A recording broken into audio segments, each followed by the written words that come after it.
What's up?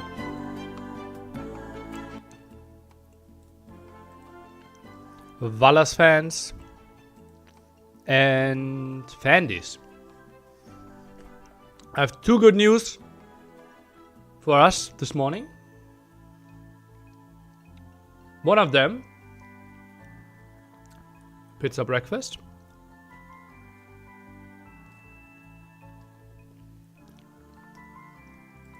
Second one of them, NAC5 support.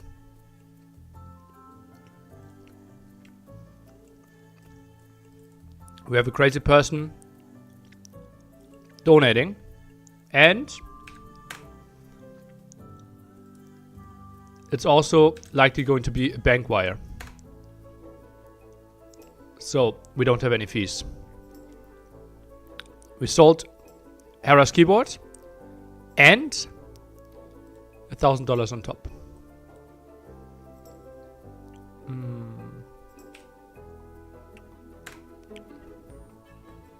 So we just made a massive jump, massive jump this morning. Yeah, really sweet. So that was a good morning in that sense. So yeah, very promising. Hey.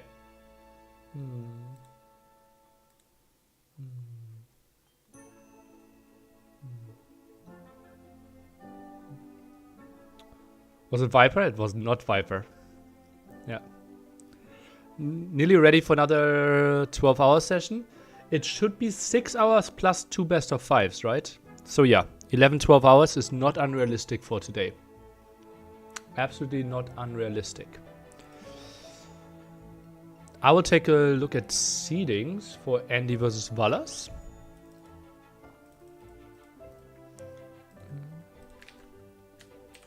Freaking Andy.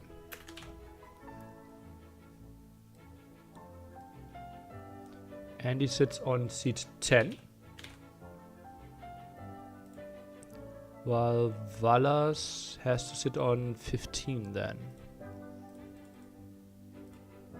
I think we'll make the name a bit shorter.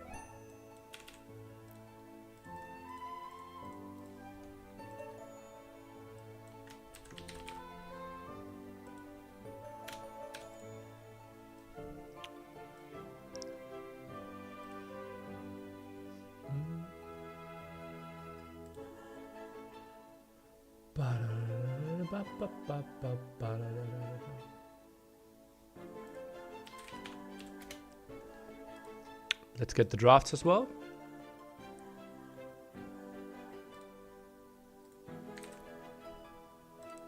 Map draft looks like this. And Civ draft might be still running. We're at the very end of the Civ draft. Let's see if we can see the last Civ picked if I'm fast enough. Came in time.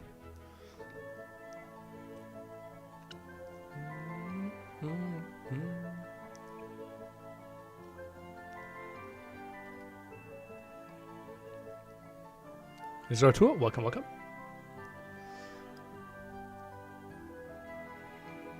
And we can also update that this is the round of 24. Where do we put the...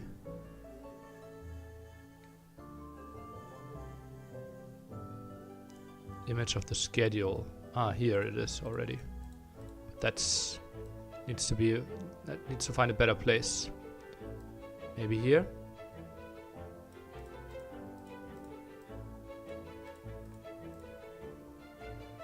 Nah, we have to make it smaller. Like this. I think that's reasonable, right? Good time, Henry. Thank you. When is the Andy match starting? As you saw, they finished the draft 20-30 seconds ago. So now they will put their notepad in. We'll discuss, okay, what map do I want, Civ do I want to play on what map? And so I would expect villagers to move in like 4 or 5 minutes for us. Nili, do you think the AU tournament scene could benefit if we had more major tournament matches in Asia, America, primetime slots once in a while? Maybe it could help get more viewers hooked onto AU Pro scene in countries where it's difficult to follow tournaments live. Absolutely. Would absolutely grow the scene there. We had tournaments at different times from time to time, right? The thing is, short term, who is going to host that tournament, accepting that they will have way fewer viewers, right? Let's say I'm doing NAC heavily based around Asian times. I would probably have like 60% of the viewers. Why would I do that? If I do it American based, maybe the same.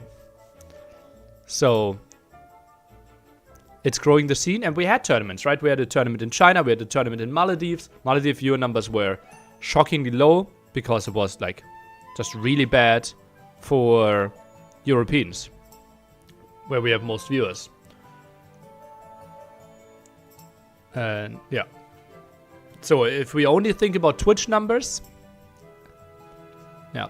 And that's why, like, for example, NAC, it's an 11-hour broadcast, right? We will get Americans there, we will have Asians. Oh, 1024.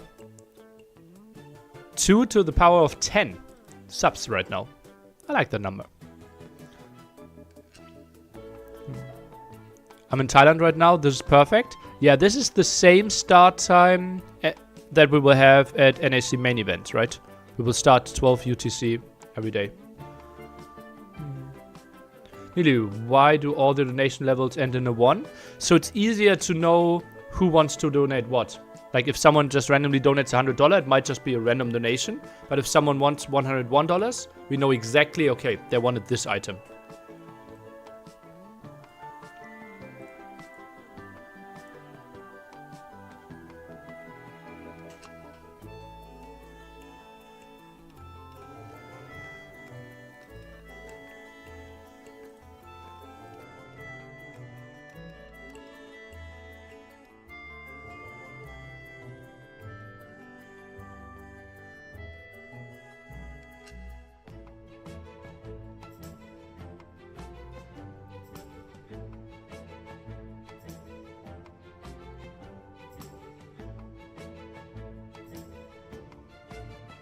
Yeah, there are plenty American tournaments that are running, but mainly for 1,000 American base, yeah.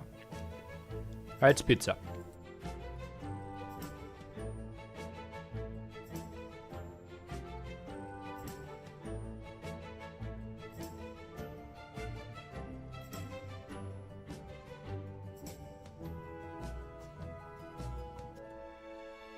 When will the round of 12 be played? After the round of 24 of that matchup finishes. So once Stout Kingston's done, Dogao Ozon is done, they will play the next match. So expect it to be starting around 20:30 UTC. So in 8 hours. Who's the youngest top 50 player we have? Probably Dark. He's 19 years old.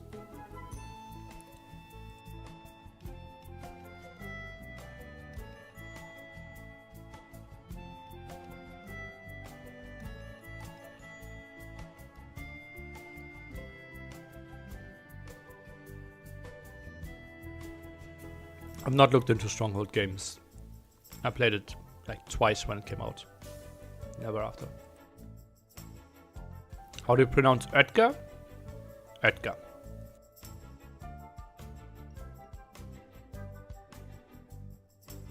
Oldest top 50 player is Beery. 5 days older than Doubt.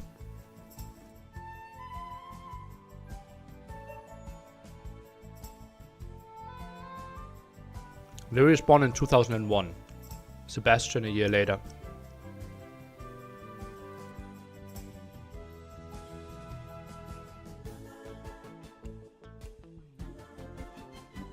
Yeah, we will have in one bracket another player that has never been to an NAC before. In the Cito Sebastian Bart's bracket.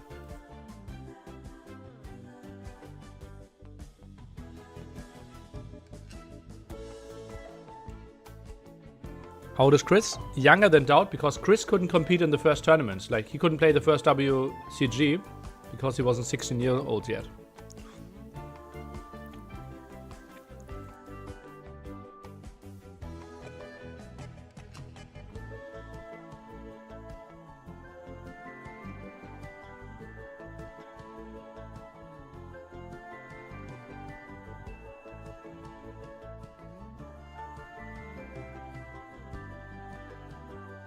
100 seconds to go. I will eat a bit more to then give you full energy.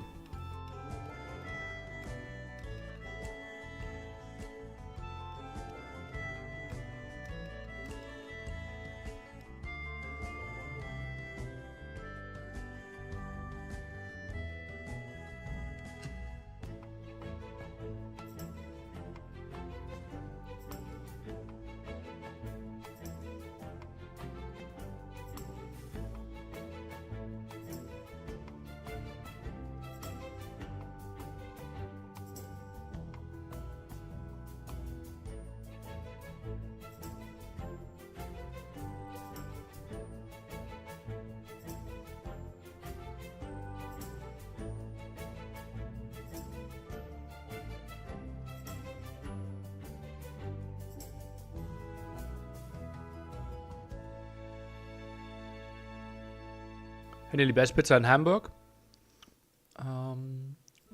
Luigi's in the Portuguese Quarter.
What's up, people lovers? Valas versus freaking Andy. Seed 10 Andy against seed 15 Valas, and we see quite an interesting opening here. Freaking Andy rushes to the other side of the opponent and tries to block the dog spot. We saw an early loom from him here.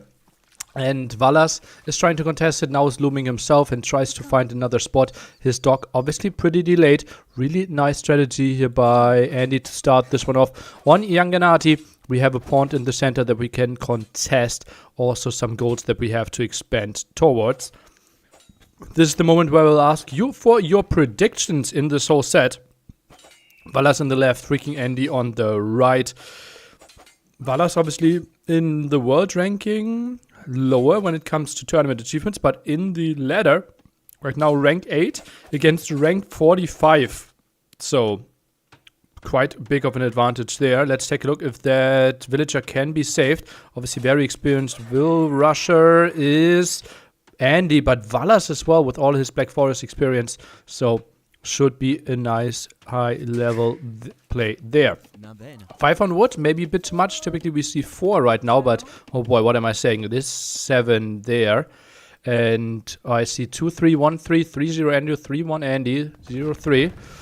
So most people expecting Andy to win. Now the barracks on the other side, that is so sick. So that will be quite some aggression, maybe even an archery range in the face of Andy here.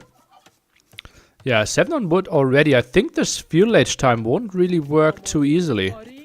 Not sure if that will work. Let's take a look. 210 food. We obviously need 500, so that's going to be a really late uptime. Also 4 fishing ships, something we really don't need. I think Andy screwed up his build order behind this.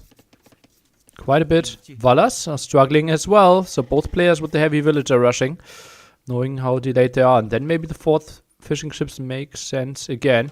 Both with the barracks on the other side. Pretty crazy. Something we have never seen.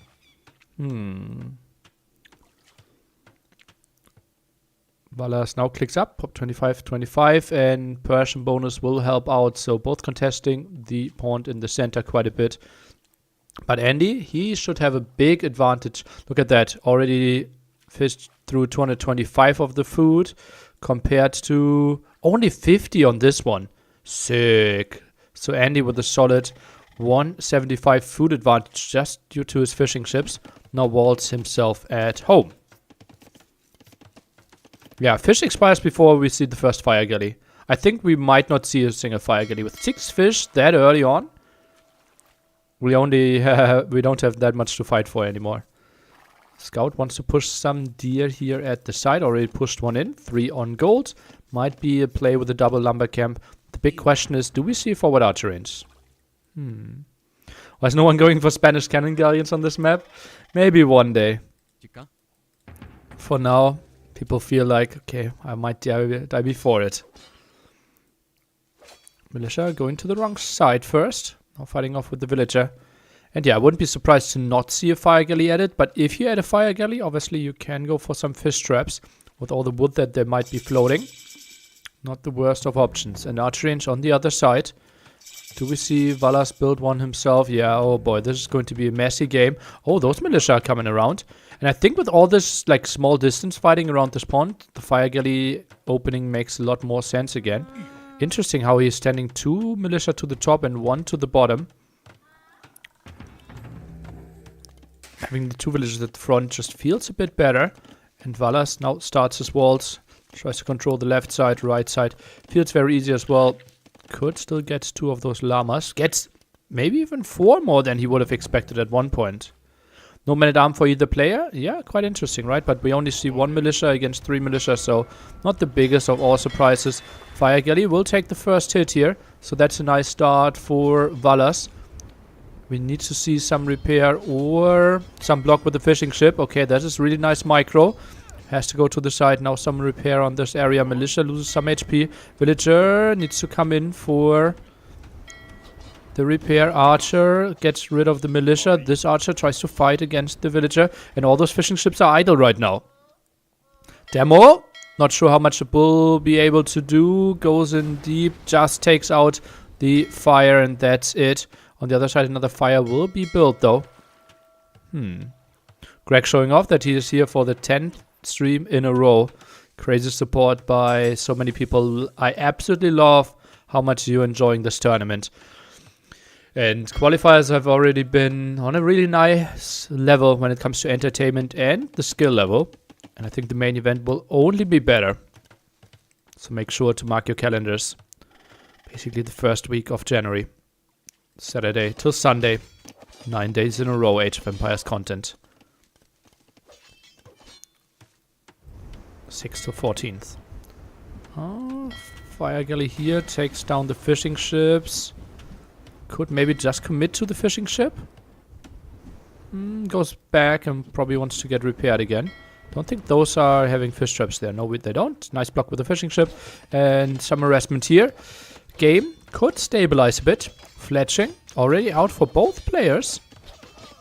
Archer gets sniped down, and that's the end of this aggression for Valas.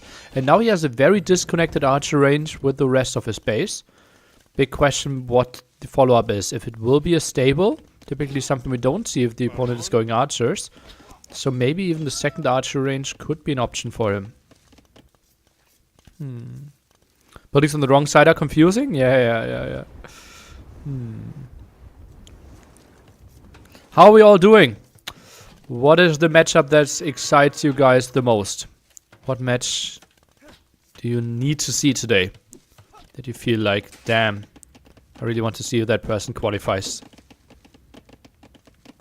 We do donation goals at NAC 5. Well, most of them had to be done before. Yeah. Jordan versus Running. Andy match. Dark versus Sebastian. MBL. Rooting for Sebastian. Okay. Ozone Kingston. Doesn't that mean that Doubt is losing? I think so, right? Yeah. Would love to see MBL go through. Well, the big match is tomorrow. Sebastian Dark, okay. I don't think I will cover that, honestly. I think we will have bigger matches happening at the same time. Oh my dear. 3 archers going for some more harassment. Vivi Capot should be a really entertaining set. I think so as well. And I expect the South American streamers to cover that one. I think I won't go for it. And yeah, those are 2 dead farms.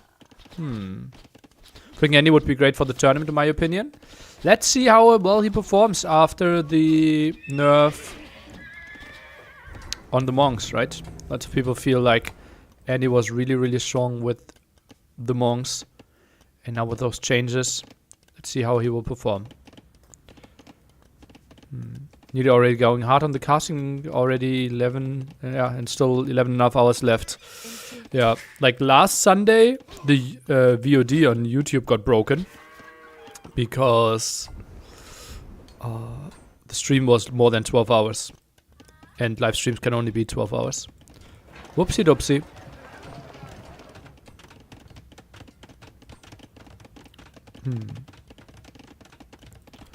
I hope Villister qualifies, but he's been in bad form lately. Yeah, I've not seen his set against Dark. Oh, that's a nice pickoff. Against dropping 2 games against Beery. Well, luckily he still won the set, but will be probably not in my top 5 most likely players to qualify list. For me, in practice, conversions have not changed much. I feel more angry because they seem to convert faster. Oh, really? You can stop the stream and restart it near the end to stop it breaking? What? You know that stopping it is breaking it. What? What? I don't get that at all.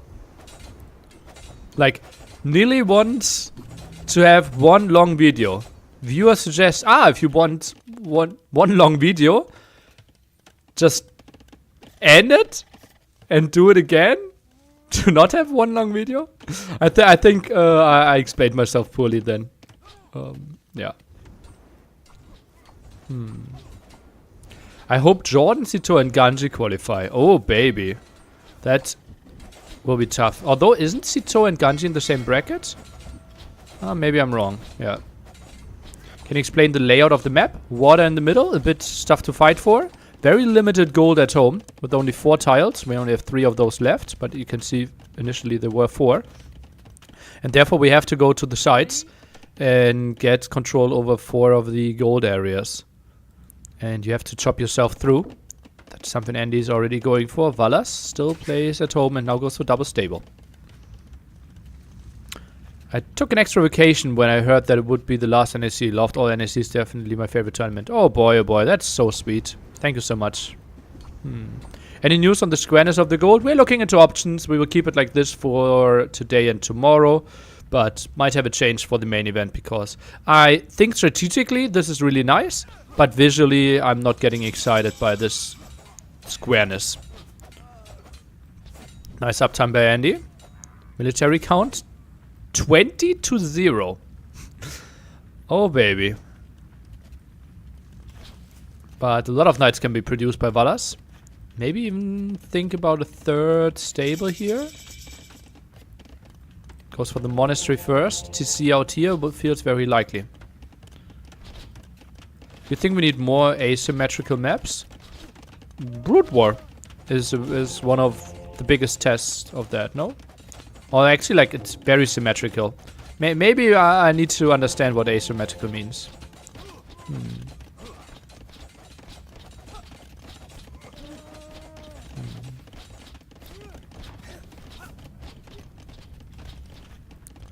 Do you think someone else will take over and host tournaments in Germany? I don't know. And if I knew, that's probably something I don't want to talk about. Like, there have been not any announcement, right? Obviously, All of the Sheep hosted an offline tournament in Germany. Viper's Apartment Cup, always possible. Although Viper is moving into his house, right? So it would be Viper's House Cup then. 23 versus 2 army. Well, the army value is obviously shrinking, right? 7 skirms, 2 archers, 1 spearman. All of those won't contribute anything anymore. So it will be 12 against 12 army pretty soon. But yeah, villagers are suffering a bit. Those scouts are taking out quite a bit. Nice. Yeah, and now you see.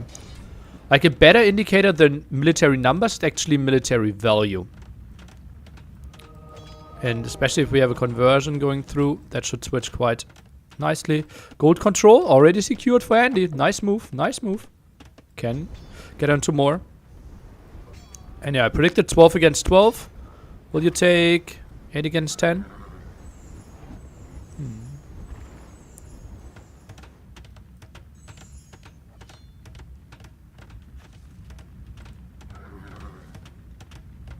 But so, obviously Andy now with a nice villager lead also goes to the TC, with the TC there. And this is the perfect spot. Just chop through the 2 wood lines and now has all the gold access in the world. That's really nice for him. And actually that might have been the plan why he built the lumber camp here. So that the TC has perfect villagers, right? Because at the top it's a bit more buggy there. Obviously the big engagement now. Runs away with those monks, accepts the conversions. Knights are going to trying to kill some monks and getting 2 conversions. Andy, he accepts the monk changes and still gets everything done for himself. That was absolutely massive. 2 conversions there on the knights, only 1 conversion against him. And all of a sudden, it's looking really, really nice. Resource destroyed, better for Andy as well. Collected way more resources. And now the pike switch for Valas. Goes for pike light calf.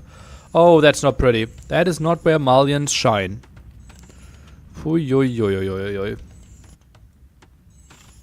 And now some harassment here. And I don't think Valas will get onto gold now. While Andy, full gold control here. Can play mass monks. Might even have too many villagers on gold actually. Like, do we need 21 on gold if the opponent is... Oh, wow. Takes another engagement here. Thought he would sit back a bit more, and that will be the dead knights. Does he get a conversion against the camel? Yes, he does. Can't complain about that. Now 4 against 2 conversions. Both of those monks getting another one. Should be happy with it.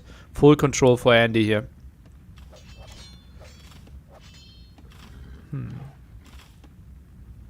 Looks like Andy has the strategy right on this one. It feels like it, right? Obviously, the very messy early game kind of threw both players off. But actually, like, it was his plan. Like, loom and get to that side. That was actually pretty sweet. Pretty sweet. I had an idea for a map where each of the 4 resources in one corner of the map, players spawn on each side of the woods. Where each of the 4 resources are in one corner of the map and the players spawn on each side of the woods. You mean like 4 seasons? The thing is, like, at the start, gold and food are completely irrelevant. And like, now I don't really know it. Send me a Discord message and paint the map. And use green, red, yellow, and gray as the colors. And then I can maybe get a better understanding. And we can take a look at it.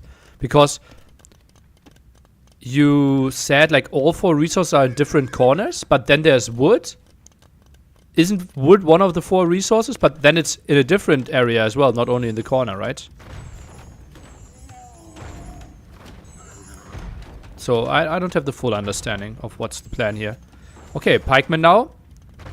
Coming in. Conversions. Also against the spearmen. Ground attack there, reasonable. Takes the fight. Camel against pikemen and monk. This is not great for Andy, but simply having the way higher numbers Made it way easier for him to take those fights. Oh, baby, that was good. That was good for Andy. And look at that now. Complete reset here. Military. We have been here before. 3 military against 20. Only now some spearmen popping. A monk in the queue. And this is not pretty. 2 pikemen. Now getting pressured quite a bit. Another siege workshop here. Goes for quite some aggression. And pressures this gold area. He knows. If he controls this gold, Valas doesn't have any income. Is too late on this area. This is really nicely played. Ooh, time to switch from camels to knights. Yeah, he can't. Well, he can face. Like, technically, best unit for Andy is now the longsword.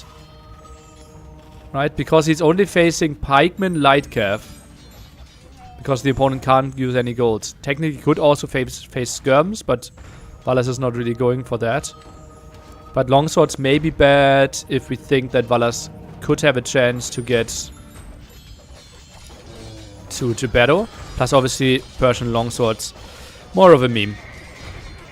Just feels like just building strong units, adding more knights, and you're in a really good spot. What a gate! Oh, baby, Andy! Oh, traps those villagers, forces them to go even longer. Can't really make it to the town center. And Andy now at 100 villagers. Against only the 69 of Valas. And now those are getting slaughtered as well. Andy will take game 1 here, most likely. What a nice execution from the start. Camels trying to block this one off. The 2 light cav. What can they find? Seems like 1 monk kill, but the second monk kill not even going to happen. Another conversion here. Andy just so good. 10 versus 5 conversions.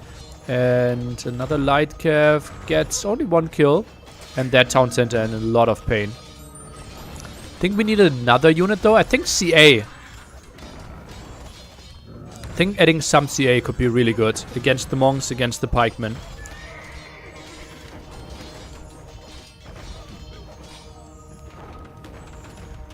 Oh wow. Full time. Mangonel time for 2 shots.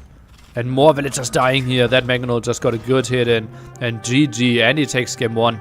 In quite convincing fashion. What a good set. Oh, what a good game. What a nice execution by him. Andy came to play. Yeah. A lot of people before the first qualifier felt like Andy, one of the hotter names on the block.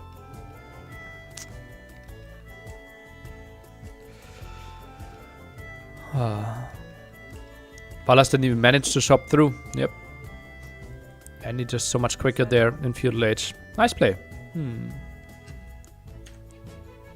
Oh, I don't have my file open. Did we have an update on Surakuma Bals?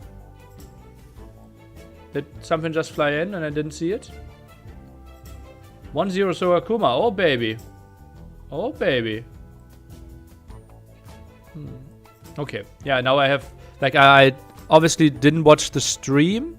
I'm watching the game. And then I have, like, a browser open at the site that shows you the updated score. And I didn't have that browser open. Massive advantage there for Andy. No camera? Camera! I think during the game, the caster shouldn't really be shown, especially like in an online tournament. I think the focus should be on the play.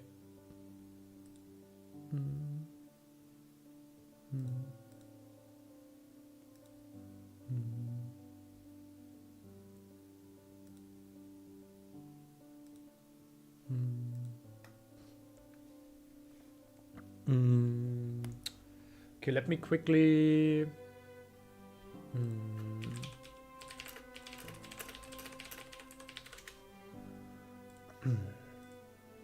Really great journey so far. Pumped for the LAN.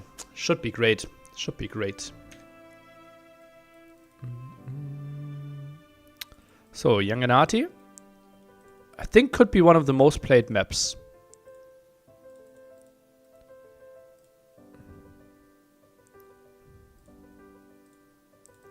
Persians winning this one. Ivan! Thank you for the 5 gifted subs. Chizarino.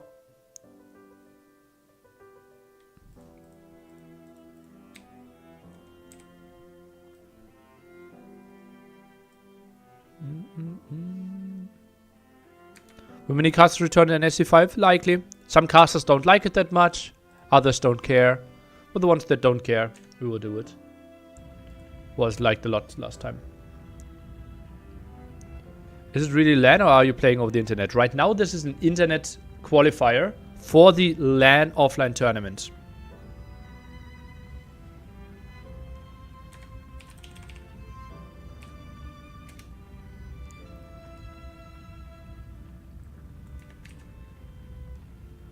Sora Kuma's game finished? 1-0.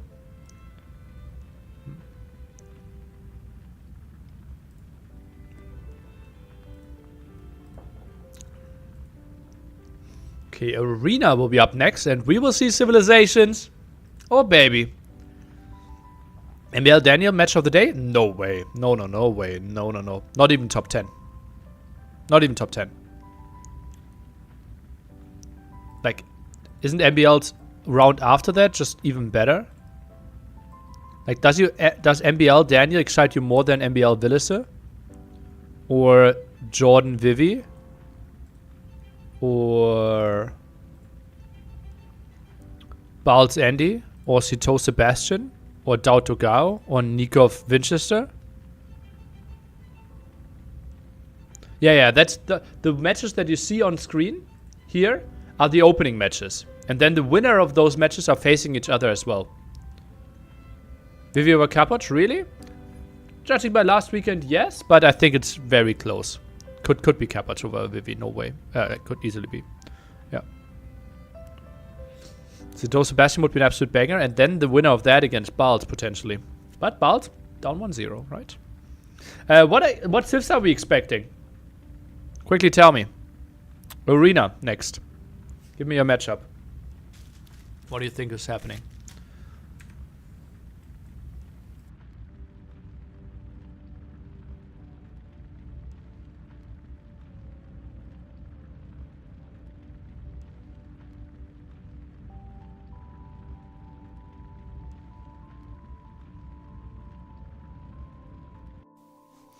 And not a single one got the civilizations right. Portuguese versus Turks? Doesn't feel unlikely, right? But it wasn't Andy. If we didn't have him playing a crazy civ. Turks from Velas, kind of what we expected. And the other side, Andy is playing Armenians. Oh, baby. Someone wants to go for some warrior monks, apparently. Scoreboard, by the way. Very good of you, chat, that you saw the mistake, but gave me time to find the mistakes on my own. We must be going feudal longswords. What specific bonuses do Armenians have on Arena? Well, we can think about, like, you have crazy imp champs, right, with 100 HP. You also, with your first monastery, generate an extra relic, which is nice. And your eco upgrades are 40% more efficient. So the first wood upgrade, that is typically 20%, is 28% efficient. Let me quickly see. I think I have an overview of that. I think I saw a file the other day that Tato posted when it comes to Armenian economy efficiency. I'm scrolling and scrolling and scrolling.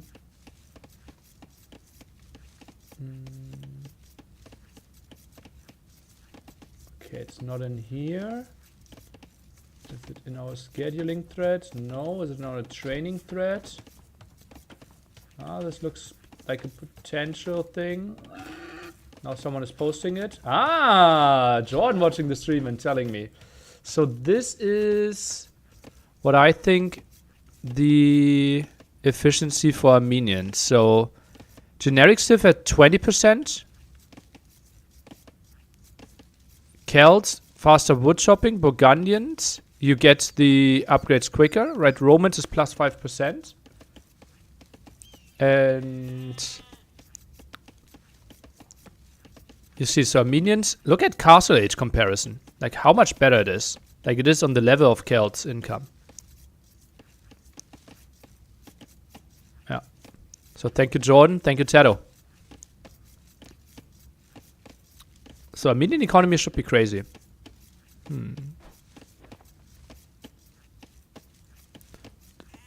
But factoring in mule card? Well, it might even be more, right? That is only the upgrade efficiency.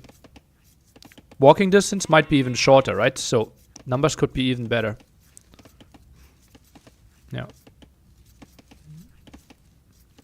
Really random question, but what is the best default military unit stance? I have a YouTube video. When to use which military stance. Check it out on YouTube. That's the chopping speed, not efficiency. Efficiency should be higher than others. Yep. Typical rule of thumb is if you watch your army, you stand ground till you're fighting. Defensive stance is rarely used. Stand ground if you want to kill a specific unit. Whenever you're fighting, most of the time, you want to go for aggressive stance. Yeah. Great mule positioning. Yeah. Saves himself camp here. But you can set the overall default as well. I think then aggressive. So your army is at least fighting before it dies. I think doesn't feel wrong. Yeah.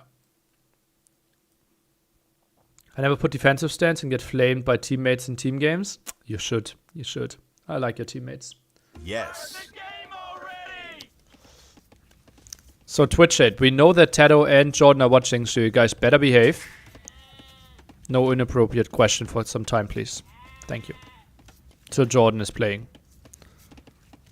Oh, look at that. Everyone's stopping by. Hera, we sold your keyboard. Choo-choo. This morning. A big fan. Keyboard sold? Yep. Really nice. Thank you for your contribution, Hera. The keyboard that he won 4 S-tier tournaments with, right? Yeah.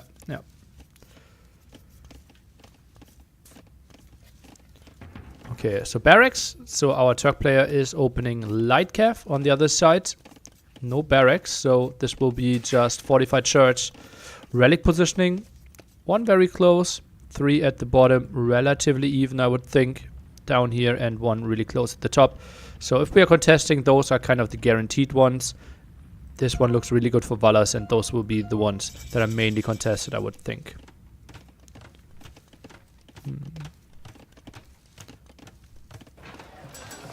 Blacksmith and market. Not trying to connect it to woodline right now.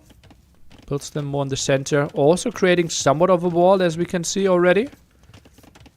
Like typically people start to build like market, blacksmith to then make it easier for themselves. But technically it's the same. Yeah. Mouse only challenge, then I see then. Yeah.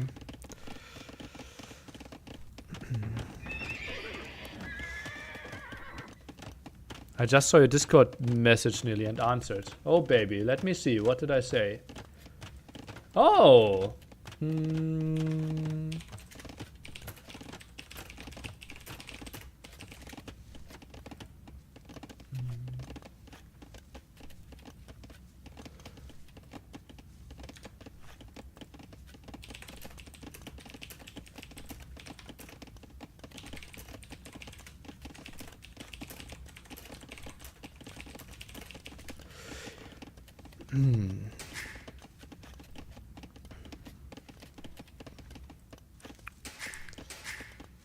Okay, very sweet. Very good news. Very good news.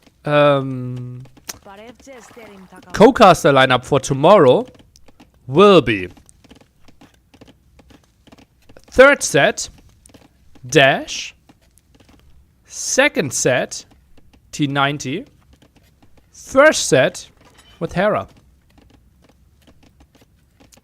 So pretty pog lineup for tomorrow. No doubt. Well, hopefully Doubt is playing, right? Might well run into a wolf. Oh, he will be building the fortified monastery here. Oh, baby. Or a fortified church. To get to the relics closer. And Valas, will he see that? Andy, maybe the best quick waller in the game, though. Maybe I shouldn't say that when Hera's around. Oh. Okay, runs into the wolf. Oh! And fortified church built. Saved the one, not a single hit. 3 great sets. Yeah. Fortified clutch. And that should give him quite some nice control over those relics. Right now, no monastery added for Valas. It's it now. Nice amount of farms here. Sits at 12 farms. While Andy sits on 7. What is the conversion versus desertation stat? I could change that again. Maybe this one gives us a better idea. As you know, fortified church for minions instantly generates relics, so nice 1.5 villager boost there, and should be snagging that one quite easily. And Valas will be extremely confused. He will be extremely confused. Like, he sees, wow, this idiot isn't even out on the map. Oh, I can snipe all his monks, all his warrior priests. This is so easy gaming. Like, this nerd doesn't even know how to play arena. I will get all the relics in the world. Just patrolling the front. And he will be, oh god, I'm Turks. I will get 5 relics. This is such an easy game. What a clueless fool. Probably missed that the relic is missing. Well, not yet. Not yet. Look at the movement of the light calf. This one could be grabbed as well. And now he's like, what? What? Yeah. And he's like, where did those monks? Like, he's actively searching this. And now sees a barracks and a fortified church. And now he will be like, are you kidding me? Oh. And this relic is getting yoinked as well. So will be 4 relics for Andy, 2 relics for Valas. Andy with very little investment getting to quite a nice amount. Obviously, long-term problem is that this fortified church will be tough to protect. And I don't think this is like a very reasonable approach to try to get them inside again. So will be the 3 TC play.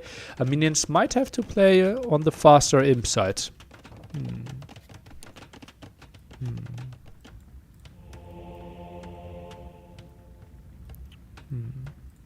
You could lose all the 4 relics. Yeah, this is still really exposed. Goes for spearman or pikeman upgrade. That is weird. Is he? Oh, look at that. That might be. Yeah, he might be sending them over. Why would he take pikeman?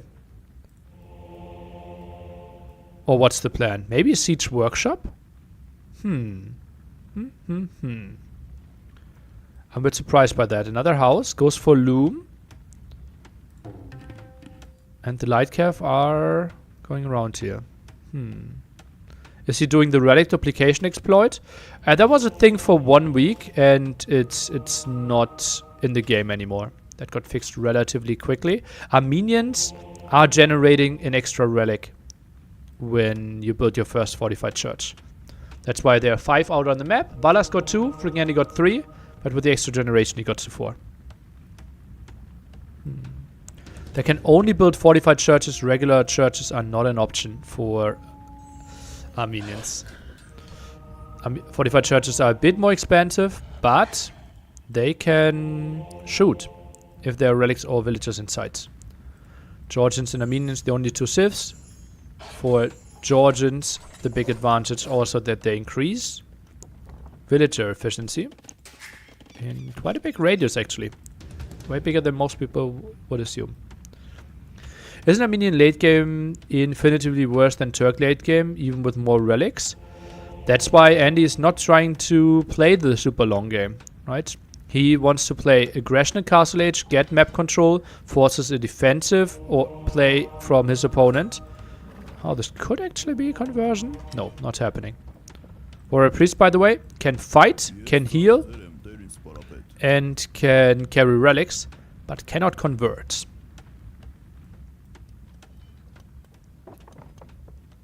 Wheelbarrow now for Andy.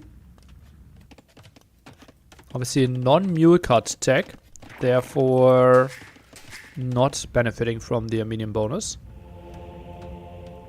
And now the Mangonel pressure. What is the play by Valas? He goes for the Siege Workshop and a Mangonel himself. Oh, gets the first kill here. Now dives quite deep, but Pikeman should be good against Lightcav. That is a surprising dive for me. Oh, baby. And Mangonel goes in. Might get another Monk. Okay, nice micro there. Oh, sick. Did not expect him to dive for that. And now goes for the Mangonel again. Could be a kill. Pikemen are trying to punish this. Getting another Lightcav, but that's it. And that was well played by Valas. Buys himself a lot of time after this one. And very even game. 7 against 7 military. Slightest of villager advantages. 5 eco upgrades against 4 eco upgrades. And see Andy now going for a 4th town center. I remember Spirit of the Law did a video on Turk trash units. Spearmen are kinda useless, but Turk skirms are okay. Really? That is really surprising. How that, like, yeah. I don't agree with that. Like, skirms are a really, like, feudal age skirm. You're not really doing any damage. Yeah.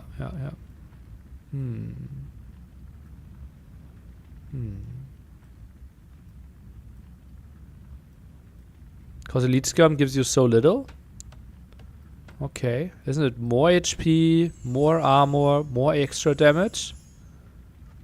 Think they're better than Frank Skirms? Okay. Maybe something to test in between this and the next game. And we can take a look at the extra stats. Elite Scum is not that powerful? Okay, maybe I had a misconception then. Fast aim timing for Valas, but not that much faster.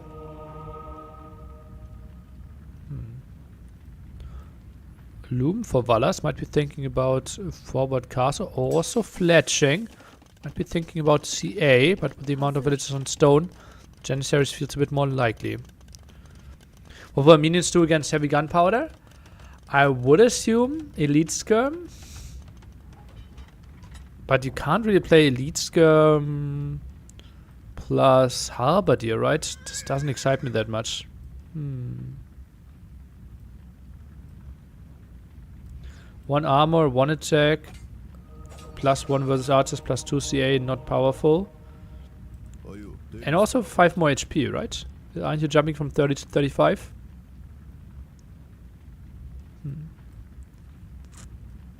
And more range. Yeah. Sounds like something. Okay, Bald equalized the set. Was down 1-0. Now it's the 1-1 scoreline there. Thanks for the update. And yeah, will be the CA play from Valas. Only facing Pikeman right now. And Composite Bowman will be the play. Okay.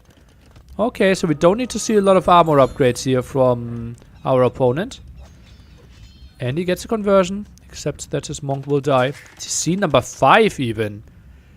Composite Bowman. And that's a fast moving ram. Hello. But a Mangonel already waiting. So yeah, Andy will just back off.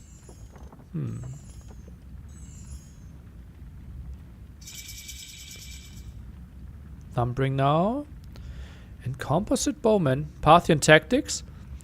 Also an upgrade that will help against the Pikemen. +2 damage. But not against the Composite Bowman. Because armor doesn't really matter too much. And now you see, Fortified Church not shooting. Monk could jump inside and then it could start shooting. Ah no, not Monk. Relic or Villager. Monk won't help. Castle very defensively. I'm a bit surprised by the unit production right now. Andy is checking into chemistry. Oh baby, I'm excited for this game and the army compositions.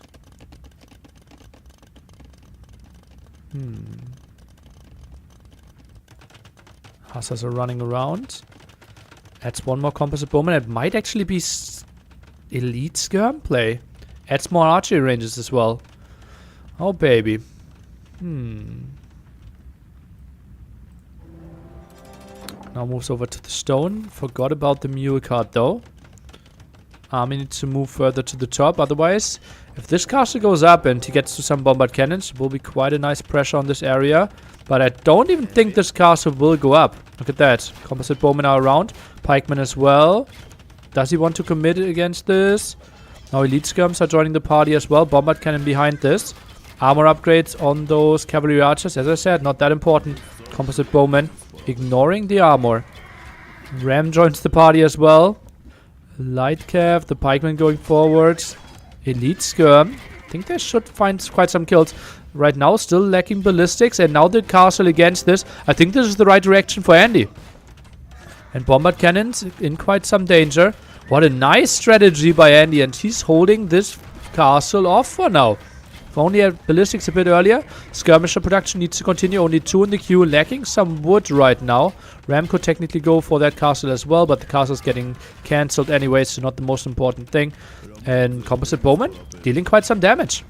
Obviously, armor still works for those bombard cannons. So they're not shredding the bombard cannons. But should be fine against all the CA. Need to dodge the shots of the bombard cannons though. And yeah, 100 HP. Something you can't really do. Ooh, baby.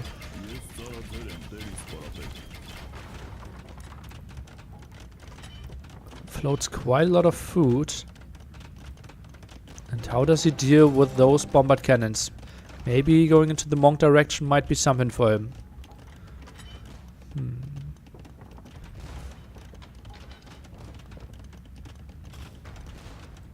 Oh, bombard cannons deep. Might lose 2. Loses 2. Wow. And the third one. Nice move by Andy. Got the bows in there. Heavy CA now. And that's really costly. Sipahi coming in.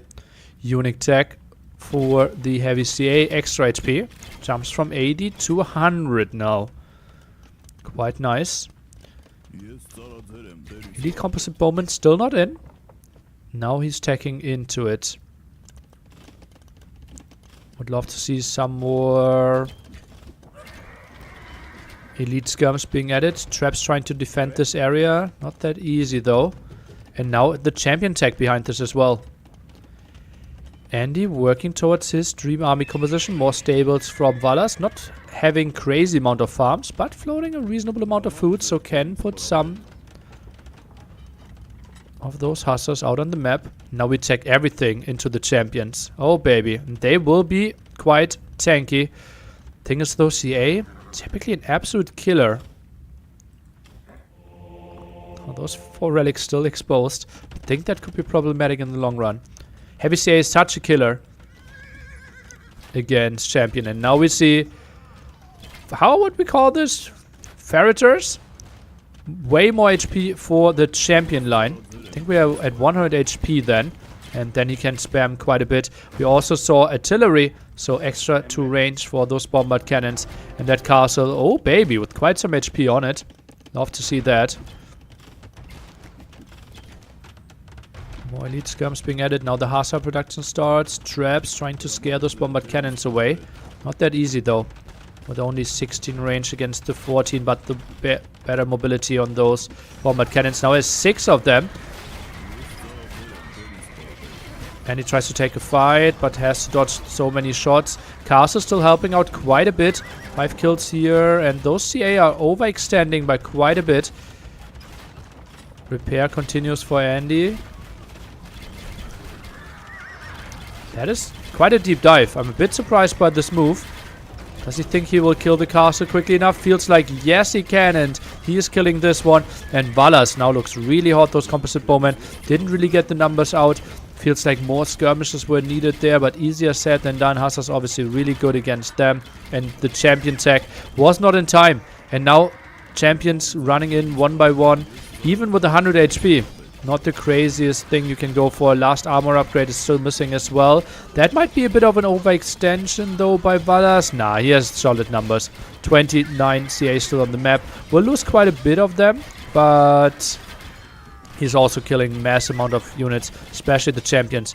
Archery range count might be a bit underwhelming. I think I only see 2 right now. And that's why we see 10 skirms in the queue instead of 10 skirms on the map. If only had like 2 more archery ranges there, adds way more barracks. And those champions, they won't be bad. They won't be bad. And Andy opens the front. Just wants to micro a bit better against this. Goes deeper into those CA. Composite bowmen are being added. Skirms dodging those shots. And, well, we are buffering quite a bit. Just feels like heavy CA are such a good answer to champion that the extra HP won't really matter. Because the hard counter simply is there already. And he keeps up population though. And obviously this is incredibly gold efficient. Champion elite skirm. While the Turk player, well, he's trying to contest some more of that gold. And Andy also with the extra relics. Having quite some nice income. Heavy CA number now drops a bit though. Is at 27 and those elite skirms are continuing to focus down. Bombard cannons can't really be attacked though. Champions can maybe focus down on that trap now if they wanted to. Thinking about the bombard cannon first, and those are 2 dead bombard cannons most likely. Trying to go through. It feels like a maze of CA. And that bombard cannon actually survives. Nice play. Skirm dedicated to kill it though. Champion around. Gets another one. Gets another 2. Gets a third one maybe. Gets a third one. So Andy with a quite cost efficient clear up. Production continues. Repair on that castle is not happening right now. A bit of a surprise. And trap now being added over here. Must not lose this area, otherwise his 4 relics are gone.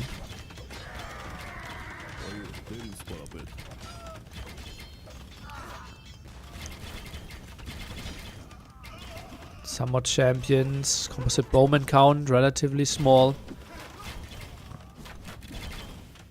And yeah, the extra pierce armor for those hussars, obviously good against the skirms. But composite bowman unaffected from that. And yeah, now the move into this area here at the bottom. Just realizing that this is the extra gold, extra stone, where all the relics are. An important area to push. And he now sits on 4 archery ranges. Numbers still not crazy good. And especially the elite skirm count. Not enough to deal with all those heavy CA. 43 now on the map. Champions are moving in, but they should just get mowed down quite easily. As you can see, 1 volley, 1 kill. And even doing massive over damage there, I would think.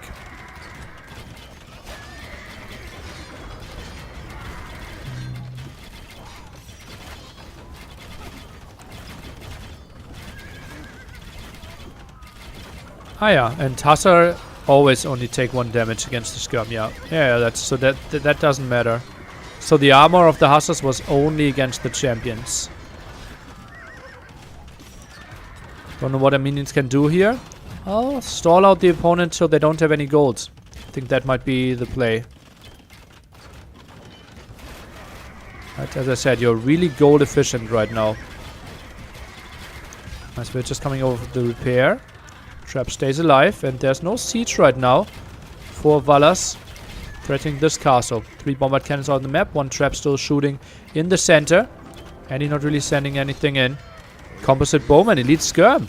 They are pushing, but Valas, having control over the center of the map, can simply decide where he wants to go. Can now raid the top where we have extra gold and stone. Could then come back down to the bottom. And Andy really needs to clear up this castle, but it's very tough against Turks if they have this amount of bombard cannons out on the map.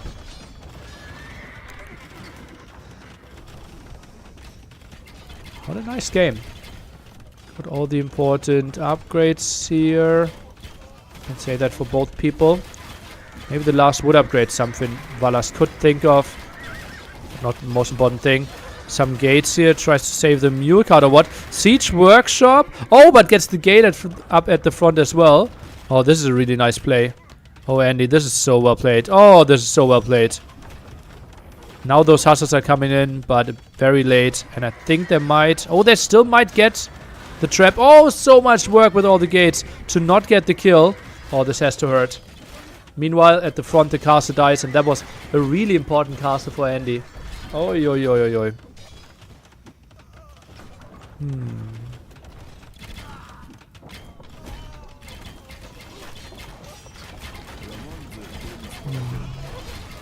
It's a waste of stone with the gates. Yeah, yeah.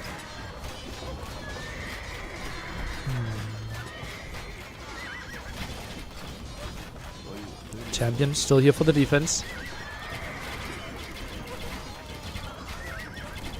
Valas should be raiding more. Yeah, the economy is really open now, right? Maybe you read your message and is now sending the hussars in. I like that move. Still 5 bombard cannons out on the map. And Valas has a lot of gold on the bank. So you think, okay, 24 heavy CA might be not the greatest number. Doesn't really matter that much though. Oh, that was a big shot. Oh, baby. 39 kills. We just saw, like, you see a pile of red there. So many clumped up CA skirmishers. 5140. Maybe I can think of it after the game and we can look at it again.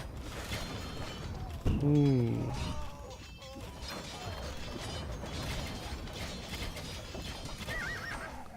Yeah, champions are not good against CA.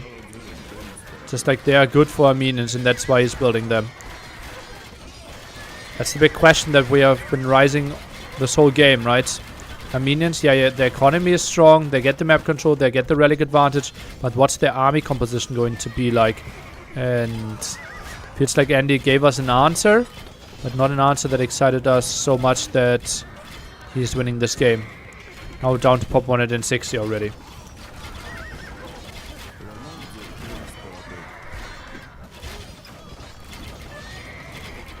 Composite bowman still diving. And he down to pop 150 and has to give this one up. Valas with Turks wins game 1. Really nice to see Armenians being played. Really nice to see where they are looking pretty strong. But it just feels like Heavy CA are just such an incredibly good answer to the champions. And we didn't have enough skirmishers and composite bowmen to deal with all this. That... Whew. How many kills on the bombard cannons? We can see them at 49 kills. Oh man, oh man. What did I just say? 54 or something? Those were the bombard cannons. This was the shot, right? I think he was about to regroup and move over there. Yeah, just so many raids now in the back. Economy in here looks really fine. Not sure what happened here. And now the skirms are coming over. And you will see how clumped up they are. And how the bombard cannon shots are flying in. Boy! Oy, oy, oy, oy. Decimated heavily. And yeah, it's just so much easier for the Turk player to take good fight after good fight constantly. He went Shams when there were 20 CA on the field. Yeah, yeah. But what else can he go for? It just feels like Armenians are lacking like one key power unit. And I think if they get it, they might be completely broken. So I think it is fine as it is. Yeah, yeah, yeah.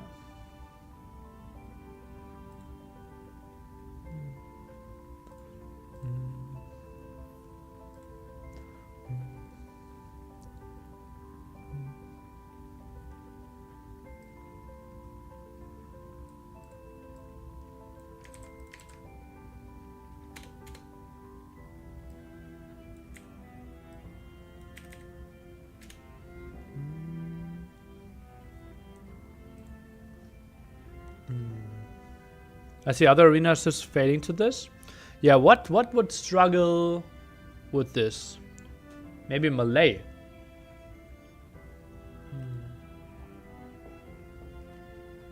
Something like Malay?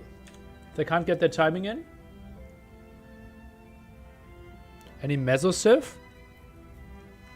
Are Edzek struggling against it? Why would Edzek be struggling? Love your Teutonic Nightmark? Made it myself. Pottery class.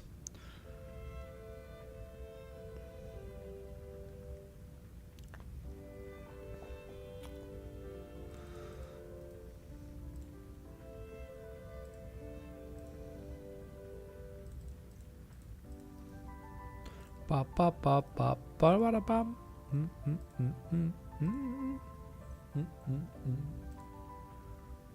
Shoals up next. A good map to have chat and act. Last Shoals map, I gave you the history of doubt and why he is the meme lord #1. Actually made it onto YouTube because you people liked it so much. What is your favorite Civ nowadays? I've heard Portuguese and Malay before. Those two still probably, I like Malay the most. I like Portuguese quite a bit, yeah. What do you think of a 10% movement increase for Heavy Scorpion? Don't think will be enough to make them viable. I think Heavy Scorpion is the Civ, the unit that has the least use in the game. 20% faster. Still dies to bombard cannon, still dies to cavalry. I'd rather see an extra range over 20% faster movement speed. Romans disagree? When do you ever see Heavy Scorpions with the Romans? I don't remember a game. Is there any reason not to buff by 10%? Because then you write, oh, by the way, we buffed the unit, but actually nothing changed. And might lose your... It might get out of your thought process, right? It's like you're trying to write in a paper and you're just opening the file and saying lead hexer 1, 2, 3, the history of Age of Empires, and then you keep the file open and you said, well, but I started, right? I did something. And it doesn't write itself. It isn't getting better. You need to actively address the issue. And 10% faster movement speed is not addressing the issue. It's like planting trees to fight climate change? Really? Is that not helping?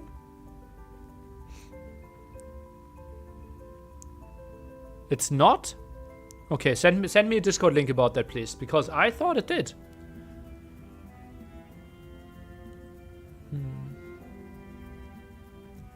Just stop burning fossil fuels. Okay, send me a link about the tree thing, please. Yeah. When is it viable to go for Castle Age Scorpions? When you fight against crossbows, heavy CA, or crossbows or CA, against skirms, an opponent out micros mangonauts. Yeah. So the buffs matter. In League of Legends, they had buffs in the patch notes that didn't go through, but win rates went up by a lot in some cases. Okay. Very cool.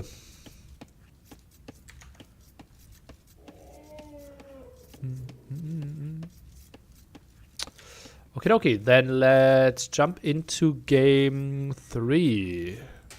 Freaking Andy with Portuguese, Valas with Italians on this map.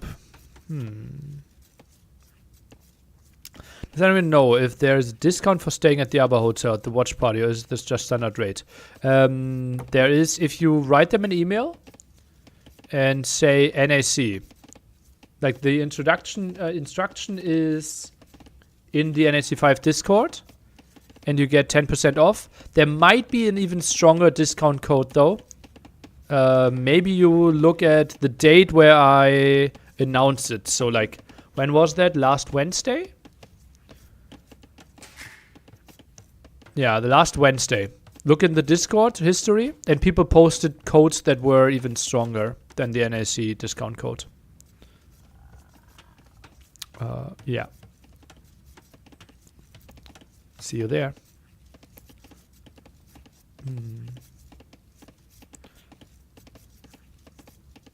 Just look for my name in the history. Okay.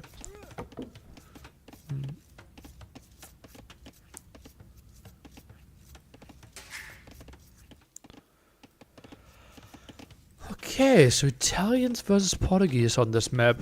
I know that Andy likes his Portuguese on this one.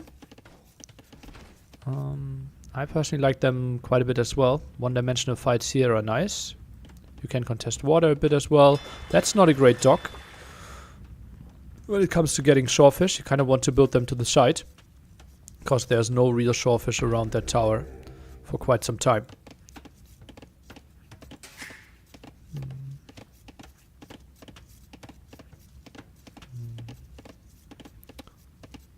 Love the diverse map pool, by the way. Seems there's a lot of variety here.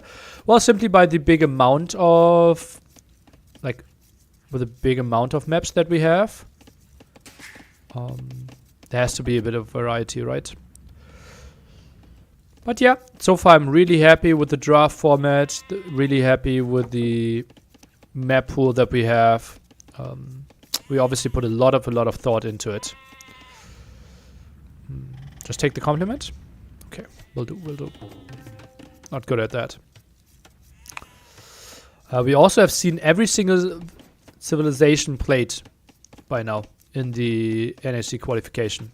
I think on Wednesday, Sicilians were played and Georgians. Those were the only two missing from the first qualification. Will you make adjustments to the map pool or draft in the main event? Potentially. I will have a meeting on Monday evening with all the players that qualified and the main event players that were invited, together with the casters. And then we will discuss the draft format, map pool, if we need to see any changes, what people think. Ooh, Valas. Potential small mistake here. Didn't finish this wall off. Not sure if that will matter at all.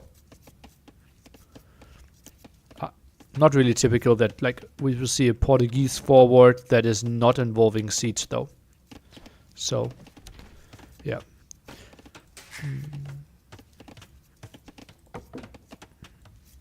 Yeah, Matsu's game with Sicilians against Jordan was quite funny as well. Yeah. Do you think the Civ selection will be used in other big tournaments? I think feedback has been so good that others will go for it. Yeah, yeah. Wouldn't surprise me. Yeah.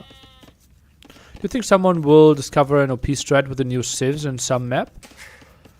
Not sure if OP, but a strong one that will win a game. Likely. Yeah. Oh boy, that's stuff you should check on this level, isn't it? I don't think this hold matters at all.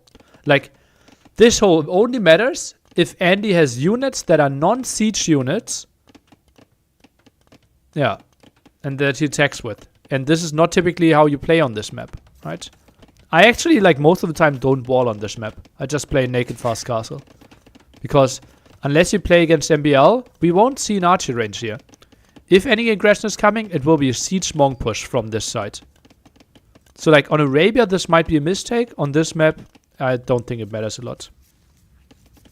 To be honest, the idea with random bans is so amazing. I'm now puzzled and said it's not been tried before. It has been tried before. Masters of Arena had it. But yeah, this is the first mixed map tournament that is using it. Yeah. So I'm not taking all the credit, but I'm taking some credit for taking the risk, because a lot of people said this only works for single map tournaments. And I felt like, why? Why would it only work for single map tournaments?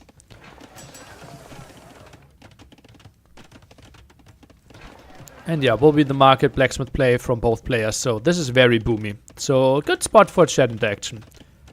Due to the free mule card, how good is the Georgian scout rush, the minus 50 foot hertz? It's still one of the best, right? Your scouts are healing. That's crazy good. Which civ is better on this map? Mempo saying Italian's way better, but I don't agree. I think I like Italians more. I'm a big Portuguese lover, obviously, right? So typically, Italians need to find the timing early imp with condos. Their imp timing might be slightly faster than Portuguese, but not by a lot. Like, water will be relatively irrelevant. We see a galley, we see a fire galley, both will just camp it out. And what is Portuguese doing against condos? They kind of have to play Arbalest. Arbalest are not a great unit for this map, though, because then you're just camping one single area and don't have a lot of mobility. So condos then can run through the other side, can control one gold, attack through the middles. So I would assume Valas to maybe 40 C-boom into a lot of condos, and Andy could struggle against that quite a bit. Condos die to organs? No, they don't. They do extra damage to organs. Like, if we obviously see 60, or like, let's say 35 organs, condos can't engage anymore, but condos are out way before you get to 30. Yeah. Knights? Yeah. but how do you control that much gold to fort all the knights? And then they can go for some Genoese. And Kendo Genoese should be melting what Portuguese sets out to have. But I think it's close, right? I think it's maybe 60-40 for Italians. Yeah.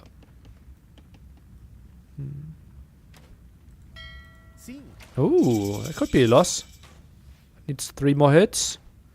And dodges. No worries. Fire Galley will deal with that. And Andy with quite a big water investment. Something I typically don't see on this map anymore. We don't have deep fish. Short fish is minimal. And look at that. Expanding to the side here already. Has loomed, so we'll deal with those crocs. Extra town center for Andy. And the monastery at the side. And yeah, that's why you said I didn't get excited over that whole.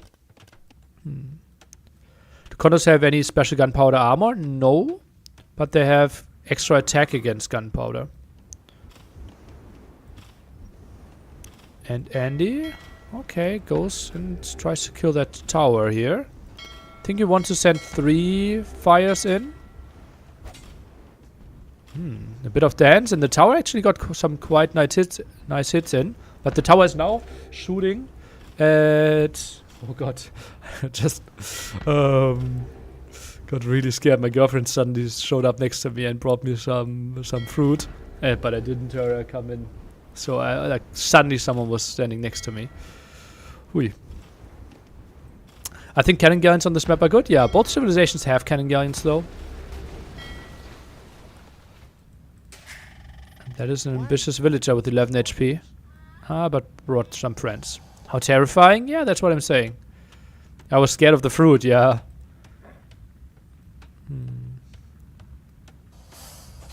Fruit isn't that scary? To me it is.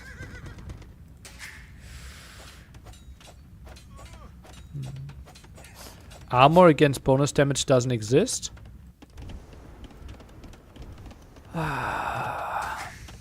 Let's say, for the sake of the argument, you're correct. There obviously is anti-armor bonus damage. Like, there's anti-bonus damage armor, I mean. Yeah. Cataphracts, for example, are a good example. Yeah.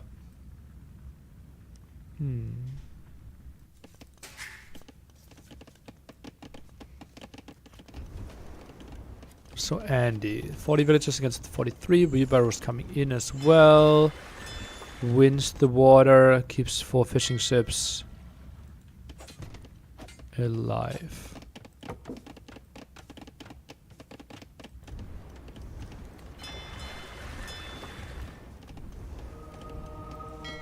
Goes for the repair. Quite interesting that he's contesting this area so much. Andy likely to have quite a relic advantage. Not impossible that he will get 3 of those at the site.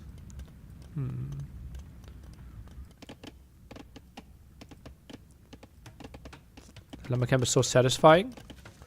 Where do I have to watch? Apparently nowhere here. This one? I once won the Lumber Camp of the Year award in like 2018 or something. When it was on arena and it was like 8 tiles deep, 2 tiles wide. And I could build a lumber camp exactly at the end.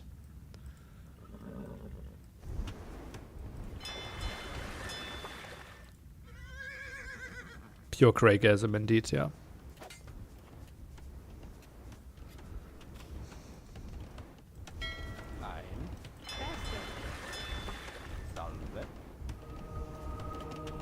That's interesting. Does he really want to jump on this? Gets the kill, gets the delete. Oh, baby Andy. I'm really surprised by all the repair that's going on here. Now it's a war galley even. Okay, without fletching. And we'll get another relic for himself. So we'll be 3 relics against 1. Did he? He has to have. Oh, wow! Okay. Does not know about that relic. Could have been such an easy pick-off.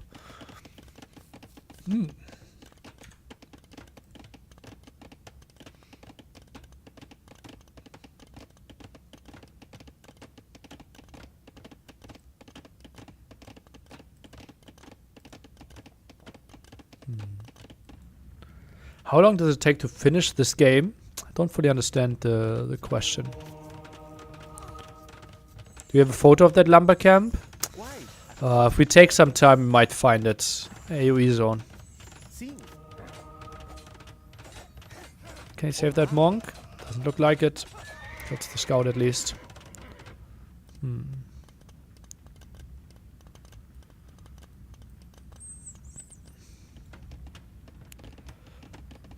So Andy now with the 4TC play. Did we have some ILOTC for Valas? Yes, we did. Bit of a surprise. Not a lot of stuff happened here. 13 on stone, and he's on 4TCs himself. Some more shenanigans happening here. Funny how not completely the wall means he missed the relic. Why? You meant the villager would have ran in there. Yeah, okay, I can see that. Yeah. Okay, now University. Valas should have a slight advantage in him, but not the biggest one. Bals leads 2-1 against Urakuma after being down 1-0. Now back on track. Why the game sounds only on my left ear? Is this the same for you? No.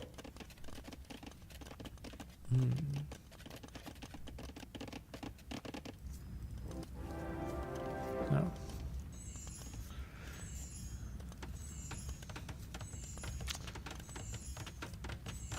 Now the question how Valas wants to play it. If he's crazy, builds the castle here. If he just wants to have the stable game, one castle here, and then barracks left hand side, barracks through the middle, barracks at the right hand side. And farm count is really important with Italians. That's why we are seeing the 4TC play. I wouldn't mind to see like 45 villagers on food in this case. Or he just plays the very defensive game and plays Bombard Cannon Genoese and tries to raid with Hussars later on. Would excite me way less though. Lose that monk, and interesting wall off here. Obviously you will need a dock to block it off. Yeah. What a peaceful game. Yeah. That's what we typically see on Shoals. Very strategic game. People are trying to boom and... Oh wow, Valas now contests water. Oh, that's a surprise to me. That's a surprise to me.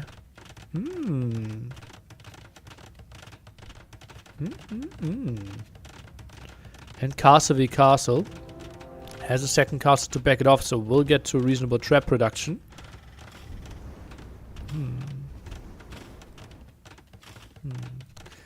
You can convert ships without having redemption.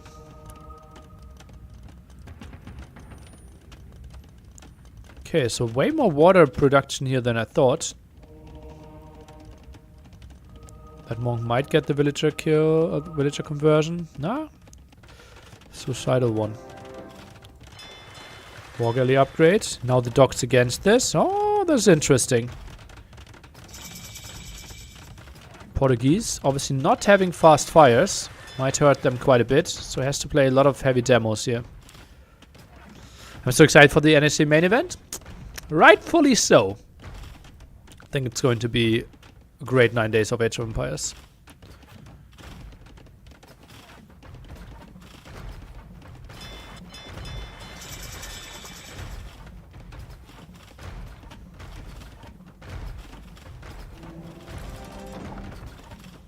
Okay, trap production now.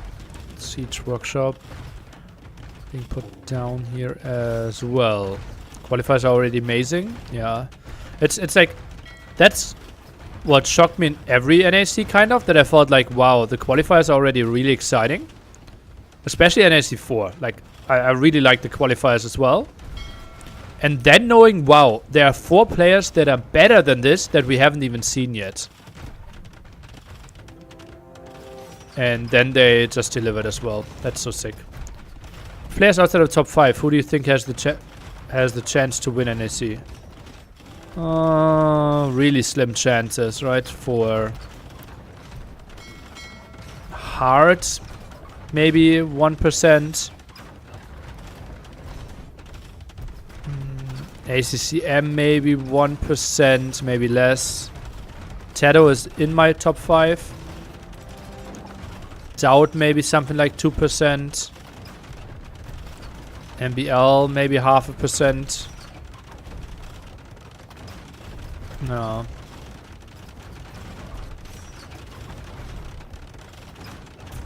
Yeah, I think it's like we have to give more than 90% to the top 5.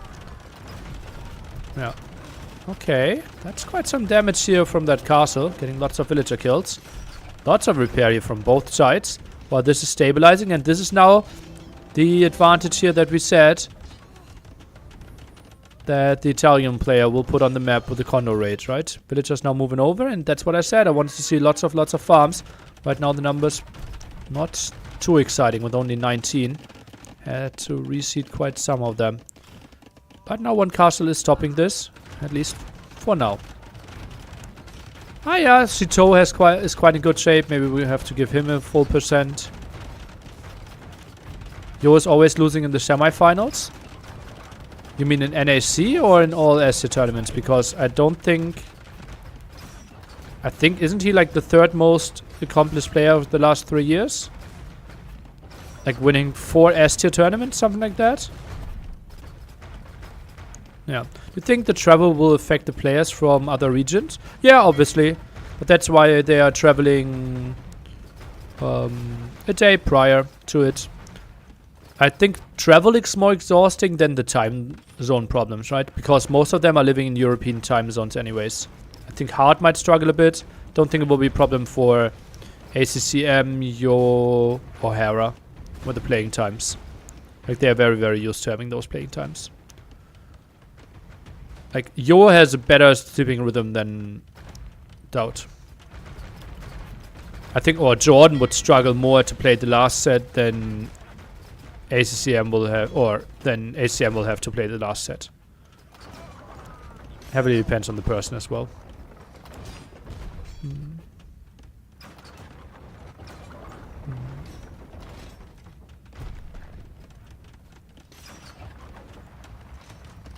Times are hardest for Jordan, yeah, but like typically yes. He also has shown to adjust quite nicely in the main event as well, though.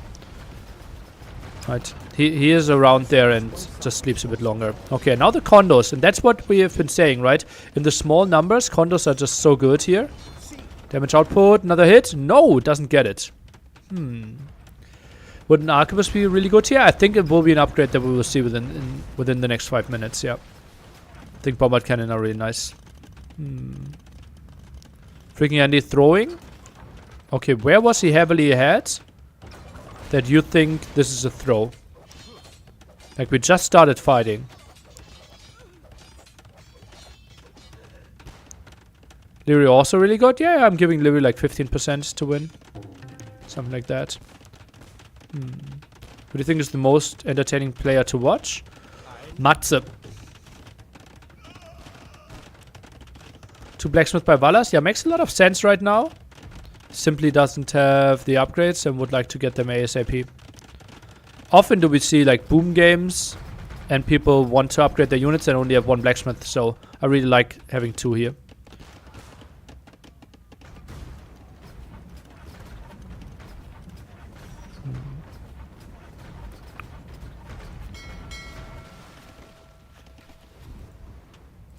Another Cannon Galleon dying. Elite Cannon Galleon being tagged. Hello.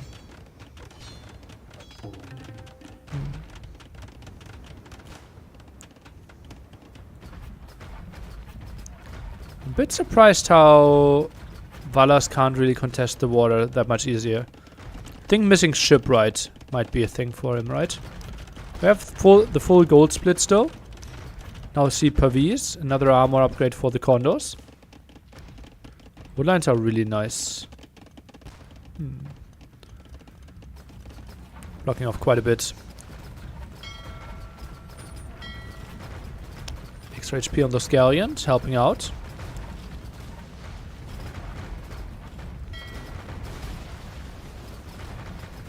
Yeah, I think maybe idling a bit and going for shipwright might be the right choice here for Valas. Or maybe just selling some stone.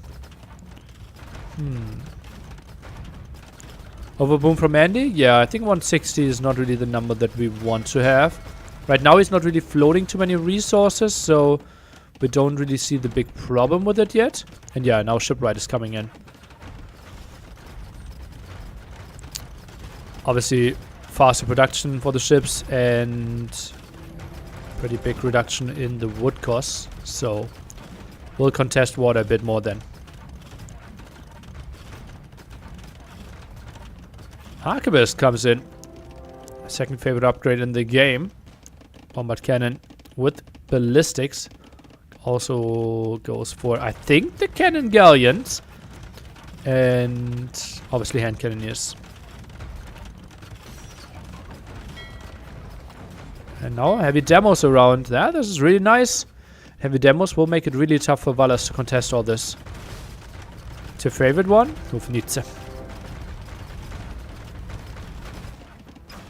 Oh, baby. Now the push in. Condos are pushing this. And way too much investment maybe for Andy on water. Because this one will be tough for him to contest. That's a lot of villagers. Hallelujah. 61 villagers.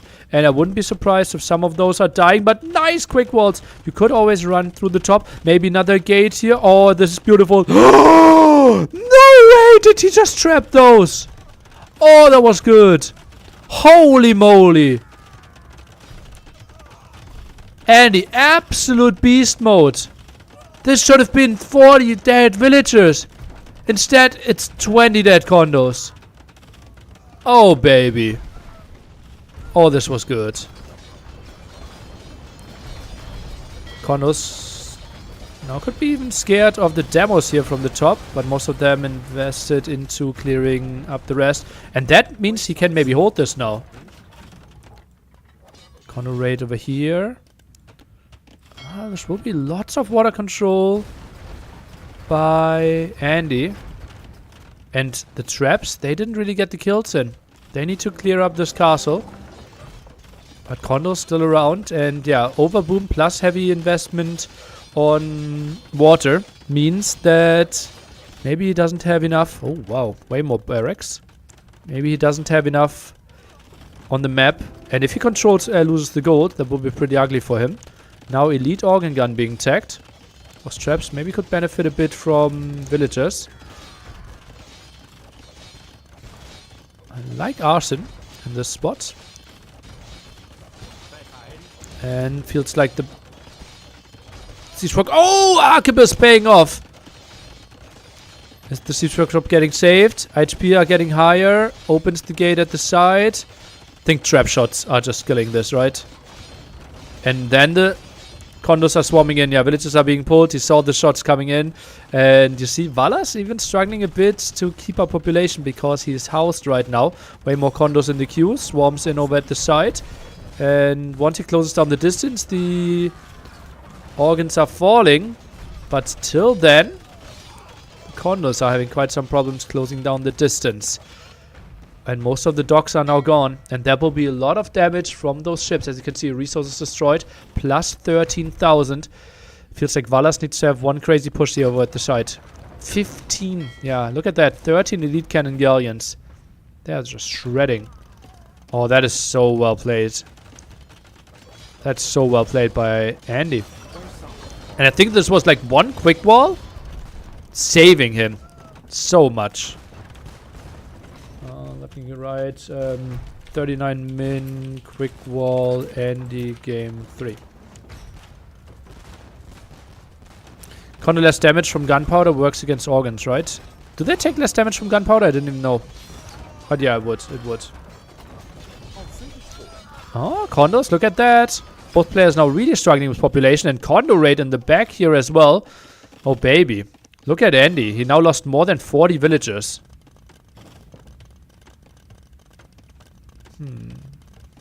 They just don't take bonus damage? Ah, okay.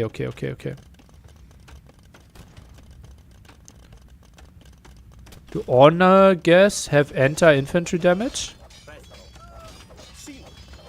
Organs? I thought so. Infantry plus 2.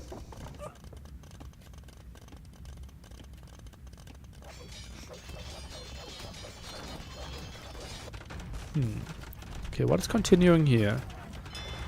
Another dock. Now he can't really redock anymore. So much control. Valas goes for some more fast fires. And that castle will be quite tricky. And Andy goes for hand cannoneers now. It's like the organs are not worth it. Would love to see some more condos raids through the middle, but obviously without water control might be quite problematic.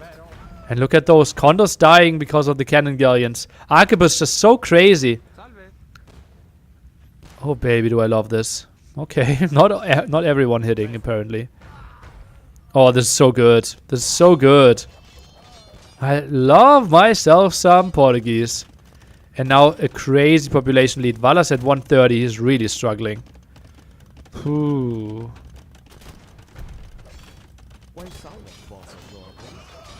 Is he two hitting? I think he's two hitting hand cannoneer. Yep.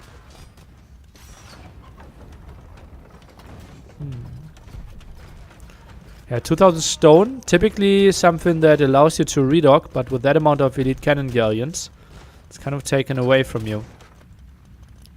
And that dock now has fallen as well. And Valas also limited gold control, right? Because cannon galleons simply having control over this area.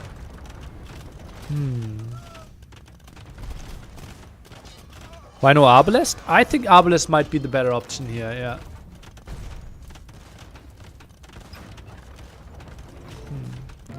G to the G.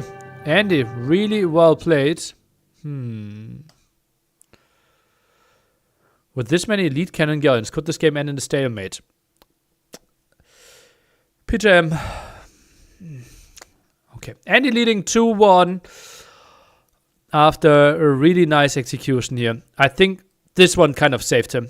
Like, we didn't have the condo timings, right? Over here, the walls, like the defensive castle was quite nice. Needed to see a bit more focus on the traps. And then maybe ship right earlier to contest the galleon numbers. And then you're only fighting off against all the heavy demos. And it makes it really tricky for the opponent to take, proper fights. We need to have spread docks everywhere. But way easier said than done with all the control that Andy got. He was extremely vulnerable on land and should have been punished. 3 traps, 2 bombard cannons running in, 40 condos with it. And should have been all castles dead, all the villagers dead. But that one single trap simply made him survive. Whew. And we'll have 10 players at the main event.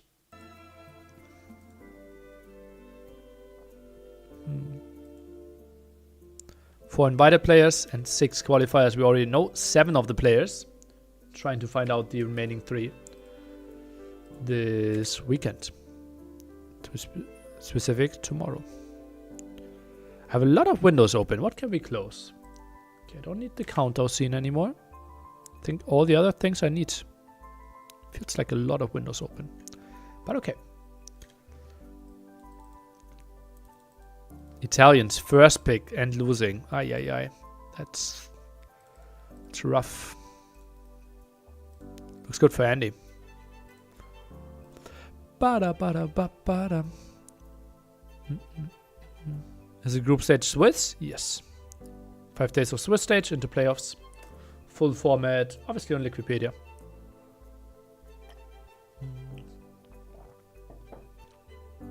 Mimi looks nice. See what you did there. Brood War still an option. And Arabia. Do we have Franks? Valas without Franks? Were they banned? They were not. I'm surprised. Typically a bigger fan. And Valas used his 3 best civs already. There were a random ban. I know my boy. Yeah. Valas loves Franks on Arabia. So that's actually quite a big nerf to him.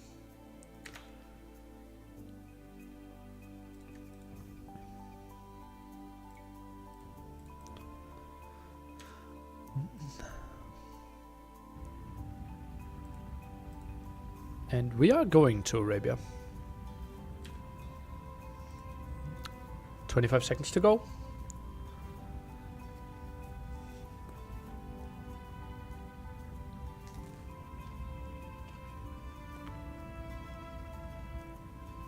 I'm expecting some upsets in last qualifier. Well, if I would expect them, there wouldn't be upsets.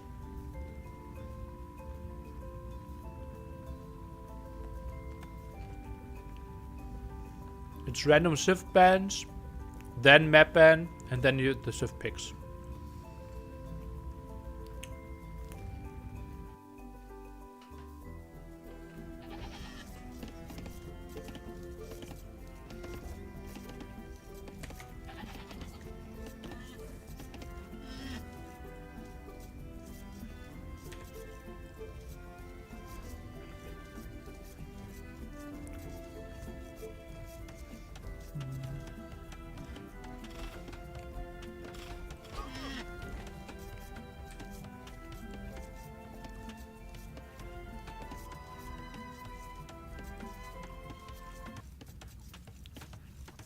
Hopefully we have a minion and Georgian Hippo by the main event.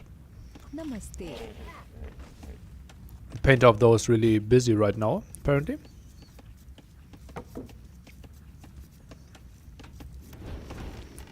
Gojaras for Valas.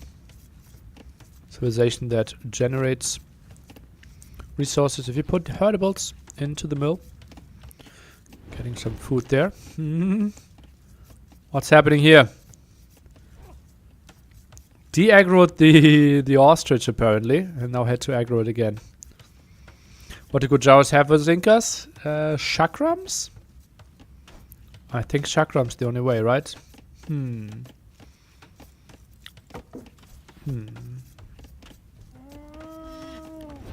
Incas for Andy, considered to be one of the strongest civilizations that we have on Arabia right now, with the food discount. Spear Scum, Crazy, Eagle, better than with Aztecs and Mayans right now. And Kamyuk if we feel like it. If you face infantry as the counter, you can easily go for slingers. Just fits really, really good. Also extra llama. Has the food nerf shown any effect for Incas? Well, we're only 3 days in, so we don't really know. Chakram died to Slinger? I don't think Slinger are a late game unit. I think Slinger are only a castle age unit. And if Slinger's out on the map, I think you can actually go for like Hassas or Shivamshas and deal with them quite easily. Great Doubt history video. Can you please tell us who invented boar luring, deer push, etc.? Boar luring was at the start from the game. Like, people played that in AOK already. So, like, people just figured out very, very quickly. The only big difference is that till at least, like, let's say 2010, you didn't lure a boar without loom. Because games were so laggy. Or maybe 2008. Something in that ballpark. You never lured a boar without loom. It was just... because the ping was so high, you basically shot and just clicked back and maybe took 2-3 hits from the boar till the villager ran back. So that was quite tricky. Yeah, but we always got boars. Did you follow any other esports? A bit of Warcraft, a bit of Starcraft, a bit of Counter-Strike. Is this fast castle from Valas? No, this is an archer defense, but with 4 on gold already, that's quite a bit. Yeah. If you think about fast castle, like 22, you need to afford everything, right? How can he? Like, no farms, not enough on wood here as well for the buildings. Yeah, a bit of weird build order, I can agree.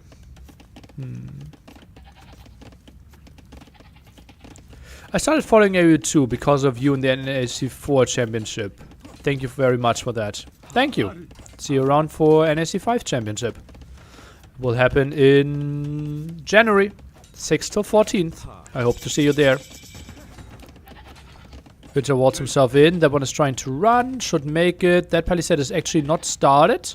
So need to hammer on it. He did more hammers here. This one's still at 0%. So technically Andy could run in. 21 HP. Oh, this is a rocky start for Valas. Not a big fan. Oh, disaster! Disaster for Valas. Look at his resources. 500 food, 200 gold in the bank. Now pressure on that mill a bit. Oh, what a bad game. What a rough game here. No loom. It looks like he's moving without no loom, right? But it actually is 3 men at arms. Where is the third one? Oh, runs around here as well. Does some extra hits. Oh, baby. We typically don't see men at arms finding so much damage anymore, but Valas simply played top 22. Maybe we have to go back into the Dark Age to understand what happened there. Did he maybe shoot one of his boars or something? Oh man, oh man. Gets another villager. Gets a lot of damage.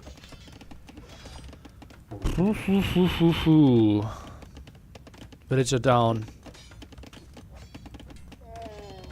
This is such a shaky start here for Valas. Oh, baby.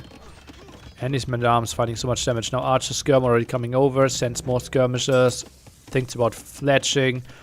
20 gold away from getting it. And there will be a bit of pressure here on the woodline already.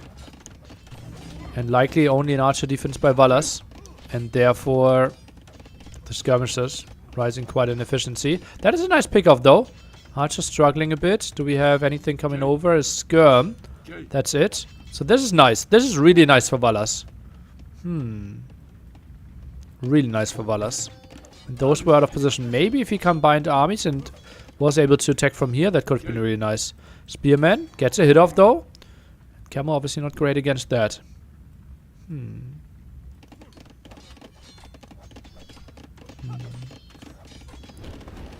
Why does he only have 5 vertibles?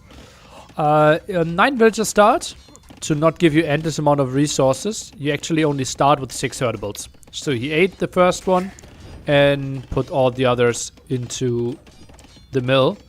Also be aware that it's not linear. So the 6th one simply gives you way less than the first one when it comes to food per minute. That trap from Andy last game was worth a clip. Do you remember any other nice plays till now? From the set? Not really, no. Yeah, and the YouTube guy is already sitting on it. He's really going wild. I think we have like 4 shorts a day. So if you want to see like, okay, I only want to know about the big highlight scenes of the qualifiers. Well, maybe just to go to the short section on my YouTube. I think you might really enjoy that. We have some crazy fights, some crazy quick walls, some crazy plays. Obviously some crazy fails in there as well. It's logarithmic? Okay. In a 3 will start, what is the optimal number of sheep in mill? Well, at the start with 8. Push deer, get a boar after you finish the berries, and then you take them out whenever you need them. Right, on Arena, for example, you keep all the 8 in. On a map where resources are really tight, like let's say you were to play Golden Lakes, then maybe like 3 or 4 could even be an option. 2 archers going to sneak, but lots of walls already for Mandy. Will be tough to find a lot of damage here, I believe. Oh, look at that! Valas can quick wall as well, but I think this is still open, no? And he gets the villager as well. Oh, well, then it's not really giving him too much. And the skirmishers. Oh, they are in a really annoying spot, so... Did you really want to trap them there? Why only YouTube Shorts and not Instagram Reel or TikTok? Because I have neither a lot of 17-year-old Instagram beauties following me or 12-year-old Fortnite players following me. So Instagram or TikTok is not really my audience. Oh, gets another Vil. And this one is in danger as well. 2 more hits. Gets? Oh, 4. Okay. Was that a downhill hit? I think it had to be decimal behind there. Right, an eagle only does 3 damage to villager. And he had 4 HP. Maybe a skirm hit was in there as well. Oh, baby. 5 villagers down already. Those skirmishers just fighting so much damage. It's ridiculous. Crazy, crazy aggression. And those 2 archers together with the camel not really finding anything either. Market being added. Damn, and this is Valas' home map. Andy's looking hot today. Absolutely hot. Already lost a solid 100 extra resources. Scout comes in and clears up all this though. But yeah, resource collected, a solid 1000 advantage, and that is exactly the amount of resources we need to click up to Imperial Age. Now some resources lost for Andy due to the market use. Ballas is going for the market as well. Yeah, the Scout, really nice, needed that one earlier. Whew. Yeah, Andy in absolute beast mode here. And now it should be probably like triple barracks eagle with mass amount of villages on gold. Shouldn't really reseed a farm. If you play like this, take the reseed farm button off in those spots, because you want to get to three barracks first, right? And soon some of the farms are running out. Look, mistake incoming by Andy. This villager is committing a crime against the third barracks. Okay, he goes to another farm. Yeah, but technically he would have. Okay, now some other idols.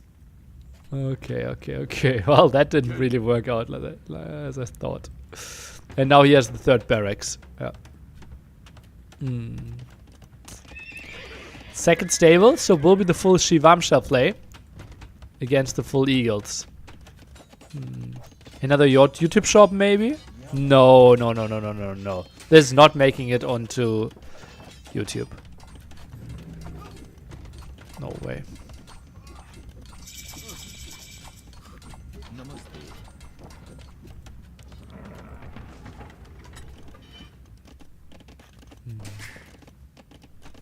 Okay, now we are allowed to reseed because we have the 3 barracks up. We can clip for you, no worries. Okay, please no one send it to him. Thank you. I think it's Anakin AOE here in Twitch chat. Imagine AOE game hosted via TikTok, more parts than resources collected. Ah, true. What's the maximum length on TikTok videos? 60 seconds?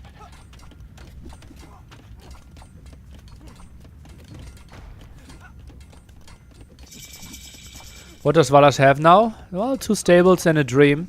Can go for Shivamsha. Is he sending that will through? Oh, wow. No! Loses that one. 6 villager down.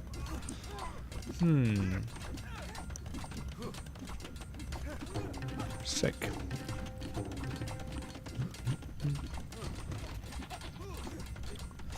Okay, now some repair here. Obviously tries to summer hold. How many Shivamshas does he need to get to?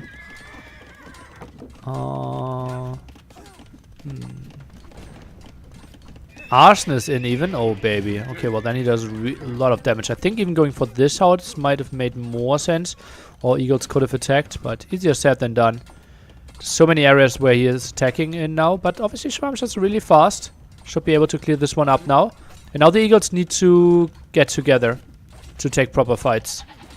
Otherwise, this is really good for Valas. If he now can, like, take fights constantly, like, against small groups of Eagles, this would be good for him, but doesn't even have the proper Shivamsha rider numbers yet. And now ILTC is coming in as well, because the food economy simply isn't there properly. Now Eagles, are they jumping out of the town center? It seems like it. Micro on the Shivamshas, non-existent. Eagles just taking the fight. Micro's one away, the one that's getting shot. But Shivamshas are clearing it up. Not too bad, not too bad.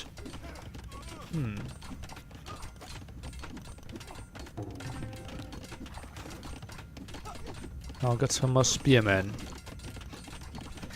Way better upgrades on the Eagles. 1, 2. Shivamshas are looking at bloodlines and 1 attack upgrade. Obviously Eagles benefit more from the upgrades than a Shivamsha, relatively speaking. And bloodlines a crazy most important upgrade. Look at that nice micro. The Shivamsha takes 3 of the Eagles with him, but still not enough, and the Eagles extra damage against cavalry comes in quite handy here. Does Shivamsha rider have bonus versus infantry or Eagles? Not to my knowledge, no. I think shouldn't have anything. Yeah. Any bonus damage. It's not really the thing of the unit, right?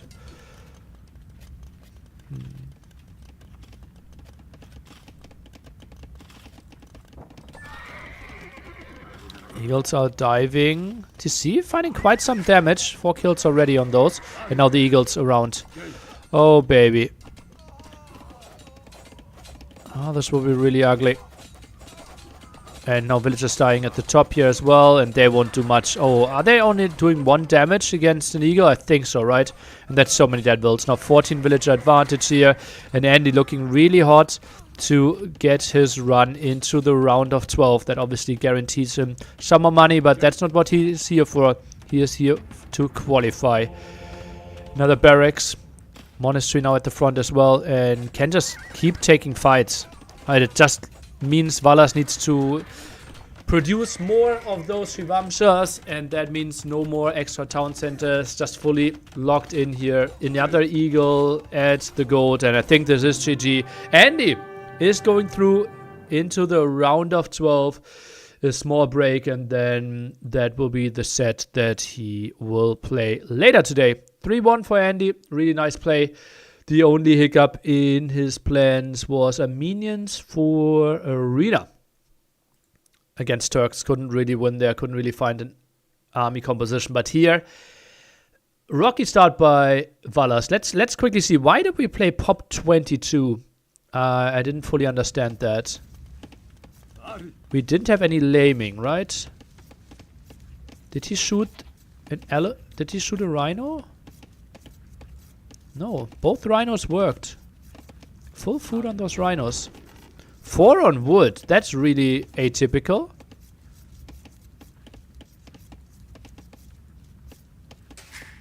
He didn't have... No, he has a second building. Yeah, just clicked up way too late. This is not pretty. And then send 4 on gold. Yeah. Simply build order mistake, I believe. By Valas. And Andy, way too good to let that one slide. GG. GG. Now the question, what are we covering next? So we have Baal, Surakuma. I would expect that one is over already. Andy versus Balz, obviously a nice set that we could cover. Should start in 10 minutes. Jordan running should start any minute. The thing is, we will probably cover Jordan against the winner of Vivi Capoch.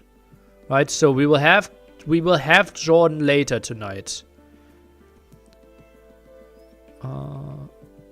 Nikov Ganji. I think going for Nikov Ganji right now might make more sense. Yeah. But I'm obviously a man of the people. And maybe we give you the Jordan double pack. What to do? We will have Nikov versus Ganji. We will have Jordan versus running. I think those are the only 2 options, right? No. No. What do you think probability of Nikov versus Ganji results? I think most likely result is Nikov winning something like 3-1. Yeah.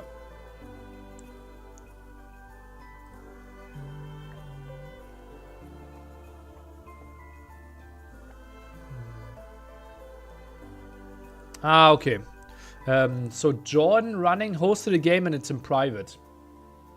So I will quickly call Jordan on my private phone right now.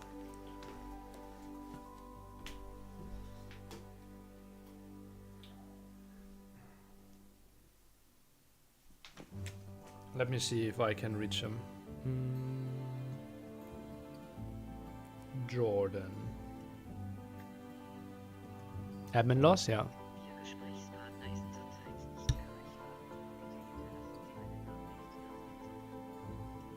Can't reach him.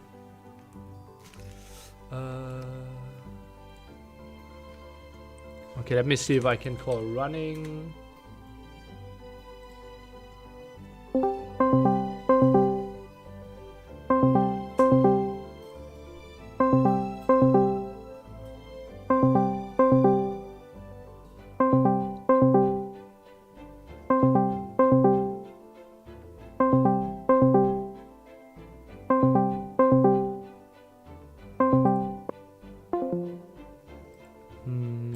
trying Jordan as well.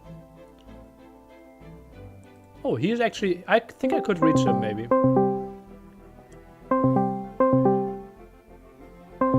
I think he should get a ring now.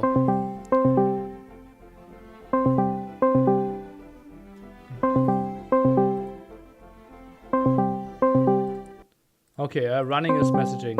Running is calling back. Go back hier. Hab private gestartet. Got hold of them. Get them in a call, please. Okay, they're going back. What did the Jordan running won the vote? Okay, then we will cover that.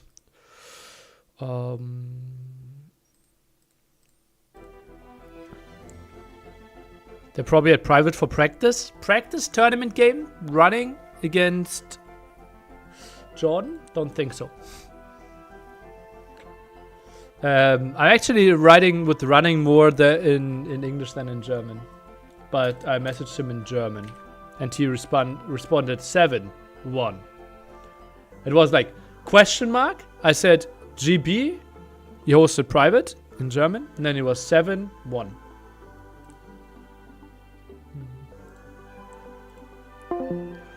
And they will restore actually.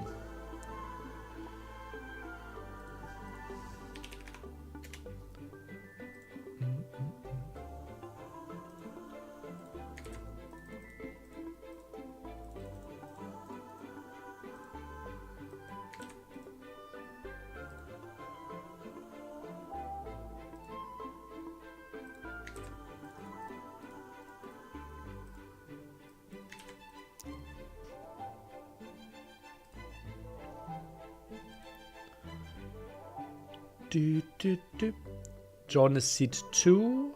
Running should be seat 23.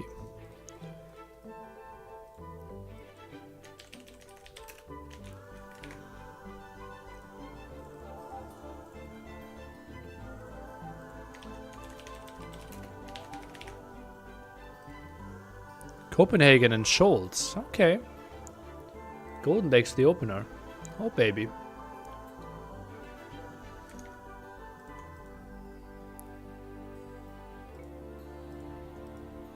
Was it one doubt? Yep.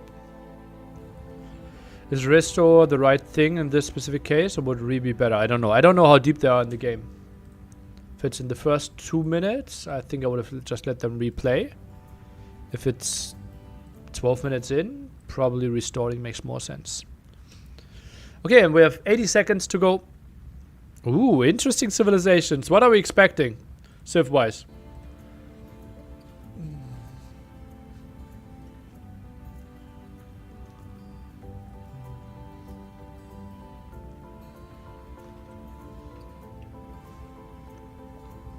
Bell was very low seed. Seed 8 in the second qualifier. Seed 10 in the first one. So MBL considered to be like number 14 in the world right now.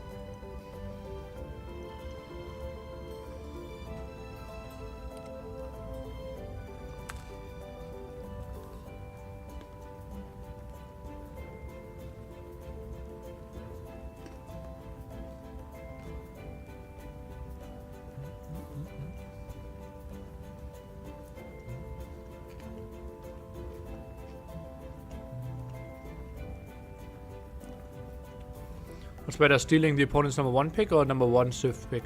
It's too complex to answer that.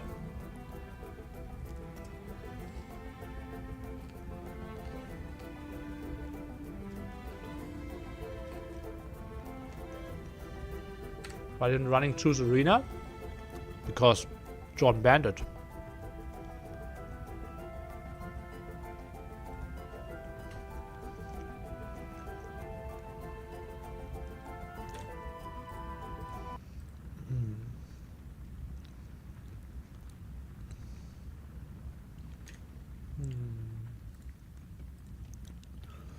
Okie dokie.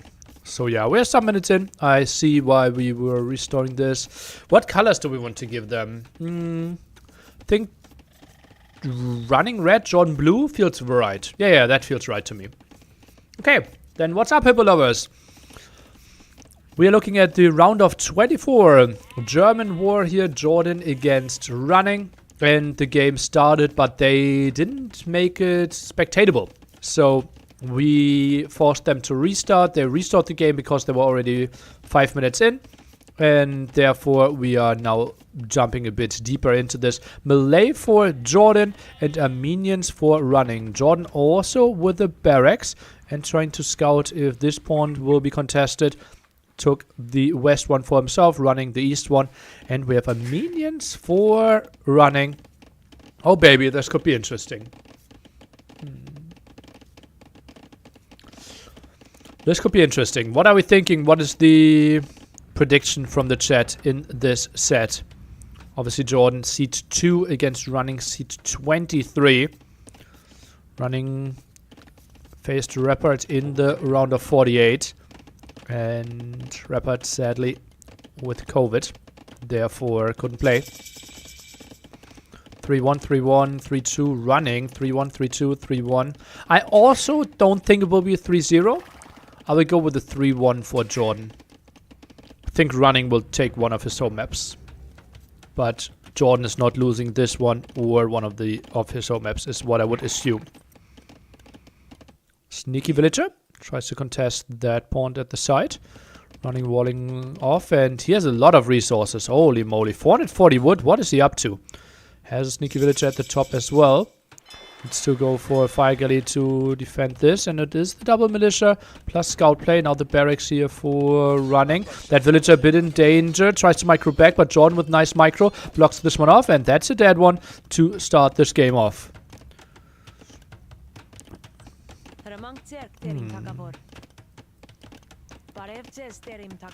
Those are quite some exposed villagers. Jordan in good shape. Did you see some of practice this week? I saw some. Oh, militia just teleported, and that could be a second dead villager. Let's take a look. Oh, squeezes through nicely. Now does a lot of damage against those militia, but obviously having the extra armor helps out quite a bit in those situations. Low HP villager goes back to work, and this looks like a really nice find here for Jordan. And running, not seeing this at all. Way too distracted with the 2 militia. And that's the beauty of those 2 militia, right? Oh, baby. Running, this could be a short game for him if he loses full water control at minute 10, basically, into the game. And then we have a 1-pawn control for Jordan and others non-taken or contested still. But militia, well, we'll take some hits here from the town center. And we'll have to think better of it. Not seeing 2 militia drush for a long time. Okay. Time to watch some Gugu or Sito games. This will be really ugly. And now he builds 1 fire galley against the double dock production. Oh, baby. That will be a big problem. 4 eco KD already. Jordan walls off this left side. Still completely uncontested. Now the contest at the top. Jordan gets the confirmation there. Could maybe go for it. But this is just really ugly for running. And food income will be close to non-existent. Winchester leads 1-0 against Say My Name. Trying to find revenge for his friend Classic Pro. Say My Name. Did not know that NAC was happening because he didn't check Wikipedia. So no one to blame but him. And didn't know about the first qualifier. And then saw all the people play the first qualifier, signed up for the second one, and beat Classic Pro. Which was one of the bigger upsets. Probably the second biggest upset of this round of 48. Yeah, hard. You know better. You know better. Rating-wise, by the way, running a solid 70 points above Jordan. But obviously Jordan not really with the ladder grind in the last weeks.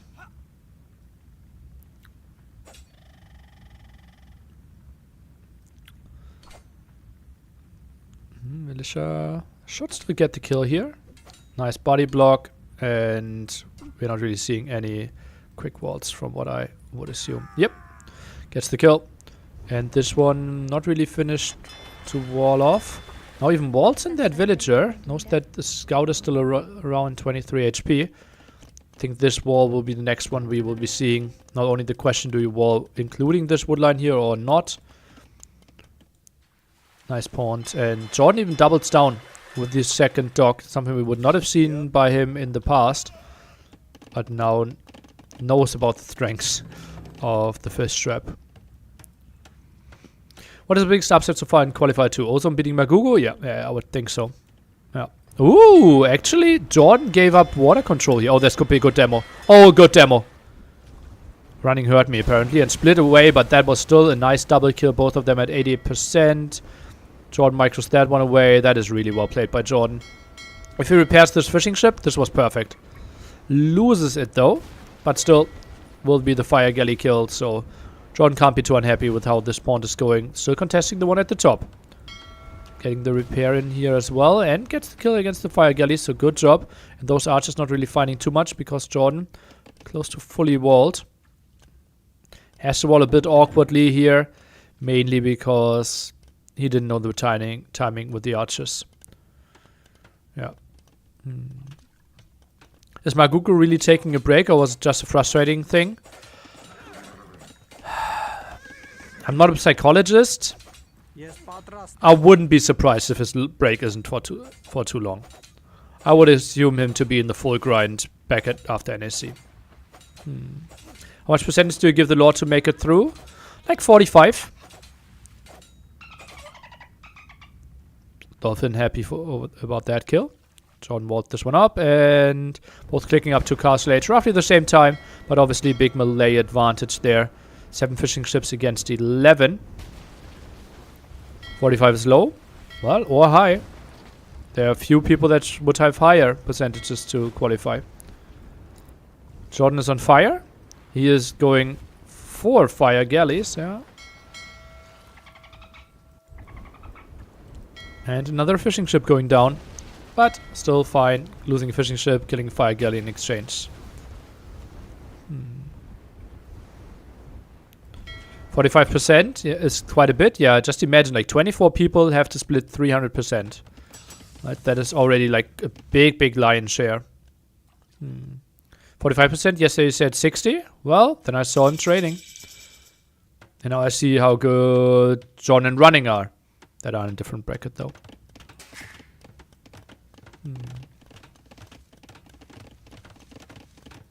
I know why it's happened, but feels odd with all the most famous names in the first and third bracket. Well, isn't the second bracket the one with the 3 runner-ups? Right, so like technically looking at last weekend, like the second bracket is the toughest. Is that not the case? Which one do we say? That's the second, right? Runner-up, runner-up, runner-up. So like this one is, technically speaking, the toughest bracket. Like if we only consider last week's results. Yeah. Does anyone know why Velez is struggling so hard lately? I think mainly focusing on real life. I have not talked to him though. Gill nets now for Jordy.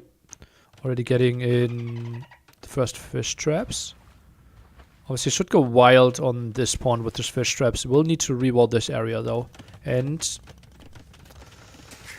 now the 3CC play by Running as well. Jordan for now heavily on stone. That's surprising. Honestly pretty hyped that it turned out that way in the second bracket. Oh, a lot of people hate it. A lot of people felt like, wow, the 3 runner-ups, they should have been in different brackets, so like that all get a second chance. Now it's guaranteed that 2 of them won't make it. 5 relics on this map. Running already on a good way to get at least 3. Not unlikely to get 4.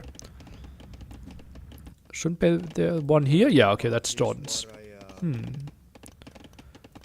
Is there a pattern behind the bracketing? Yeah, I'm explaining it in my YouTube video about the brackets from the second qualifier. They'll avoid it number 1 and 2 seed though, which is nice. Kind of, yeah.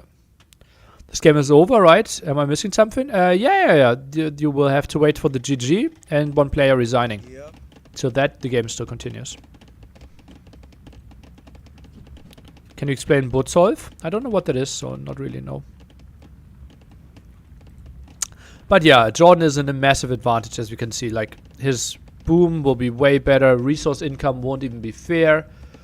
As you can see, he's now generating 50% more than running is every single minute, right? So he will fly to Imperial Age, and running maybe can make something happen with his market, but what are the options? We've already seen that Armenians are not really the civilization that have a crazy powerhouse unit. Running also still not on stone, only now switching, so the composite bowman switch will be pretty late as well. And therefore I fear quite heavily for running. The 2 militia just did so much damage early on. Double market? Why not? You can build trade faster. Hi there, Nili. How are you doing? Doing fine. Is composite much better than just ARPS? Well, the higher the opponent's armor, the better it is. So, against a Civ that already has all armor upgrades for infantry, it might go for skirmishes with high pierce armor. Then yes, it is way better. 4 dogs here. Are the winners of Qualifier 1 higher seeded than in Qualifier 2? I mean for the main event. No. I think I will just take AoE Elo for the seeding. It doesn't really matter that much though, right? Because we're just going into Swiss stage. So the seeding is only relevant for the matchup in the very first game. What is the reason behind the TC at the castle? Well, it's the best TC you can build to get gold control, and the TC is very protected. The Jordan build farms would surprise me. Nah, not a single farm. It's not the Malay way. And yeah, he's up to him. Running will click eventually as well, but I think it could be like a 2.5-3 minute difference. And Jordan already has the car, so now starts his Karambit production. And those monks, well, they do reasonable damage against Karambits, so yeah, already getting a kill.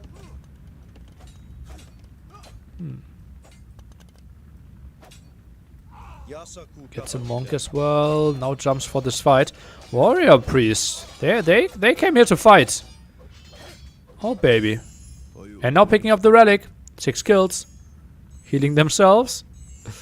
Okay, not too bad. And now he will turn around. Oh no, he finishes this one and now he turns around. No, they just leave. Okay.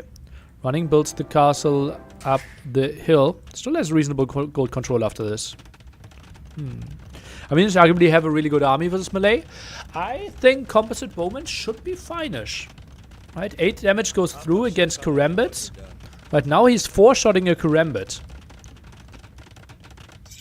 Like, yeah, but actually it's man-at-arm play. By running. Oh, that's surprising. Walls of stone walls here the side. He obviously knows Malay will have a crazy timing.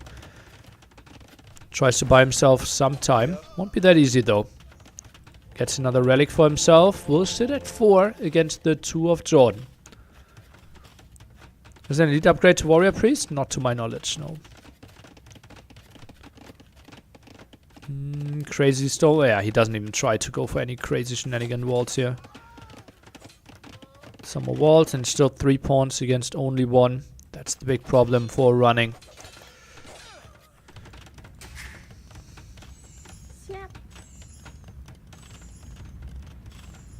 And it is the full Karambit play for Jordan. Needs a bit more gold. Might add some... Nah, he might switch into Arbalest, right? Although, resources are looking like he wants to tech into elite Karambits. Some repairs, some more villagers jumping into the TC, maybe. Gets the stone walls up and is holding this for now. But this is a lot of distraction for a very small investment for Jordan. He just sold a lot of food. Okay. Now it ticks fully into Arbalest and gets another castle up here at the side. So it will be the full longsword play by running. Again, won't be great against what his opponent is building though.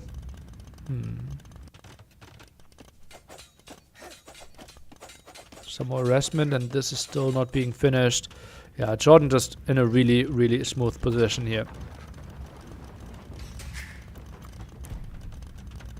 Yeah, we might be able, like, if this is a very short set, to jump into Vivi Capot to find the winner of that one.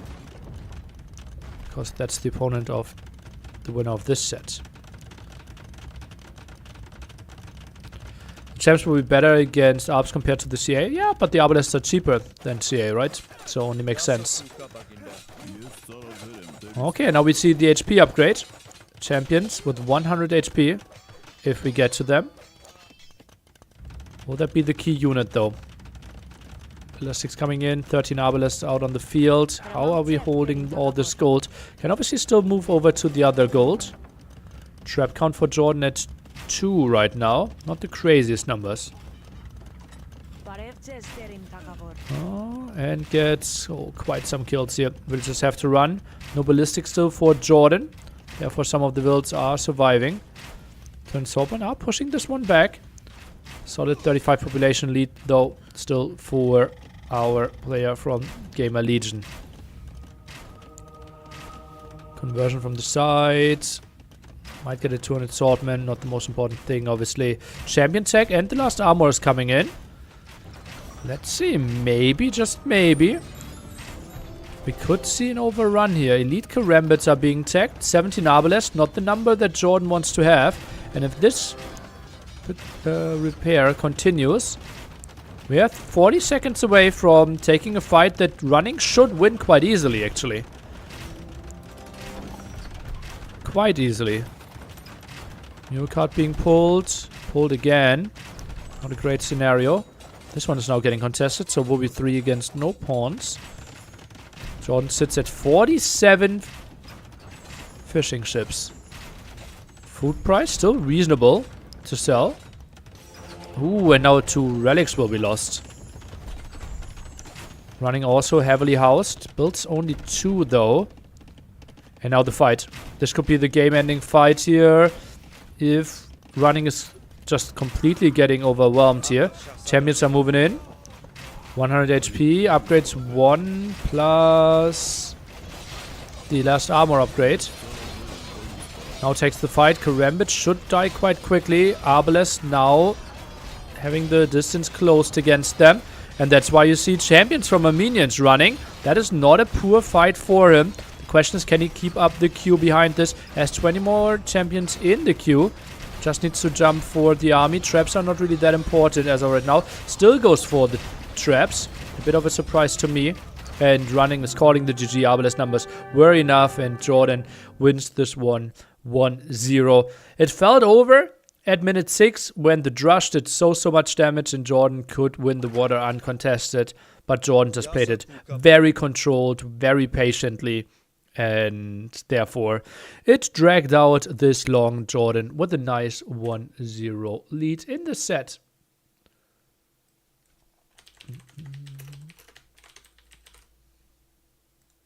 Yeah.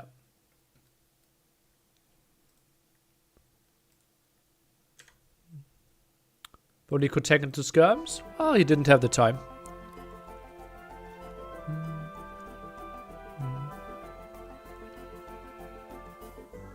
Yeah, resources collected were not fair at all. Jordan needs 1-0. But I'm excited for the home maps of running. I'm really excited for the home maps of running. As I said, I don't think this will be 3-0. I think the home maps of Jordan and the neutral map will be really good for him. But I would be really surprised if it's 3-0.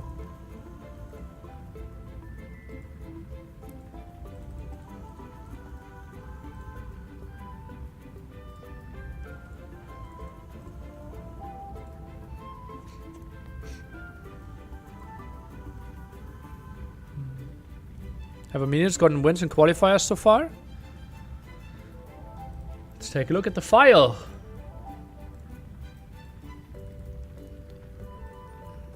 Armenians. First qualifier, played 9 times, won 1. Second qualifier, played 1 game, won 1. That was before today though, so I think they at least won 3. So yeah, not performing hot Not performing hot at all.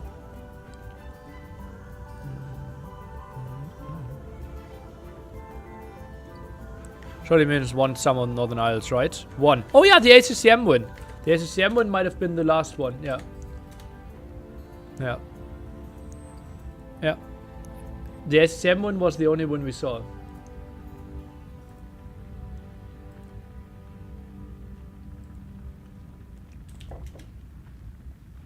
Okay, update. Sebastian Dark will start an hour earlier.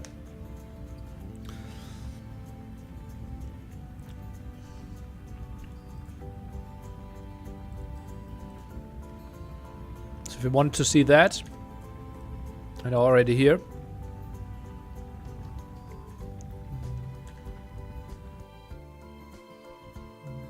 What is the status with Georgians? Being played. But that was with broken demos? No. Just the normal demos. What did we have? We had Jordan in blue, right? And running playing red. So we can jump over to Schultz here. Jordan is playing Gojaras. Civilization that is quite nice on this map in the sense that we are not really contesting early on, and therefore they can just boom to their Dream Army composition, to the Camels, to the Shivamshas. Also performing really well against Civilization that does not have halberdiers, like Mongols that we can see from running. On this map, limited gold, therefore we are fighting for those side gold spots here. And sneaky dock by Jordan. Okay, knows that there's not a lot of fish around this tower, so could have maybe gone over here. Decided to go more to the side. Interesting. Bartos freaking Andy should be wild. Yeah, that should be a really good set. Shivamsha eat Mangudai. I think neither one is eating anything there. But yeah, Shivamsha should be a good unit on this map. Can I ask what the advantage of playing on a home map is? Like, is it only about the map fitting your playstyle, or is there more to it? No, that's completely it. Yeah. Like, running is more the strategic player that struggles a bit, like, relatively speaking, to Jordan with mechanics. Jordan, the very mechanical player that likes to play meta strategies. So, for something like Jordan, Arabia would be really, really good compared to running, who would be like shining at Black Forest Arena kind of maps. What are we seeing here? Okay, here's the plan apparently.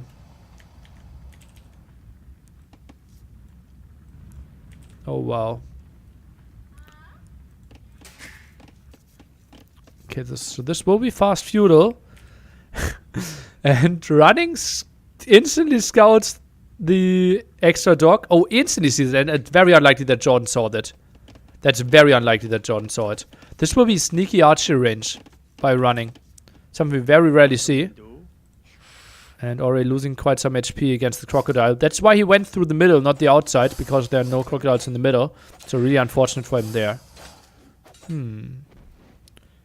Yeah, if Jordan scouts this, he's in a good spot. But how does he scout this? What is your reason for quitting professional poker? It didn't make me happy. Let the NAC be the best of all NACs? Well, that's my plan. Working for it every single day. Hopefully we'll get there. And hopefully you'll all be there to enjoy the ride with us. 5 vertibles in the middle. And yeah, villager ideally. Oh, even militia.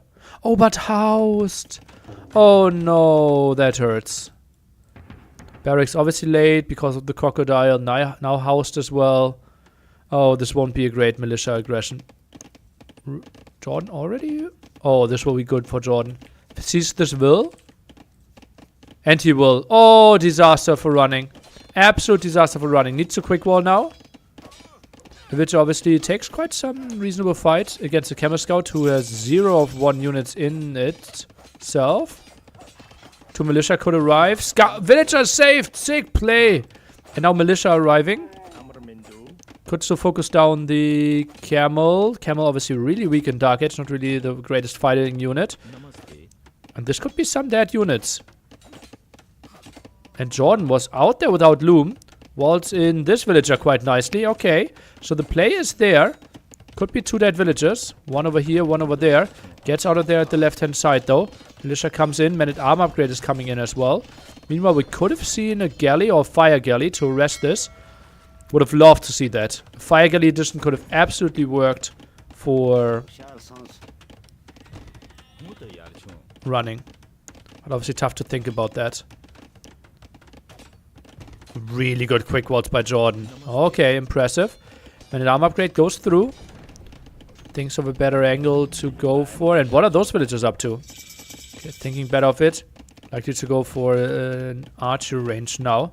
Trying to defend this area. Not on gold at all, Mr. Jordan. He scouted his secondary gold though, so can easily go for it if he feels like it. And now we're adding the fire galley, while Jordan is not doing that yet. And the blacksmith for Jordan, so running with quite some aggression.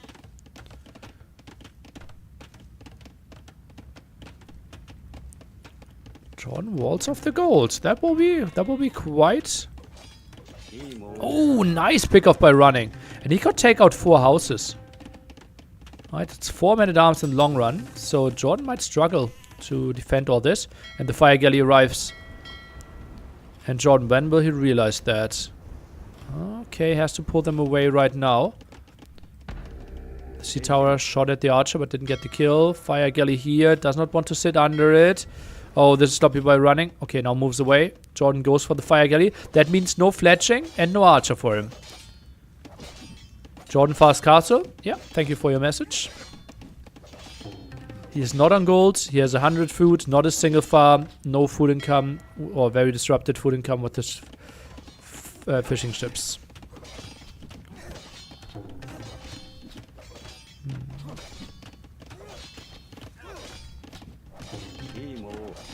If you have questions about the overlay, there's a YouTube video explaining everything on the overlay here. It's called Capture Age Explained or Numbers Explained. It was something from NAC 4. Is running number 2 in Germany? In 1v1, yes. In team games, it's probably Anotov. Yeah. Ooh, nice gates. Quite some damage to those men-at-arms. 2 down. Wow, with only 1 gate. That was a nice move. Nice move by Jordan. And those archers losing quite some in efficiency. Does running have any chance to contest this now?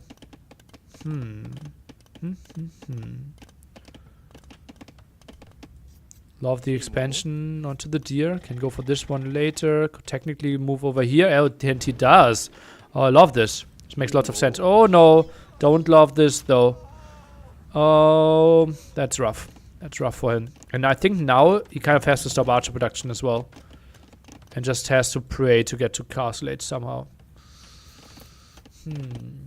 So will I get NAC 5? Not for work.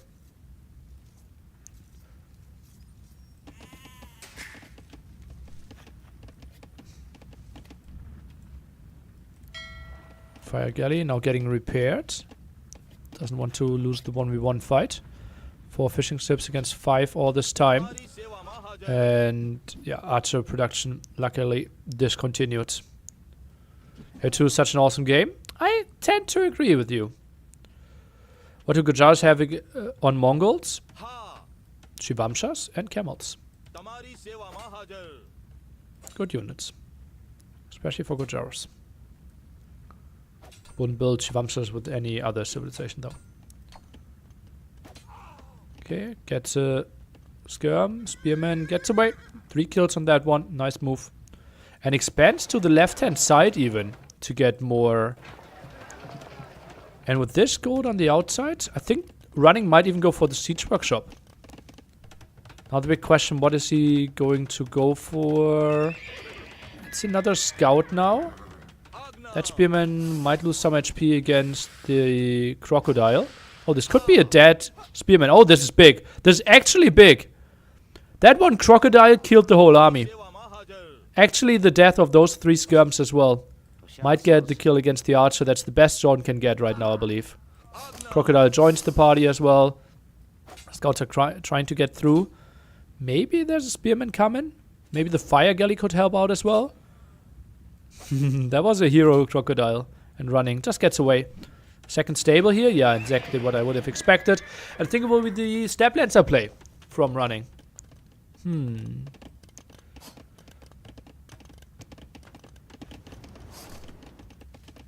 Jordan now clicked up. Maybe had the click up behind some villagers queued.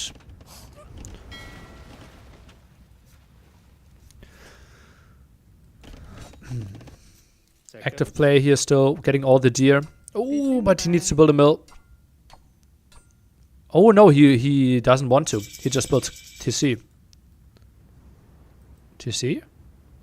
Okay, nice. Monastery as well. The running special. Maybe a siege workshop.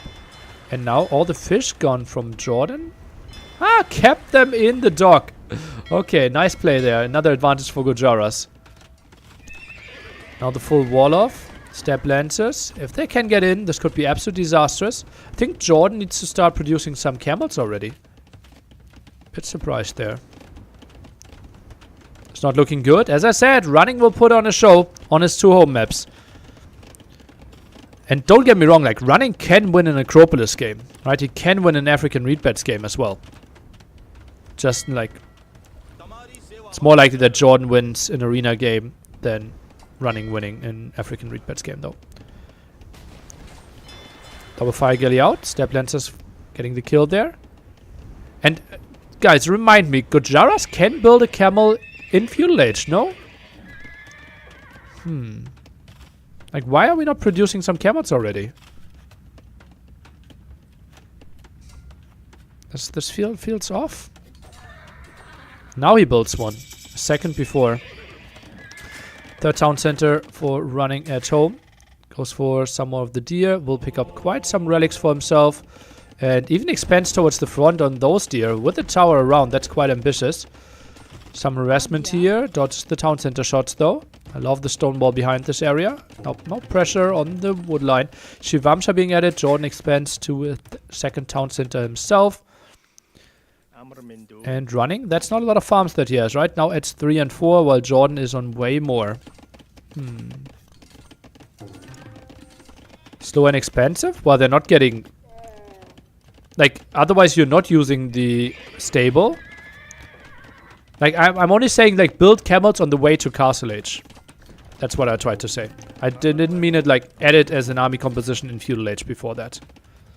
Yeah. Jordan is behind in villagers, yeah. Behind by 8. And that could increase.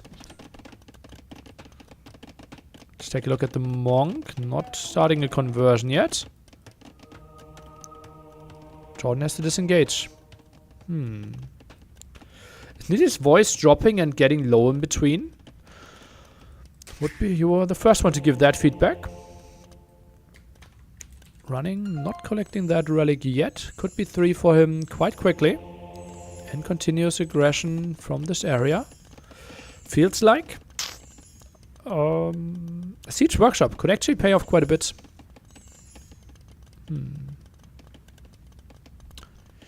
You're still good, Nilly? These weeks of streams have to be exhausting. I'm surprisingly good, yeah. Last Friday, I was really dead. Like, there was a stream where I felt like, okay, let's do a casual 6-hour stream, and it suddenly turned into like a 10.5-hour stream with casual versus Dogao, I think, delivering one of the best sets. Oh, big loss here!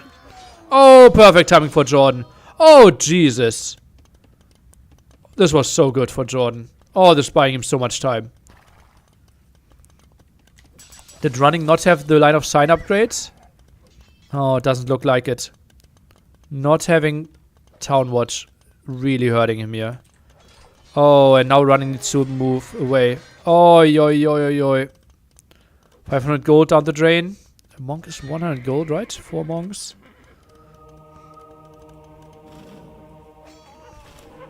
And now jumps for this one again. We'll get at least 1 conversion. Another monk pops, but could jump into the town center or die.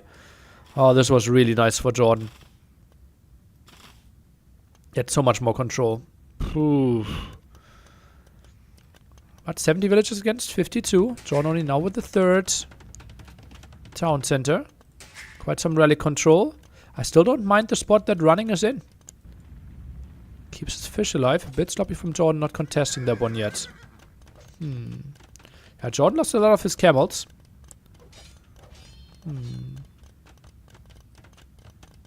And now more stables added. Oh, baby.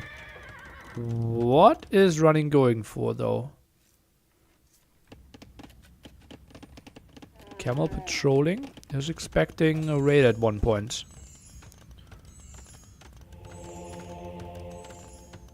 Jordan goes for TC number 4. Running still not on stone. It's full camel play. Huh. Score seems off. Yeah. Nice camel.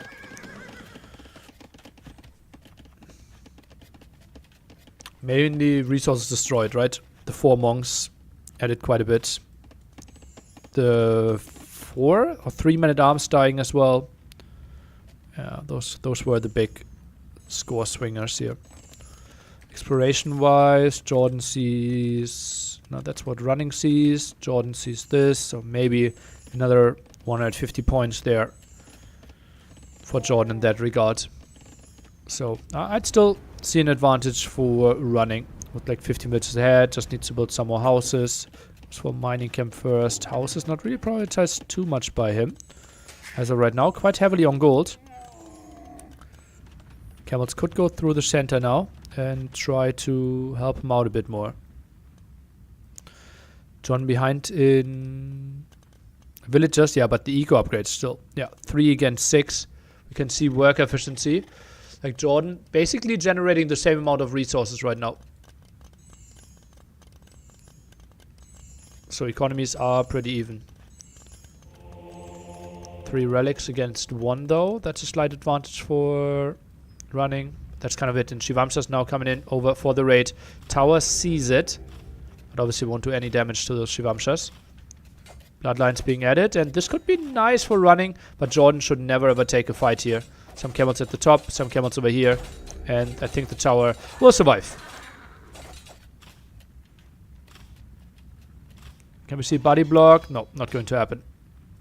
What do Mongols even go for in this matchup? Do they just lose to Camel Shivamsha? I think that could be the big problem here, yeah.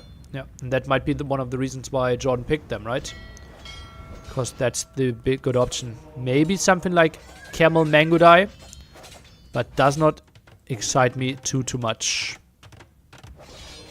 Oh, this is a good fight for Jordan, no? The conversion behind the tower doing damage? Camel versus camel? Oh, no, running. That's disastrous. Absolutely disastrous. And that's what we have been saying, right? The strategy is nice by running. Just it feels like the execution. Better on Jordan's side. So clean. Finding those small pickoffs against the monks. Now taking another really good fight there in the center. Pulls the monk back as well. Or was it killed? Maybe it was killed. And then camel v camel fight. Simply so much better.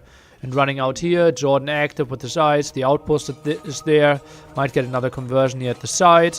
Just so many good moves for Jordan over and over again.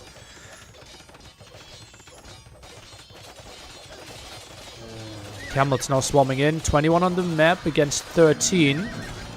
Quite some villagers dying. Not really sure where all of them are.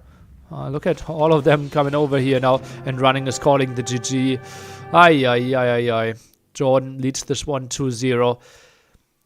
Just the smallest of mistakes, right? Losing those monks, losing some of the men-at-arms. Jordan just played this one so calm. Would have gotten the gold control now, and running knows if we play this one late game. It will be really tough for me. It will be really tough for me, and therefore he went for the tricky strategy. Jordan with a nice defense, with a nice quick wall, saving 2 villagers early on as well. And yeah. There is a reason we see seed 2 against seed 23 in this one. And let's see if running can deliver on his first home map. The one that he picked earlier.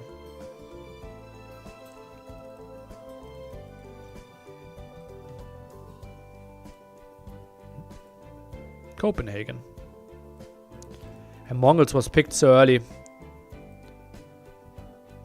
Maybe banning...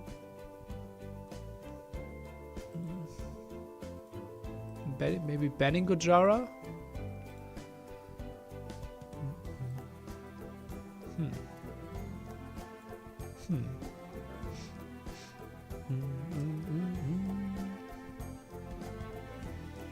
Will Jordan play again if he wins? Yes. Round of 12 will follow today.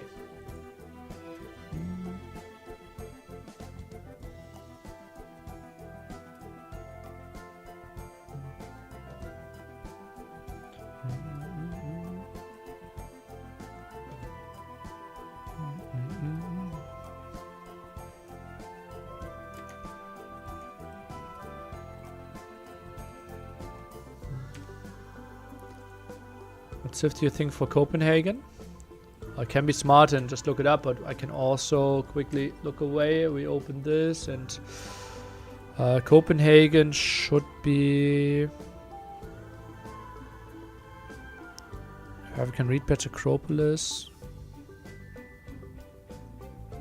I don't even know properly. Vietnamese? Like humans feels really good for Copenhagen. I think it should be Cumans, yeah. And what do you want to play against Cumans? Maybe Goth. Maybe Goth Cumans. Okay. Jordan did not go for Cumans. But running went for Goth regardless. As the counter to, I believe, Cumans. And we'll put running in the red, Jordan in the blue. Here on Copenhagen. A map where we start fully walled, we have a castle at the bottom, and we can either contest the water at the top or the water at the bottom. Right now people have been doing both quite a bit.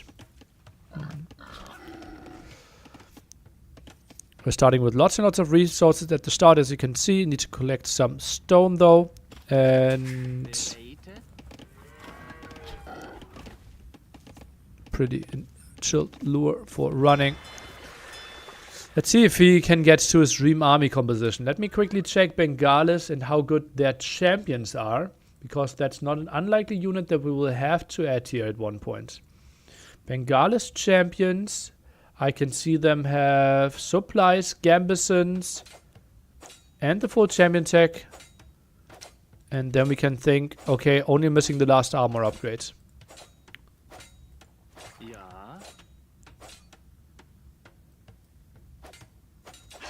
And Jordan will play fast feudal age. Tries to contest those 2 pawns while running.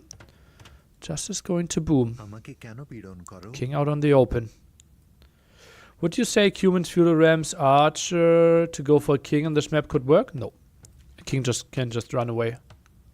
How many archers do you want to have to surround a king? Like an archer does 5 damage, so you need 25. No, you need 15 to 1 hit. And like, where would the ram come? Like, if you make an attack like here with the rams, the king just runs away, and then you have 2 Huskarls against it that beat it, or 2 Ruther to beat it. Do Bengalis get hand cannoneer? I think they shouldn't. It would feel weird in their identity, and they do not. Yeah. What can Bengalis do here? Elephants? Champions. I think champion Rata. The economy should be really strong, right? Technically, elephant and elephant archer would be like the dream combo, but I'm not sure if you can get to it. And mobility is really, really bad. 15 villager feudal age. Yeah, be reminded though that you start with way more resources in regicide mode. Who would you say is the most likely player to make main event? The Viper. He lives close by. Not much can happen. He's already invited. Yeah. Right. Train is not the best, but he will take his bicycle.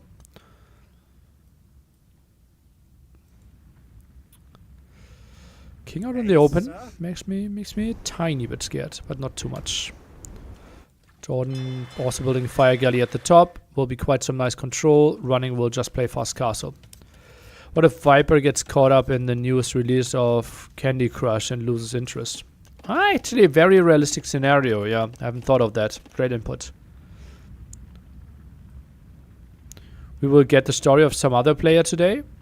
If we feel like it. Is anyone going to stream MBL Daniel? I don't know. Maybe is there someone like Survivalist would be a good candidate to stream that. Or Ondu could be a good candidate to stream that as well. Yeah. Obviously they're like, I wouldn't be surprised if like 20-25 channels are covering this event today. So we at some point will have 6 sets overlapping, but likely that one streamer will get the coverage. Do the kings regenerate HP? I don't think on their own, but most of the time they're obviously in castles or towers, and there they do. I think it's actually not Viper. He has COVID now, so I'd say Leary is more likely one. And you think COVID will hold on for 4 more weeks or 3 more weeks? Sounds like you just wanted to post another message. Hey, yeah. Post-COVID syndrome. Oh, baby. You know what you're talking about. Isn't this over already? Not really, right? Jordan is in feudal age with 200 food, while running is on the way to castle age. And therefore, boom for running should be competitive, and we might think that it should be better economy, better military for the Goth player. Have you ever caught COVID nearly? Yeah. In 2022, it was like the first summer where I felt like, let's go for it again. And basically the first time I went out, I got COVID. I was at a festival. Like, it was somewhat obvious. We traveled with like 12 people, and I think 6 or so had COVID after it. So, yeah, more than 10,000 people, cramped up crowd, right? So, not a big surprise. It wasn't wise, but obviously I was triple vaxxed at that point as well. Yeah. That's why I never go outside. Clever. Yeah, I've never been outside since then either. So, I understand where you're coming from.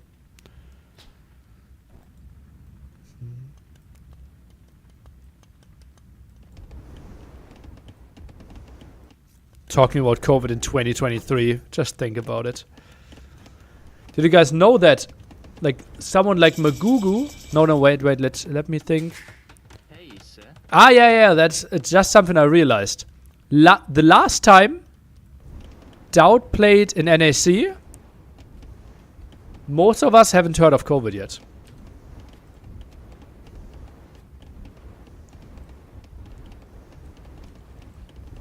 Just to give in perspective how long ago that was. Right, January 2020. Like, obviously it was in the media, but people didn't take it that seriously yet. They felt like, yeah, it's another swine flu or whatever, like people said, right? Some people already took it seriously. Most of us, yeah, I would think so, right? Obviously people, like, technically it was known like late December 2019. But obviously, like, then media started it in January 2020, and like, people got scared shitless like March 2020, I would say. Only Chinese knew about it? No, that's not correct. Like, I think US reports from December 2019 were out that, oh, by the way, there is a potential pandemic. Yeah, potential pandemic. Yeah. COVID isn't in the news so much anymore. In Germany, it's starting to get there again because, like, numbers are getting really high again. Obviously, no one really cares, but technically, numbers are really high.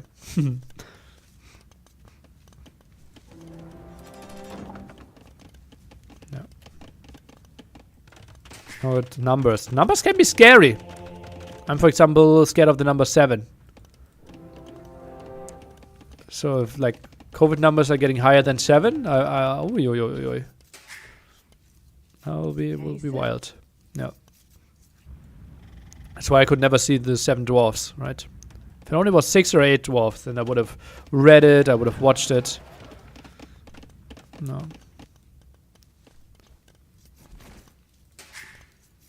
Hmm. 7 is the Lord's number? Is that the case? Jordan, big advantage already. As I said, like, yeah, Jordan will have the better boom. He will have more map control, might have more relics. This comes down to units. Just consider this if you remember the game Balts against Taro, the Chinese against Celts game. Right, that's kind of the same. The GL player in both scenarios will have the better economy, will have more map presence, will have more units but weaker units. And running, he will just play the 40C full boom. And if he gets 130 villages in him and can start his spam, then I think Jordan could struggle quite a bit. Yeah. Imagine watching the movie 7. Oh, that has to be scary for me. Someone tell how good is Ratha versus infantry. I think Halberdier Huskar mix should eat Ratha. I think it has to be horrible. But you're dying to either one then. How are Bengalis champs? All upgrades except the last armor. Yeah. Jordan should grab lake relics. Yeah, it's a bit shocking that he isn't, right? It's like something we need to think of.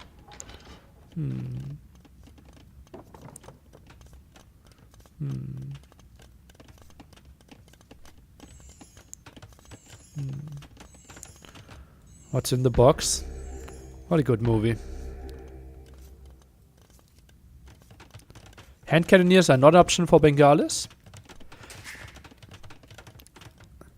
It's funny how we spent like the first 3-4 minutes of the game thinking about potential army compositions, looked through the whole tech tree, and now people are asking the same questions. Hi. Simply because we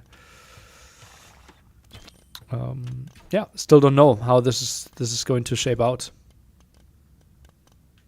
What's the reason for Goth not to get gambesons? Because they would need to get supplies before that. And right now, a champion costs 39 food. With supplies, they cost 24 food. Do you think that would make any sense? Oof! Nice. Counter to Ratha. I think Halberdier Huskar should be doing fine. I like when players put outposts like that. Yeah, Jordan is seeing a lot here, right? Look at this. There's no unit coming over that he doesn't see. Unless it goes here and teleports over and then moves around here. That's the only way. Otherwise, Jordan will see it. Still disappointed. Okay, now has a monk around. Full elephant archer. I think elephant archer should die to Halberdier Huskar as well. I think Jordan needs to play champion. I think that's the way to go. Running only 3 CC play. That's a bit of a surprise to me, I have to say. Would have expected him to go a bit more on the wild side. Oh, he has 4 TC, right? Oh, he has 4 TC. Yeah, he has 3 in the inside, 1 in the bottom. Yeah. Okay, that makes way more sense. That's why I was so shocked, right? And I pointed it out, because Goth kind of has to play 4 TC here. Goth with 90 villagers, like, won't do anything. Just like 2 monks against the Mangonel won't do anything. I think melee form would help out more. Mango actually shooting the... Oh, that's a nice pickoff. And that will be a dead Mango. And a dead Will, most likely. Now even damages his own Ratha. Okay.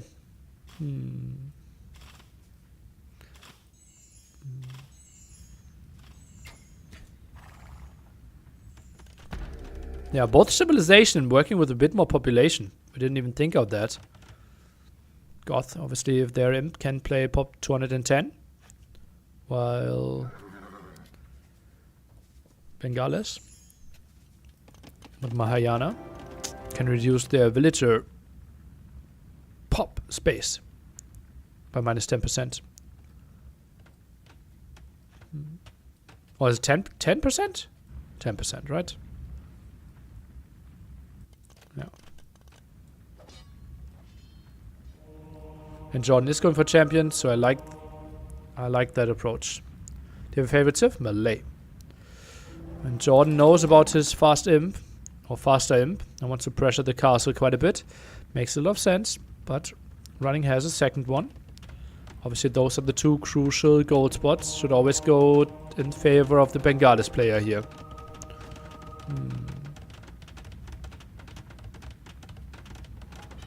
Tries to chase this one. Technically, like 3-4 Huskarls could be really good now. Running not really going for it yet. Goes for Anarchy. Runs away with his monks. Kings should not be in danger in this game ever. And the full champion play. Hey Neely, how were the meatballs today? I finished them yesterday, I believe. Already, yeah.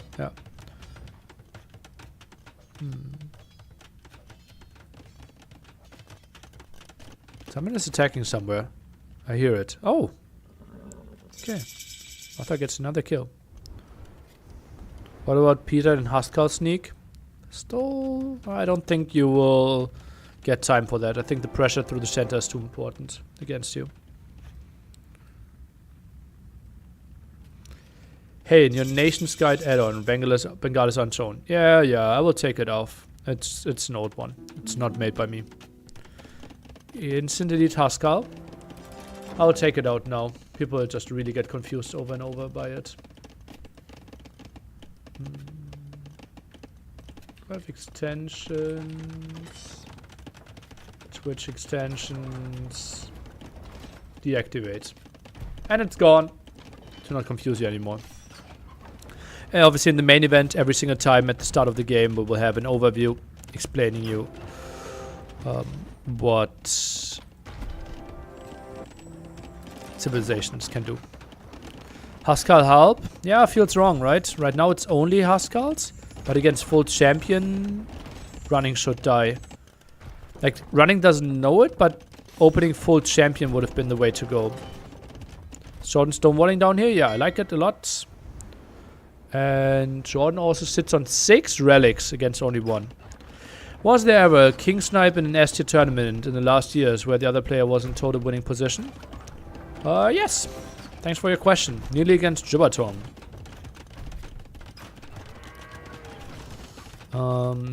In B tier tournament, ZD Doubt Cup. Doubt against Riot. In a show match, Paladin versus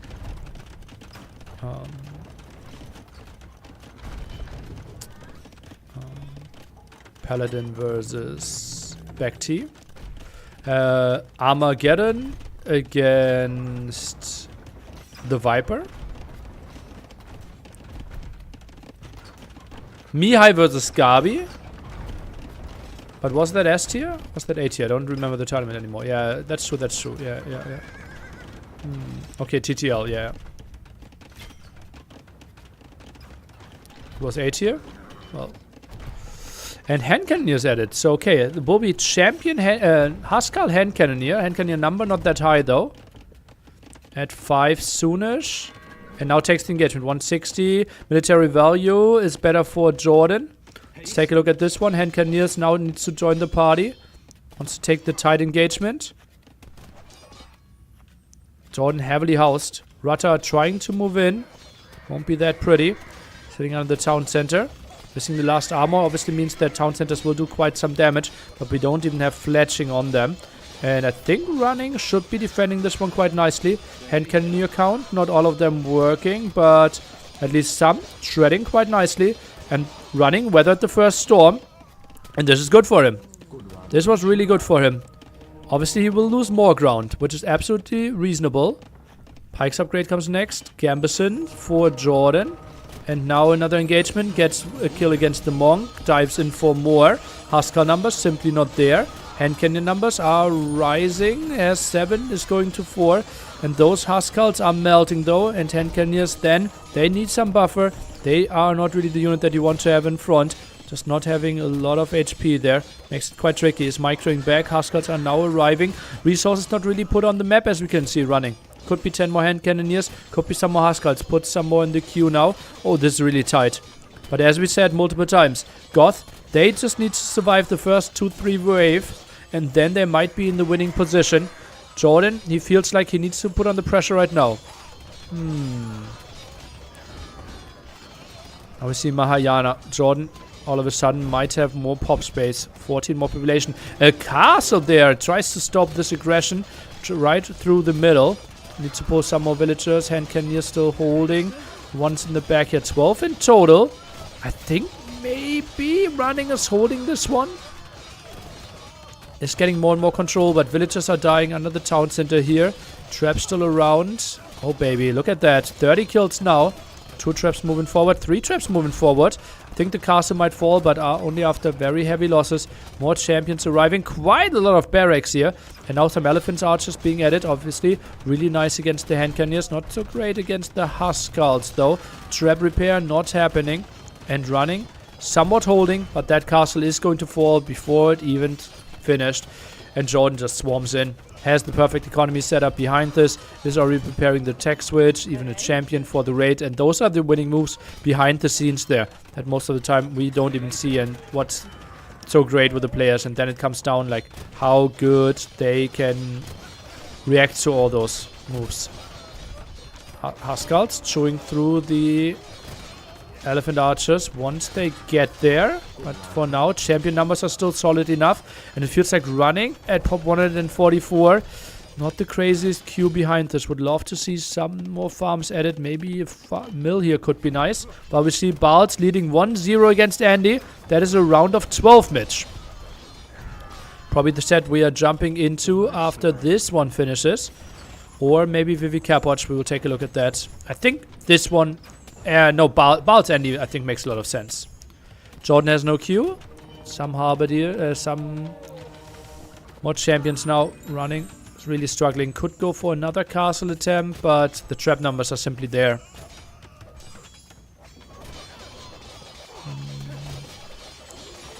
G to the G. Jordan takes this one 3-0 and has to be relieved. Round of 12. Up next for him, he will play the winner of Jordan and... the winner of Capwatch and Vivi. So I think now it makes most sense to jump into... Like, Capwatch Vivi is running, but we will likely watch that anyways, right? We will see the winner against Jordan. Very likely. Velez Mihai also started. Copenhagen Persians against Italians. Oh, baby. That has to be interesting. MBL Daniel is running as well. Golden Lakes. Koreans against Lithuanians. MBL with quite some wild picks again. And then we have... I was surprised it was 3-0 for Jordy. Not really. I didn't expect the 3-0. I expected a 3-1. But we weren't like super off. Right?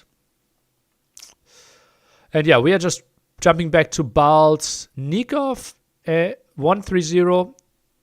Over here, Copenhagen against Celts. Okay, nice. Fortified Clearing, Mengalis 1, Yanganati, Byzantines, Winchester 3-0. Nikov Winchester is obviously going to be an interesting one, starting in 45 minutes.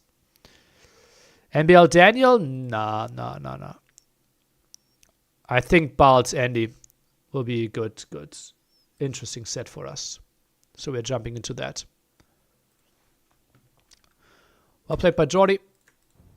He will now get his rest, can watch, cap watch, and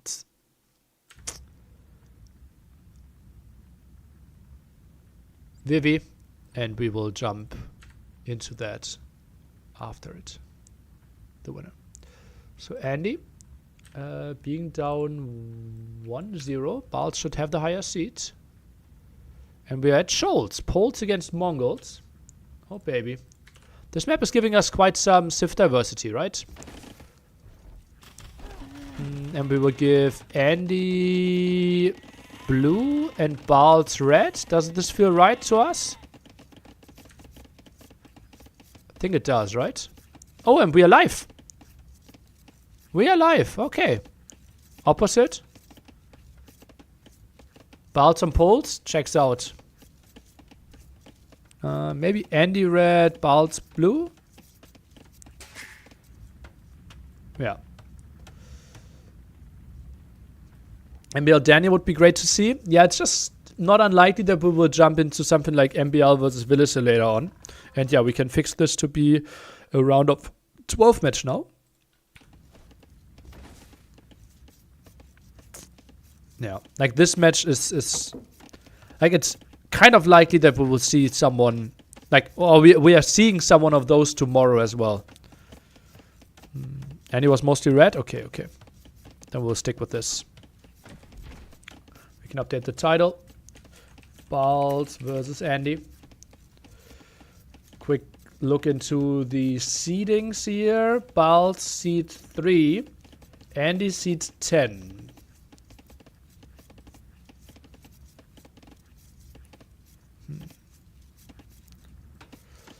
Okay, not a lot of stuff happening. I will eat a bit while I answer some questions. I think that would make a lot of sense. Trying to energize a bit while the action is still continuing.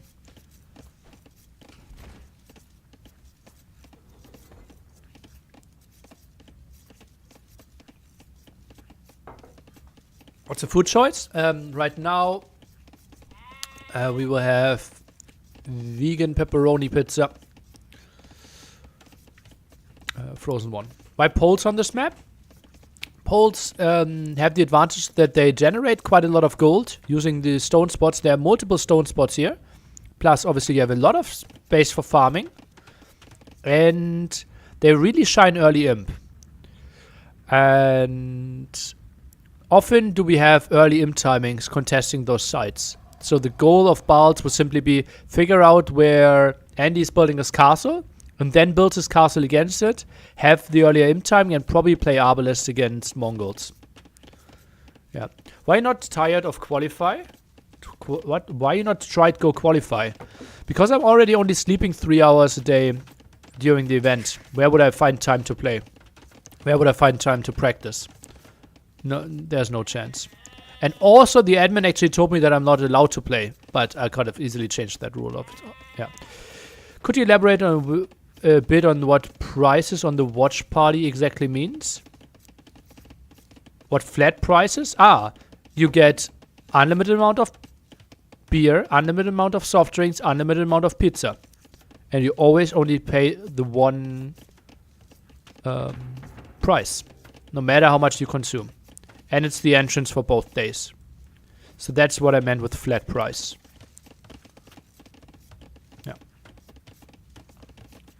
Until it runs out. Technically, it shouldn't, right? They know about the people. They have done big events before. Yeah. They are preparing 2,000 pizzas per day. And we'll have like 450 people. I don't think those are big pizzas, but they know that stuff is going to go down. Yeah.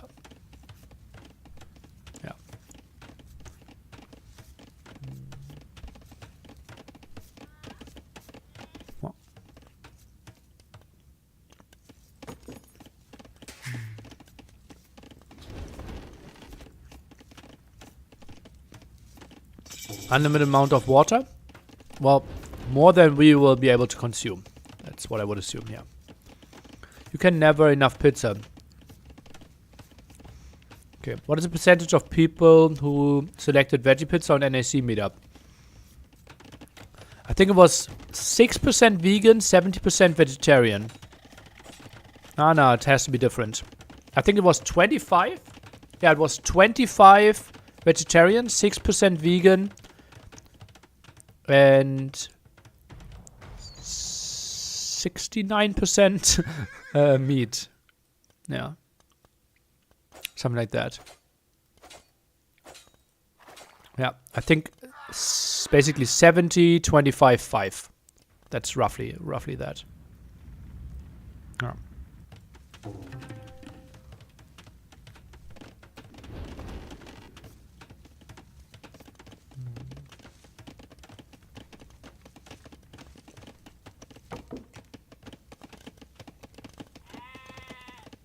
Are we able to buy tickets to watch live? Yes. Just join the meetup. You could also watch in the apartment if you wanted to.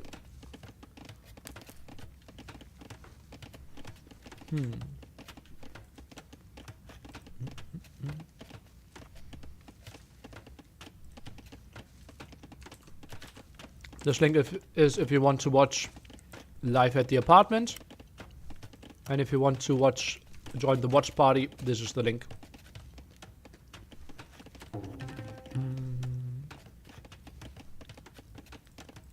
To join live, you could either take $10,000 into your own hands and get the big thank you to spend a day at the apartment, or for $200 you can join a raffle, and we will draw tomorrow evening, and the lucky winner will join us at the apartment. And right now the odds are really, really good, because I think we only sold 4 of those tickets, so that could be quite some value, I believe. Balz goes for the full stone wall here. Oh boy.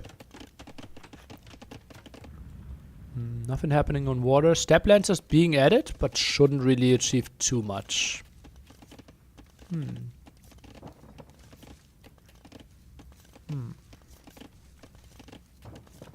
It's making the base too small.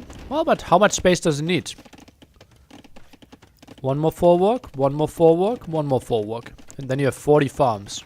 I think 40 farms should be fine for now, before you want to expand.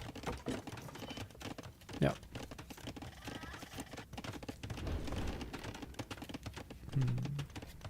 Does this draw include flights? No. This is only the, basically, allowance to enter. You have to cover everything else. Yeah.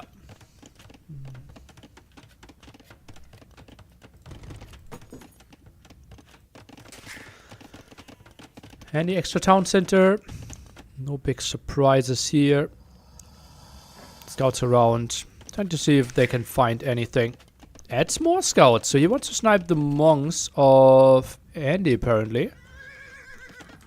And Andy, well, he will now see the stone walls. That's the first time he's really scouting it, right? So this will be bad news for him. Just goes for the house. I think that's reasonable damage. But he thinks better of it and sees if he can find a better opening. He won't, though. It's at least housed walls everywhere.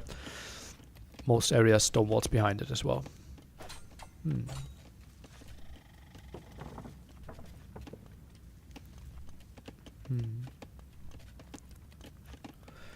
How would you translate pizza in terms of AU2 food? What? Okay, scouts those builds. And that means Andy will play 2 town centers for longer than he wanted to. Look at the resources. He was ready to build the 3rd town center, but that's not going to happen.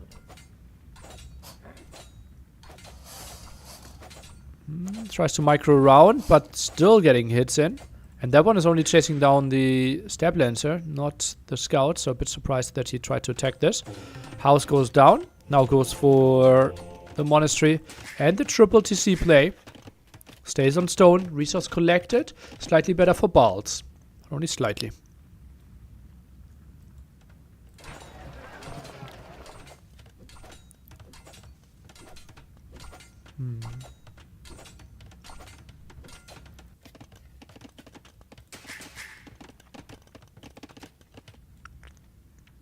And therefore Andy decides, okay, I will have to go to the other side apparently. I don't think Balz will actually play Cavalier here. I think it has to be the Arbalest play. Maybe 4th GC, something in that area. And then, as I said, Castle, Arbalest, and try to win that way. Gets the... No, doesn't get the kill against the Step Lancer. That's sloppy. Or is he slower? He's slightly faster with the Light Cav. Now goes for Husbandry.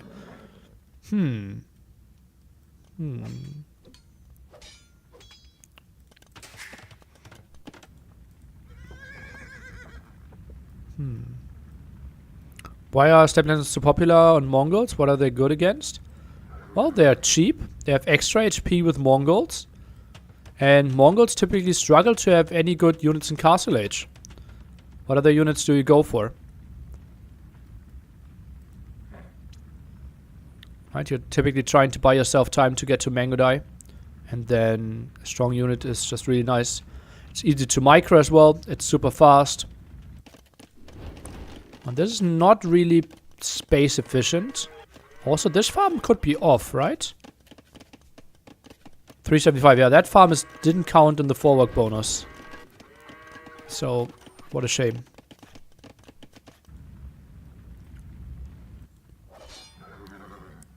Nightcap pushed away. Builds another 4 work here. Yeah, I don't like this too much from Balls.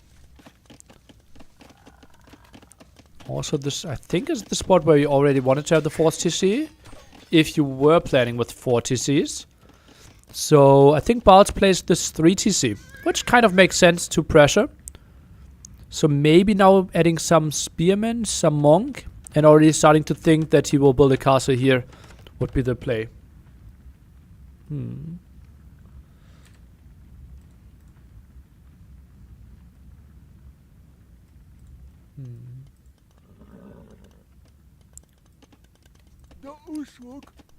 What did they say?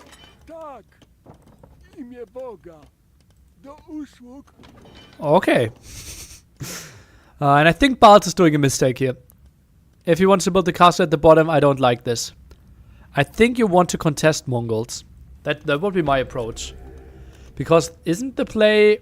Like you don't... Oh god, that's monks at the front again. Oh baby, that's horrible. Absolutely disaster. And those monks are dying without a conversion most likely. Maybe one from the top. Okay, gets one at the front. And one from the back, so... Better than worst outcome, but still not great. And now let's think this one through. If we get to our dream army compositions in late game. Elite Mangudai. Poles won't have an answer to that. So, typically, Poles want to have a timing where they try to pressure early imp against Mongols, because Mongols' economy not really having any bonuses for quite some time. And that's why I would think you want to have the castle in a spot where you can pressure the opponent. So either here or here. And Balz now is building a way worse castle, controlling gold and stone. Yeah, and you pressure with Arbalest, I would think.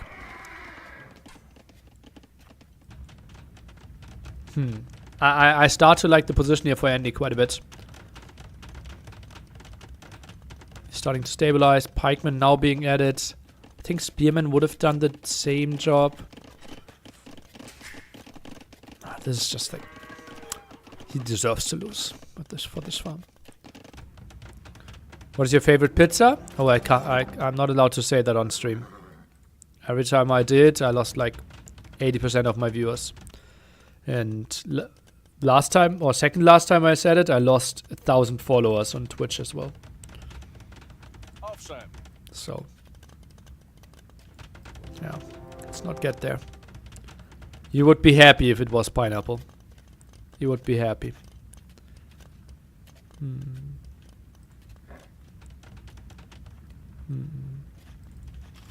Let's not get there.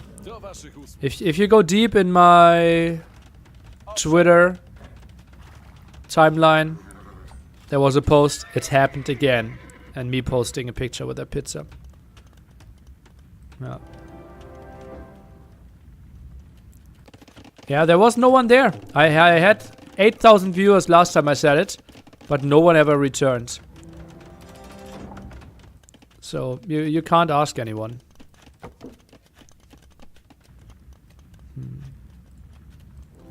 Caport leading 2-0 against Vivi. Winner of that one will face Jordan.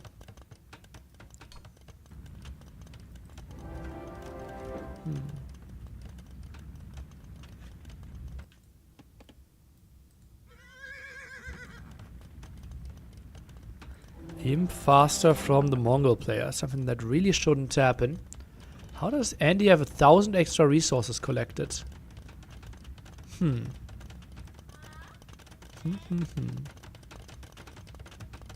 Andy should win this, right? He's not really getting onto Mangudai, I fear. Right? We need to build, use those castles for mainly trap production. Balls will get control over this area quite easily.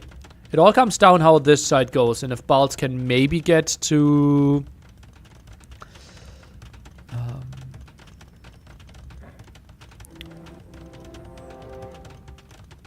bombard cannons on this side. Yeah. Ever got banned at a restaurant for ordering your favorite pizza? No. No, never.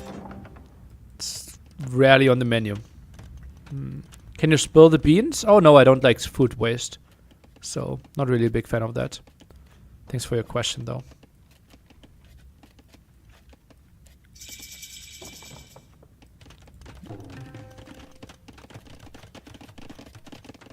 Farm count. It's at 35. Mediocre happiness. Hippo sounds.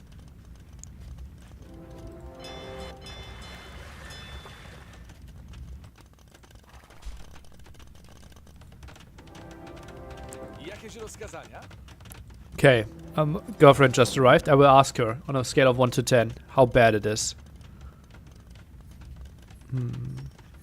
We'll see cannon guns from Poles. Could be a nice addition, right? We have to get chemistry first, though.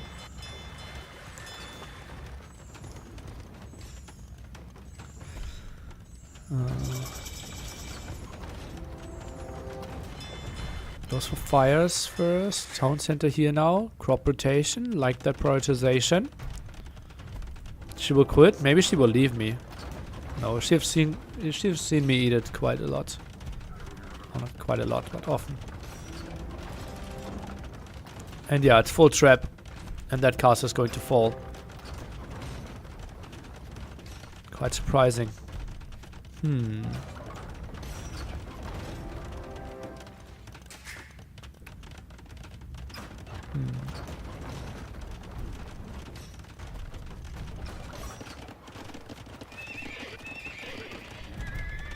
Okay, there she tramples in. I think she's avoiding me right now after she heard me call her out. After she came in. That's so much stone wasted here. Me no likey. So also some relics not collected, right? And he had the monks early on. So quite surprising that he didn't collect those. Now gold and stone lost. Obviously there's enough gold and stone here.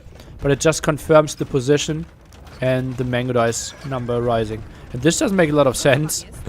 Because you can still go around. Will the round of 12 be like the round of 24, but like with 12 players? Yes. How many visitors do you need to repair a castle from 1 trap, and do you need twice as many for 2 traps? Twice as many for 2 traps is correct. I don't know how many against 1. It's just like rule of thumb, if it's on even ground, repairing against 3 becomes close to impossible. So, I think maybe, I would say like 6 or 7 against the trap to be even. Yeah.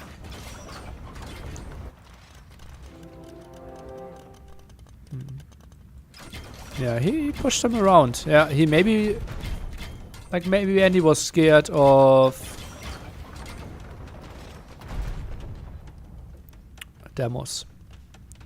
Now shipwright is coming in for Andy. Isn't that wrong? Repair isn't linear? Really? I thought repair was linear. Like building isn't linear, but I thought repair was linear.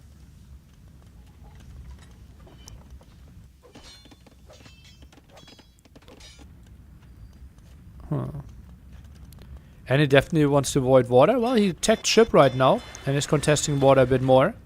Cannon guns being added. Girlfriend, quick question. Oh, she just closed the door. Didn't want to be involved. Okay, so we won't find out. Also, I think she finds it weird if I just scream and say girlfriend.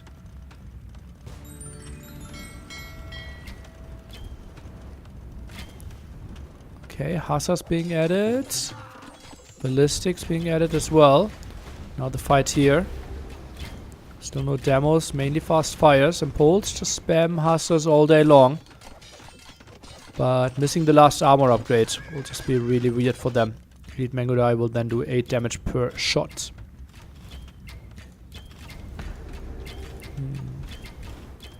So the name of the girlfriend is a secret? No, it's not at all. Like, she was on stream multiple times already and interacted with chat. Yeah. After how many dates did you mention AoE2? During the first one. Why wouldn't I?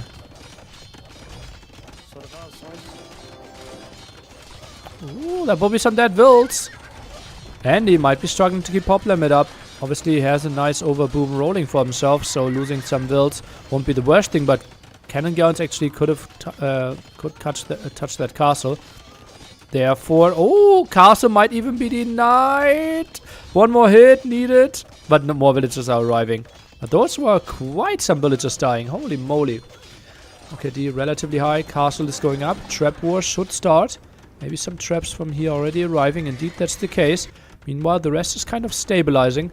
Fletching is coming in. Way more dogs from Andy.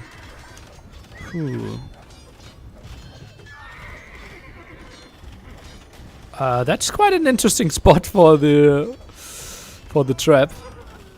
Kind of already built the base there, but the castle of Andy can shoot this trap. So not the greatest spot at all.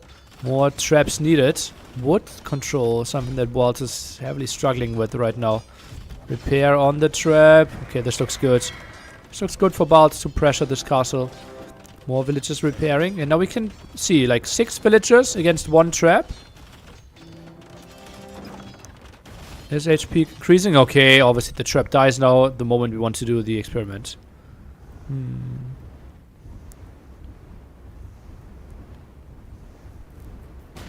Okay, so apparently linear. Okay, Baltz gives up water. Andy with cannon galleons and lots of fast fires out on the map. This push won't happen, and, well, Baltz will continue contesting water though. Okay. Thought for a moment he would give it up. Are there any demos in the queue? Doesn't look like it. Elite Mango Die soon with all the upgrades in the book. And then it will be really tough for Baltz to play this one.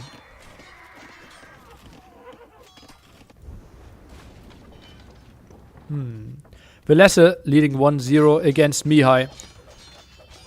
Really shaky games last week. Really shaky games yesterday. Today, he can't complain yet.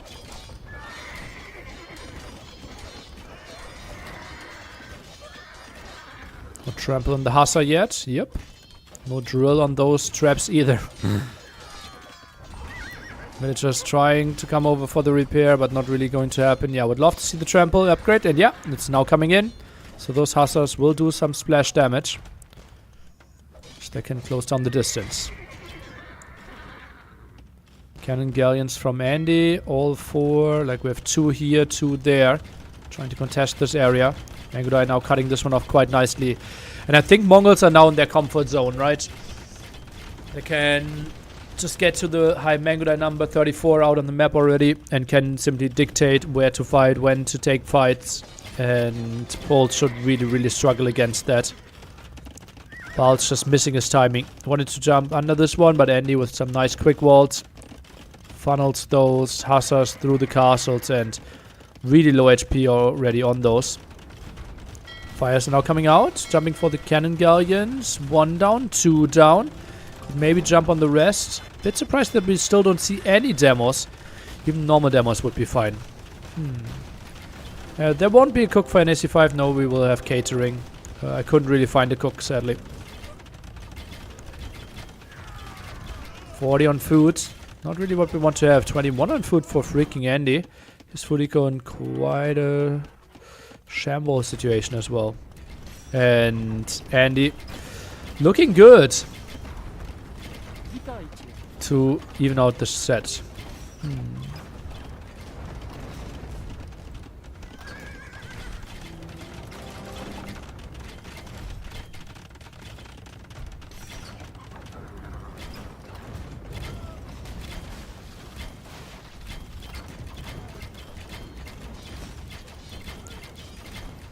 Mangodai is just such a crazy unit now. Tries to redock again, but cannon going count high enough. Although this could be quite some fires dying.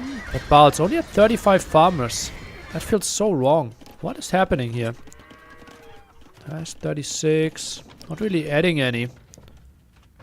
Space is not really there. Now expands a bit further to the front. Still quite problematic. That castle found some kills against the Mangodai, but not the most important thing. And Mangodais are now microing away. Trap count underwhelming. More Mangodais coming in. We see more siege rams. And now Balt has no gold control.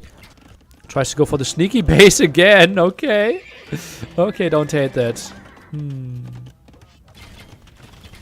Crop rotation drop-off is coming in. Yeah. Now we see a quick jump there in food. But that's it. Use up some more villagers and hussars, and then it's all gone. The steady food income simply not there. And now the Mangodais, yeah, they should just slaughter those. Shouldn't be too pretty. Micros back quite nicely. Obviously, master of Mangodai challenges. Close to pop limit against 120. Obuch now being added. Don't really think they're adding too much.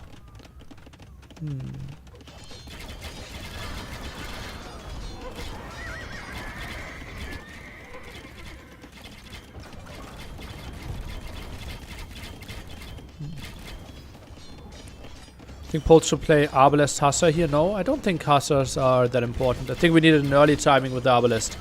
That was the most important thing. Maybe Cavalier early timing might have been an option. I think Balt's boom was just simply too behind. I think it all came down to like Balt playing fast feudal and Andy playing fast castle. And then Polt's boom wasn't ahead enough. I think that was the major story. G to the G. Have you ever thought about working as a teacher again? Yes. 1-1. The scoreline here.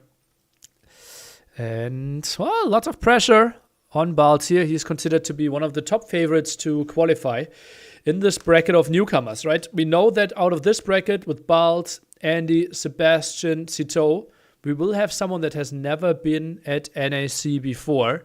So a lot of people trying to get their big performance. Lots of camera time, thousands and tens of thousands of viewers. And, well, competition is tough. Competition is tough.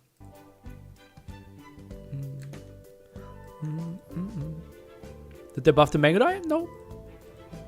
Opponent didn't have the last armor upgrade because of Pulse. So that's the factor.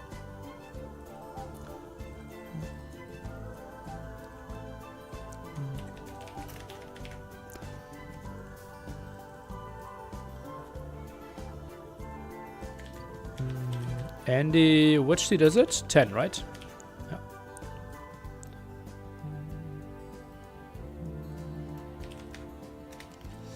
Yeah. Watch party tickets. Let me quickly take a look. How many tickets do we have left still?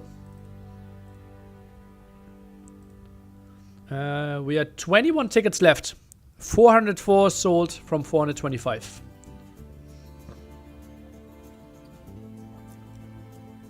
So if you want to get your ticket, kind of have to get it now. No.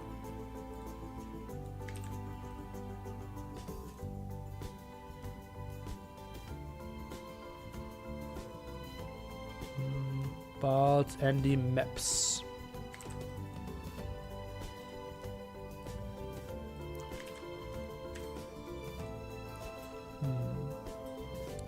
Are you going to leave AGL after you leave AoE? Let's see.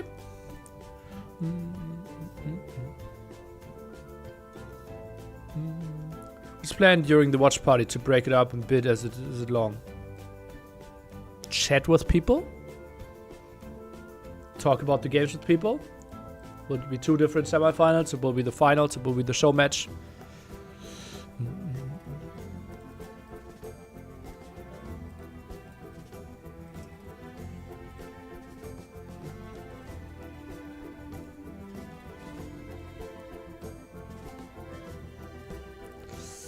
So what does Wikipedia tell us about the Andy Balt set for game 1?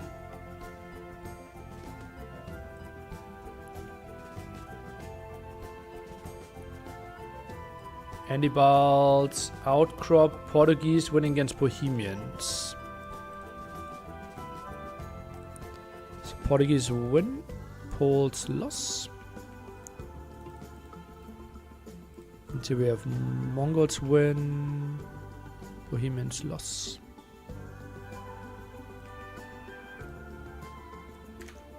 Sounds reasonable, no?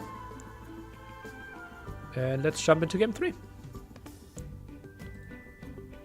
Dry graveyards. There will be beer at the watch party, yes.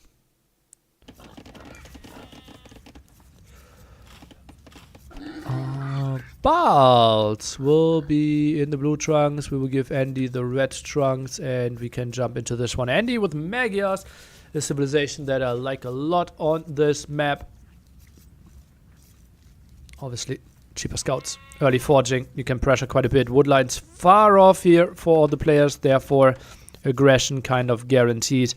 Hindustanis, their dream is to get to camels and try to do all the damage in the world against Magia, either CA or the Knights, force them into other units. What chance do you give Andy to qualify nearly? Well, right now it's really close to 50-50 against Balls, and then he has only one more set, right? So Andy's chances as of right now are probably 40, like 20%, something like that. I think, yeah, Andy's chances to qualify are like 20%. 25 wouldn't feel unreasonable. Would mean he's even against Cito or Sebastian. I think he's a slight underdog. Yeah, I will stay with my 20%. Maybe something like 18. No. Good matchup for Hindustani, I would say so. I think Hindustani bonus is not kicking in early enough. I don't think Hindustani are that great on this map. Like, do you really think Andy is going mass Knights that you can counter? He wants to play CA anyways. He wants to play Lightcav. He wants to play Monk. Lightcav are running away. Monks are converting your camels. CA are running away. Like, extra damage. Like, Gujara camels are better than Hindustani camels. Capwatch 3-0 against Jordan. So, the moment this set is over, we will jump into Jordan versus Capwatch. Let's give him half an hour of rest or something, whatever he needs. And then we will take a good look there. It's a nice move by Capwatch. He's showing up in those qualifiers. Holy moly. Against Vivi, chat. Okay, what did I say? Capwatch against Jordan? Yeah, Capwatch against Vivi.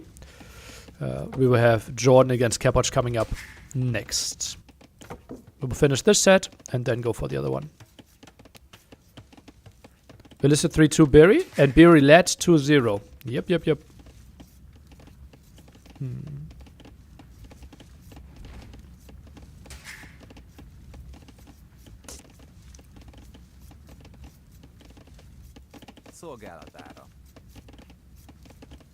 Who's the biggest grinder of top 20 AO2 players? Tough for me to know because most of the grinding is happening behind closed doors, right?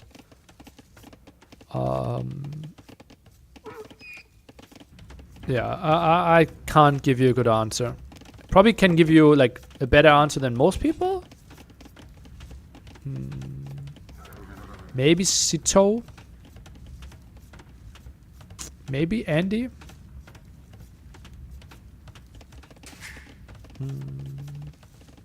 No.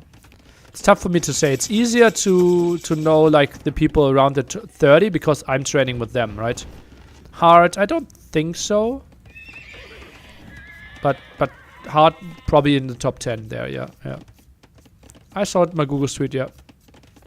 Was the biggest grinder in GL? Probably me. Yeah. Is Cito really grinding that much? I think so, yeah. Like, before Red Bull 5, he said there were 3 weeks and he played 20 games every single day.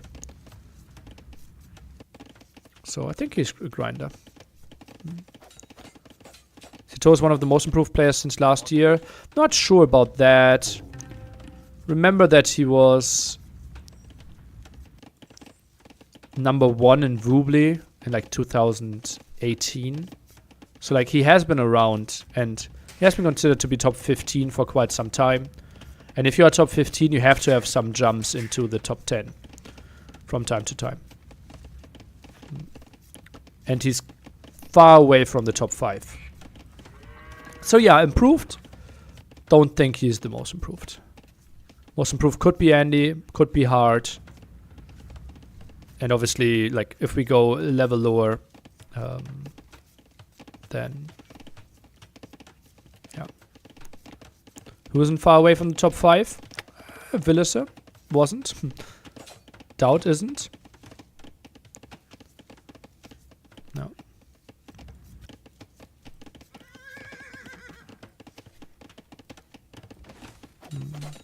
Surely Hard gets most improved? I think so. Like, obviously, like, this like most improved player doesn't make any sense because there are obviously so many players that we don't know, right?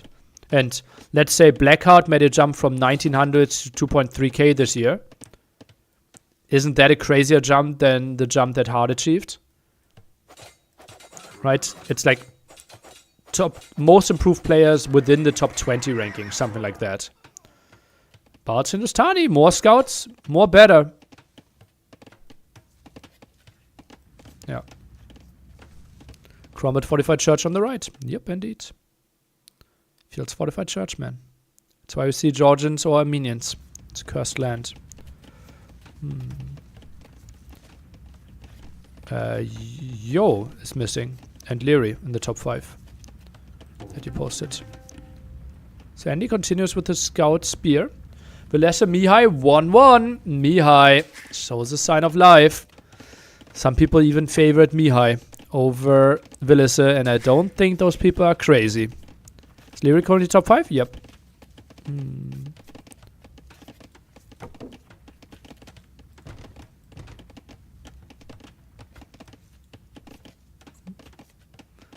Every year there are players with nice improvement, but most can't win the consistency. You have to be 2 or 3 years down the line. Well, to be considered one of the greats, yeah, for sure.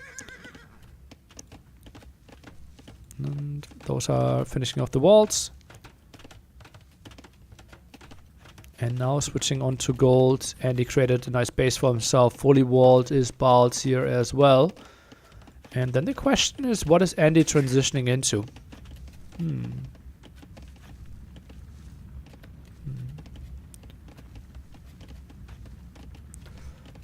Isn't there a streamer that's busy or something that went from 0 to 2k in 6 months that's most improved? Yeah, that would be a crazy improvement.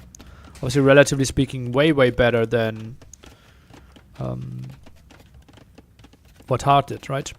Or for example, the meme guy from NAC has never played Age of Empires before. Played 50 games and got to 1300 or something. He watched simply like 9 days of NAC 4 and like by game 3 he perfected like killing a boar with the town center. Like better than Dowd is doing it now. It's actually funny how they completely like adjusted to the full pro meta instead of like having so many like basics. Yeah. That obviously was full missing. He obviously has played full Franks, tryhard, Arabia every single game, right? But that was crazy. I even coached him and I was so impressed in so many ways. I am misusing Surely quite a bit. Yeah. Maybe did a lot of build order practice? Nah, he just learned one build order. And repeated that over and over again. And this is actually how you like improve more than what most people think like makes them better is like better micro, better. Did we just get a donation? Oh yeah, stuff fluent. We'll update it later. Yeah. He had a StarCraft background. Yeah. Top 1 player in 2027. I will say Hera. Yeah. 1800, you can't have just one order? I think you can. If you play Arabia only, sure. Like, yeah. Quite easily. Like, Huang got to 2.5k with only one build order, right? So, why can't you get 1800 with only one build order? Yeah, I think your assessment is wrong there. Don't you think Magias have misplayed this not putting early pressure? Well, what could they do, right? Opponent walls, play Spearman Scouts. Like, just a really nice defense from Balts.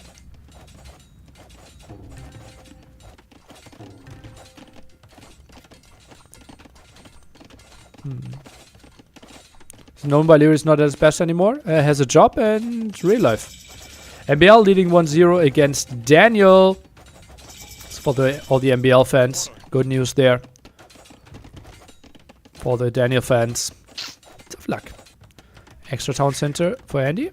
Is going to expand towards the stone. Sees all those scouts. Light Cav's added. Camel's added. Only one knight and then Light Cav after this. Even cancels the knight. I think that makes lots of sense. Just play full knight, full Light Cav. Oh, that will be quite some kills. I think the scout alone will get 3 kills. Okay, no, the spearman did most of the work. But yeah, obviously a nice clear up. Still some more harassment here. Won't really achieve too much, I believe. Meme guy will be the same for NSC4 and NSC5, yes. Good luck with his Hindu camels from here. Well, he won't... Like, I'm a bit surprised that he actually builds a single knight. I thought Spearman, Light Cav, Monk is just the way till you want to switch into CA. Having 5 Spearmen is really nice. I think you should start sending them away now. Otherwise they are going to get converted. It's like a guaranteed clear up.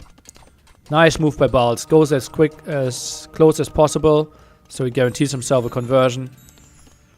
Before he starts the conversion. Nice. And now it's only 4 Spearmen left over. Will Nilly Jr. come back with NAC 6? You have to ask them. And converting a spear with +2? Let's go. He's getting back to work, or got to work.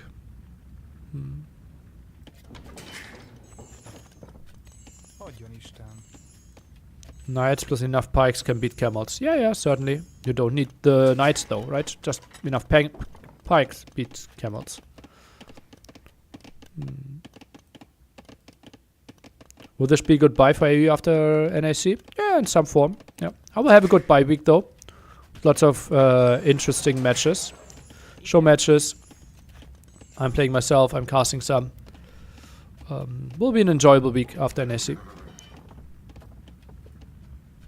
King of the Hippo 10, for example. Let's go.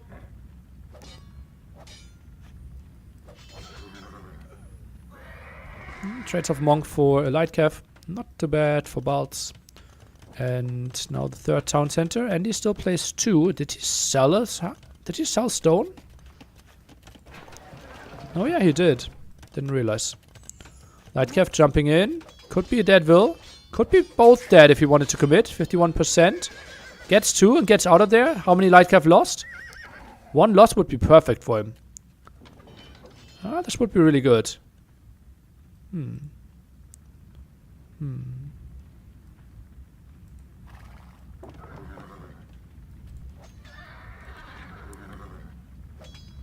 Oh, knights added a bit. Spearman around. Conversion threatened. And therefore, monks are running away. Transitioned the conversion process over to Light Cav, so could have even been a conversion there. 3rd town center. 4th town center, actually. For Balts. On the late side, but happens. Relics picked off. 2 against 1 thus far. Feels like 5 more really close around Andy space. Oh, baby. This could be good.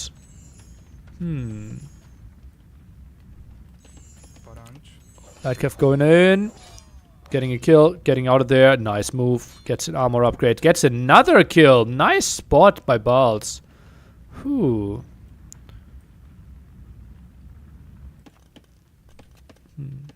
Totem of relics, 11 on this map. Oh, that's a big loss here. For those Light Cav. Want to run. Do we have husbandry against no husbandry? Looks like it. Andy without husbandry. Balz has it. That's why he can chase this down. Lightcav will kill the monk before, and therefore the camels can continue with the fight. Oh, this is really good play by Balz. And Hindustani camels not too bad against the spearmen. That's why you want to have those instead of the Gojara ones. Against CA, you kind of want to have the Gojara camels and not the Hindustani camels. How do longsword do against camels? Reasonably well. Just overall not a great unit though. Great micro Balz. I agree. Really nice move. Moving in there with the light calf. And now Andy is switching into pikemen. And now his Magyars are becoming more and more a generic civilization. Oh, look at that. Killed Seville. And gets another light calf in. The question is, will Andy just build some pike for the defense, or is he actually thinking about a push? Because the siege workshop here obviously can pressure this area quite nicely. Then Balz need to switch into something that is not camels. Or, oh, what he's doing is simply, he will build like 10 pike, and then send Wills and build a castle here. Ooh. That is nice. If that's happening. Was Balz always better than freaking Andy? I think so, yeah. There's never been a time in the game where Balz was weaker. Oh, defensive castle. Wants to go into CA.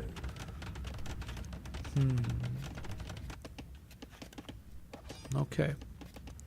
Last time they faced each other, Balz won 3-0 in TTL group stage. That's why Andy didn't get first in this group. Funnily enough. Balz really showed up there. University now, it's the full CA play. Maybe we get onto Gulam. I know someone asked earlier, what about Gulam? And I felt like game is too aggressive to really get to those, but game is, relatively speaking, extremely passive.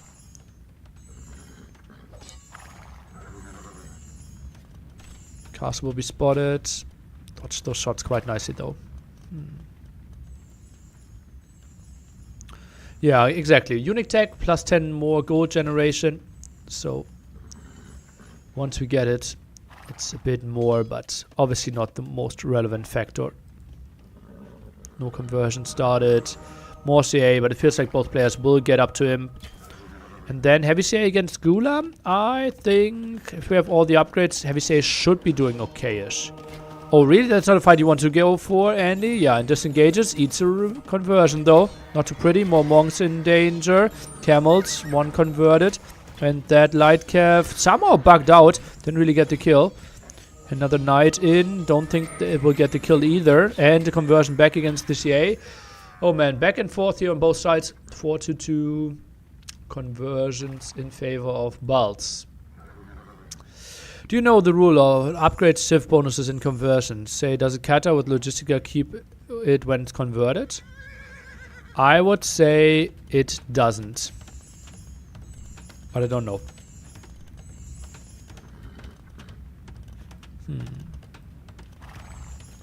Could be an option for Andy to just go helping him.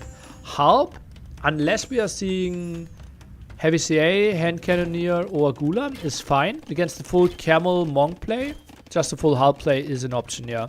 But it's basically praying that the opponent does not prepare a switch. And you... no. I think it might be Hindustani Hand Cannoneers. Feels so wrong though. Gulam Hand Cannoneer would be a crazy army comp.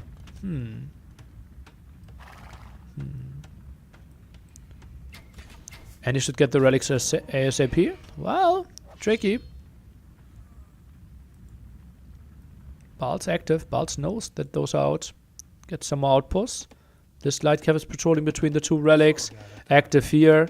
And that's why Andy doesn't have all those 4 relics that are at the site. 3-3 split. 1 at the top. 4 around Andy still. And that's an interesting raiding group. Bart's winning Outcrop, Andy winning Shoals to start off the set. Now we're here at Dry Graveyards. And it will be the Elite Skirm opening. Obviously really solid against Heavy CA Halberdiers. Not great once we are mixing in some other units though. I'll go for Cavards instead of Crossbow here. Magiars have a unique tech called Recurved Bow. That gives you +1 range and +1 attack. So your Heavy CA are simply arguably the best in the game. So you want to switch into that direction. Hera, throw in 1,000 biddies. I thought about answering check Wikipedia, but apparently being nice to Twitch chat means they reward you back. Today I learned. Today I learned. I think this might have been a test. Cheers, guys. Be nice to Twitch chat? Yeah, it was hard. It was hard. Oh, baby! More flying in. Thank you, everyone. Hera, Twitch, Benbo, and Twitch again. Cheers. Imagine being nice. Yeah, it was more of an accident. You guys know me. That's going to be close. I think this CC was cancelled. Yeah. Now watch nearly being nice for about 30 seconds. Not sure if I can go that long.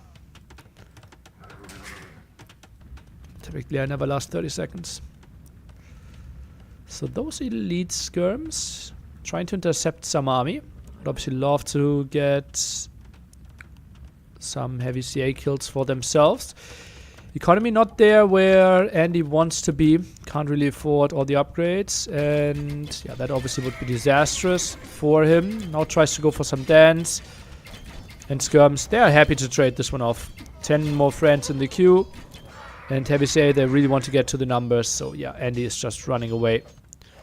Some harassment here. Got the gate! Oh, baby! 4 villager kills. That was walled in. 99.73%. Oh, brutal. And we're attacking into camels. And we got another $500 donation. Oh, baby. Oh, baby. Donations are flying in so crazy today. I think we got more than $3,000 in donations today. All supporting NAC. Obviously, second last day for the qualifier. Something I can really, really recommend, by the way. Right now, crazy value is in the raffle to get a spot at NAC at the location itself. To join all the players, to join all the casters, get the look behind the scenes. For $200, you're joining a raffle. And right now, I think only 4 people bought that. So, right now, pretty crazy value, I would think. Imcamo would go crazy. Yeah, especially with that amount of halberdiers that we have out on the map, right? Pretty underwhelming. Not sure if he will go for it yet. Heavy CA with recurved. Yeah. Getting all the upgrades here. And then even Elite Skirms are taking quite some damage. No unique tech here. Grand Trunk Road. More gold generation. I think I would have liked that quite a bit. 10% better. Also works for relics.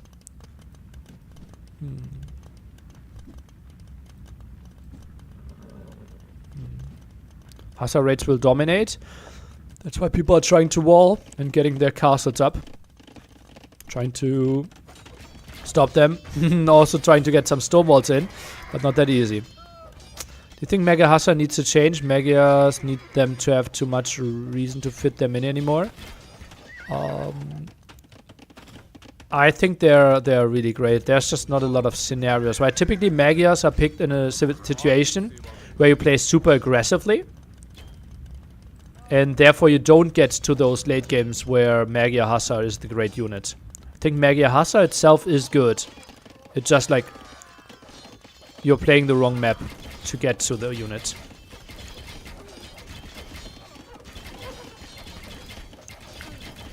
That's quite some rates here. Okay, villagers going down. Both players around 180 pop. That raid is stopped. Meanwhile, skirmishers are getting punished.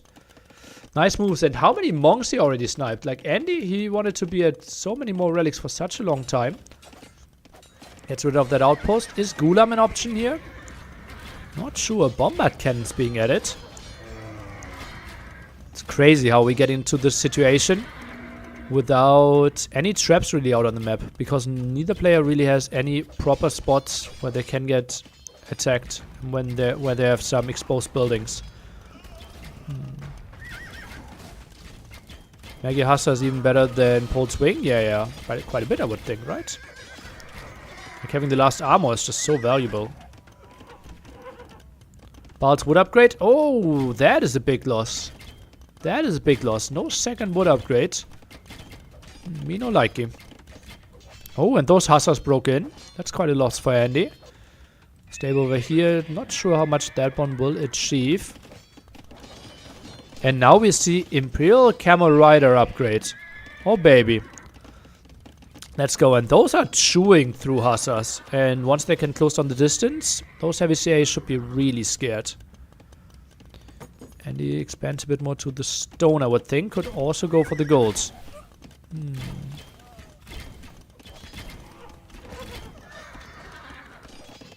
Oh, raids are continuing. Quite a nice play by Andy. And those two keyboards have to be burning now. Camel count doesn't look too scary yet. And look at that. 106 HP, 8 plus 2, and 18 extra damage against cavalry.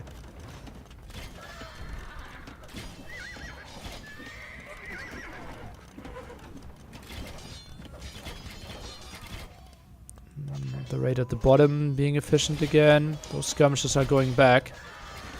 And now we see attack into elite. Maggia Hassa would love to see the unique tech as well, so that they don't cost gold anymore. Imp Camel at the top? Where is he trying to go? Okay, wants to jump for that trap, I think. That's a good choice. More control here.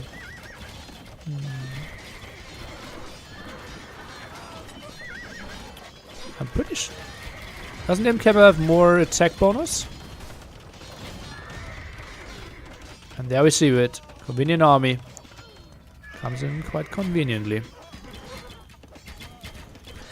Baal's at 160 pop. Andy, can he make something happen? Would obviously be the biggest result ever for him to qualify for NAC. Had some really good runs there. With TTL came, I think, 9th to 12th there in an S tier tournament.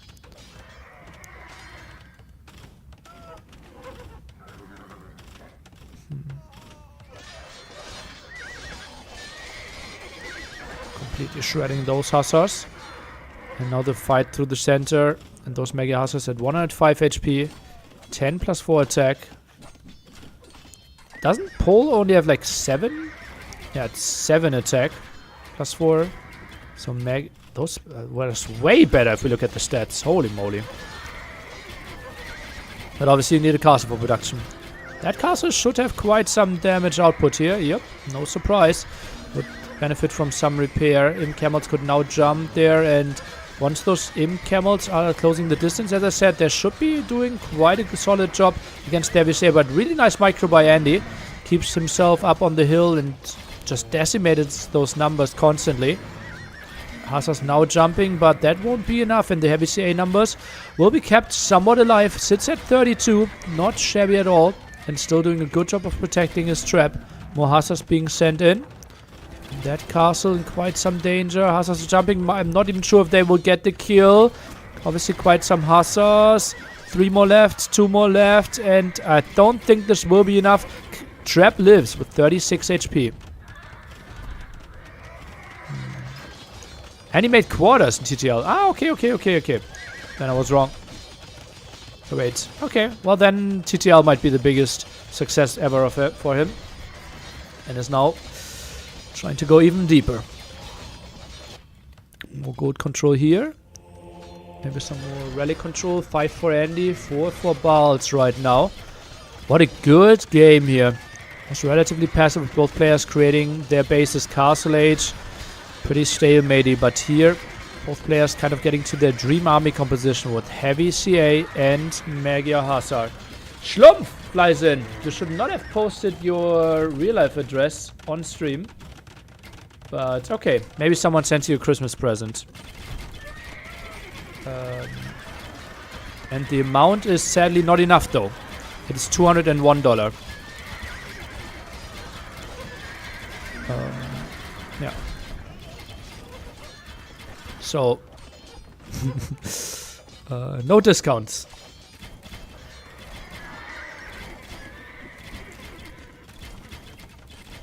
Balz has enough gold to go full in camel.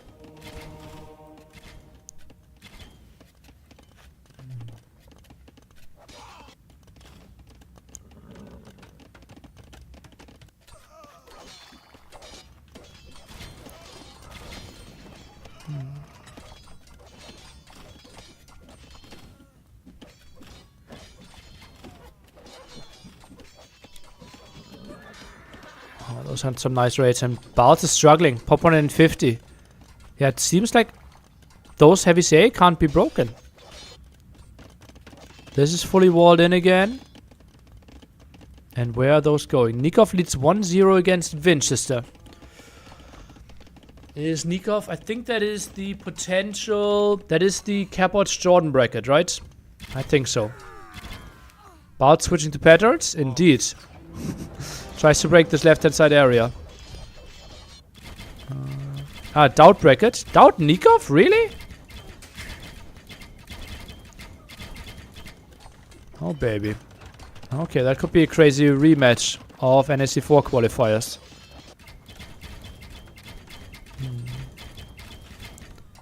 Balz hit at pop 120, and Andy, I think he just wore him down. Heavy CA. So good in the situations. Mobility is out there. MBL leading 2-0 against Daniel. Oi, oi, oi. It's always Doubt versus Nikov. Yeah, we've seen this so many times now in qualifications. And Schlumpf got in there. Okay, I will add you to the list. G to the G. Balz has to give this one up. Andy takes it 2-1. What a nice game by him. Very patiently, Spearman. He built the castle defensively, did not want to die.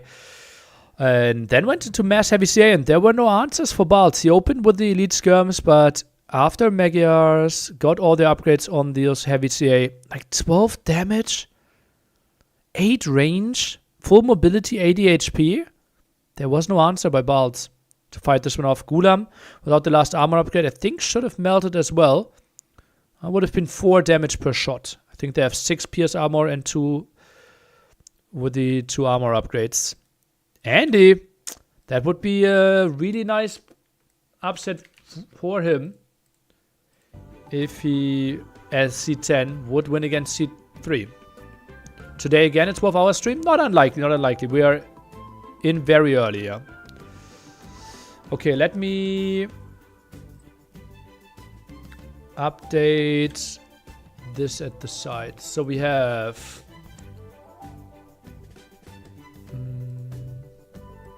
I could also check my PayPal a bit.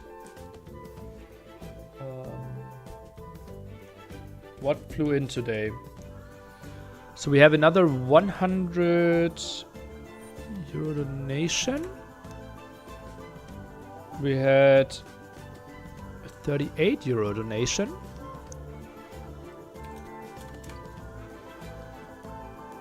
And we had Civ item being bought.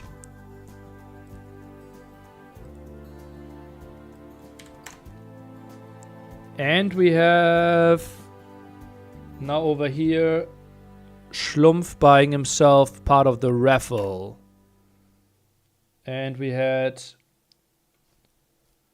Matt Martin with a $110 donation. So we are at 610.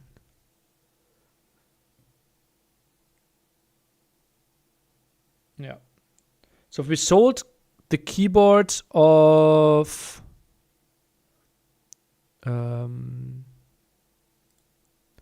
maybe we adjust those prices here, right?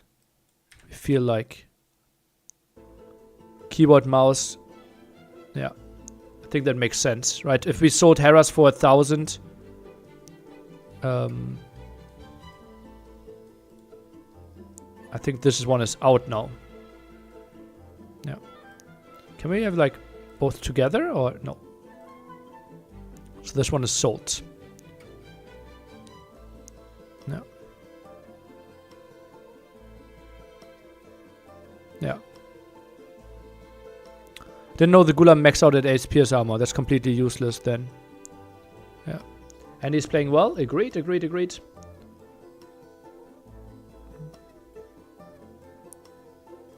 Maybe we keep it at 4 and this one was 3. I think Memp is already aiming for the 3, so we keep it there. And Sebastian, are your 2 favorites? Well, then I might have good news for you for tomorrow. They could face each other.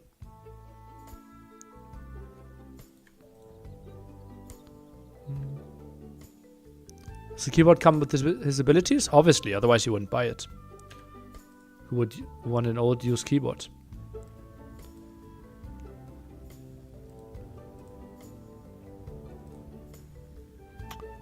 African read bets next.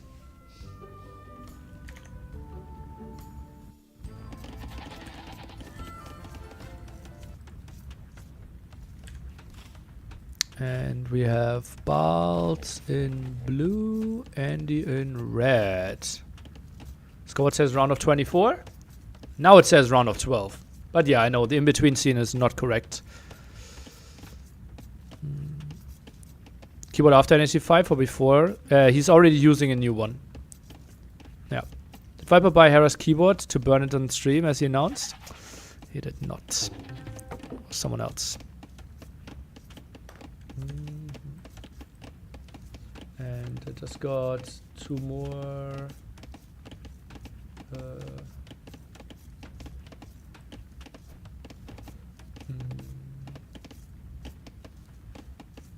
Okay, Paul and Frank item being gone. Okay.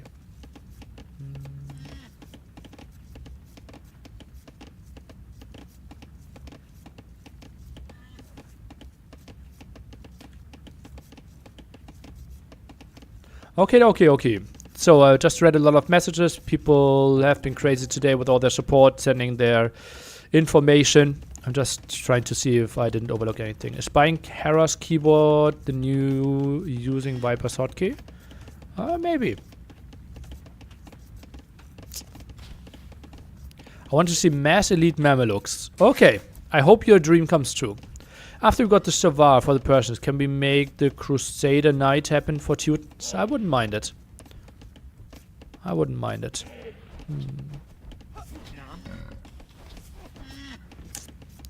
Okay, so Persians considered to be one of the best civilizations we have in the game right now. Extra starting resources, faster working town center, faster working dock, even from Dark Age. Therefore, you're up roughly 30 seconds quicker if you are playing the same build order as your opponent, which is pretty nice. And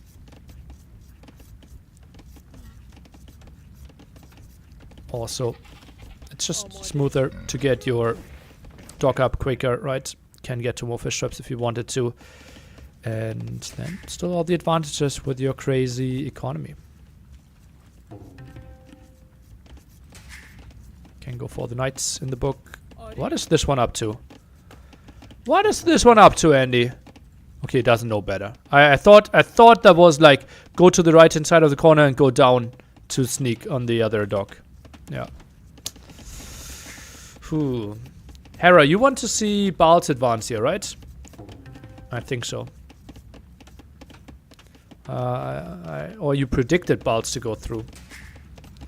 Velissa leading 2-1 against Mihai. So Velissa, slowly but surely, making there. You're indifferent? Okay. I predict Cito to win the bracket anyways. Oh, okay. Okay. Sheep is let in.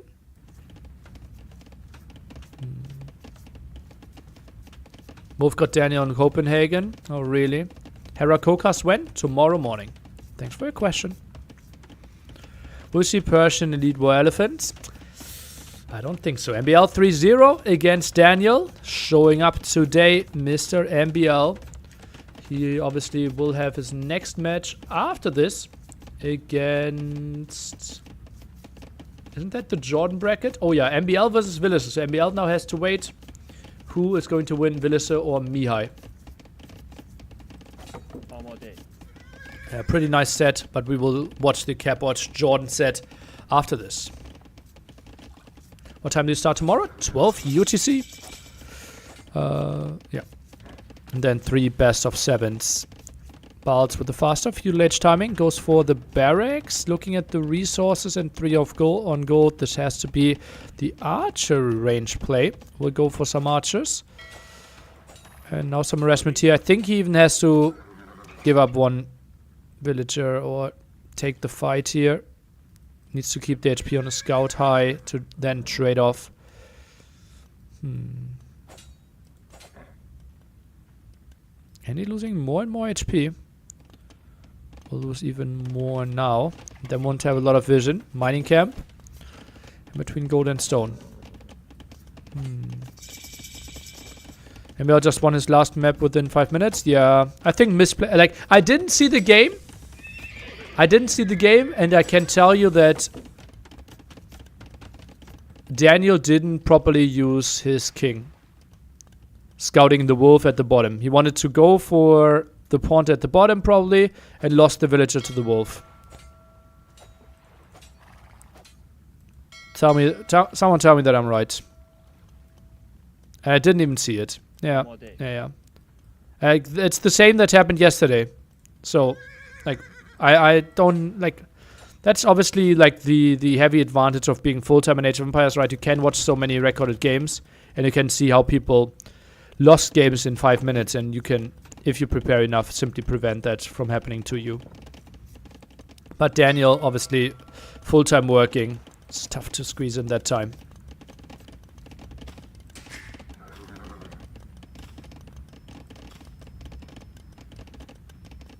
Okay, so fully walled. I like that he double palisaded behind this as well. What does Daniel do now? I would say chill back and enjoy the show, just like all of you do. Goes for the mill over here. Does not want to go for those berries at the front. Fish traps starting. Goes for quite some farms instead of the deer in the back. Actually gets 6 deer here.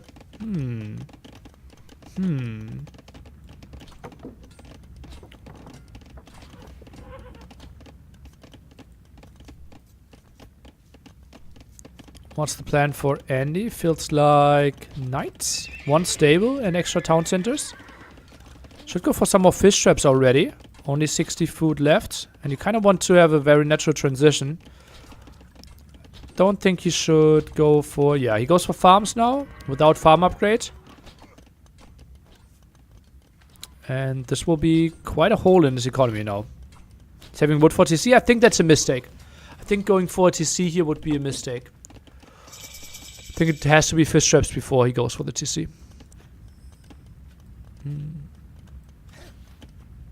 Hard transition for the fish traps because they are so expensive. Well, he has most of his economy on wood, right?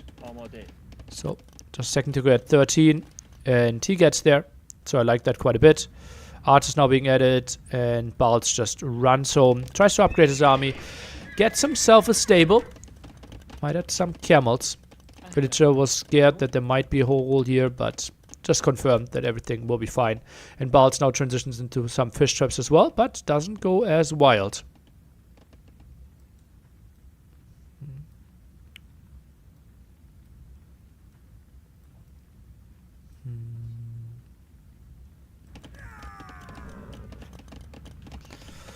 Okay. Didn't know that other people than me were allowed to bash on the USA. Apparently people enjoy that. When is Gillnets worth it? Well, we could do the math, right? But you should never do math on stream. So, how do we solve that problem?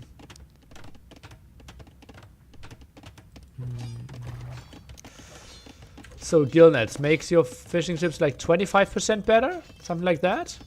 Right? Gillnets. Or what's the amount? Gillnets 20% faster. It costs 150 food, 200 wood. Let's assume food and wood is the same value of resource. Right? Then it's 150 plus 200. And that is divided by 20%. So the moment you generate 1750 food, it is break even. So if you get more than this amount out of your fish traps, then gillnets was a good thing. And he has 7 fish traps. That's 4,900 food. So it would be worth it. So I think 3 fish traps and it's worth it. But obviously it takes a lot of resources early on and pays back very slowly. So I can see why you want to delay it as well.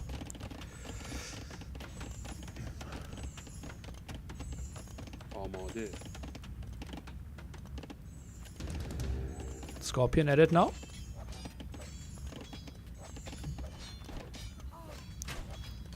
Butt plug Brandon just subscribed. Yeah, but that's also like exactly. But how many fish traps does it? The 20% outweigh adding fish and fish traps? Yeah, this is also true, right? Because you can't build a fishing ship at the same time. Like, the other option would have been you add a fishing ship. And then again, it's pretty easy. 20%. So if you have 5 fishing ships, the next fishing ship only adds 16.6% more to your economy. But Gillnets does 20. So if you have 3 fish traps, rather build another fishing ship. But if you have 5 fishing ships with Gillnet, 5 fishing ships with fish traps, then Gillnets is better than the next fishing ship with fish trap. Yeah, pretty sure about that. But never do math on stream. It's very easy to have a misconception there. That could be a nice shot. Get some damage in there. But it also costs more? Probably true, yeah.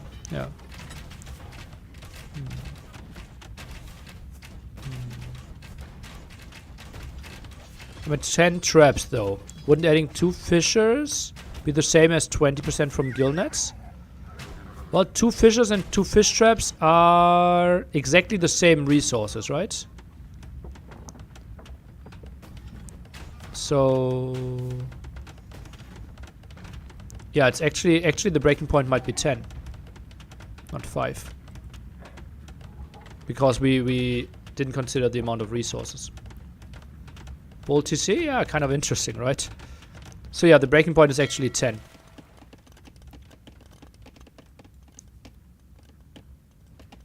Interesting how neither player added any docks. 2 divided by 12 equals 20%? Correct.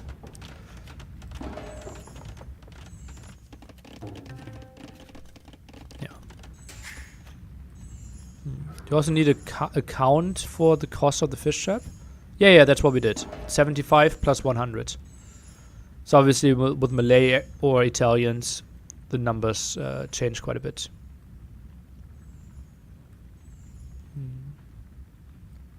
I didn't realize I joined a stream that has a bunch of nerds. Yes, you do. Yes, you did. 3 scorpions on their own. That's quite an ambitious project here. Camels could easily kill those. I'm not really sure why Andy was out there. Okay.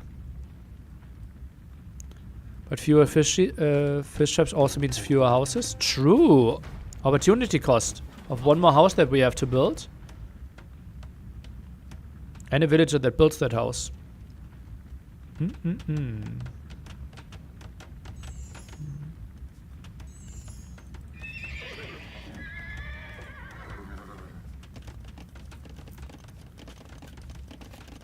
Can't enjoy the game properly if you don't understand the math.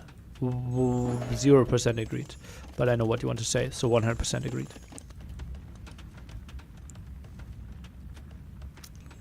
Wheelbarrow for Andy missing. Over here we have wheelbarrow, but second boat upgrade missing.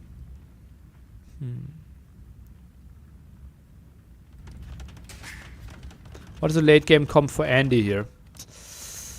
Savar Halp? Maybe? I think Savar Halp is the way to go. At barracks now as well. Might again build a bit more of Castle Age army. Just to get a bit of map control out for himself. Also knows that Balts will be around.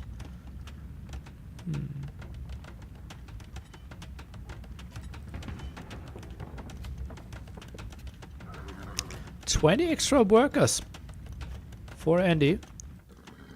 Power of Persians here.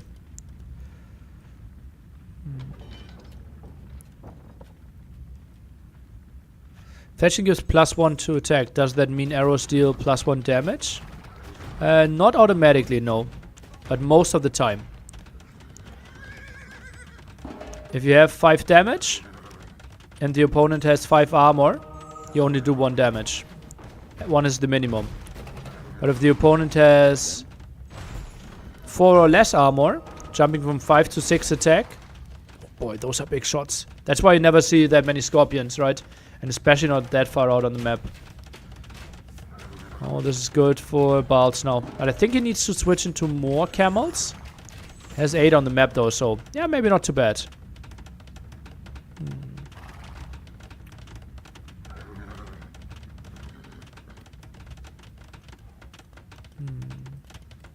Uh-oh, uh-oh. Someone has a plan.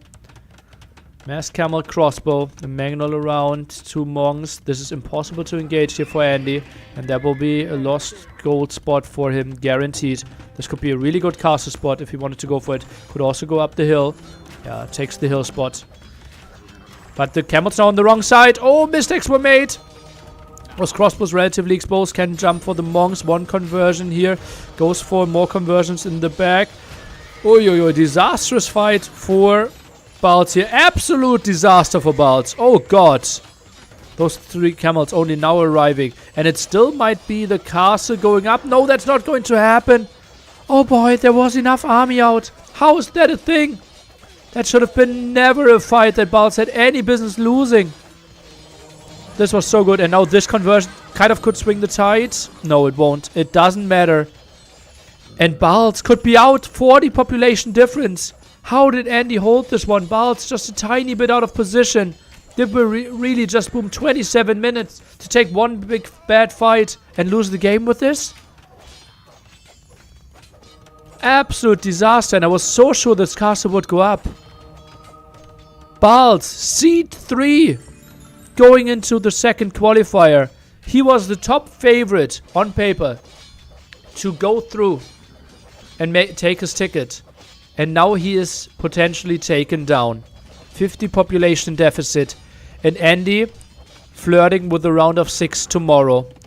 In the bracket also Cito and Sebastian. The 2 biggest names that are still out there.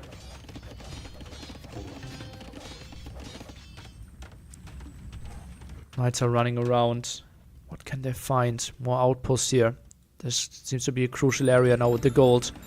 And Andy, with denying this, also kept control of his gold. We will need to rewatch that fight. After this, we will jump into Capwatch versus Jordan. Another round of 12. Ooh. Oh, baby. Oh, baby, baby. Oh, now some Wallens here. Do we have any ranged units? 1 mangonel. Very distracted with a different task.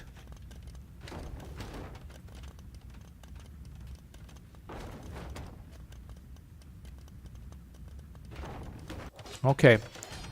Well, this is not broken either. Defensive tower there. Oh, that will be good though. How many villagers do we have working? Seems like not enough. Can't even double click the will because there's so much other stuff.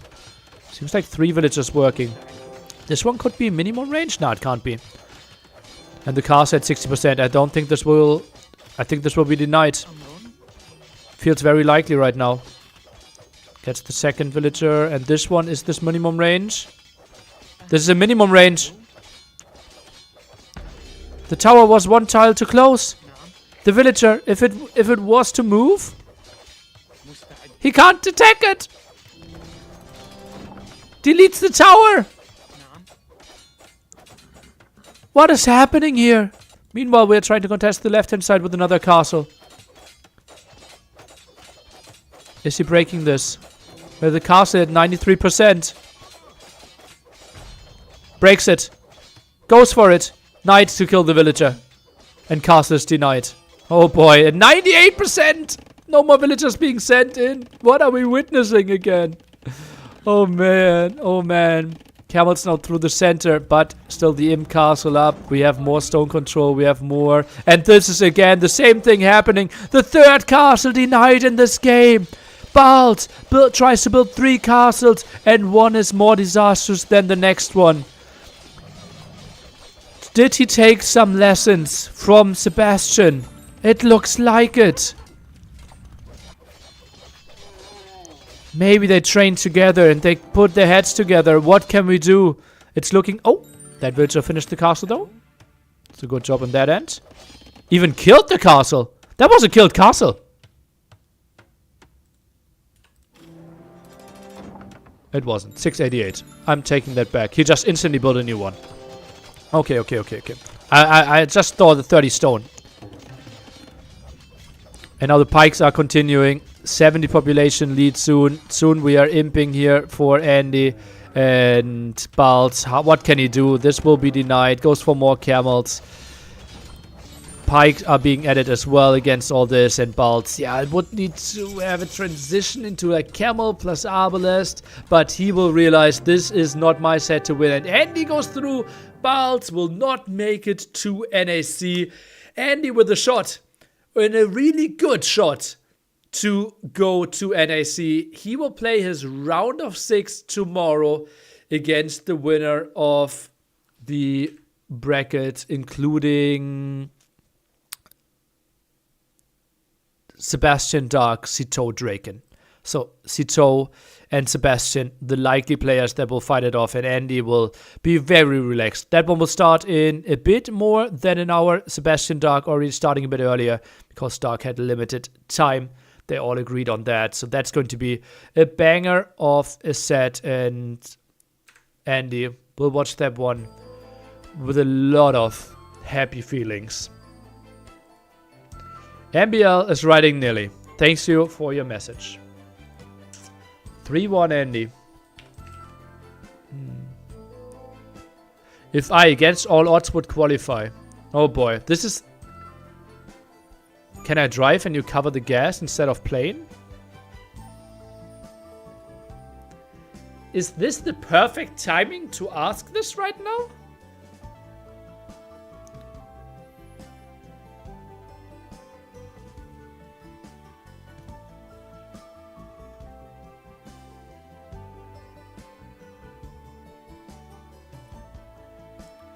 Like, first of all, why?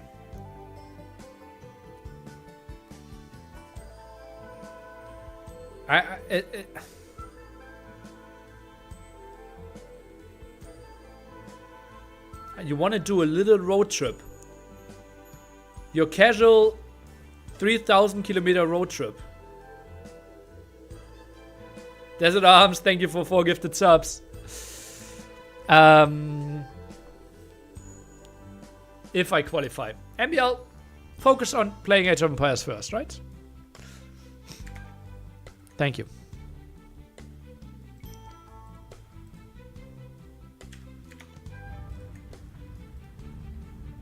Okay.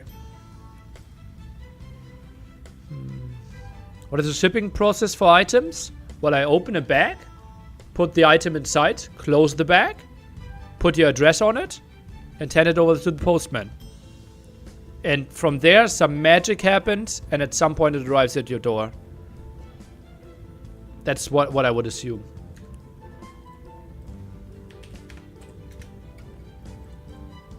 Yeah.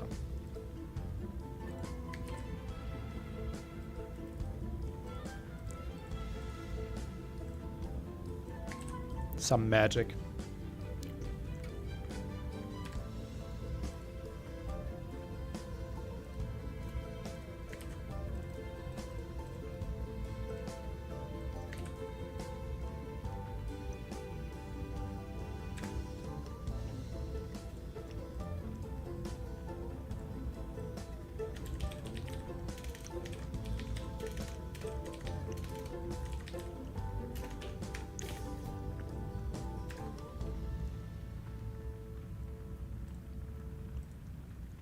Like, what is your question? I will take care of the shipping.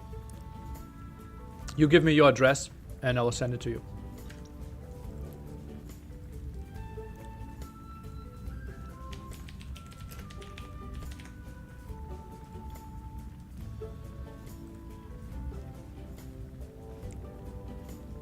Gas thief, my lunchy, thank you. I was asking, is there extra fee for shipping or whatnot? No. That's what you see over here, right? For example, the hoodie, 350, right? And it says only 270 goes into the NAC contribution there, right? Because I would assume the hoodie costs something.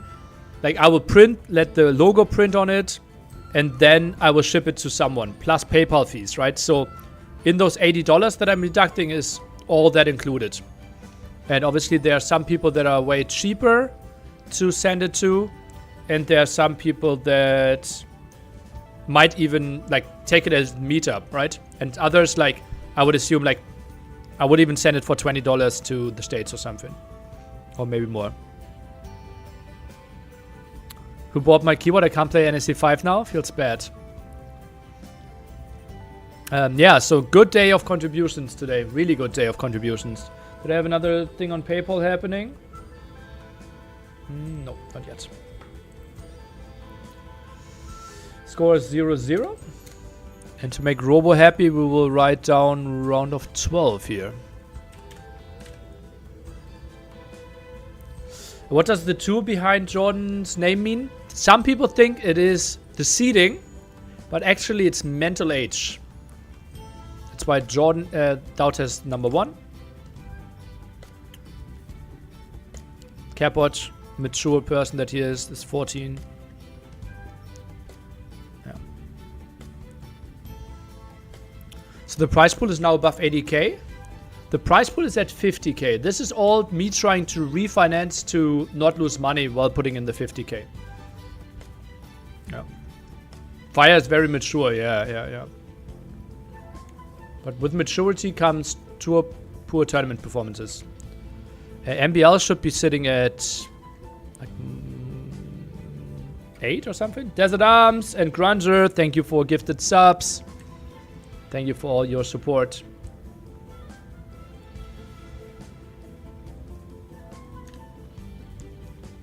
So Jordan versus Capwatch on African Read Bets will be the opener. I think Capwatch, both are kind of blue players for me. What colors do we want to give them?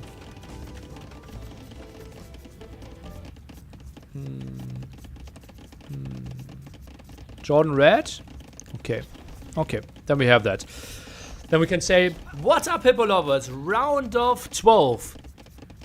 1 week ago, we were in the round of 12 with Jordan, and he lost to Sebastian. Big loss for him, for one of the big fan favorites to make it. And he will face Capwatch, who does 3-0'd Vivi. Jordan winning 3-0 against Running. So both undefeated today. And we're looking at African Read Bets. Capwatch with Byzantines. Jordan is playing Persians. This game has been going on for quite some minutes. That's why we are looking at it very quickly to get to the live game and be there once we are jumping to the next game. Jordan gets a nice pick off here early on. Gets a fishing ship kill. And Barracks defense here. We have Nikov leading 2-0 against Winchester. Nikov in Doubt's bracket. Doubt will start to play in 70 minutes.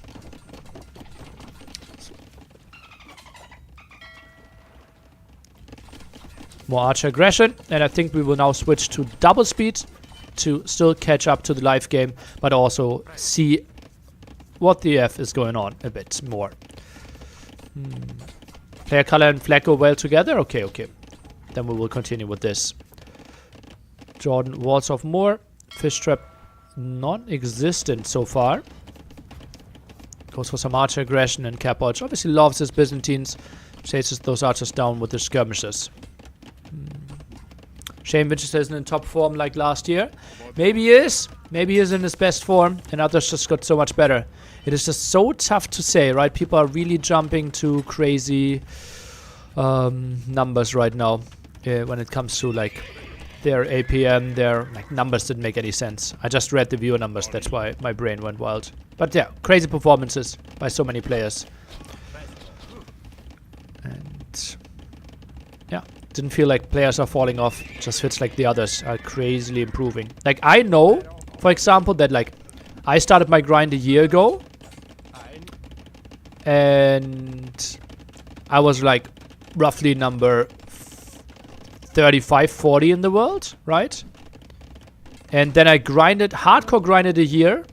And nearly end 2023, what probably 4-0. The early 2023 nearly.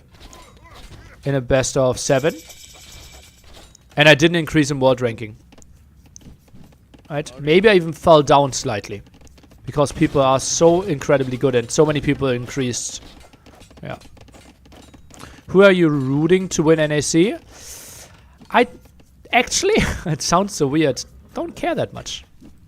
Like, for me, honestly, it is, I want to have the best possible show.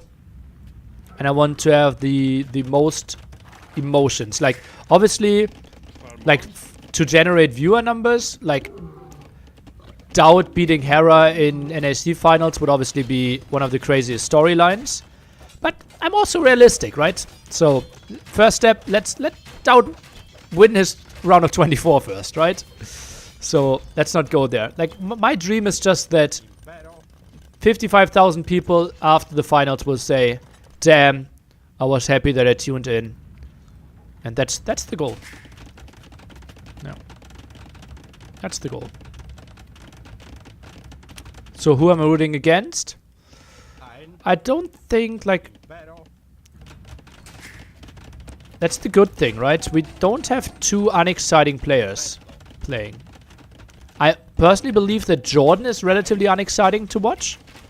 But I obviously think he has a great personality.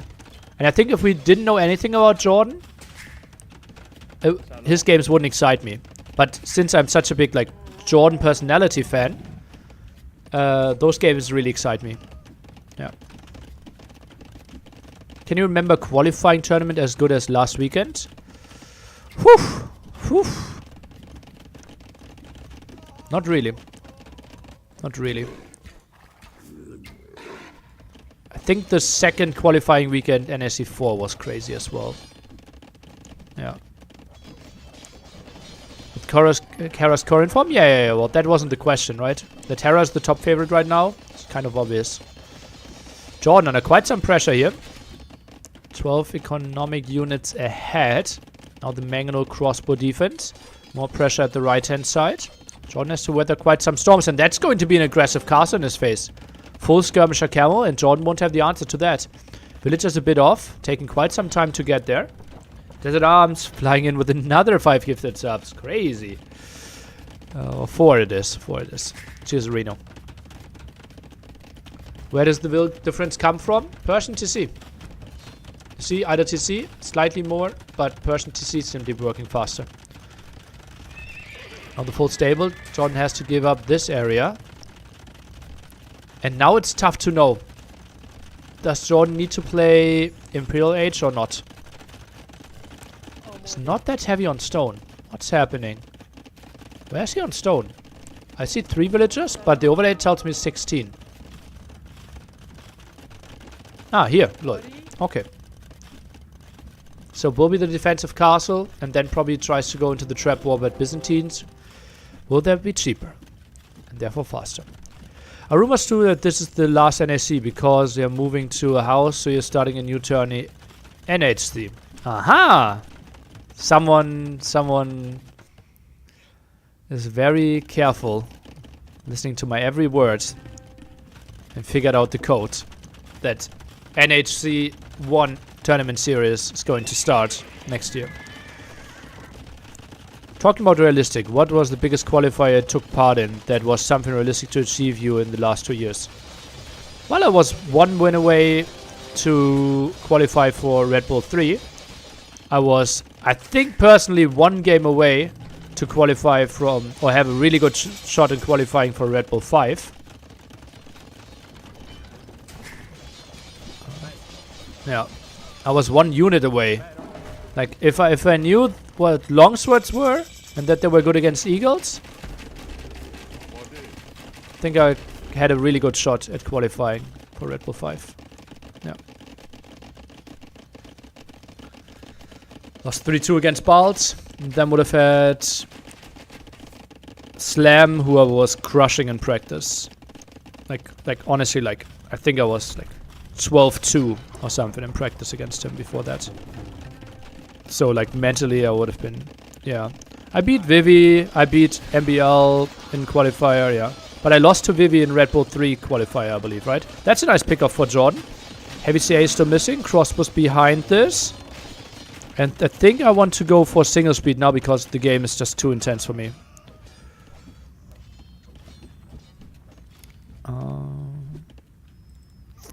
Heavy CA still not out for Carebotch. Jordan can take proper fights right now. Pressure over in this area. Chemistry not in. Jordan expands towards the left-hand side. Camels are moving in. Obviously way cheaper for the Byzantine player. Heavy Camel is so much better than normal Camel. You just get so much more in the extra Camel department. +9 extra attack. And the Camel has +5. So that's quite sweet for you. Get another attack there. Plus, I think, extra HP, right? We are sitting at 140 here against only 100 from Byzantines right now. So, quite a massive difference. Jordan could have taken quite some fights. Goes for ballistics now. Do we have the unique tech? We do! Commander run coming in. Oh, baby. So, full camel and crossbow. Maybe wants to contest those castles. Will be tricky, though. 3 traps out already. There's no way Jordan can hold this castle. Needs to go for bombard cannons. Has chemistry. Is trapping into the left side.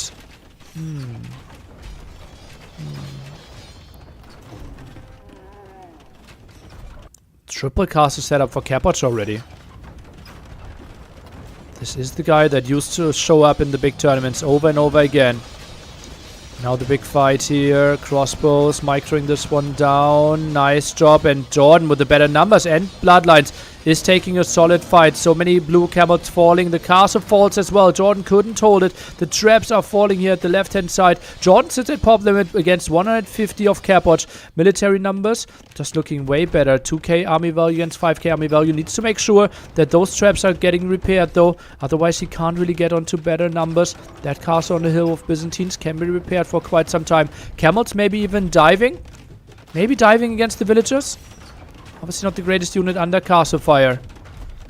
Runs around. Do we see any quick walls for Carebotch? Obviously not easy behind the castle. And this is important for Jordan. Gets the trap. Can get the villagers as well that are now going to the other side. Nice jump by Carebotch. But those 2 traps are staying alive. And the rest of the pressure is not enough. Jordan plays this one quite masterfully right now. Bloodline makes the difference. Also, last attack could make the difference once Jordan gets it. Now the full surround on that castle and Jordan moves over.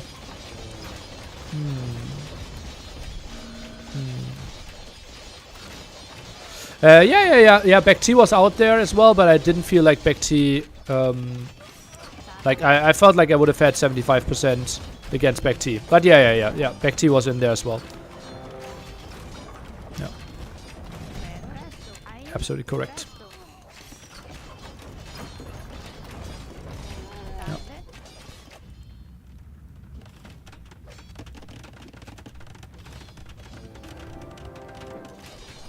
Jordan with quite some nice expansion.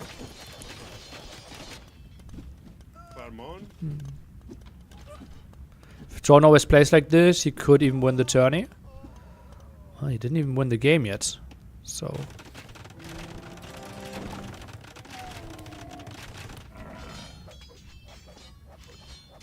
value Carebotch quite highly, apparently.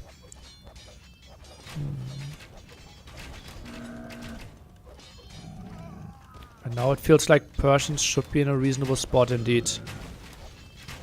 Should have the better units here long term, as long as we have gold. Still have never seen any trade on this map yet. It's quite underwhelming.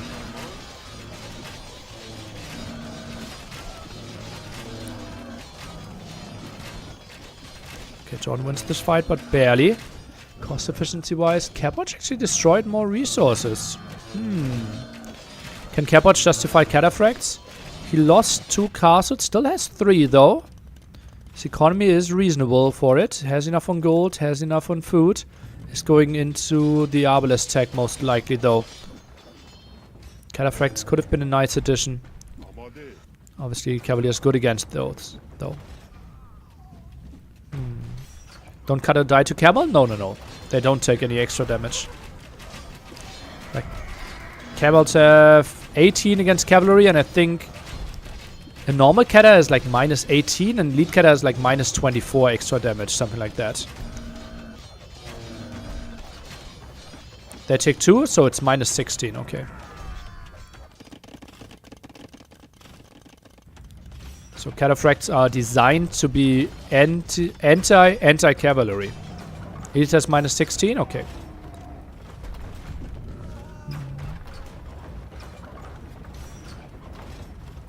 Did Jordan get the crossbow tech in castle? Oh, just look at the overlay. Mandarin is in.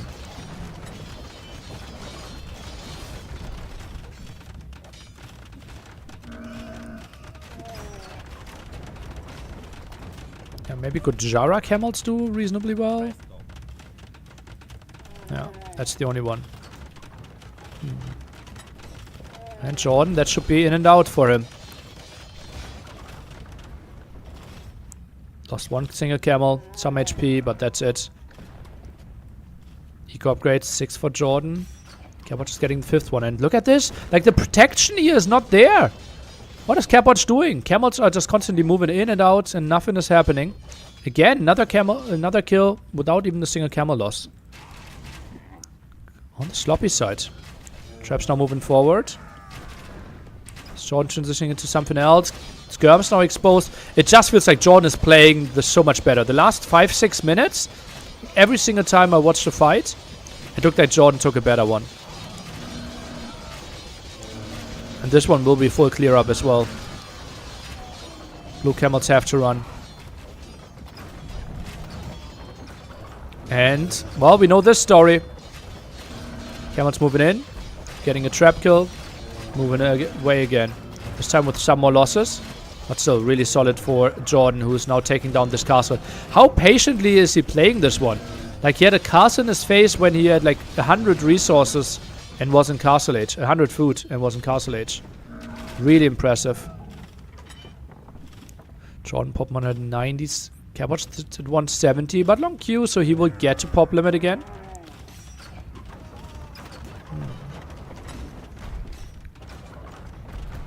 Where is the market? Oh, market is actually perfectly positioned, or close to perfectly positioned. Start trading.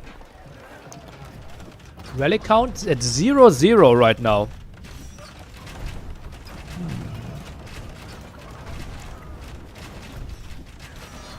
And another fight taken.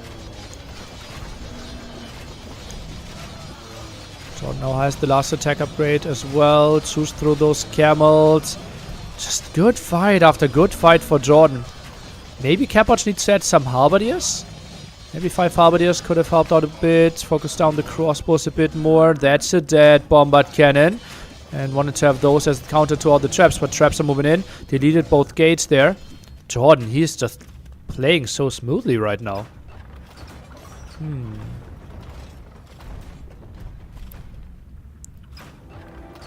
Jordan, more HP for his castle. Hoardings comes in. It's his only castle, so he knows he wants to keep that one. Yeah, it feels like Arbalest Halberdier would have been such a better army composition for Cabotch here. Would have had the resources to switch quite easily. Combat cannon goes down. Cabotch now selling some wood. Wanting to go for some more gold. Massive amount of camels, but Jordan is just running over them. And that's the big thing in Imp, right? Another attack upgrade. You have bloodlines against no bloodlines. And then it all comes down to cost efficiency. Plus those crossbow. They are dealing reasonable damage as well. 8 and I think only 4 gets buffered out, right? Yeah. So 4 damage by a crossbow shot. Why no harps from Capwatch? Why no Arbalest from Capwatch? We're both feeling like other unit choices could have been on the menu. Suggesting Cataphracts at one point as well.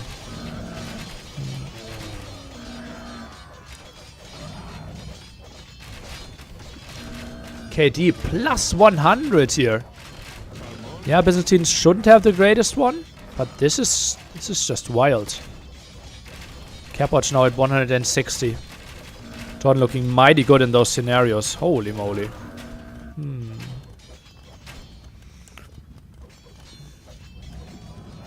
Should Jordan go main base or gold side now? What does he know about the gold sides? He has no idea. Okay, so he doesn't know how much there is. He should build outpost first. Maybe send a light cav. But it's just like guaranteed damage to raid those farmers, right? So this feels like the typical right choice. If you know, okay, I know a spot where I'm guaranteed to do damage. I'm not heavily behind and have to finish the game. Then just go for that. Lost a lot of army though, Jordan. Now queues up some more crossbows, some more camels. Those were quite some losses, and right now the army would be better for Capwatch to fight this one here. Now more armies arriving. Could be some dead traps for Jordan. But now, no. Just takes the fight. Bombard cannons getting lots of kills into the skirms there in the back. 12 skirms killed. And this is another good camel v camel fight. Capwatch the A switch? Well, what do you guess?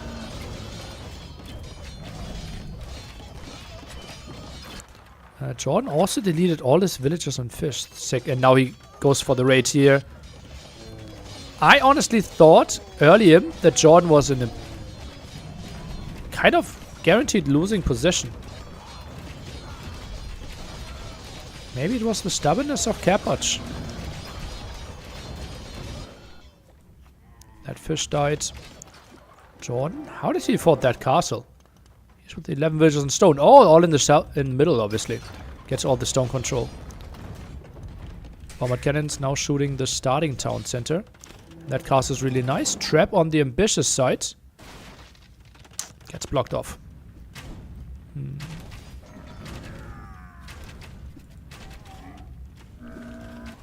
Best civ for this map, Japanese. Some people would say Japanese, yep. Oh baby, look at this big raid. Oh baby. And Jordan, I think when this started, like he was at 30 villager kills. And he's not done yet. He's not done yet. Capwatch tries to contest the left hand side for a small moment. And the next fight for Jordan has to be good here again. And there's so much eco going down. More raids at the right side. This one in the back even now takes down farms because there are not enough villagers around to kill.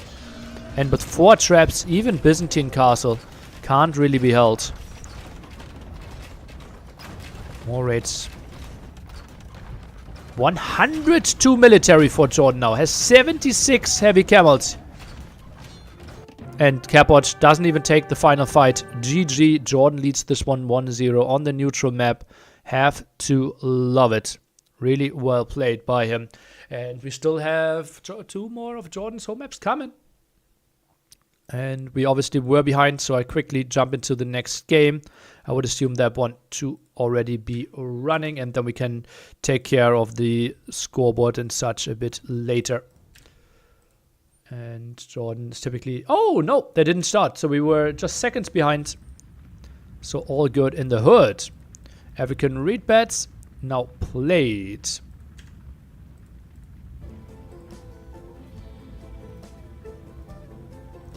Could I actually interact?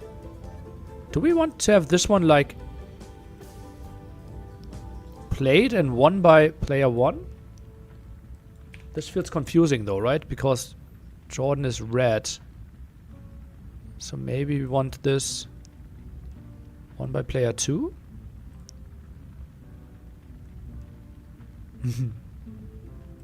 Don't know if there's an intuitive way. How did freaking any play? Really well. 1 against Balts, 3-1.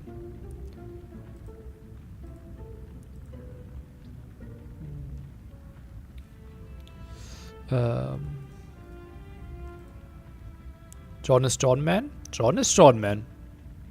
I agree, I agree, I agree. His army micro is like 1000 elo. Ah, don't do yourself. Don't, no. Just no. Just no.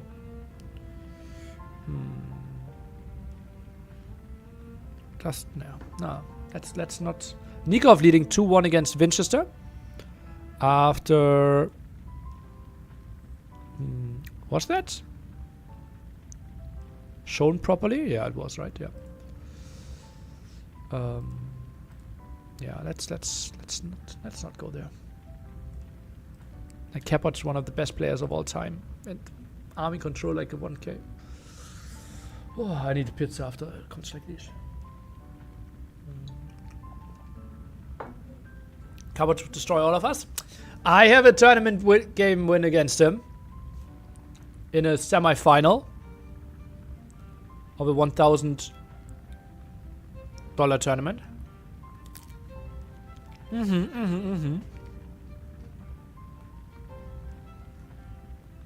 But this is me, I don't even know.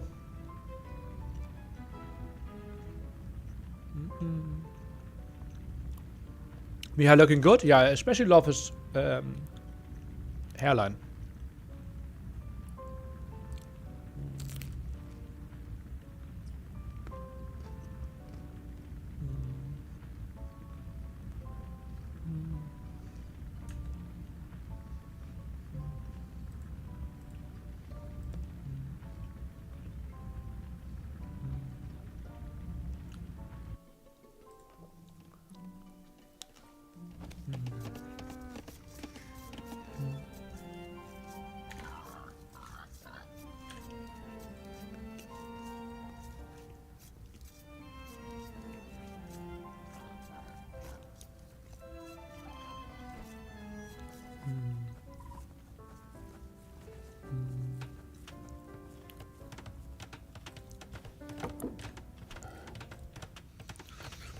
Okie dokie. Capot with Khmer. And a strategy that we have not seen for quite some time. He instantly expands to the gold on Yanganati here. We have seen players typically try to go for the small amount of golds first. Try to go for the lumber camp in the back. But Capot, even with 5 villages on wood. Okay, that will even be an early dock. While Jordan still pushes his deer. Villager 2-2. Okay. I'm undefeated versus all players in this qualifier. Okay, that's impressive. Mihai Villager. Quite an interesting set there. Bruin up. 2 villagers now being sent. Gets the dock up. Capot sends 2 villagers as well. Neither player was Loom. I think that's something we might see a bit more in the future, right? The approach that Andy did here. Sending those 2 villagers out with Loom. Trying to contest the dock of the opponent. I really like that one. So no TC on gold before chopping now. Nice. Yeah. Music was Sims 4 soundtrack.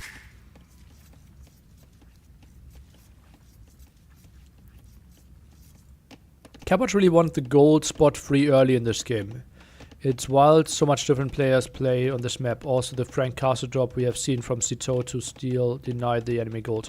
And that was from Sebastian, I would say, if I remember that correctly. And yeah, so far it has provided different approaches.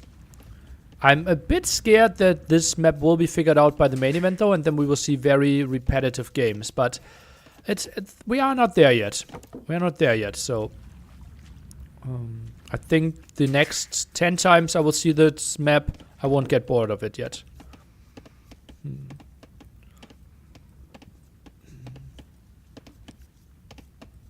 One of your favorite maps for sure? Okay. Well, it obviously plays quite aggressively. And by now we have also seen it go to him multiple times.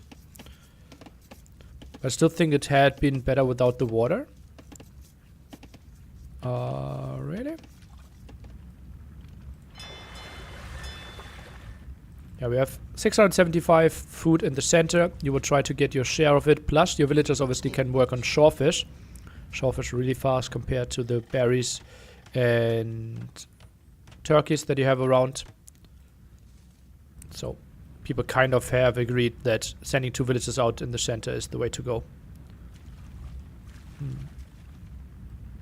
would love to see the Wilds eat 1 deer just before building the lumber camp. The thing is, you need the lumber camp first, right? Otherwise your dock will be delayed. So yeah, I wouldn't hate it. And I know the logic that you're saying, but I think it would be bad for your build order. Like, if you did that, then you kind of need to take stragglers at the same time, and stragglers are really far away on this map. So maybe go for this straggler. Do we have a straggler tree? Oh yeah, we had this one. But kind of no idea how to properly click this.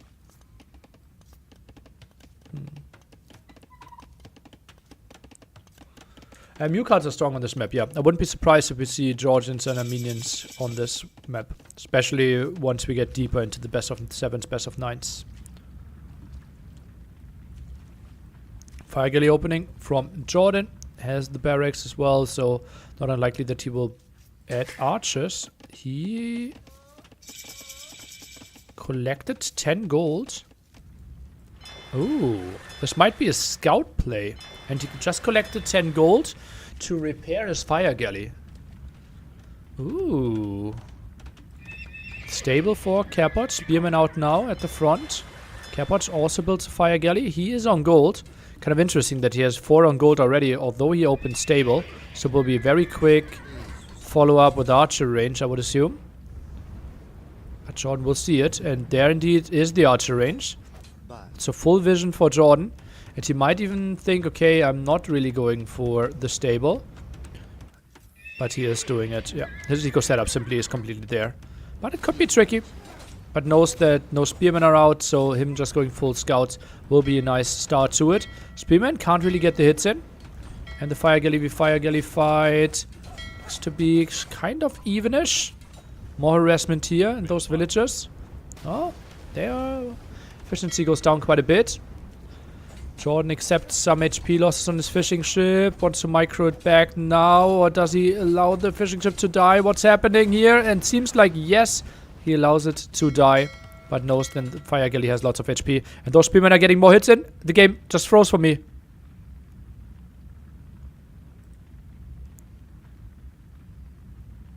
Okay. Oh, we are back. Yeah, it was not on your end. It was not on Twitch end. It was Age of Empires server or more Capture Age, most likely, right? It looked like Capture Age was about to die. That was interesting. Okay, another fishing ship goes down. Jordan goes for the repair. Will win water unless we see more fire galleys, and yes, we do. That's a nice pick-off. First archer in danger already. Quite some danger. Jordan commits to it.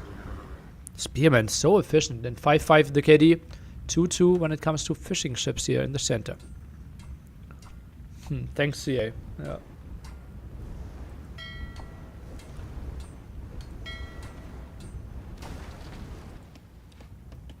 Okay, and this gold is freed up here, but the woodline is now really inefficient. Blacksmith behind this. Quite interesting that he thinks about the blacksmith without the archer range. So maybe thinks about forging here on the scouts. Why is Jordan not going for gold? Well, full scouts is the way to go, right? He knows that this area is exposed. Mihai! 1-3-2 against Villiser. Villiser, who was at NAC 3 and Villiser 4, is not going to return. Oh, baby. And that is the doubt bracket. Villiser struggled a lot. Last qualifier, he lost 3-0 to Dark. Yesterday, down 2-0 against Berry, then made a comeback 3-2. And that was sick. Mihai has to be happy with his progress here in Age of Empires. Another really good set provided for him. Oh, Villiser 4? What did I say? Apparently I said something that was funny. Isn't that Jordan's bracket? Nikov? Yeah, okay. It's maybe Jordan's bracket, yeah. Yeah, that's the MBL. MBL against Mihai then. Right? Vilesa was at NAC 3 and Vilesa 4. Okay, NAC 3 and NAC 4. Okay. Vilesa Jordan bracket? Okay. And I think it's MBL first, right? So Mihai MBL. Oh baby, what a set. What a set.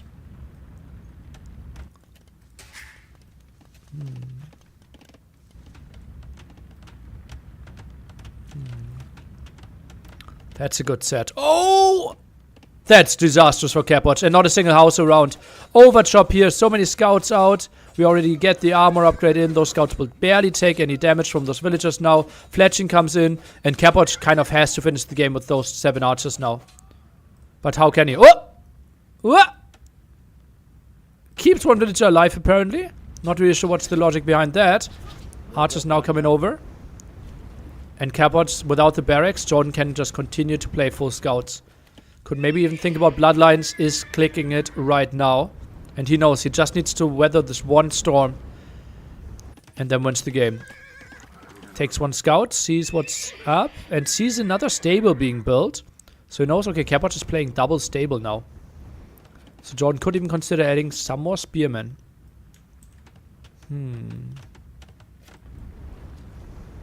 Goes for forging. Yeah, Capwatch is trying to play one all-in.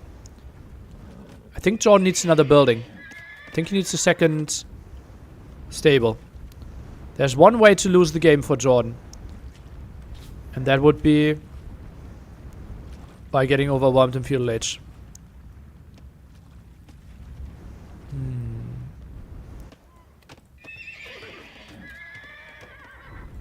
Goes to counterattack. Oh, this is so risky by Jordan. Oh god, do I hate this with passion. What are those scouts doing? He can come in. There is a hole at the top here. There might be another hole. It's tough to spot. Scout is around. He goes in there. Villagers can easily block this. Oh, it's another hole! Capwatch, can he quick wall this? Goes for the house. Looks good. Doesn't get the second house though. And this is the full block off. But this will be full trade. I think Jordan needs to rush the tower. Does that quite nicely. Villagers are trading off HP. Tries to wall in everything. Those scouts could be trapped. But more villagers are moving in there. Jordan now, after quite some losses. It's only 5 villages ahead. Walls more. And Capwatch simply was overwhelmed. Lost so much time because he used his villagers in the back. Everything walled in. Now this is broken. Scouts can get home. Jordan needs to run. Tower is up. Goes on to gold. Second stable for Jordan.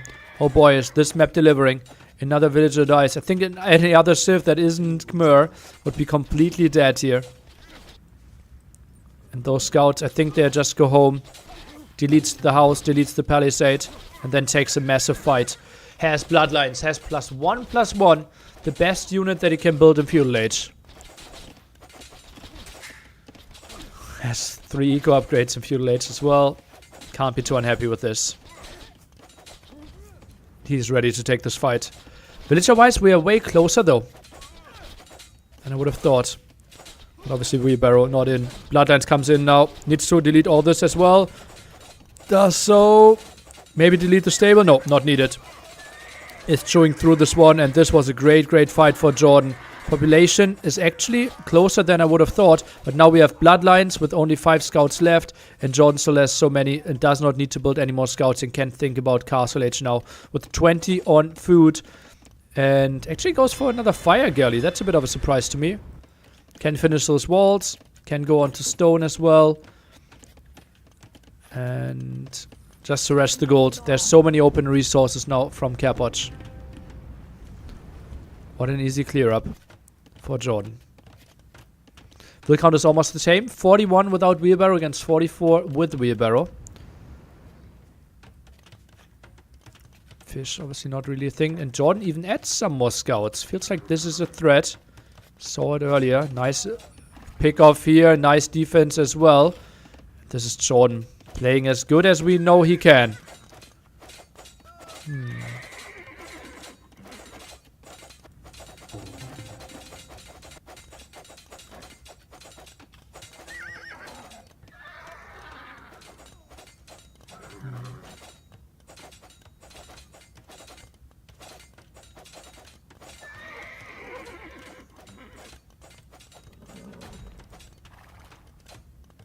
Ooh!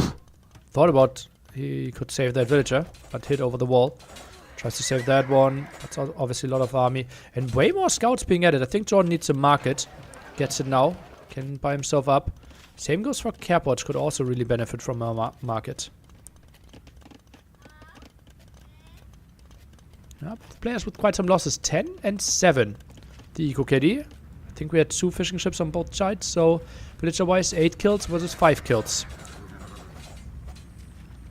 Capwatch really good in those scenarios here, the long feudal age games. We obviously all remember Capwatch versus MBL, maybe the best game of all times, on Atacama.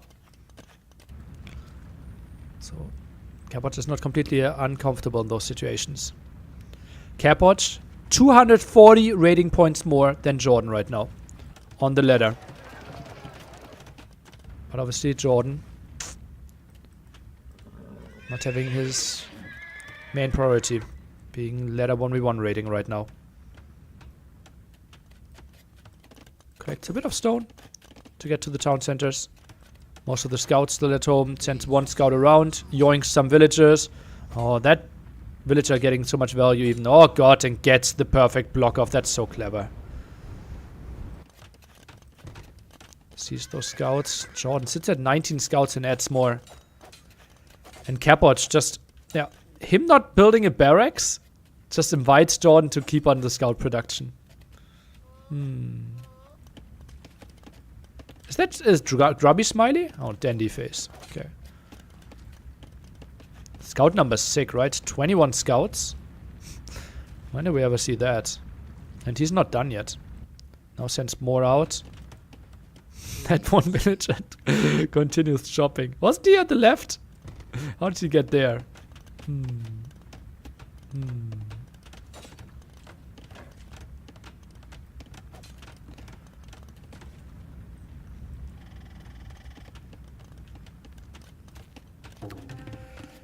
Jordan against Mihai or Jordan against MBL. Could be one of the opening sets tomorrow at 12 UTC. Goes for the stable now. Scouts are coming over. Spearman here. Goes for light cav. Goes for husbandry. Sends some units in for the raid. And this is open! Oh, this is ugly. But actually, nothing really happening. Just to rest his houses a bit more. Jordan now expands to this side. Goes on to wood and he just plays this so calmly. Like no real units out on the map. Like nothing in Castle Age. Now he adds some camels. And gets rid of more villagers. Just look at this.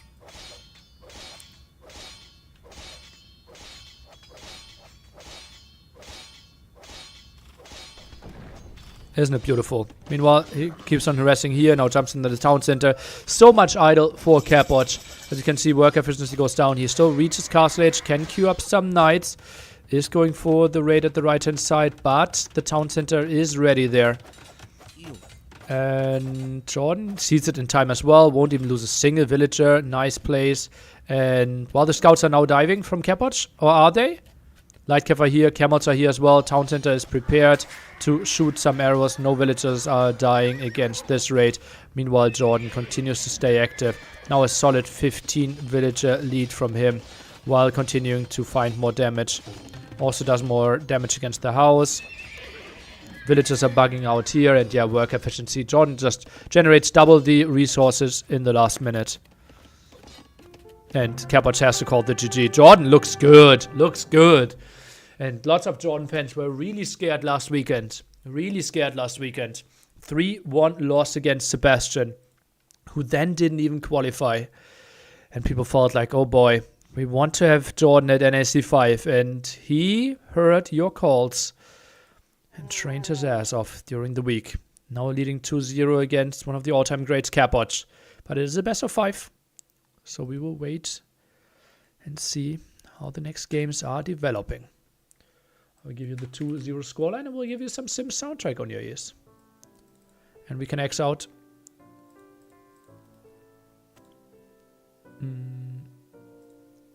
Yanganati. 1 by player 2.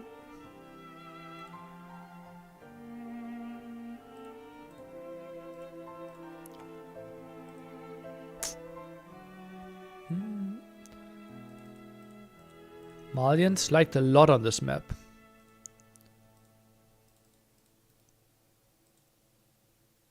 Khmer as well. Both with their first 2 picks. Northern Crossings. Also a map I could have seen Jordan pick. Schultz and Arena as choices though.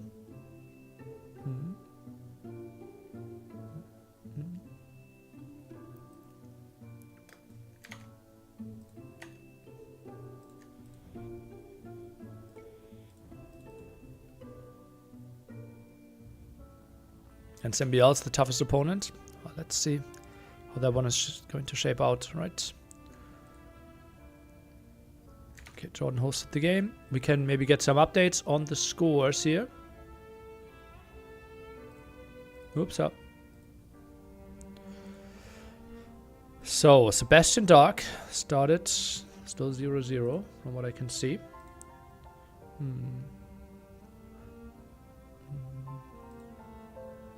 Andy already waiting in the finals against the winner of this bracket. We have Nikov leading 2-1 against Winchester. We had just had a refresh. Dark just won game 1, okay. This is starting in half an hour, those 4 games.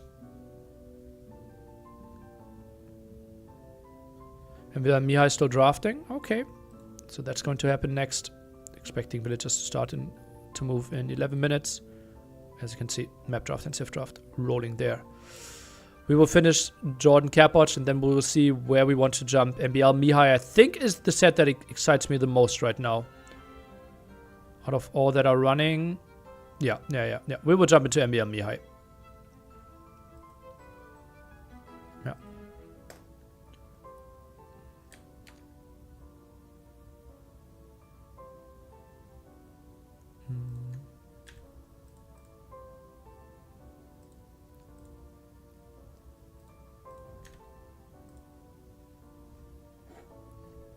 1 minute, 10 seconds to go. All games today are best of 5. We will come back tomorrow with best of 7s.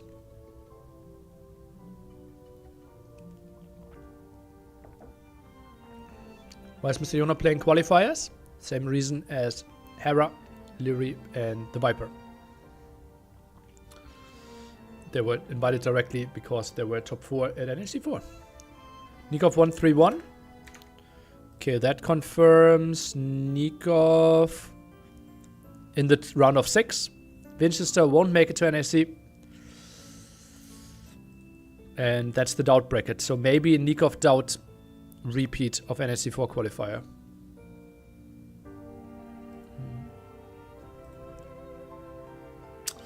So Vinch not making it to NAC.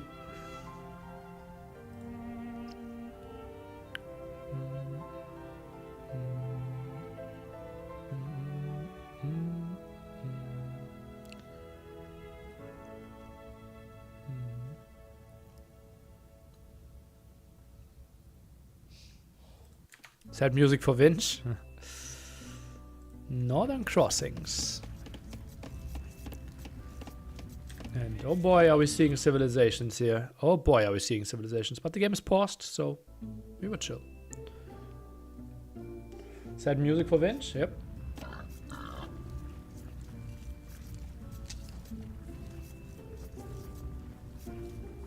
Dark, Sebastian 1-0 confirmed.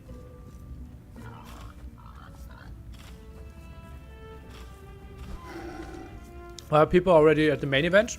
Well, we have 14 days of qualification. Today is the 13th of it. There were 4 invited and 3 already qualified. You can send it in euro or you can convert it to USD if you want to donate.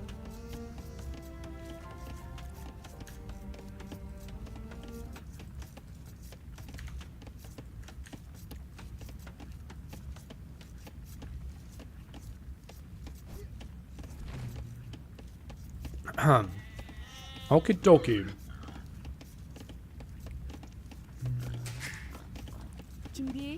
So 5 on wood, your typical opening here on water maps only for Capot right now.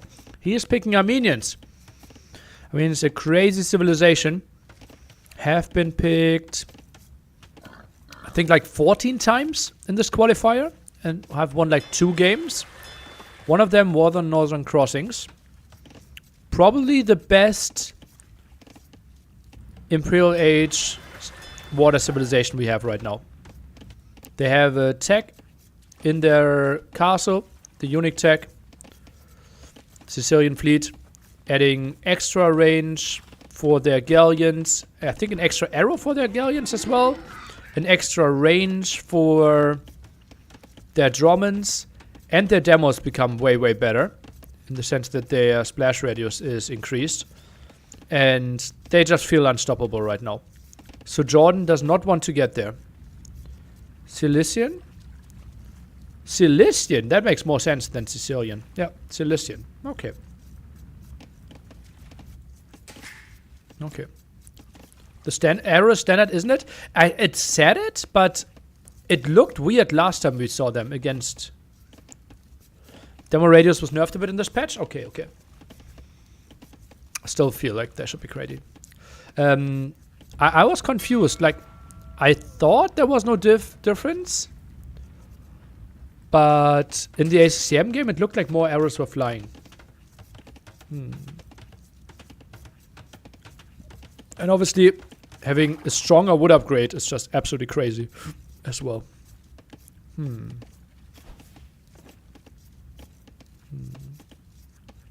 Down by more than half the demo radius? Really? Where are we at now? Plus 20% or what? Was it? It was 33, right?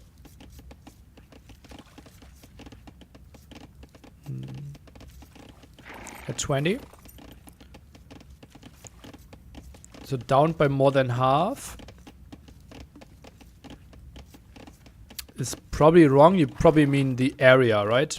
The radius wasn't down by more than half. I think that's the thing that could have happened to me as well. Like trying to sound smart and then actually failing in the basic thing.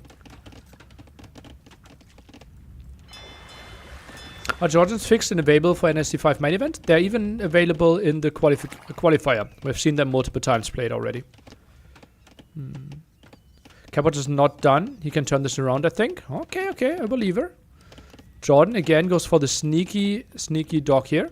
I've seen that from him multiple times. Tries to play very aggressively, and this will be really wild. Like 2 docks on each side. Jordan has 4 fishing ships, while Cabot sits at 3. We will see turtle ships. I would be surprised if we see them more than 3. We could easily see 1 or 2. Yeah. Now, why do the Armenians have great navy when Armenian is landlocked? Okay. Maybe they sold all their great ships.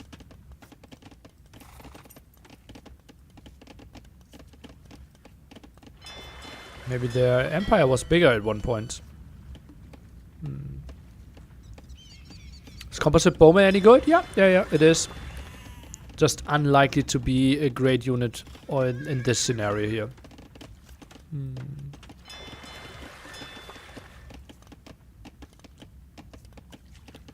Okay, Capoch goes for some more walls. First fire galley arrives. Fire galley for the defense here. Also gets 2 out at the front. And it will be 2 docks in the middle from both players. 1 in the back here. And there will be some harassment, but likely that Capoch will be there in time. Some of the wood is now being repaired into it.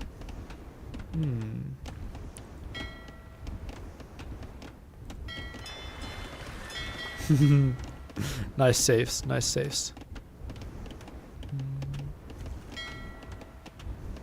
Okay, goes for the villager a bit now. Fight in the center, block with a fishing ship, but that fishing ship goes down quite quickly against 2 of the fire galleys. And Jordan had a bit of problems here, not really microing this one too well. Also was housed, apparently. Why did he rush that one with 2 villagers? He's microing this one back now. Meanwhile, the repair looks solid. Scout went down. Lots of low HP. Meanwhile, those are chilling.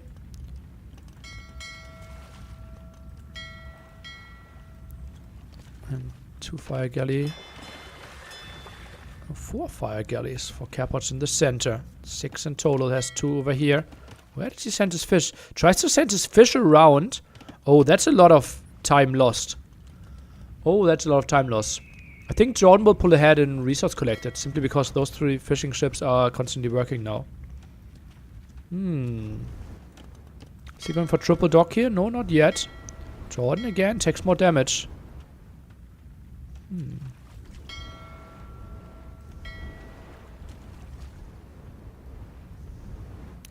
Demo. Let's take a look how actively Jordan can watch this.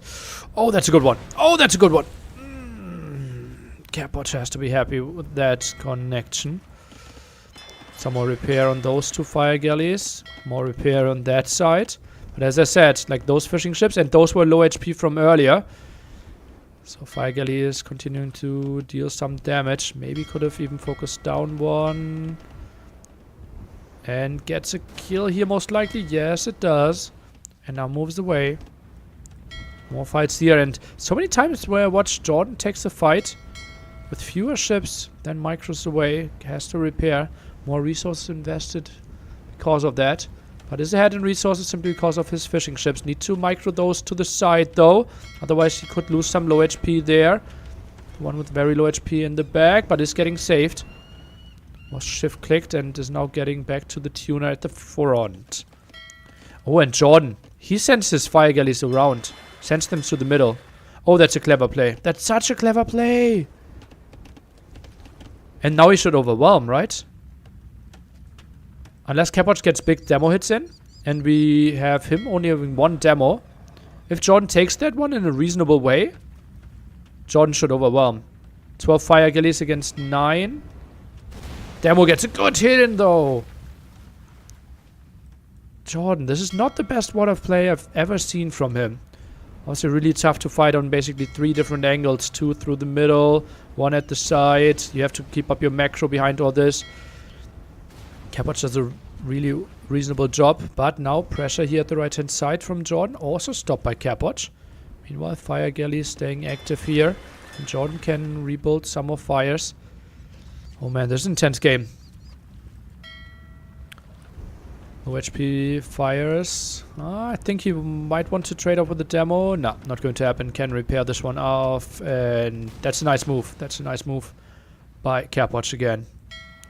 There's so much going on right now. Both with reasonable amount of food. Pretty equal there. Minions. Well, they should collect quite some wood for themselves. Jordan.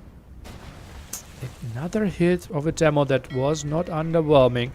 And now it's a 4v2 fight though. Nice micro by Jordan. Moves that one back. And therefore does more damage to those fire galleys. Let's take a look. The demo and Jordan. Okay. That was Capot being a bit light on the trigger. And now dives in deep. Can he finish off those fire galleys with low HP here? Seems like he lost the fight at the top. And now dives deep. 11 fire galleys against 4. Jordan is looking good. His production behind this has been just so nice. Saves wood on every single fire galley that he builds.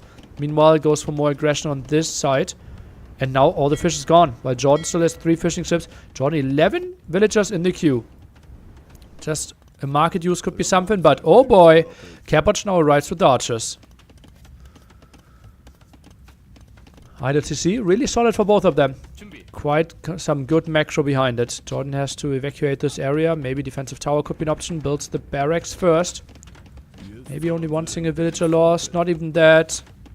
Nice reaction by Jordan. Seems somewhat fine. Transporter still around. Those 2 archers. What the... Oh, that's such a big loss for Capoch. Oh, and Jordan can go back onto gold. I didn't even think this would be an option. Oh, baby. Oh, losing those 2 archers is so costly for Capoch. Oh god. And that's simply something that I would think is unlikely to happen to someone like Leary. Right? Someone of the top 5 players. I think Leary just micro-nerds those 2 archers all game long till Jordan has like 6 skirmishes completely surrounding him. Oh baby. And Jordan looks really solid here. Demo. Okay, good hit.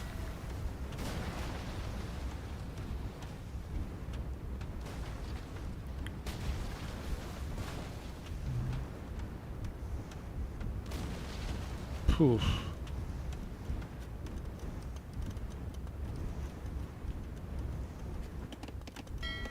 Oh, what happened here? Jordan with the better castle edge timing. Skirm's obviously really good at defending if we got to that spot. Kapoch tries to redock, goes for 4 docks at the front. Not unlikely that he will actually lose 2. War Galley upgrade for Jordan. Somewhere behind the Fire Galley production. Also, we want to get that one really, really early. Could even add... I think this is the spot where you could add a demo in the center. Or at the side here. No. Could add a bit. Transport and some danger. Monastery being added. Obviously can give you quite some nice protection. And... could pick up 2 relics. Would a defensive tower at Harbor be useful? Yeah, if you build a defensive tower here, your opponent can't really kill your docks. But then you can't afford yourself a town center. It also costs wood, plus villagers have to build it. And then Jordan can just attack somewhere else. So it's not saving that much.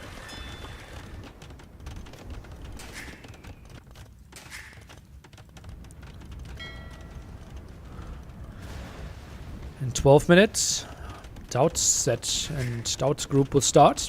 But we're obviously after the set jumping into Mihai versus MBL, trying to cover that.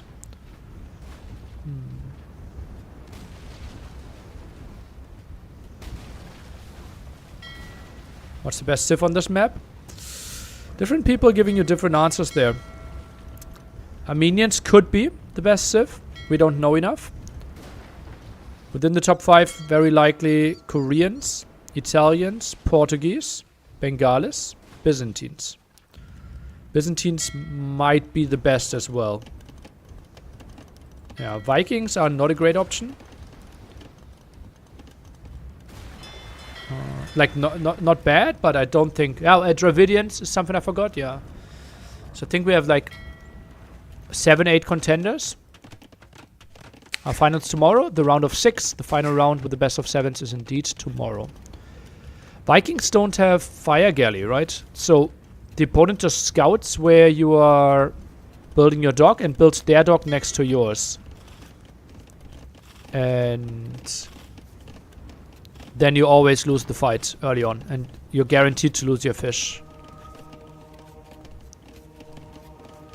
So yeah, Vikings are underwhelming. Oh, I just realized why we never saw a demo from Jordan. Koreans don't have demos. I'm not sure if I said it, but I felt like, wow, Jordan, not really... He's not going for any demos. What's the odds of all the top tier civs getting sniped by random bands? Well, that's very simple. 5th grade math? Yeah, if you want to, we can do that together on stream. And figure it out. Yeah. Just ask again at a time where we have 3 minutes.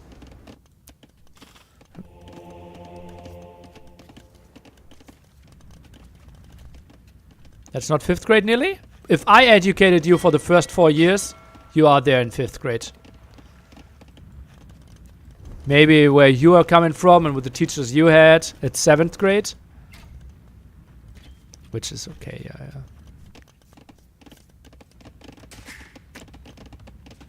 Okay, John even gets the relic in the center. At least tries to.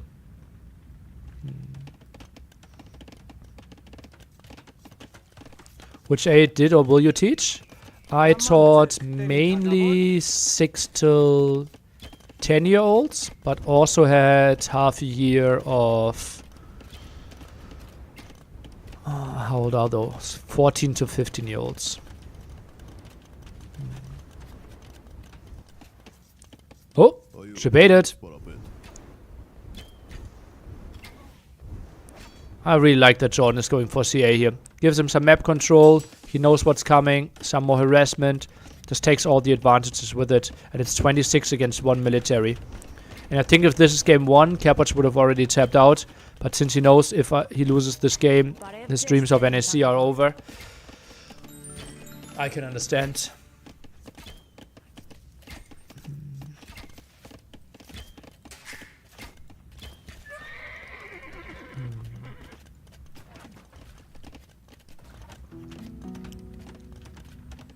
University. Maybe for ballistics, indeed. But if you lose all your CA, ballistics won't be that important anymore. Only has 1 left. Tower obviously helps out quite a bit. How much NAC donations? Teacher's PQ formula? That's only time, right? I would love to do that. No. If we have time, I will do that for free. Don't think we need NSD for that. Subscribe to Neely's YouTube about 5th grade math. And I will make it Age of Empires examples, right? Will we become a teacher again? Let's see. I'm looking into options.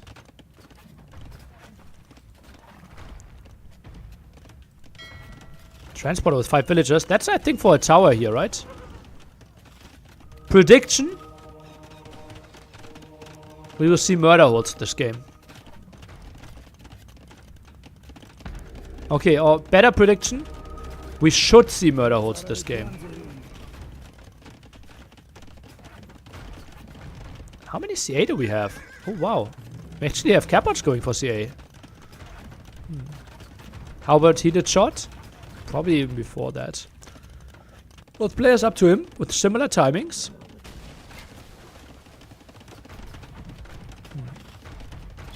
We will see an MGG. That's not going to happen, no. Capoch will give it a good fight.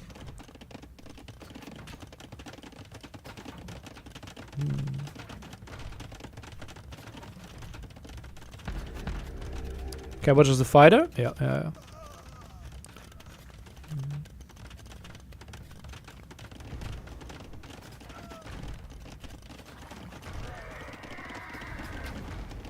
Do children and teen scholar respect teachers in Germany? Such a complicated job, in my opinion, to achieve their attention and respect and make them learn. Obviously depends a bit on where you teach, right? There are obviously schools where more respect is given from home, and there are some schools where you kind of have to earn the respect. There's obviously areas in Germany where it's, for example, really tough for a female teacher to get respect. Yeah. Especially if like your body presence is also more on the like fragile, tiny side. It's not that easy. Right.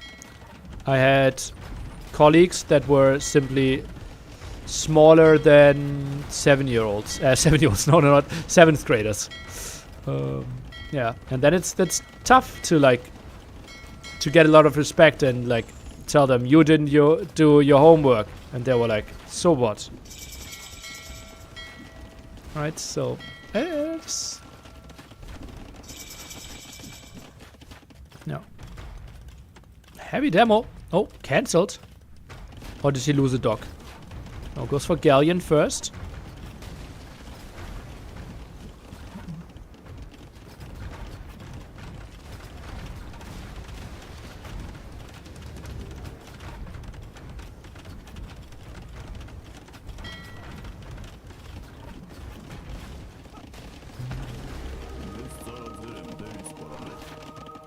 And nice conversion. Skirmish is already shooting the other crossbow. And Capoch, yeah, he's in there. Jordan techs into shipwright. And then might go into heavy production. Look at that. He's not producing at all. Now shipwright, and now we should see like 20 ships in the queue. No, he doesn't have the gold for it. 12 ships in the queue. Okay, goes for 1. Okay, goes for 3. Not 100% sure why he's not really putting the resources on the map. And yeah, you see, it's double bolt, right? They shoot 2 bolts. Projectile count. It's another one.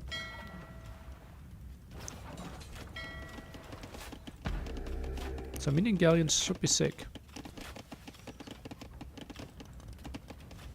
Arrow slits first. Okay, makes a lot of sense. Heated shot obviously would be great. And I think murder holds, but easier said than done. Look at all the towers Jordan is building. That's just so mean. Look at how much he's controlling and how many villagers he's killing with this. Ridiculous. Absolutely ridiculous how much he's idling. Oh man, oh man. Worker efficiency has to be horrible. Hit shot is in though? Okay, nice. And give me murder holds. Yeah, Eco KD is not fun. Jordan continues to control more there. Now more than 40 population lead. Gets Galleon in. Surrounding capots with keeps. Absolutely crazy, right? And also micros the bombard cannon at the same time. Absolutely masterful what he's doing. Dromans now. I love them. But we still don't have Cilician fleet. So, like, the most important upgrade in the game is not being researched. And that's one of the main reasons why you even pick Armenians.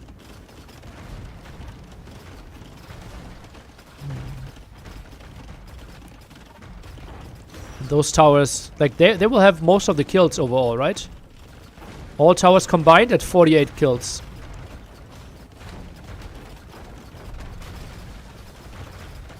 Jordan has chemistry. Where are the Dromans? They're in there. Are they adding the damage? Jordan dives, I think, to kill the Droman. Nice move. Knows what's up, and now adds some towers as well. We'll go for the gold, we'll go for the stone. And Jordan, with a 70 population lead, very likely to now move forward into the round of 6. Will happen tomorrow against the winner of Mihai and MBL. The set that we are jumping into right here, right now, to see who is going to go through up against Jordan. 70 population lead here for our German GG. Good luck, and Kapotch won't make it to NAC 5. And therefore will never have attended NAC. Probably high on the list of the best players ever to never attend an NAC. Really high. Really high.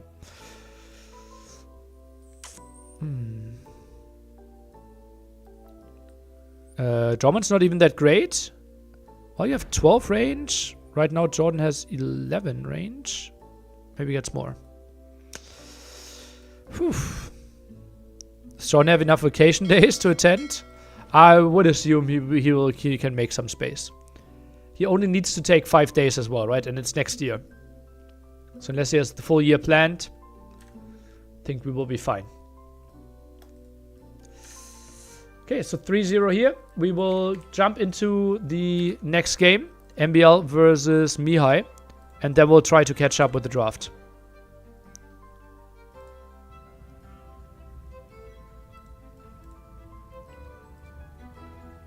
And if you like Northern Crossings, and if you like the minions, then I have something for you. He will work in mornings before NSC starts? Really? That's so bad. That's so bad. Okay, we'll fast forward. No Doubt versus Kingston. We will have, if Doubt wins, we will have Doubt closing it out tonight.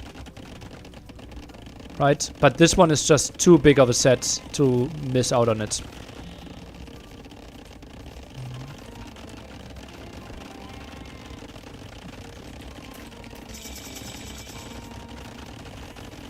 Okay, stable opening by MBL. Hallelujah. Okay, let's try to understand what's happening. Defensive dock, double dock, We also have defensive dock by Mihai, who's also going for stable opening. Ooh.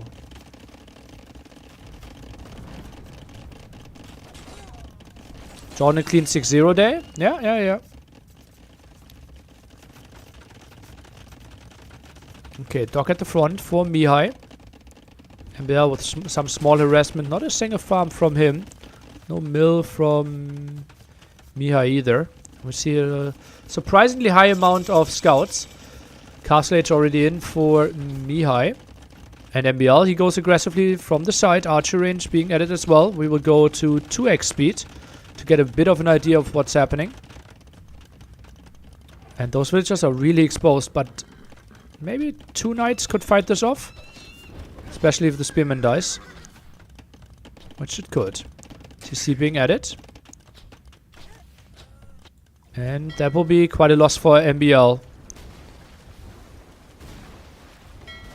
This is some of the fishing ships.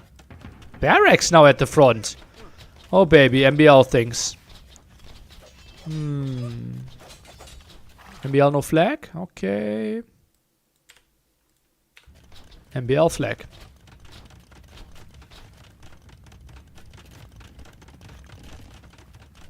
Ah, redock here. I like that. 5 fishing ships. In general, very little water fighting here. Spearman going a bit into... bit too deep. To the town center.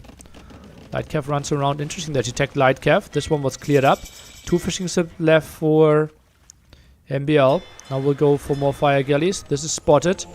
Monks for the defense. Siege workshop being added as well. TC here. And more fire galleys for the restment. Likely to lose all the water, all the fish here is Mihai. But he generated quite a bit with that. But MBL with the better minion economy having the advantage there. Water now lost. Is this getting cleared up? Seems like melee unit can't really jump. So MBL now goes for the second town center as well here. Already see Mihai on second town center for quite some time. And this could be an interesting lost relic, right? Like, MBL could be gifting a relic to Mihai by building a fortified church and losing it. Double mangonel, scouts. Nothing happened.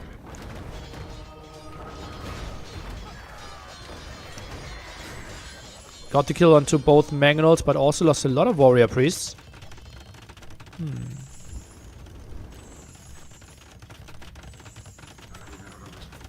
30C for Mihai now. And are we live? We are live, people! Okay. So now we know exactly the situation of the game in the live game as well. Now even adds a ramp against the fortified church. Okay, warrior priest still coming in. Knights need to be added. Some monks as well. More market now. Needs to jump on that monk. Doesn't get the kill. More warrior priests are falling. Lightcav comes in time as well. To maybe go for the warrior priest in the back. And that's a relic lost. I think they've never seen that before. First fortified church, and that's a gifted relic now to Mihai. That's so sick. That's so sick. Why are some brackets so much further than others? Stout vs. Kingston not even started. Look at the schedule over there. We basically wanted to have coverage over all days. If everyone started at the same time, we would have 12 matches at the same time and then 6 matches at the same time.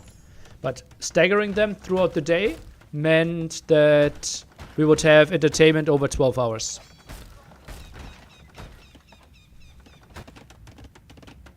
Also, it adjusts a bit better to the time zones, right?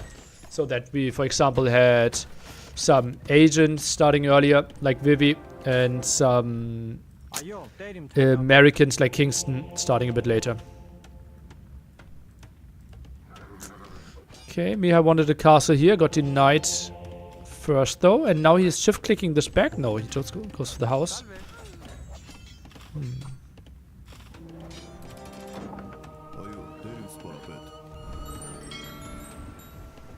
Relic will be reclaimed though. This will be a good castle to find a lot of pressure towards MBL, I believe.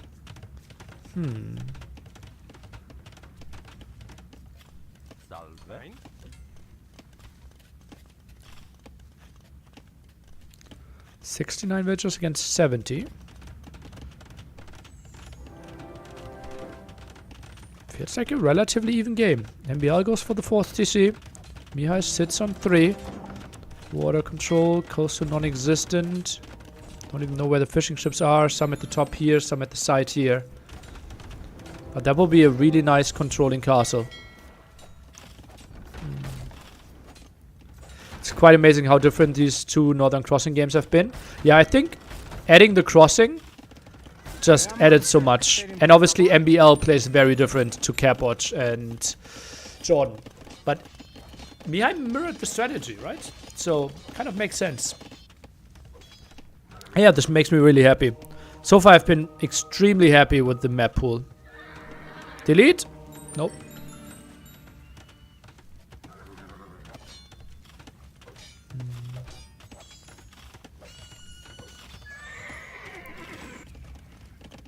That's just a juicy castle. Is Mihai thinking about imping this? Looks like it. MBL is fun to watch. Probably one of the most entertaining players we have. Yep. Agreed, agreed.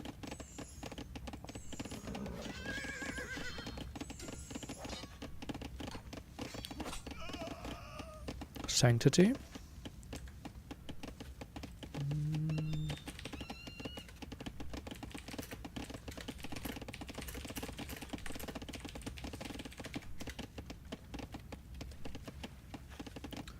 I want MBL to qualify. Oh, that means you don't want Jordan to qualify.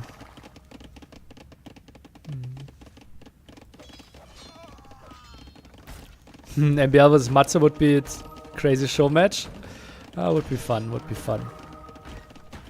I think the level of Jordan, the level of MBL might be a bit too high though. And me, I thought he was imping, but he's actually going for Atonement now. And hand card. So he delays this quite a bit. And Fortified Church could be pressured a bit more. If you have any questions about the overlay, go to my YouTube channel. I have everything, all the stats explained. What this is, what this is, what this is. Why those blue and red lines are there. I love watching both, but I prefer MBL over Jordan. Entertainment-wise, in-game, probably yes, yeah. No. I also value both as casters. So the tournament host and me, I want to see both there as well. Yeah, no Armenian Bowsaw is certainly a mistake. Jordan overall the better player? Well, let's find out. Right now, Jordan looking hot this qualifier. After MBL and Jordan both struggled quite a bit last week. Me and Jordan make a good casting duo? When did we ever cast together? Me and MBL. Yeah, okay. Yeah, that makes more sense. I'm not so sure if Jordan and I would be a great casting duo. Yeah. I think we are very similar in our roles.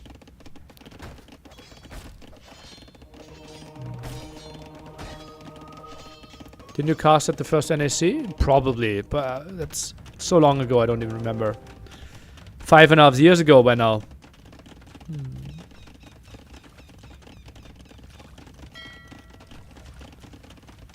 So much pressure on tomorrow's sets for so many people. So many big names are not going to make it. Just imagine the amount of players, like the quality of players that we already lost today. And we're only like halfway through. Right, we lost Winchester today. We lost Capwatch today. We lost Vivi today. How was MBL in real life when you met him? Very shy. He he was very different, very humble in real life. Like, it's two different, completely different people. Yeah, Will is a lost as well. Yeah. Like, actually, like, good friend of mine, Shine, came over to me after meeting MBL and said, like, Nele, something weird is happening. I think I might like MBL. And like we knew him as like the stupid idiot online MBL, right? So yeah. Yeah.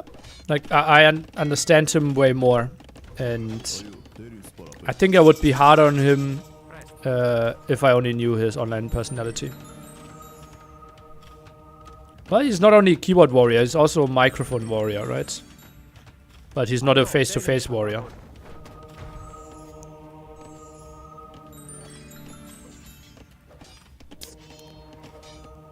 Heavy demo from Armenians. Also has the center control here, MBL. Mass conversions are continuing. Jesus Christ, what are we seeing? 11 versus 7. Both going quite wild here.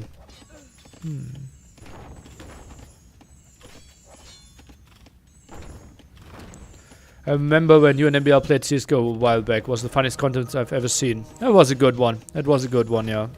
Had good times. For me, he's the anti-hero. I like him for it. Okay. Drummonds! Oh boy, Drummonds are here to flat. Oh boy, Drummonds are here to flat. Ooh. Demo though? Oh, Demo is here to flat. Oh baby. Game is paused. MBL is like, that's not that shouldn't happen. MBL still without Cilician fleet.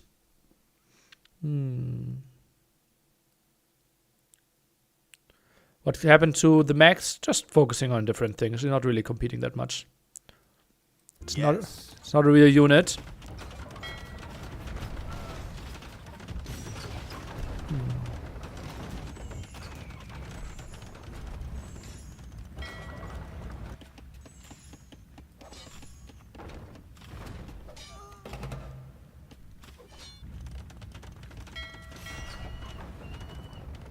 Okay, game is a bit choppy here.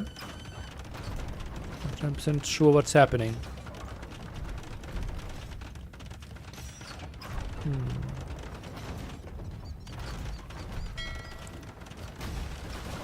Oh, loses 2 Drummonds. Oh, that's costly.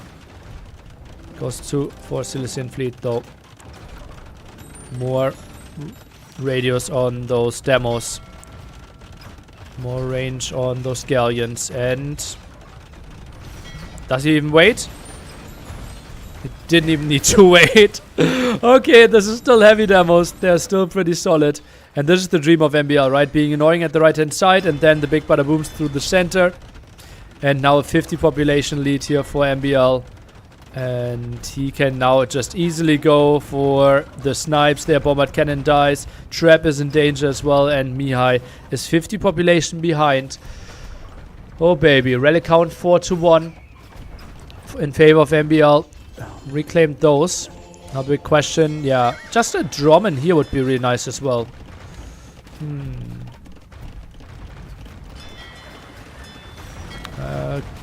War galleys even. Not even went for galleon. And killed 3 docks in a row already.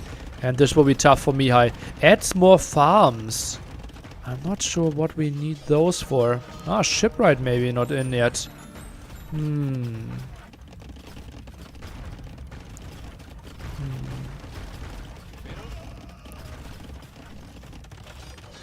Might have raid with the right hand side, but feels like a town center.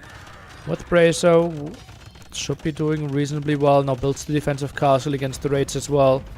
And Drummond count only at 2. Would love to see that one rise quite a bit. We're now at 13 range, 5 projectiles, 11 range on those galleons. And look at that, Drummonds against bombard cannons. And just gets the kills there. Bam, bam, bam. Pretty easy clear up, and bombard cannons typically should be incredibly good against ships. but not against those. Can Mihai ever win water? I don't think he has enough control. 40 on wood against 70 on wood as well. Full, like, really good surround as well. He will lose so much of the front control. Is super housed, will lose more houses. Yeah, he will clear up this area, but will that be enough? By the way, Italians don't have warrior priests. Just to let you know. But he has 4 regardless. And MBL, he has 12 different kind of units right now. Something that we rarely see, that the third line is started. Okay, Bombard Cannon's doing a good job though. Another castle for more control.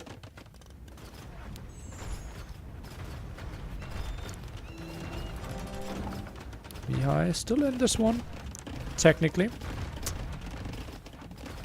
Pop 130 for him. Lots of gold and stone control in the center for MBL.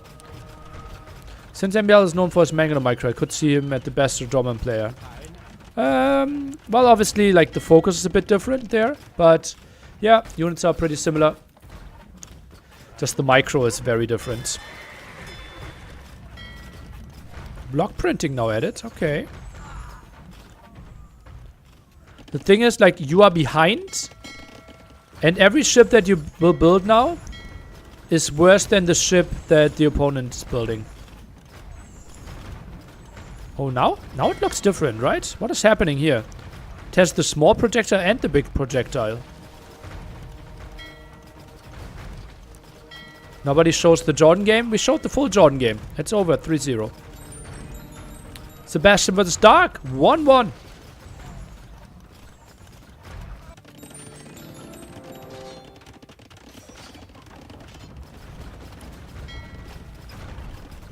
I mean, it's top 3 water sieve now.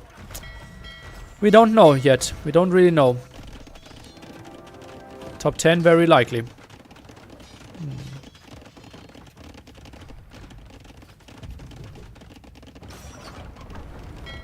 Trap shooting. Will completely miss though. Should be a good fight for MBL again.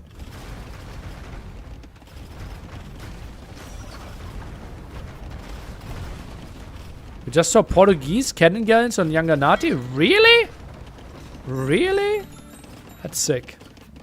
That's pretty pog. Beating Tyrants is no easy task on water map. Well, I think now, like, MBL has all the advantages, right? He has more map control. He has way more castles, the better units, the better map control, more like center control, 5 against 1 relics. Like, he just can set it out. Sito leading 1-0 against Draken. If anyone wants to see Arena, you can switch to over to game 2 there. Although, likely it's more like Canberra, Fortified Clearing, or Copenhagen. Oh boy, oh boy. This is why you don't patrol against Drummond. Oh! Look at the HP lost. Look at the HP lost. Oh god. GG. You can't do much against Drummond there. MBL takes 1-0 on a water map. Can't be too unhappy with this. KD 2-1, close to for MBL, and was ready to go with more shenanigans at the side again. Oh boy, oh boy. And MBL's economy, just really solid. And a minion, obviously, with their way stronger eco upgrades now. Quite nice. Quite nice.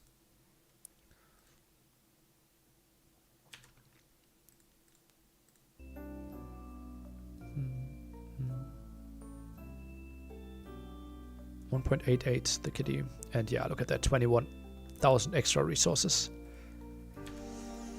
And way more villagers there in the end. So we will give you the draft for this.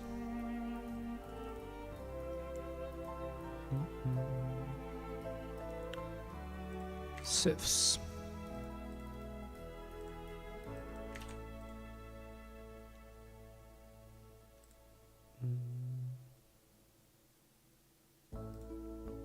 Maps.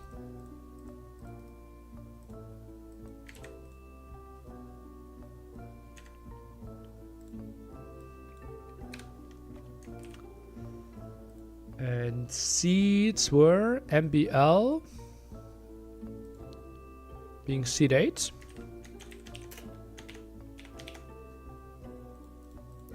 And Mihai being seed 20. Quite a big success already.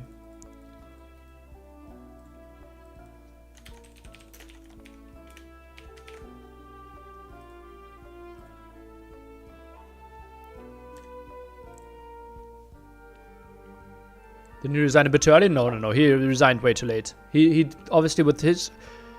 Yeah, yeah. Like, with the intel we had, he could have resigned some minutes earlier. With the intel he had, the resign timing was totally fine. Yeah. Like, he can't win a single water battle ever again. And then it's tough to play on a water map.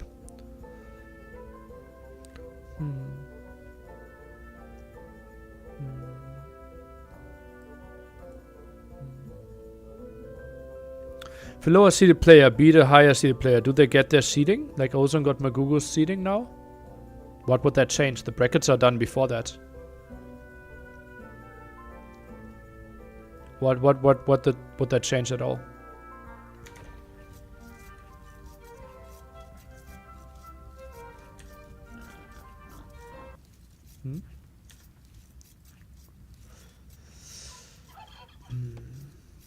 Changes the source at the draft? Yeah, it doesn't. You're not overtaking the seats.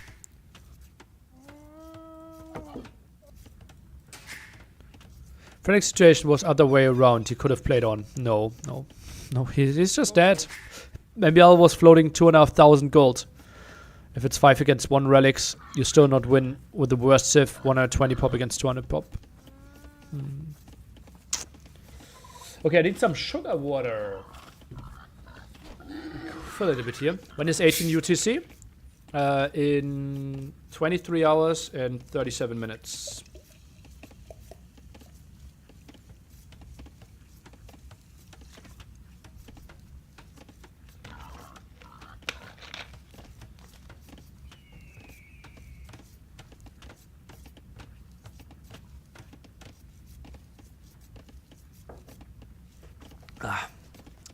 Yeah, Mia had no control over his whole island, so wood was limited. Armenians are way better in late Imperial Age on water. Whole AM team qualify. MBL and Nikov will need to beat Jordan and Dowd potentially, right? So there's still a chance, yeah. All of them still can.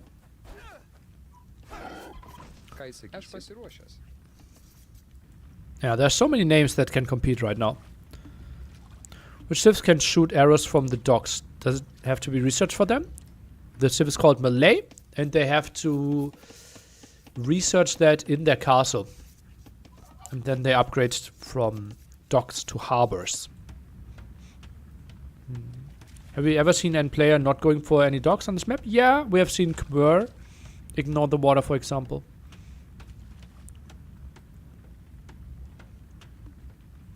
It's interesting how people like really jumping on Malians on this map. And we have not really seen any bans.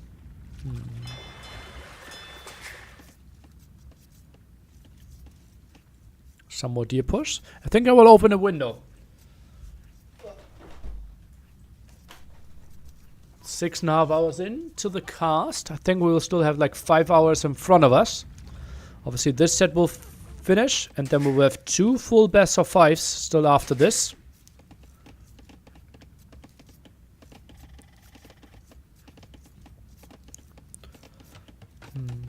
Whole AM team qualifying versus whole playing in the Qualifier GL team qualifying. What? Relatively late fishing ship, right? By MBL. Oh no, it has been out for quite some time. Just interesting that he only builds 1. Compared to Mihai, who was going for 3 on this map. Limited gold. We have to chop through the wood line to get access. There are 4 spots for that gold. 1 relic in each corner. Stone limited and at the site here. Barracks for MBL. Nothing like that from Mihai yet. Also not on gold, so could be a scout opening from him.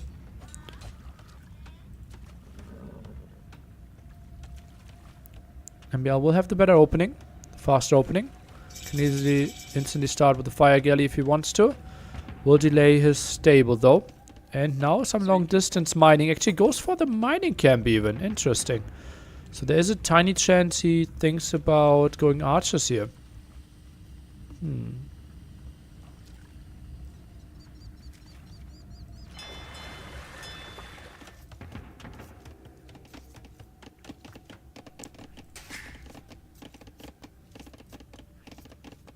Wolf? Wolf sounds kind of badass, right? I like that. Spearman at it. Stable now from Mihai. No surprise there. MBL didn't yet commit to either stable or archery range.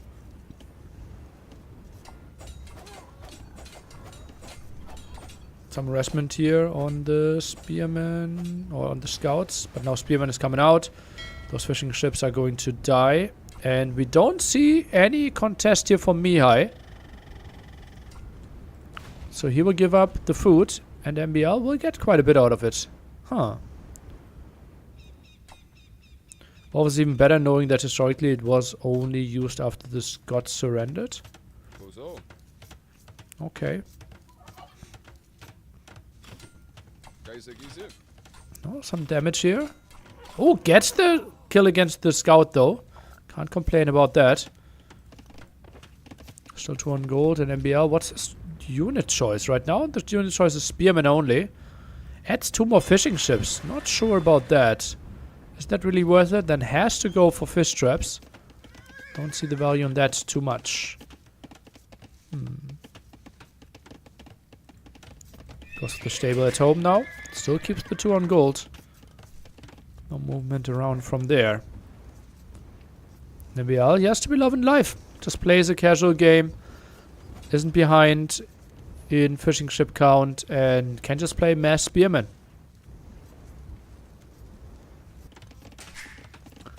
Gao leading 1-0 against Ozone. That is in bracket doubt. Obviously we're not really covering that because it's very likely that we will cover the winner of this against Doubt and Kingston's winner later on tonight as kind of our last match of the evening. Speaking.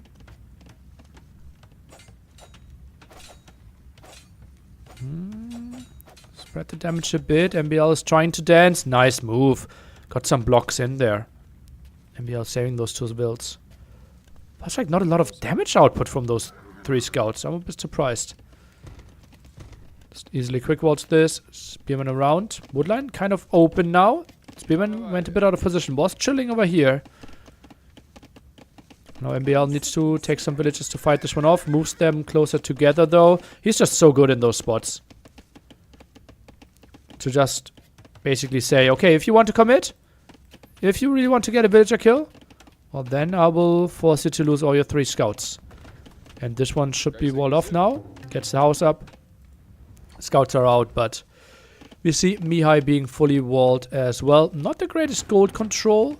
Like it's a bit tight when it comes to the walls there.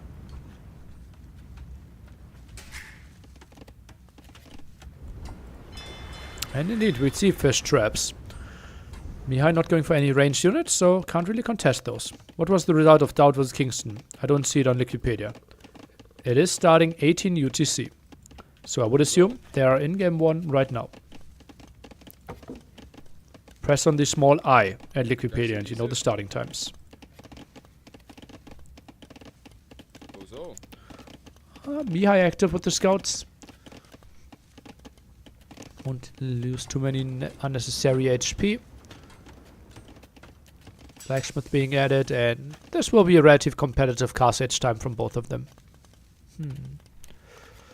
Has English always been this good, or did you improve with casting? Well, you can just watch old VODs of mine, right?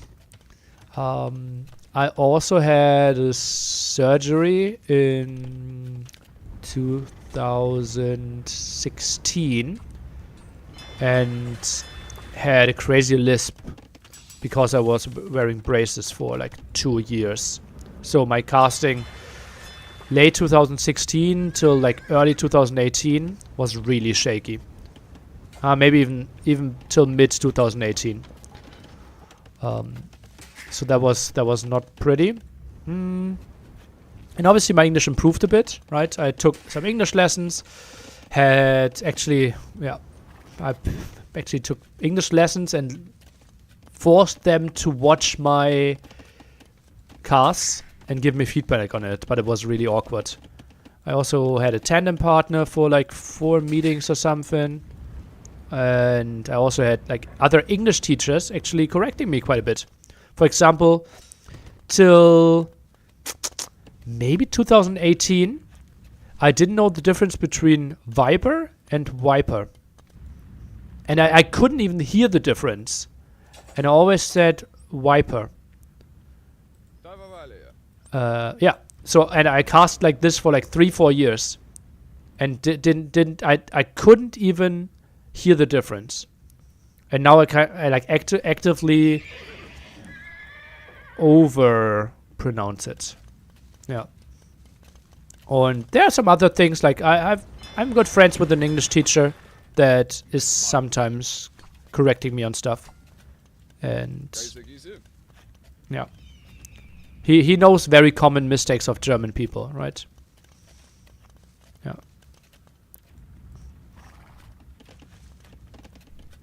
Last thing I learned from him, for example, was this is the best game I ever saw. This is bad English or incorrect English. Because it's called I've ever seen. Saw is simple past, and simple past is used in a different way. Like if you ever say like of all times or ever, it is this is the best game I've ever seen. Instead of I saw. Just one example, right? But it took me years and years, and obviously my English improved, but I even thought about taking some lessons. Dowd leads 1-0 against Kingston.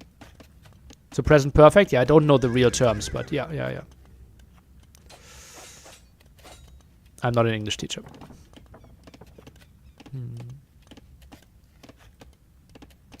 Native speakers are often bad about those rules. Sometimes, yeah. Okay, Villagers relatively exposed. Cito leads 2-0 against Draken. That will make it extremely tough for Draken now, after losing his first home map, to still get back into the set. Means Cito likely has 2 of his own home maps, and feels very likely that he will transition at least one of them into W. Oh, well, it can't be more than one. So, likely Cito in the round of 12.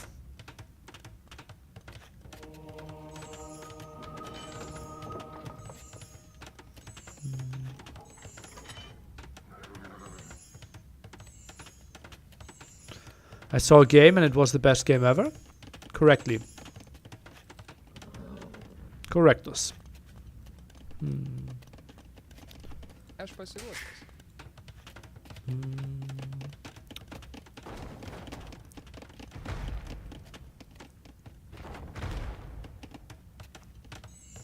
Oh, it was more like yesterday I saw a game.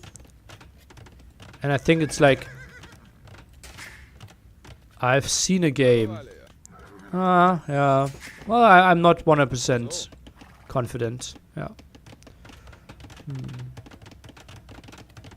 Ooh, defensive cast here from Malian player. But very little gold control.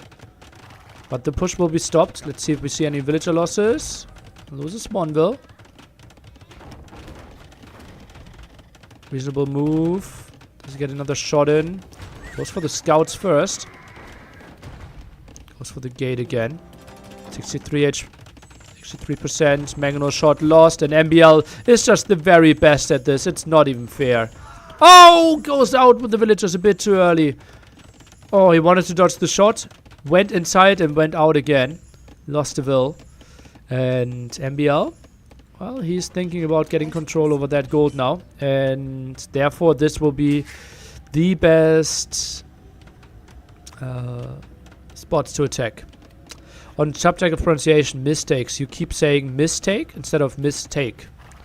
Ah, yeah. For example, like there are multiple of those. If you ever know stuff of that, if you want to be like really helpful, and I actually would really appreciate that. If you write to me in Discord, and ideally like with an audio file towards how to pronounce it properly. Yeah, but yeah, I would always say mistake instead of mistake. Yeah, but I can maybe focus on it. Now I know that it is a mistake.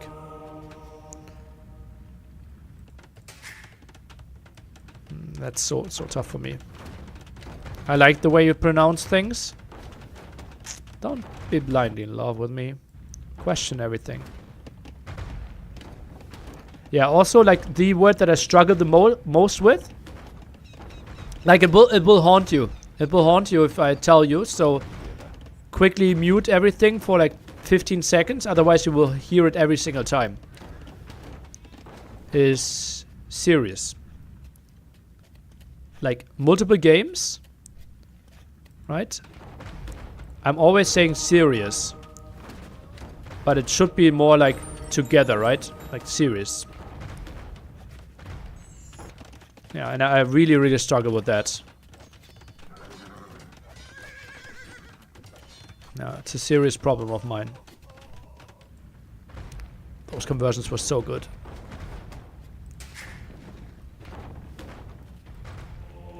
Even get some merit. Say the E more. Serious. Better like this?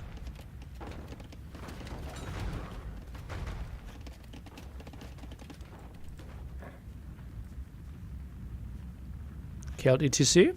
And apparently Lithuanians as well.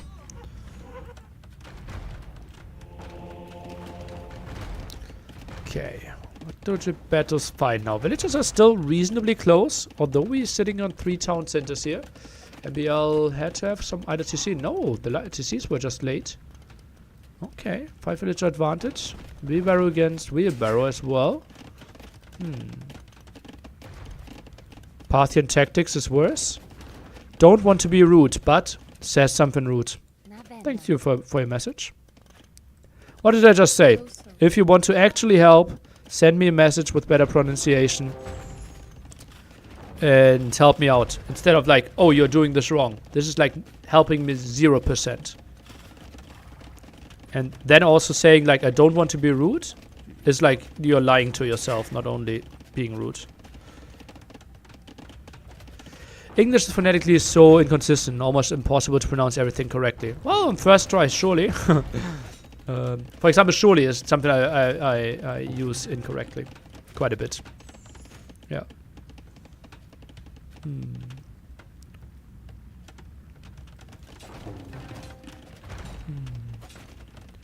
Lily, I just got here. How have the games been? I don't know. I'm just flaming chat all the time. I'm not actually watching. Well, game 1 was actually quite interesting here. MBL and me, I both opened Scout on Northern Crossing. And on here, this game feels over for quite some time, unless the Gebettos are making something wild happen. MBL now builds knights to deal with those. Has no relic under his control right now. Should know that one of them is in each corner. It's just crazy how he's chilling on those hills. Like, how do you engage into that? It's so tricky.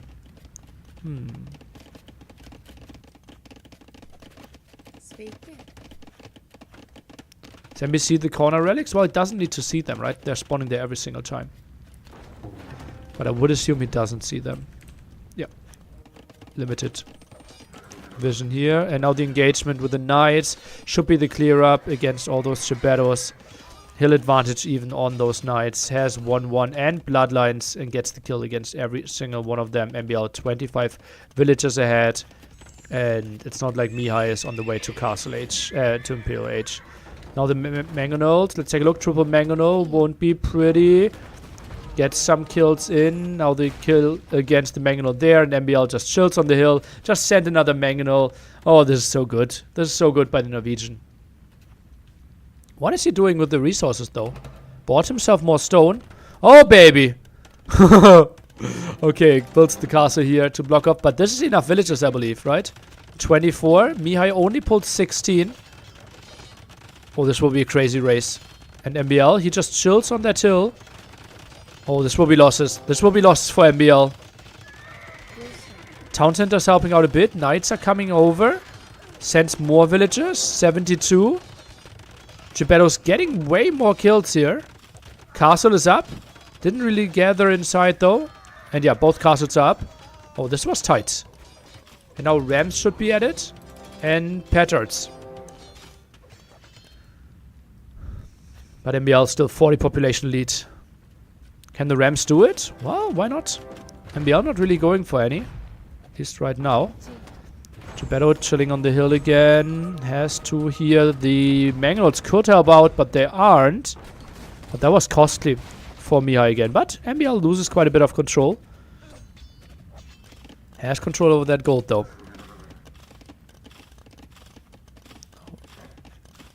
Knights arriving. And Ram should just attack from here, no? Should be fine. Yeah, you saw how Mihai even shift-clicked it to the side there. So the knights will be under castle fire. Oh, one more hit was needed.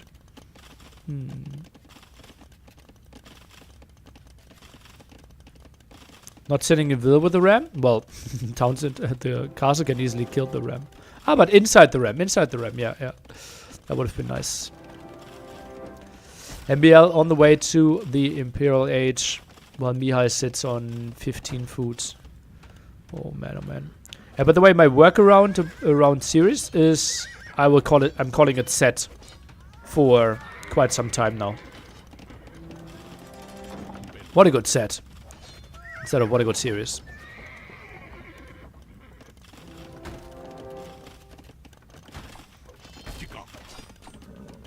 Oh, jumps in, jumps out. Nice move. Nice micro by MBL. Have to love it. Geppetto only now getting forging. Could have benefited from that for quite some time. What about you try to say plural of Siri? Or so serious? Series?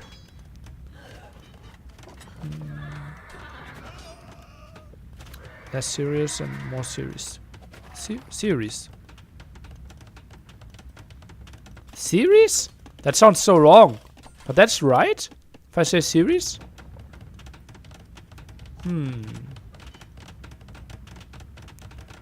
Yeah, I worked with Capture H for the Unique Tech Edition. Oh, Petards bombarded this one. And now this all is open. MBL goes in with the TC over here. Series. Okay. And we'll say that from now on.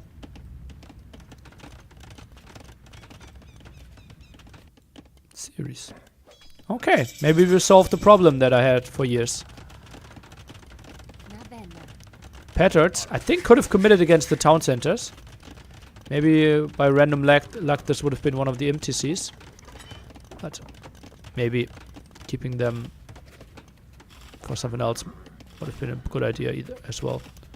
Petards now, can they jump in? You need 5 Petards though to kill a TC. And that was not enough. Oh baby. Nice denial by MBL again. 30 population lead. And now traps are shooting.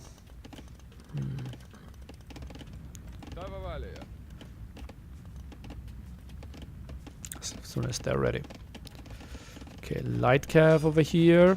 Shouldn't really achieve too much with all the knights chasing this. MBL, this is his main gold source right now. Chop through here, but not a lot of area he can access. Same for this one. Why not Garrison and Ram? Well, then you can't. Oh, Petards? I don't think Petards can go into the betting Ram. Right? Pretty sure they can't. Also can't go in Siege Tower, if I remember correctly.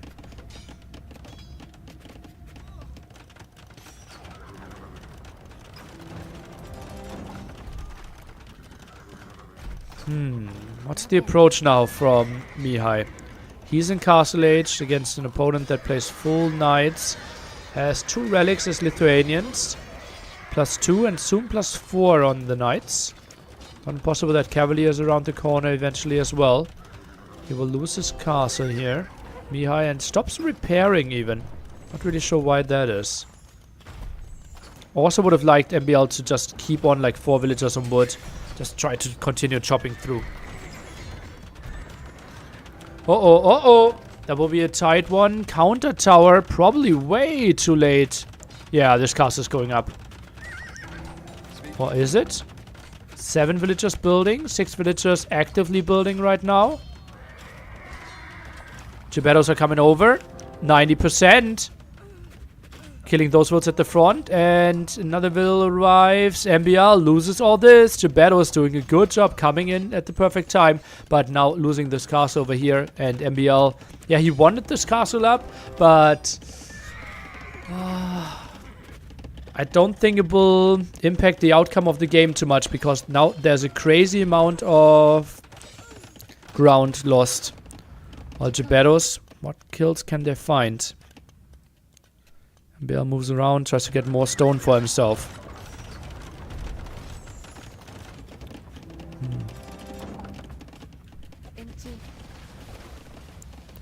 Would you like it if Capture Age could show how many kills were done by military production building? For example, all the kills that the units from a particular stable did. Ooh! I wouldn't hate that. Yeah. Don't think it's a stat that I will check too much, though. Yeah. Hillfort's coming in. Extra range for town centers now. And he already has Botkin, so he will deal with those Gebetto raids quite nicely. I think you can't wall in the town center, the castle completely. Because it's the stony area over here. Where's the stone on this map? Small tiles all around the map. And Mihai calls this one, yeah. Just didn't see a way to advance from this situation. Full Cavalier play. MBL likely to be close to pop limit. Has way more gold control and Mihai only now chopped through. GG. MBL with a very controlled game. Just mass spearman. Interesting that Mihai didn't try to contest the water in the middle at all. And just very nice way of dealing with all those scouts over and over again. And MBL obviously just an absolute beast with a monastery siege workshop forward. Double barracks at home. That was just a thing of beauty. And the Gebettos didn't really find the answers. Nice game by MBL. Looking strong.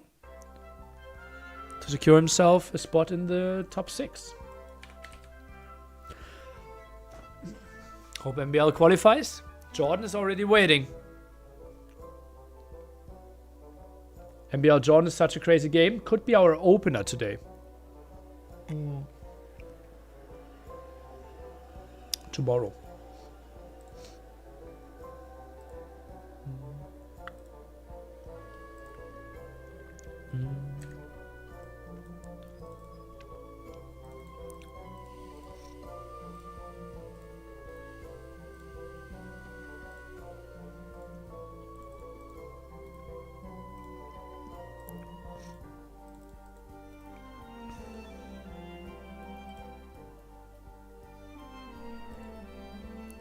MBL played early Vikings. Where is he playing those? Scholz? Copenhagen?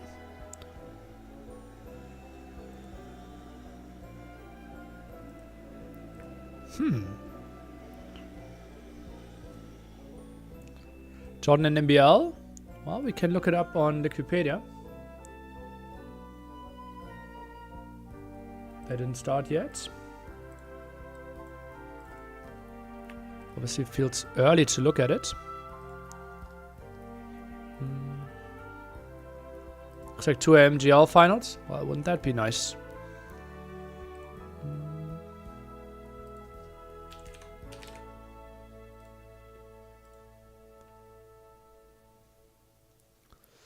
Three, 4 overall sets. 2023, not a single time faced each other. 2022. We have Jordan winning the replacement qualifier, Grand Melee. Red Bull 2, MBL winning, RMS Cup 2, Jordan winning. Hidden Cup, and then we are going really far back to NAC 1.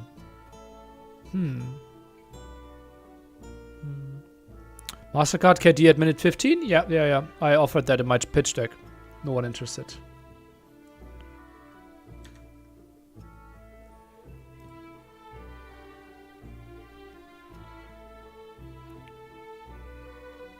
What's the BGM? Ah, background music. Sims 4.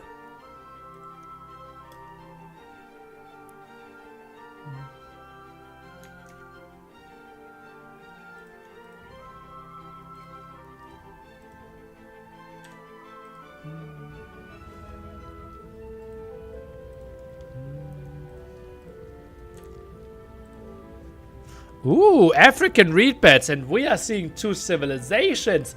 Hello. Hello. Okay, give me your dream. Give me your dream civ matchup here on this map. Oh, baby.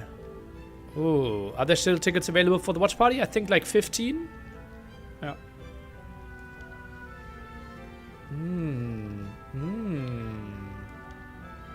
What are we going to witness here? Oh, baby.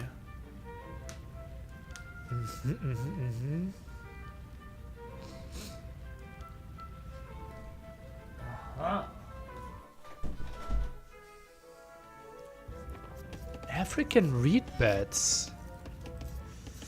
Okay.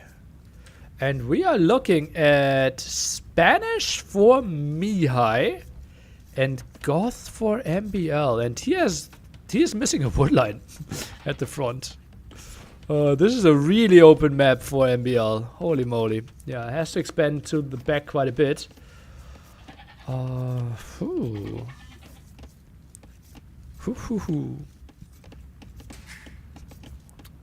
Is Goth good here? I would have said no.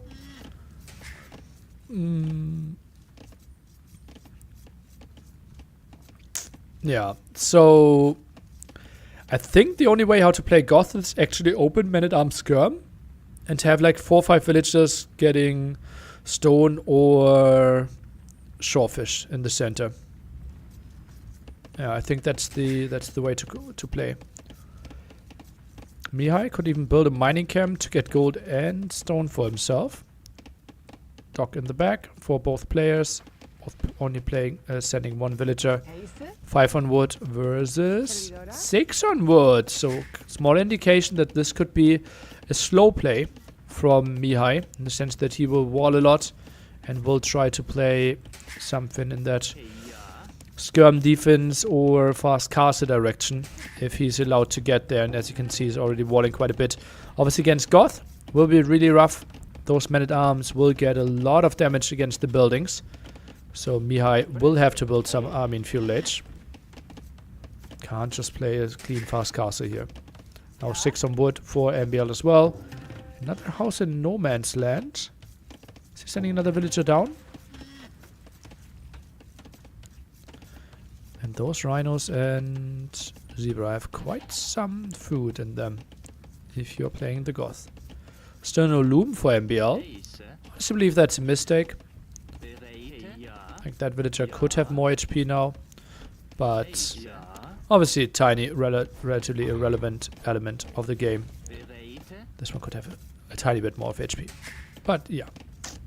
And it will be the full walls. Mihai has to be happy with this map. If you have the increased economy, like Spanish Kongs, can be just really, really sick.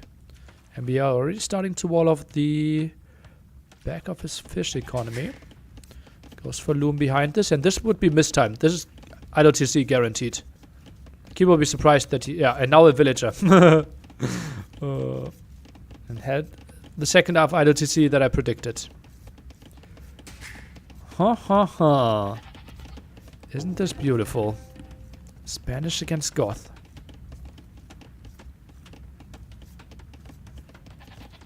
Oh, gate. Not a lot of villagers shooting. Instead of the town center. 45 against 39. Tries to completely lock this one in. And now takes the fight. Deletes the gates though. Why? I think he needed to keep them up. Will he get the kill? And this is really good for Mihai. This is really good for Mihai. Oh, baby. And now he plays against a Goth player that is now sending out villagers. Will still go for men-at-arms, but he doesn't really know where to attack. Mihai scouting, obviously very limited. Just goes for all the walls. And MBL on the other side. Well, he knows where to attack roughly. We'll build the forward men-at-arms. Floating quite a lot of wood here already. Okay, now the mining camp. Still no barracks. Could still go for a mill here as well. And Mihai, yeah, look at that. Built the mining camp that we wanted to see.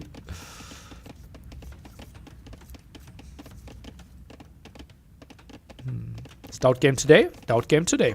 He's playing against Kingston right now.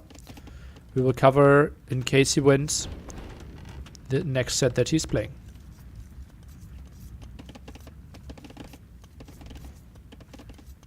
I think technically you want to build it one further down.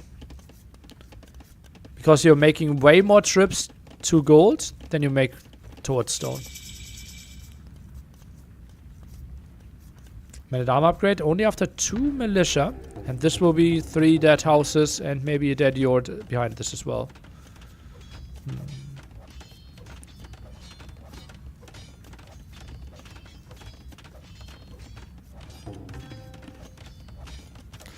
Oh man, this would hurt so much. Oh, like I'm already in pain for tomorrow. I'm already in pain for tomorrow. That we will either see, like we can only see one of those 3 players go through. Jordan, Mihai or MBL. Oh man. Anyone else hoping Sito makes it? I'm pretty sure Sito also is hoping that. Just an assumption though. Sito 3-0. Okay. Taking his ticket into the round of 12. Probably Sito versus Sebastian, right? The likely matchup there. Oh, baby, that's a banger. That's an absolute banger as well. Jesus Christ. Ooh. Really hoping that he makes the cheap travel. Yeah, flights for ACCM and Heart have not been cheap. I think a combined $3,300 there. But we were under budget before with flights.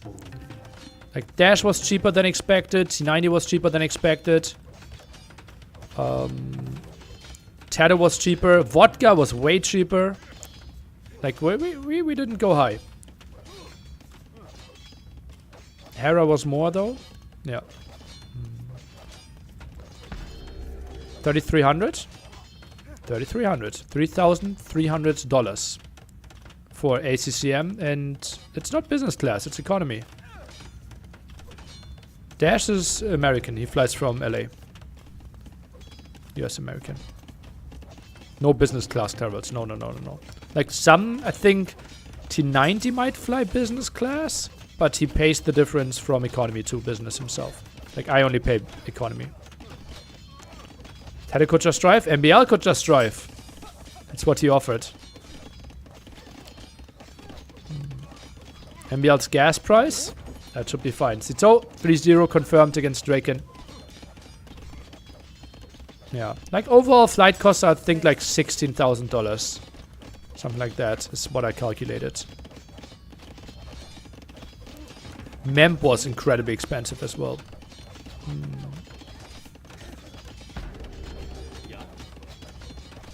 Anyone coming with the train? Well, Jordan and Viper. Dowd leading 2-0 against Kingston, so 1 arena there. Scale-barding armor, oh baby, he's playing knights or what? Can he repair? Nice hold for Mihai. Technically Sitoko train? Okay, I don't know how far away he is. Can I also come? Sure. Exclamation mark NS5 supports. can still get a ticket into the apartment and can join us. Why would MEM be expensive? Because it's the biggest travel day of the year in Spain. It's like a big holiday in Spain. He even arrives a day later. Because of it.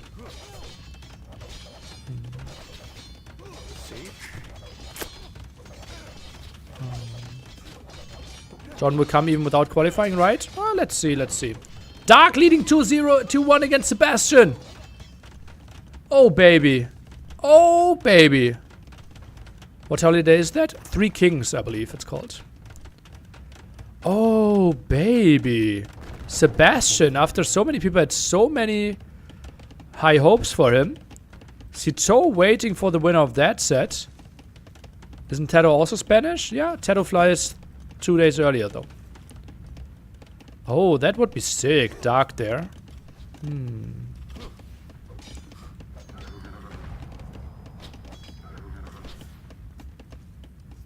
Oh, Mass Spearman by MBL. Still in Fuel Age. Mihai not on stone at all right now. So will be some Knights and some Boom. MBL. This is a tough map to wall at home. Dark won in the first qualifier against Williser? Yes, he did. Maybe Forging might have been better than the first armor upgrade. Scout around. Could be a nice spot to rest. But the Spearman will scare that Scout away.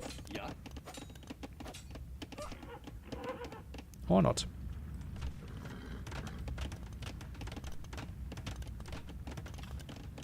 That has to be a lot of walls. That's only 19 HP. Could just jump under that. Another Spearman around. Now, how do you take all those engagements? Any low HP villagers? Not really. Rest is a bit. Pro Scout, he was so scared. It's too hard attack. Oh, and that's a dead will. Unless MBL makes some magic quick walls happen. Mia in a good spot, and he didn't really play Spanish yet. Still has the comp chance for him. But now he's kind of playing a generic civilization. Except maybe some more gold income for him with the upgrades, right? Reasonable amount of fishing ships here with 7. Villagers dying for MBL. 42 versus 37. Really nice spot here for Mihai. And he's still Castle Age for another 40 seconds while MBL is Feudal Age. Needs to use that one though. And he's in the center. This is looking really good for Mihai. MBL tried to dive here. Full disaster for our Norwegian. Oh, this is so good for Mihai. We'll get another archer. Wild lost in the center. Taking the fight against some spearmen though. And he's now at the woodline. Oh, MBL. He is in a world of pain. He's 15 workers behind, kind of. The Knights not really attacking. Maybe he's busy on the other side. No, he is not. And Mihai will take a game away from MBL. Really unfortunate map generation for MBL. Not really having any proper woodlines here at the front compared to the map of Mihai. And then a nice defensive tower. Got the extra TC and all the Knights. Really, really well played by Mihai. That was impressive. KD 28-2. That's something that we can screenshot, people. And can maybe show it to MBL in case he wins. Okay. Spanish winning this one. Fast castle. Relatively nice execution. Obviously, the big problem was MBL losing the scout and not really knowing where to attack. Kind of hurt him already. 14 XKD. Mihai stays alive. Still fighting there. But now MBL home maps after this. And the ones I like. I really like. Copenhagen still maybe my favorite map. Spanish with a win. Mayans? Do we see them on Scholz or Copenhagen? Hate them on both. I think it's Vikings on Scholz and Chinese on Copenhagen. That's kind of easy. Maybe it could be Gojaras on Jolt, but unlikely. Unless he thinks he plays against Mayans.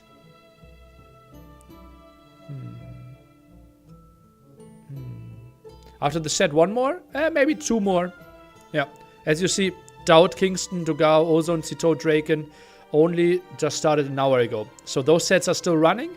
And then we will have the winners face each other. So Cito against Dark potentially. Dogao against Dowd potentially. Yeah. So we still have like 3-4 hours to go for ourselves. And tomorrow, 3 best of 7s. I don't know why, but I love those qualifiers. I don't know, maybe it's just because I'm so emotionally involved into it as well. Because I know whoever qualifies, I have to spend like 10 days with them. And like we'll have to cast potentially 3-4 more sets of theirs. Dark One with Sebastian, leading 2-1 right now. We love them too. Nice, nice, nice.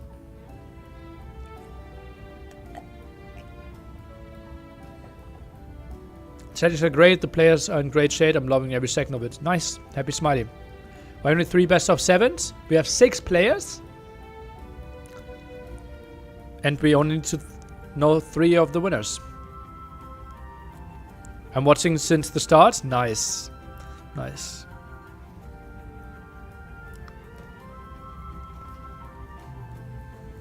I would like Copenhagen more if the layout would rotate, so they have more visual diversity.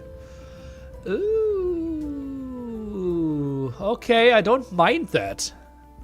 Donnie's still playing AU2. I played with him 2 weeks ago on stream. We made nice comeback challenges where he got like 40%. His villages were 40% more efficient and such. Just watch the VOD. It was good, great content. Like Monday 2 weeks ago. You will like it. And he will stop by at the meetup, for example.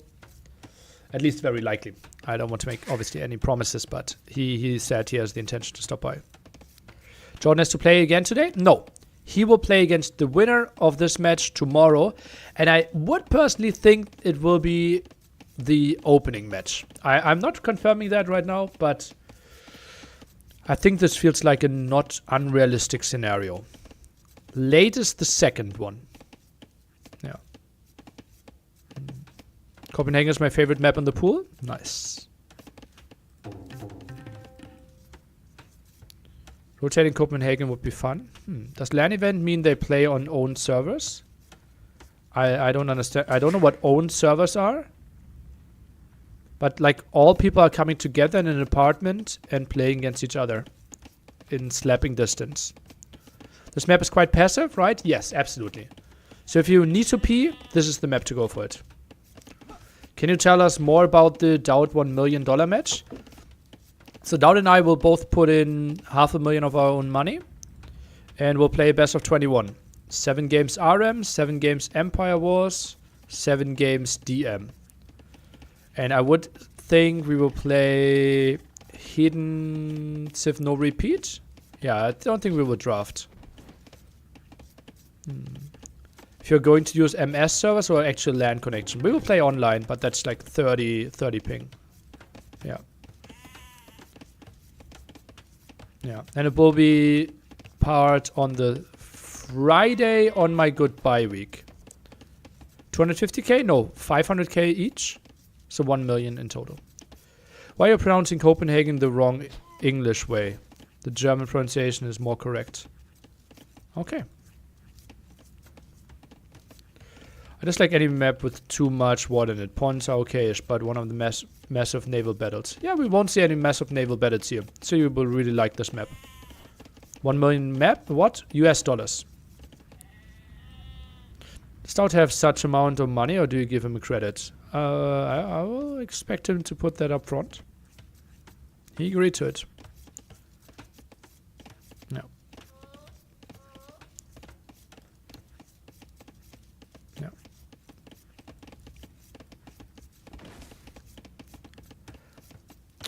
Price split will be 50.01% for the winner and 49.99% for second place. Yeah. But after it, he will be the highest earner of Age of Empires history. So that's nice. So $1,000? No, $100. Yeah.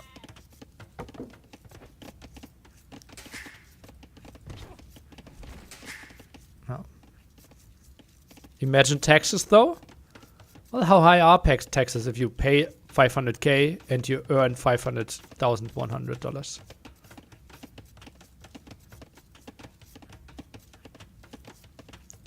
I originally don't know if Nilly's joke anymore. Neither do I.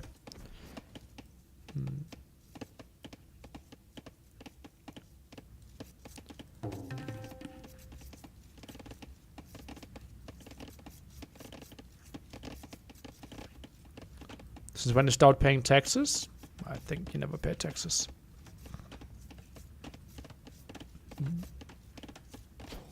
What's that? Nearly in sarcasm coma.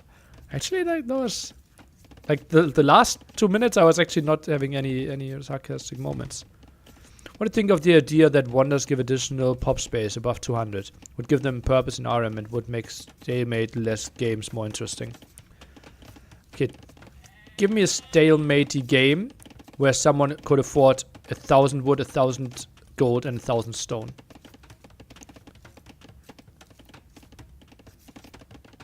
If you send me a rack, we can think about that as an option.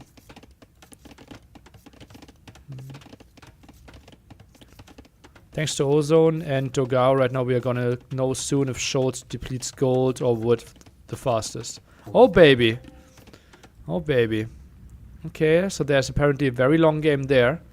Anyone covering that, Siesta? Like, or do you have a channel?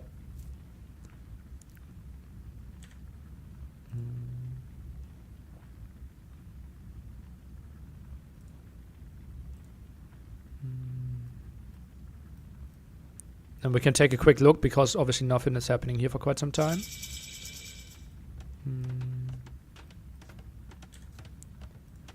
I Love Baskets is covering. Okay, let's take a quick look while we see Fast Castle from Mihai. I don't know how I feel about that. But he does get a nice cleanup on the water over here. I Love And Baskets. I guess the Gao, like, or Ozone doesn't Okay, really both care still for pop those. 200. Just Hussar. There's a bombard cannon over here, maybe. If he sees that, kill it. That would be good. Yeah, I don't think you can still keep... Okay, he is using a lot of mods here. Wow. These And guys yeah, are we are 1 hour 50 actually minutes in. balls. Korean Hussar Stogao an against... hour and a half into this fucking game. That Yeah. is wild. so if you want to chop that, if you want to give us some intel there, Actually turning give it them some love, tell them, great that you're casting this, part of the Ozone's community. still with What are these mods? Well, ranged mod, right? wood over He also has a here, really so- high... he has a really high sensitivity on his mouse. Yeah, gold is out. I think gold is out, right? We have 0 villages on gold for both players. Relic count is 5 for Ozone, 2 for Dogao. Oh, baby. That's a lot of... 8,000 gold generated already. Okay. Yeah, we will take a look at that the moment. Or you guys can update us a bit more. Yeah. Yeah, just ban the person. That was not nice to what was just said. Ah, you mean for team games? Okay, for team games, I think wonders could be more of an element. Yeah.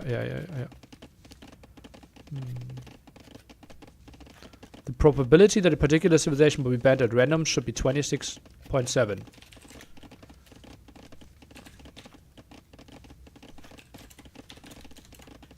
Ah, you're incorrect. But very close, very close.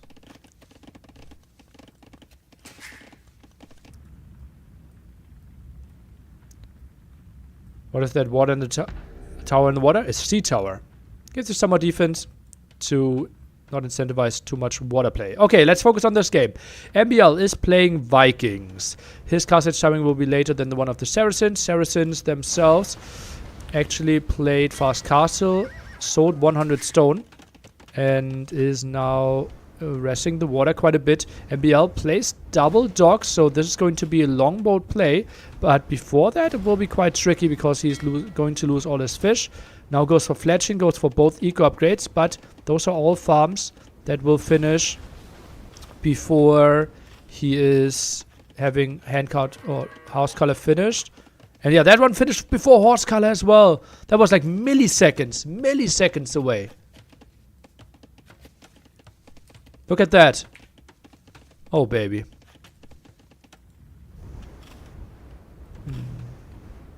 Nearly seconds. Oh. Okay, so fish is kept alive for Mihai. Tower will go down. Goes for the fire, and now longboats. I would expect them to be added. And the MBL thing would be having a sneaky villager somewhere and go for the siege workshop. But no, he goes for the water contest.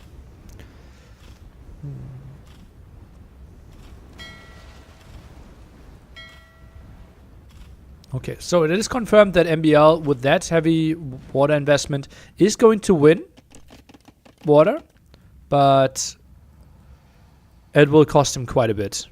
Hello, Raid. Long time no see. You are ID Raid, right? Looks like capitalization looks the same.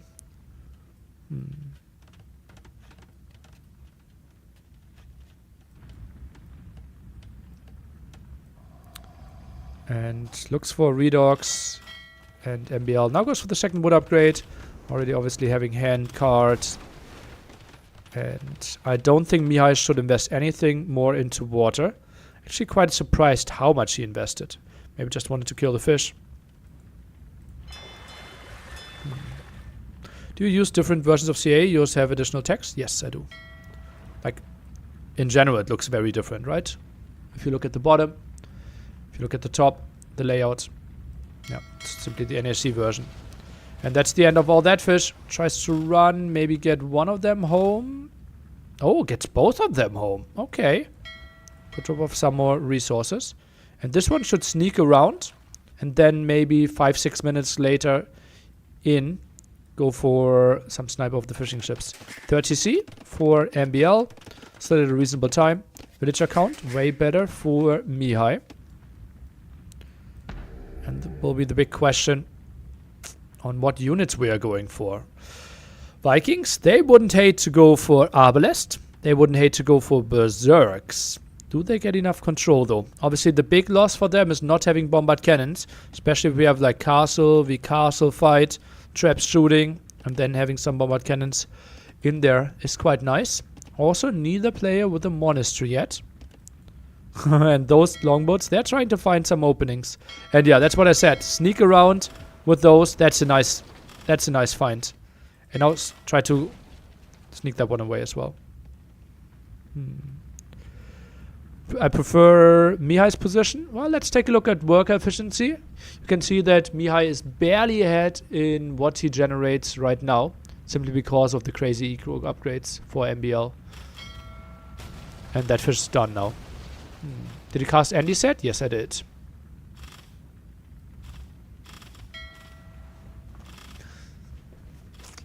A demo could technically be added here, but you're kind of hoping that MBL is not watching. Yeah. Doubt confirmed 3-0 versus Kingston. So this will be the set that we are covering next after the Dogao set finishes.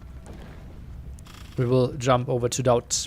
So he will have some rest now, and they will, yeah, the opponent, although no, we're not really jumping into there, right? Because the Dogao set could easily take half an hour, and then they will take a break of half an hour. So we will go into the Doubt set, but not directly. We will squeeze something else in, most likely. Obviously lots of sets are pretty deep already, so maybe we can catch a nice game 5 or something.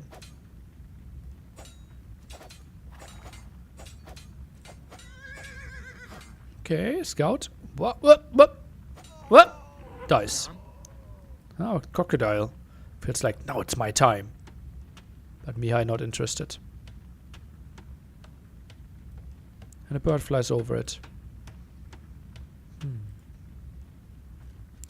By the way, I thought about it. Like, do we actually like the building thingy that we have the house shown here? I have that if I play myself. But is it actually good if we spectate?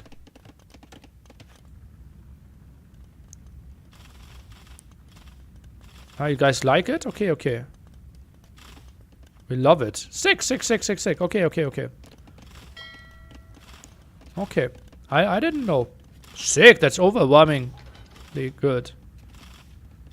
I'm a noob, I need all the info. Okay, nice.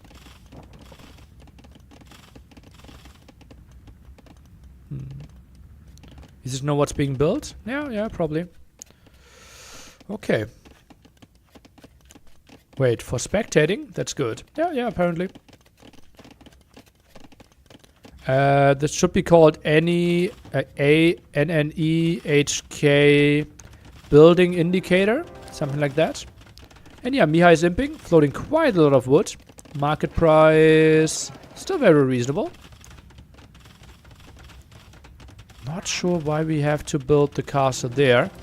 MBL builds his counter castle. Will be up to him later, obviously. And Mihai will lose quite some villagers.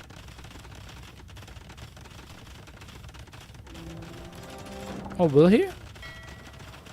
4 villagers, maybe dead? No, that was probably the 3 fishing ships as well. Ah, that's a conversion that shouldn't happen. Nope. Yeah, he barely lost any villagers there. Actually quite nice. And now the triple dock, and that looks like he's actually taking 2 galleons. A bit of a surprise to me. Especially with the little gold control that he has. I'm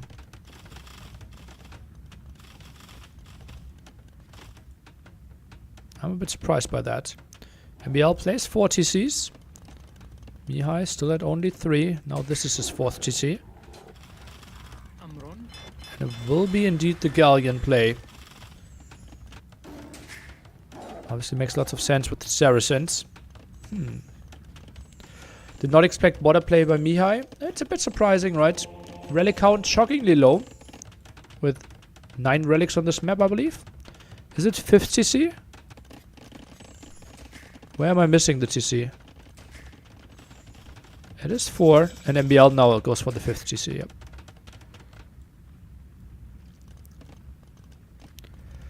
Okay, so chemistry is coming in, brace is coming in. Galleon will be one of the next techs.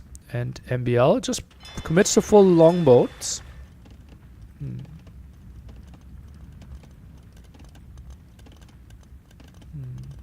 Who's the funniest AoE pro? Doubt. Right after me.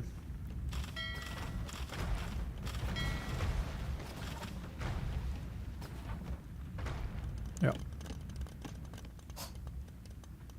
Wasn't winning, it seems. Okay, sick.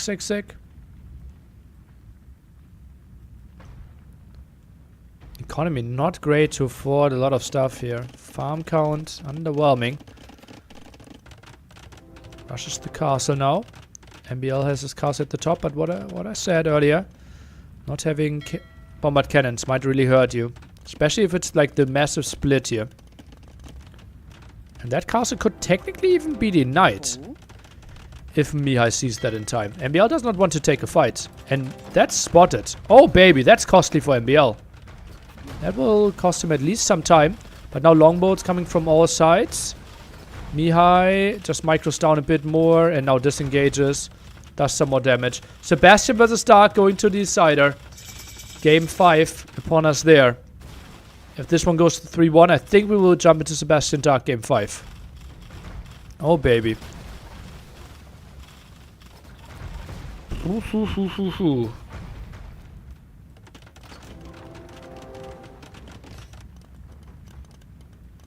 Bracer, chemistry, can't afford elite longboats though. Good control, reasonable for Mihai. And 1 bombard cannon alone should do a lot here. That castle falls. And think a castle here could be really good now for Mihai. Control water quite nicely. Just need to make sure to never lose water. Dogao Ozone 1-1. Ozone took it. Let's go Ozone.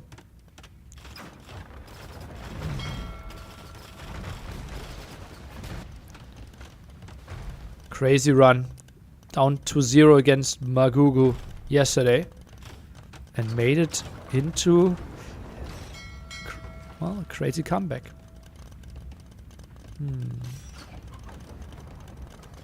Mihai is making way too many fronts. He doesn't have the macro for it. You think Mihai is a player that lacks macro?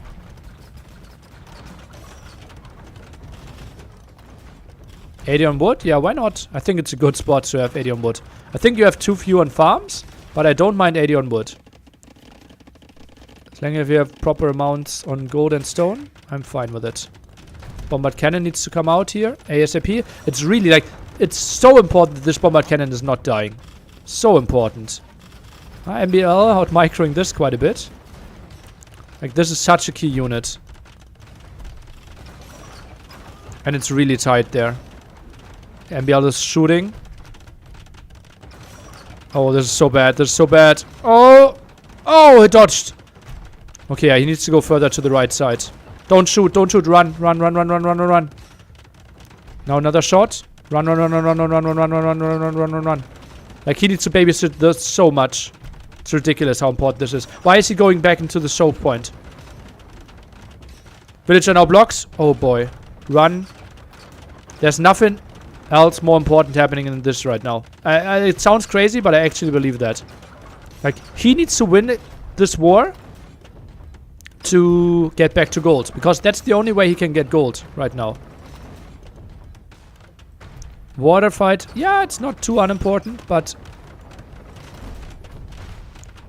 Okay, gets the traps. Maybe repair on that trap. Oh, this is so good for Mihai. I like the spot for Mihai.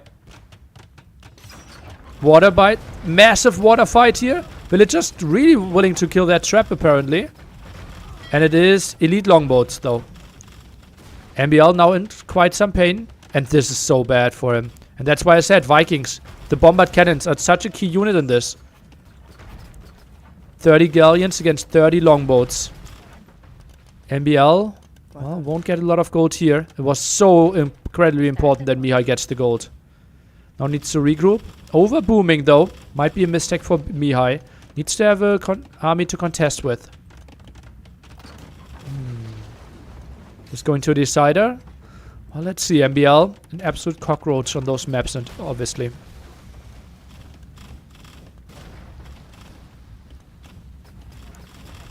Now taking the big fight.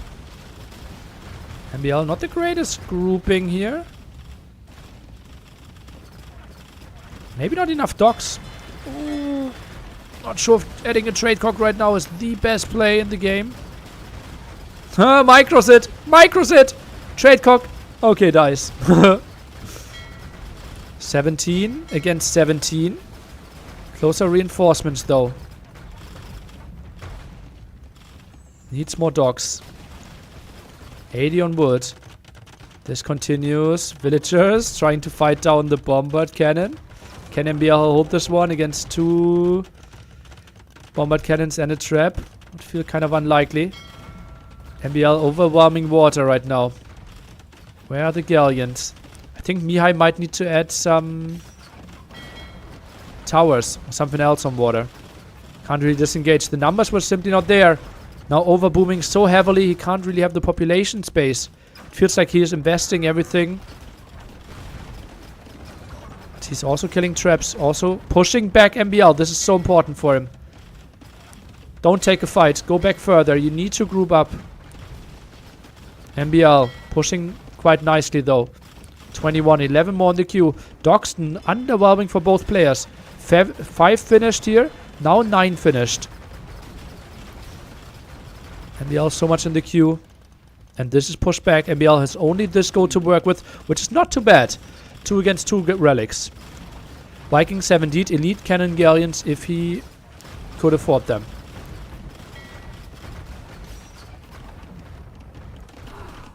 More traps here, fighting this one off. Bombard cannon could be added. All 3 bombard cannons on the left side though.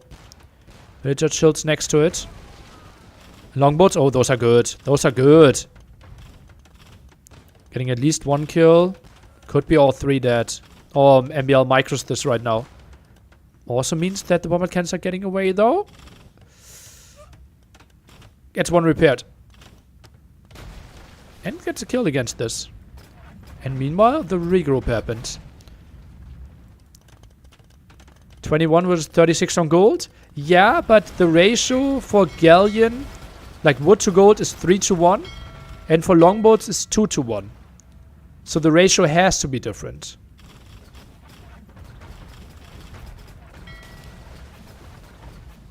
I think it's 90-30, 80-40, right? Now Hassa rate? Not possible. On fire from earlier. That's not a great fight for Mihai. He's trying to split away from this. Oof. Going land is a win here. It's not that easy to afford it though. Where do you even build the next castle here is Mihai? Is it next to your gold? Or is it trying to contest a bit further here? I think a castle here would be really nice. Like a castle here and 2 bombard cannons will be really tough for the opponent to break. The relic lover that I am, I'm a bit disappointed by the amount of relics collected. Eco upgrades, virtually identical. Mihai, only 1 farm upgrade behind. Obviously we could help him quite a bit to preserve some more wood in the long run. MBL now with good fights here. Not really taking care of those galleons. Only 2 in the queue. 70 on wood, not enough. Last wood upgrade could obviously be nice as well. 25 galleons against a solid 48 longboats. Not all of them fighting right now. And MBL, he would be winning this fight if he had all army together. 38 against 21. Mihai, he's pushing, but unrightfully so. This is a winning fight for MBL, and it's not even close. This is not a close fight at all. Mihai might be giving this one up and then is trying to push. 3 more trade cocks in the queue. Not sure if the trade plan in 1v1 is really going to work out for him here. Add some more. Maybe disable the hotkey, Mihai. You have never played a team game in your life. Oh, and this is a bad push. This is a hard push for MBL to lose now. Bombard cannon gets away. Or does it? Very low HP. Repaired. Oh, and gets it. MBL with a nice snipe. And now all the galleons in the docks. Push over here. Quite efficient though. And MBL is switching. He has the unique tech already. As we can see. +1 attack for those archers, crossbows, arbalists. And obviously for the longboats. And now MBL controls the full water. For now. 11 galleons in there. And now some raids. Mihai struggling a bit with population. But reclaims this area. If Mihai controls this area for 2-3 minutes, he's guaranteed to win water back. And therefore most likely the game. The Hussars might be winning the game for Mihai. What a good game. Can he knock him off the gold in the north? Let's see about that. Right now it's the crossbow, 1 berserk, 8 spearmen play. Builds more town centers after those are likely to fall. Bombard cannon not being added. And now galleon regroup happened. Another trade cock, because why not? Crossbow a mistake. If you're starved for gold already, crossbow feels so weird. But Vikings, not having halberdiers, not having hussars. What are your other options?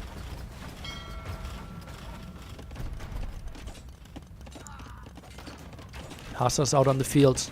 Goes in there with some pikemen for the defense. Does not have chieftains on them. And that TC is in danger already. 3 traps moving forward. Maybe even sniping down the mining camps could have quite some value. Mihai somehow tries to win this one. Galleon count at 17. Longboat count at 22. Can't really get 2 more. Push over here. Not really working too well for MBL. Tries to expand a bit more. And those, I think the traps weren't done yet. I think the traps need to finish off the mining camps. Oh, trap like this, contributing. Gets a villager kill. And gets a TC kill. Oh, that's big. That's big. And it's not like MBL is floating any resources. Mia is pushing in. This could go to a decider, people. MBL promised in 2 different stream titles that he would qualify this week. Can he keep up his promise? Can he keep it? Mihai 150 villagers. MBL sits at 140. Does Mihai need another land unit? I think skirms could technically be added here. I think they wouldn't be bad. Don't think they're a must though. I think full Hussar will do quite okay-ish for now. Against that amount of pikemen. MBL pop limit. Water fight could happen. Would go pretty even right now. Now it's better for Mihai because all the Hussars are also soaking in some of the hits. Last wood upgrade. Just imagine we would have had that earlier.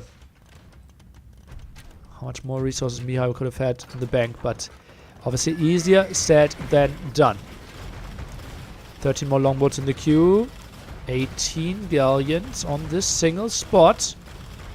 Taking the fight, will lose it. But this is a big castle. This is a big castle for Mihai, who's now pushing forward. And that will protect the traps so nicely. Castle in the back being built by MBL. He's trying to still contest this. Crossbows in here.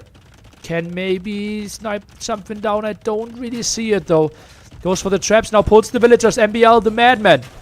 Can he kill both traps? Not unlikely. The one at the bottom goes down guaranteed. The one at the top, repair not in time. Tries to move away with this one. No villagers around for the repair. And it's only one trap all of a sudden.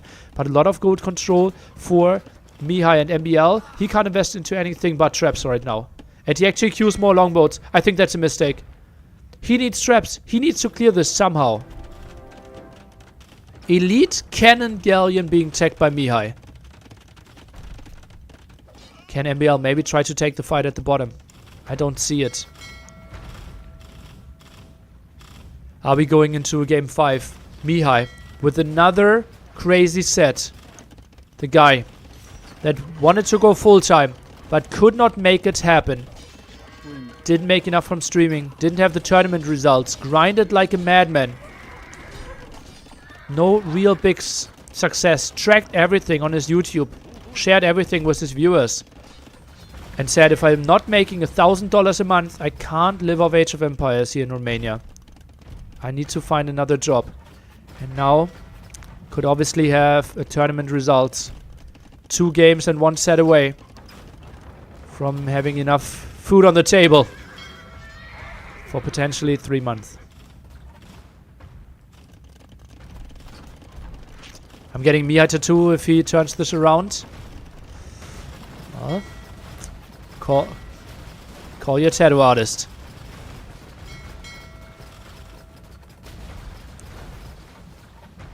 Six elite cannon galleons out there. MBL doesn't have the gold to contest. Now using the market, but prices aren't great. But not bad either. How are they for MBL? Yeah, it's not too bad. He can still use this. And MBL is going for the traps. That's the nice move. Siege Workshop, way too late for the bombard cannon. He has 1 in the queue. I think this Siege Workshop, indeed. 6 cannon galleons. Maybe they can get the trap. Oh, dealt damage against 1 trap already. And now he's going for the castle. If the castle falls, that means no more traps. 6 of them. Actually taking quite some damage against the spearmen. Look at that. 1 single spearman. Scaring those away. Castle. Are we seeing the kill? Yes, we do. MBL loses the crucial castle.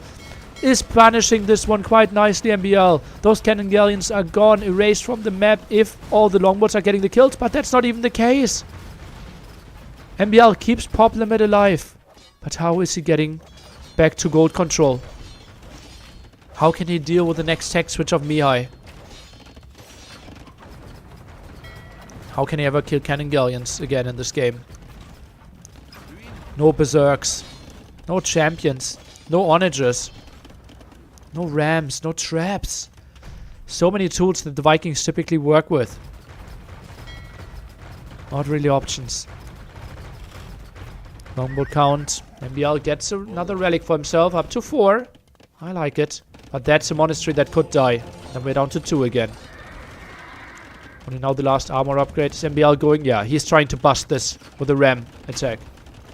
I think one of the better options. Yeah, it's 15 hussars chilling in the shallows. Well, not anymore. All those 15 are clearly being sent into the raid now. Monk in the back looks a bit like a king that is hiding. And MBL has to call this Mihai, after being down 2-0, is actually pulling back the set into a decider. What a good game by him. And the one bombard cannon. I can't understate how important it was to absolutely babysit this. Because MBL was one single trap shot away from killing the bombard cannon, therefore killing the castle, and therefore getting full control over the Scout and ending the game. So MBL, if one ground attack is a bit better, if one trap shot goes a bit differently, he actually wins the game, and I'm actually convinced about this. Whew. Whew, whew, whew. Overstate? Okay, overstate. I know I'm saying he's going to win the set. Annabelle was leading 2-0 and he looked so confident there as well with the 2-0. And now Copenhagen. My favorite map. We're going for it. Oh baby.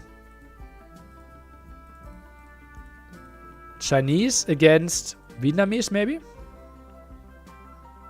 Small chance it's Mayans. I wouldn't really know why though. Maybe it could be Gojaras, knowing MBL.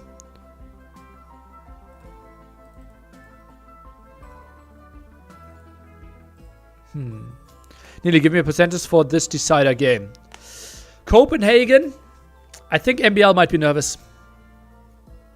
I think Mihai will be tense, but I think MBL will be nervous. If it's a ladder game, 70% MBL. In this spot, I will give him 61%.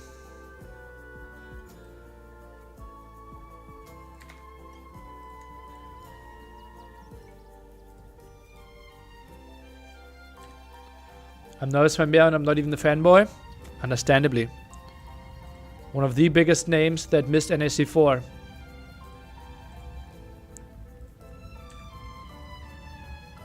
And it will be Chinese against Vietnamese. 90 seconds to go.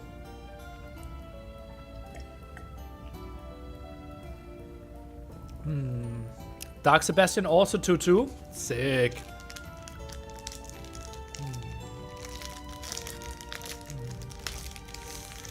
Need the hype song? Not enough time. Not enough time.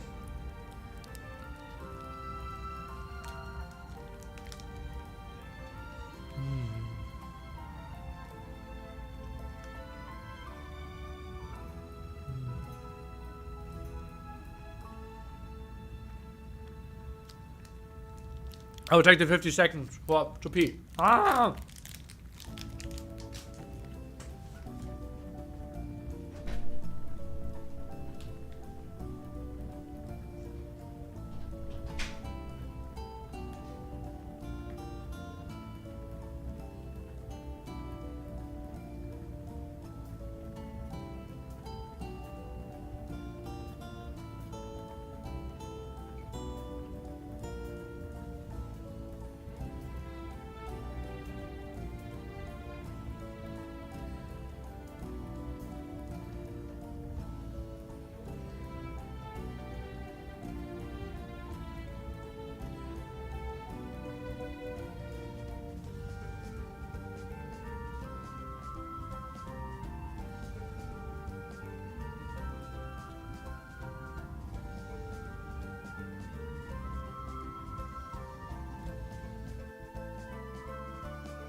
Calm down, people.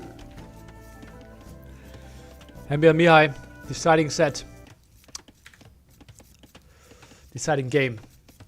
Here on Copenhagen. Mihai with Vietnamese. MBL with Chinese. Sebastian won 3-2. Okay, so Sebastian versus Sito starting after a break there. Could be a great set. I think we will jump into the doubt set, though. And maybe finish off the day with Sebastian versus Sito if that one goes to 5 games. Where are we sending our energy, people? Who do you want to see go through? Do you want to see Sebastian with the craziest day of Age of Empires that he's ever played? Beating Villese and MBL in one day? Or do we want to see MBL go through? Mihai with a really early, fast feudal age play here. But does not really contest the bottom. Oh, this is so risky. Oh god, do I hate this. Oh god, do I hate this.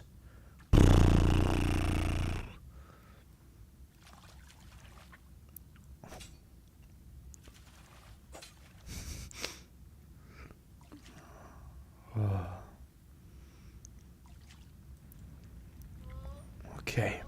Nearly come down. Yeah. Scout is way faster than... King is way faster than a Scout. 1.2 and 132. MBL plays fast castle, by the way. Keeps the king at the very top. Mihai did not send a villager towards the bottom, which I think should have been pretty standard. Rooting for Mihai. I hope the player that plays better wins. Does King heal of Garrison? Yes. MBL loses the scout fight. I'm a bit surprised that with the fast uptime, Mihai did not try to even contest the bottom. He goes full galley at the top and adds fishing ships. Okay. What is the Vietnamese strat? Win water. And try to get to Bombard Cannon Rata. And then win the game. Oh, that could be a big pick-off.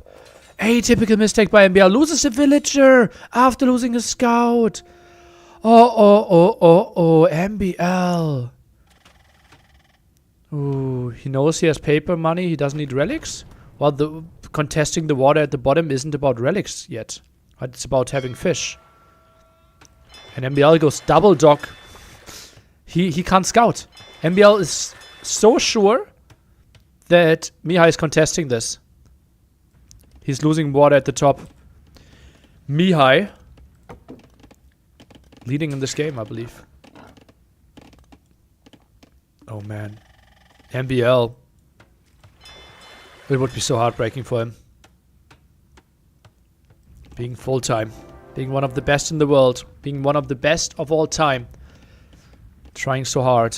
Having such a big fan base. Being such an entertaining person. Such a good caster. Such an enrichment for NAC.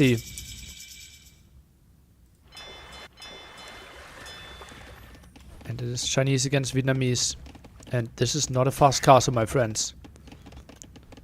Did we just have a result update? I didn't see it.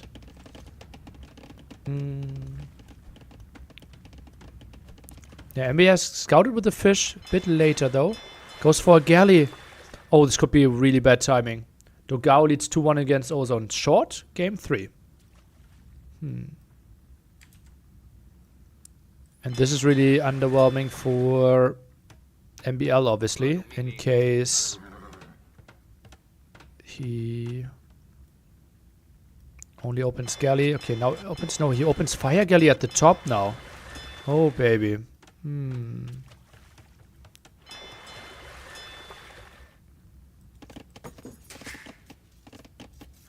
Was that a barracks? Blacksmith or something? Yeah, kings are... Uh-oh. Don't tell me! Don't tell me it's happening! No way! No way, MBL! $50,000 tournament, 20 HP on the king. This is not happening. MBL won't make it to NAC 5. Mihai goes through with a king's knife. GG. MBL didn't even realize the king was out there for no reason, for way too long. And that's what I said. The nerves were real. Jordan will face Mihai tomorrow. This will be the most heartbreaking loss in MBL's playing history.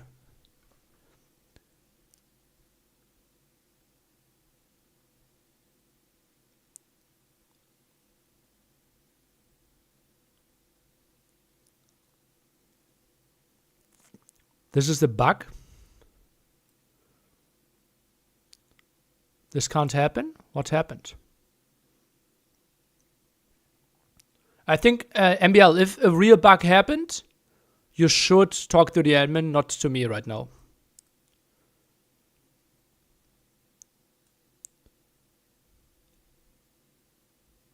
Why was the scout faster?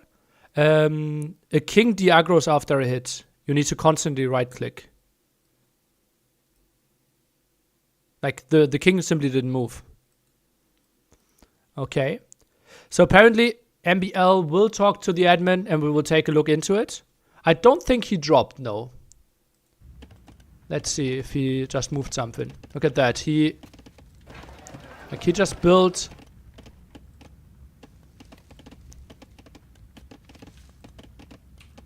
He just built and he was getting attacked already. I'm sure I clicked it back and it can't be decided by a bug.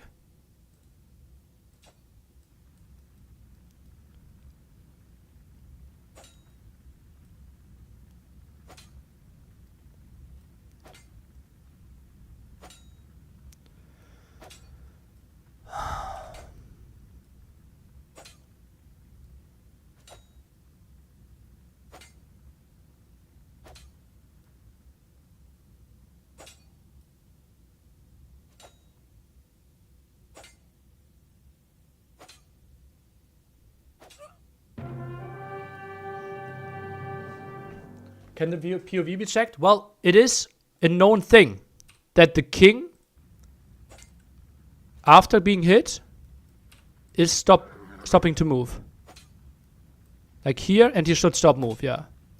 This is a known thing. You need to constantly click the king after they get attacked. Check APM. Well, APM won't really help us too much here, right? It's only in the last minute.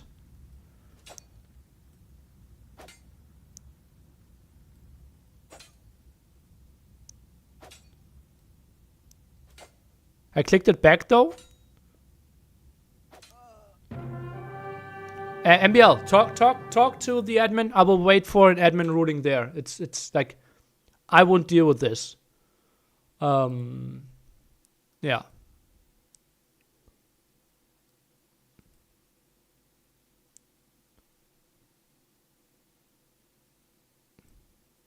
Yeah.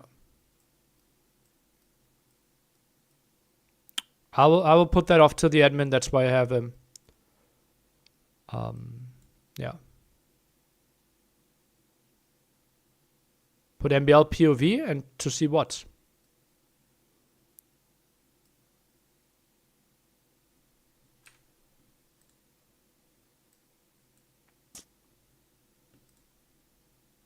Wait, I'm not the admin. It's your tournament. Yeah, but I'm casting, right? So I have someone making all the calls for the online phase.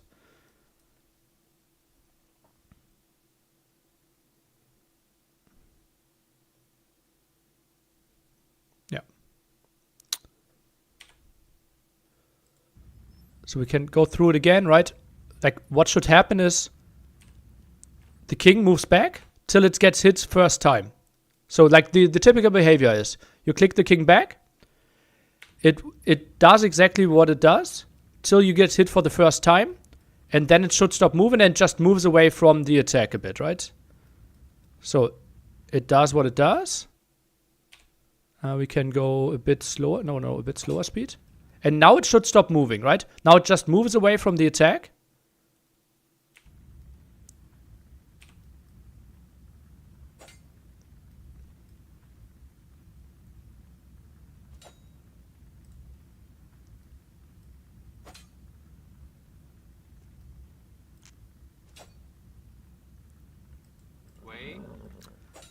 Like, I don't see anything that I wouldn't expect from the game.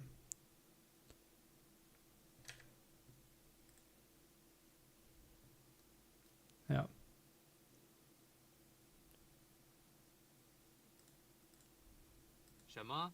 Also scout at 1.55 against 132 against the king.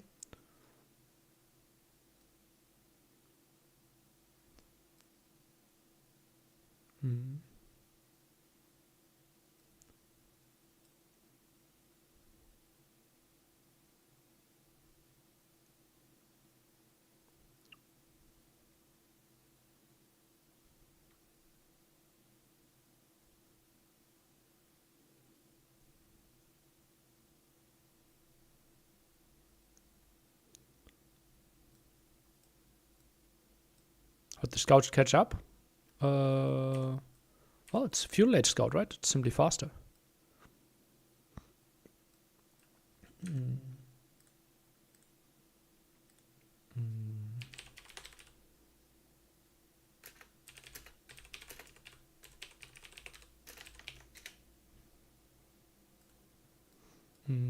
By the way, this is not a vote. Like you can write your opinion, but obviously that won't influence the outcome at all.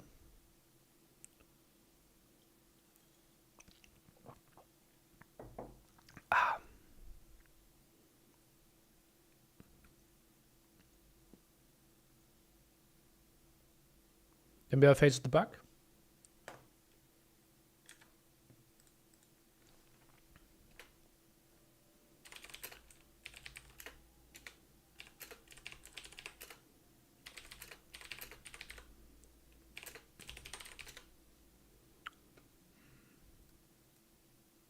MBL was attacking Mihai's king earlier. Yeah, that was in Dark Age, right?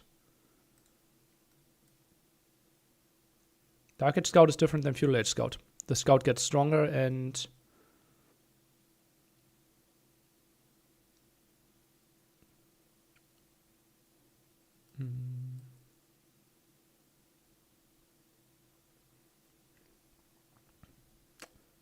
Game counts. Official decision by the admin. Mihai moves forward 3-2.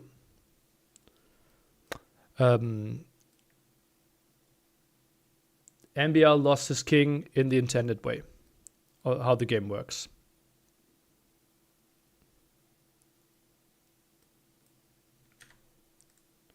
Really sad for MBL. Would love to have him there. Yeah.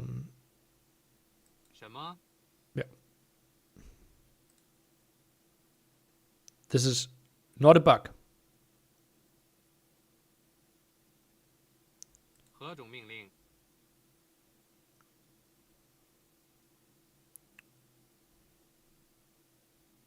Like, or if it's a bug, it's something that we have known and played with for so many years. Yeah. Like, I remember myself, like, constantly spam clinging the king because I knew it would de-aggro and move around. How did the king get there? MBL scouted with it over here. Like, he wanted to see the dog, right?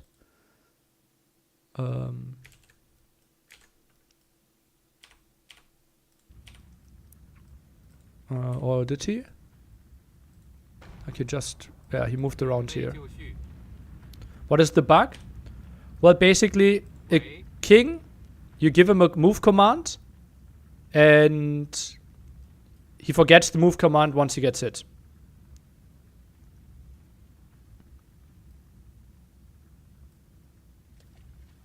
Yeah. Will it just stop like this too if they are attacked? No, they don't. They move a bit differently, yeah. And MBL just sends his king home and doesn't care about it anymore. It is not a great behavior. I 100% agree. And you see the hit now, and now it forgets what it wanted to do.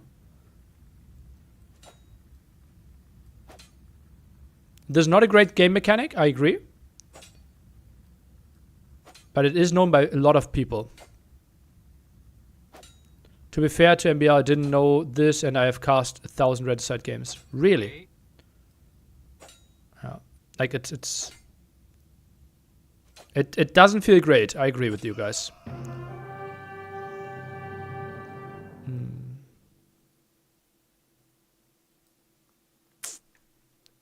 And I feel sad for it, but what can we do? Like, the king dies. Mihai didn't abuse anything, and how could we punish him for that?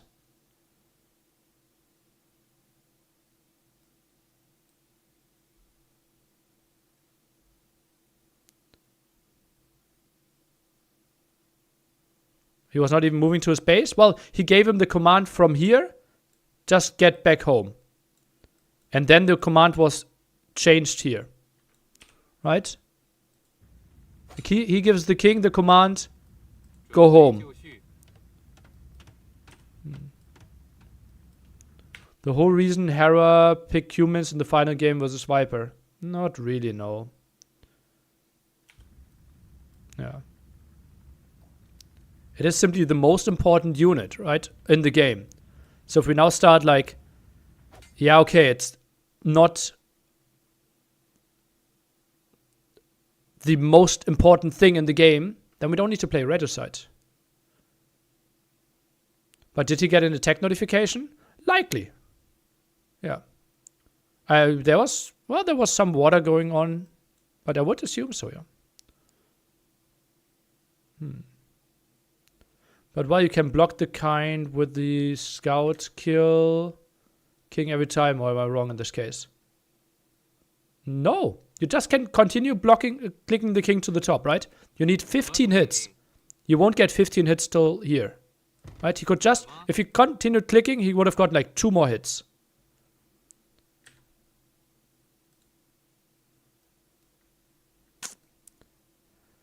I think we are just very sad because MBL is such a big name and we would have really liked him to be there.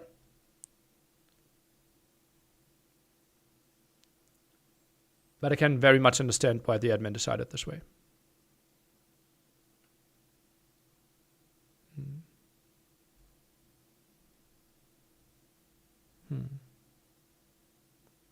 Mihai intentionally went to the side. Yeah, obviously. That was a clever move by Mihai.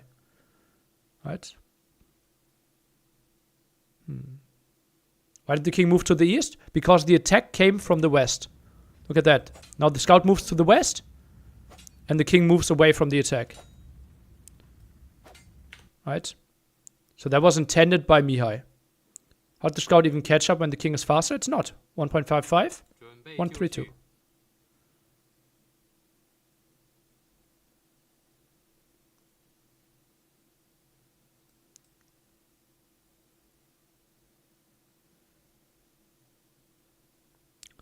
Like, if you... Guys, like, the king was here at minute 130. And I said, I don't like this, I'm getting nervous, right? Because this is simply... Lose this one single unit that can't fight back and doesn't have a crazy amount of HP, and you lose the game. In one of the most important games of Mihai's and MBL's career. Like, maybe not MBL's, but Mihai's. And that's why I felt it crazy that people were around here.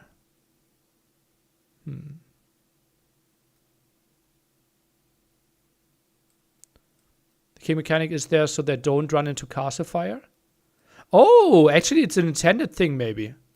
That if you run into here, see the castle, and then it moves back. That's actually maybe an intended thing in the game. Then. Maybe it actually is an intended feature in Age of Empires, yeah. I didn't know though. No. Host the game and test it? Well, I know that it's the thing. I don't know if it was intentional or not. Yeah. Honestly, if you lose the king to castle, you definitely deserve it. If you check game replay, you see the activity in game, right? Not really. I would need MBL's record for that. Yeah, but what would you see? Like what MBL does, he had the king here, clicked it home, either in the tower, inside, or the castle, or whatever, right? And then he didn't watch, right? He continued playing here. Like, he didn't care about the king at all. Right? We know that there's not a single movement from the king. Like, he built the market, he moved the villagers. He thought the king would arrive any second here. Any nearly second. Did he garrison move? I don't think that's the difference.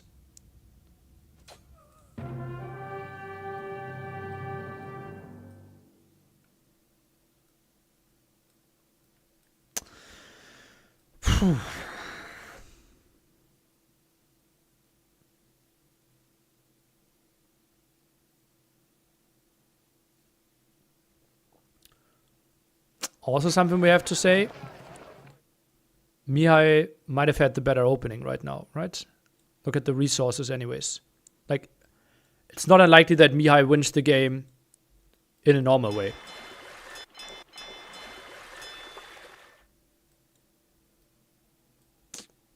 Better Civ 2? I'm not sure. It should still be... Oh, 26 against 25 builds. Why is the difference so small there? MBL had some idle TC. Okay.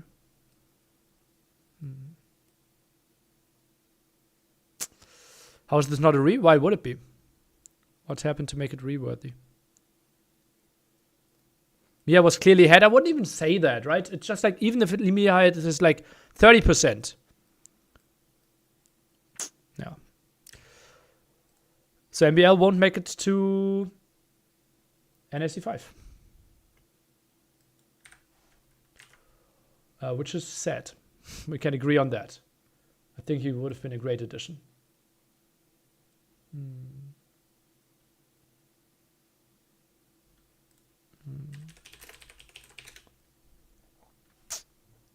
Yeah.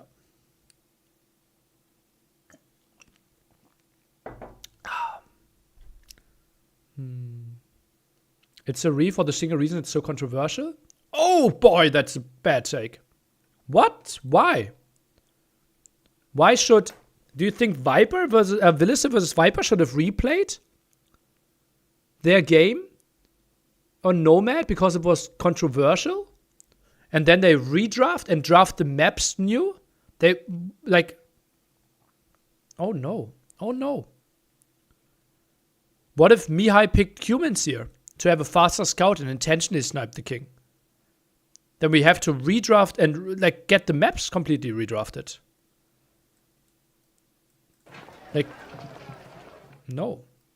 I think it's actually, it's more sad than controversial. Yeah. Yeah.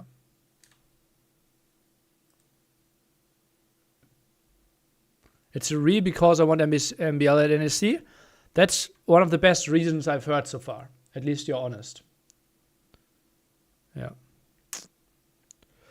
Okay, let's try to figure out what we do with our life now. And see what's happening. So, Dogar Ozone. I don't even know what the score is there. Nikov is through. Sebastian Citeau is starting pretty soon.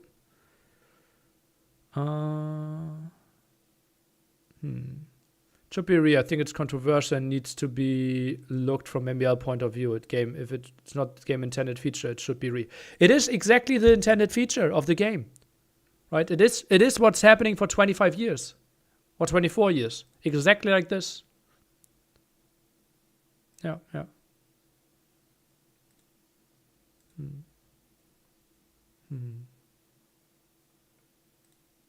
Yeah. Maybe I make an extra video on YouTube and people can discuss and get your thoughts in there.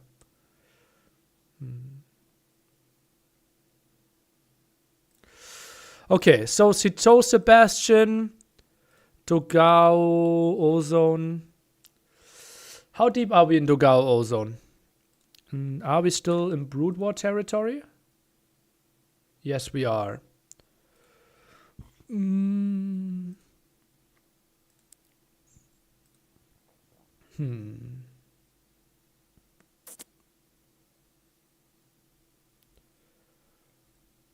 It feels bad, but I don't think there's anything else to do. Yeah.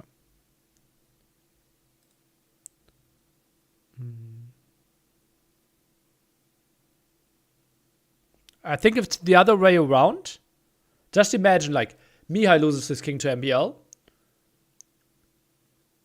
And Mihai says, I want to restart. Would you have also said it's a restart?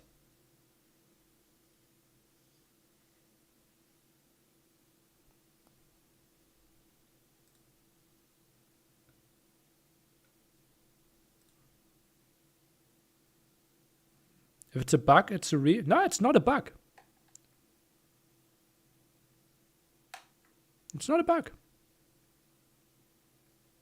Right? So where's the justification to restart? He clearly attacked from the west in the other direction to abuse the bug as it is. It is not a bug. It is a protection for the king, potentially, right? Or whatever, like what the intended thing. But it's not like we've been aware of this for 24 years, right? And never have I heard someone bring it up that this should be changed. We have a balanced Discord for, I would think, 8 years now, where we have daily discussions about what should be changed in the game. Just the other day, I said, let's change the second stone upgrade. Right? I said, we don't see the second stone upgrade enough. Make that cheaper, make it more efficient, or make it like shorter research. That's apparently higher on the prioritization list of things that need to be changed than this king movement. And we have regicide tournaments since the dawn of time because the biggest sponsor always had regicide in every single tournament. Arbalest, it was his favorite settings.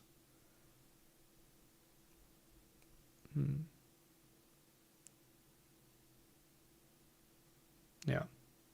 Every player knows exploring with the king is exposing to losing the game. It's fair. It's a risk MBL took. Your king shouldn't be outside. It's a regicide in the game since 90s release. I think it came with AOC. I'm not sure with AOK. Are we watching a bit of Sebastian Citeau till we jump into Doubt set? Regicide wasn't AOK? Okay. Sebastian Citeau actually had a game end already. So it's... no, it's not. We can jump into the first game of Sebastian Citeau, but then I think I will switch into Doubt versus the winner. Yeah.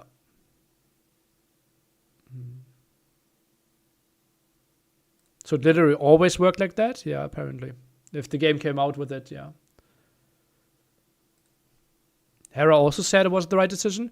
No, let's not go there and give like those like big streamers more of a saying, right?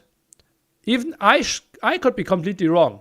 And if the admin, like who we trust the most, is making this decision, then let's follow this. Let's not say, oh, Viper would have done that, Hera did that. Like they are one voice. Why would their mind matter more? Like there is plenty of players that have played more Regicide, have put more thought into it than Viper or Hera. Yeah. But obviously, it's nice to have the validation by a big name also to like avoid controversy. If it was a fair win, what the fuck is Mihai going to give a re for? Why would he give a re? Yeah. I honestly think if this happens in the round of 48 between Blackheart and El Nero, people would have laughed it off. And like, oh, I didn't know the king moved like this.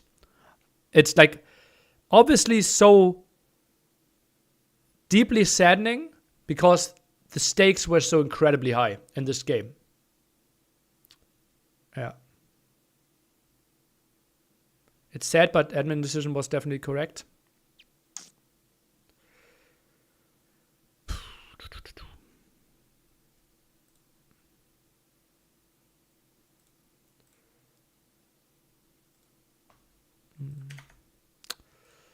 Where do we have the game?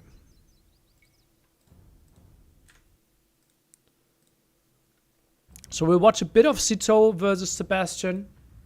And then we'll jump into doubt as soon as the drafting is starting there. Okay? So we will see a bit of villager movement now. And can get our minds a bit off all the bad things that are happening in life. What's the next set? Cito versus Sebastian a bit, and then doubt versus the winner of the Dogao set. Yeah.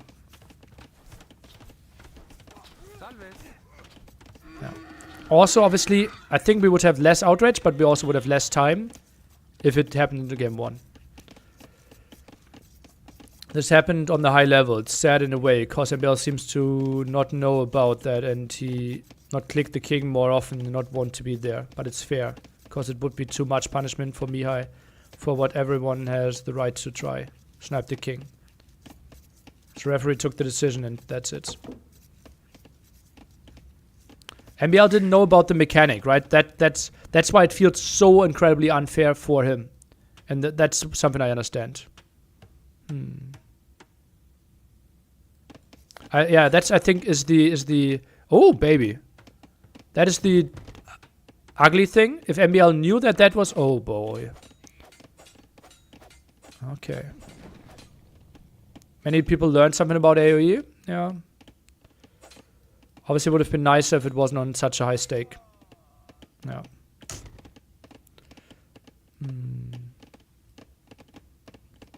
It was not game 5. Yeah, that's also something we have to say, right? MBL also lost 2 other games that even pushed him to game 5. Plus, we could have still had... Okay, Dogao won 3-1. Okay, so we'll watch 1 game here, and as soon as the draft doubt and Dogao starts, we will jump over to the doubt set. He was behind in game 5. I'm not sure about that. It looked a tiny bit better for Mihai, but I didn't fully check the resources. And I think it's not really shown if you lose the king, like what's your queue is and such. Yeah.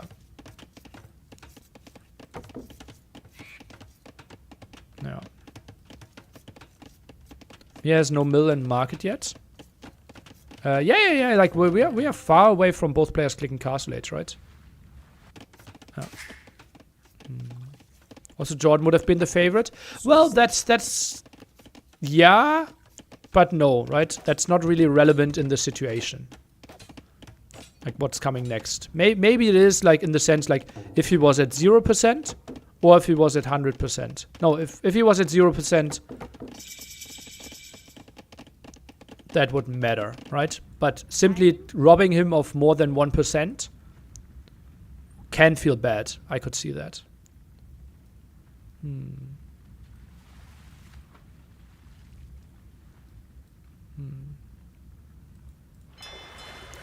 It's just like I can understand how bad it has to feel.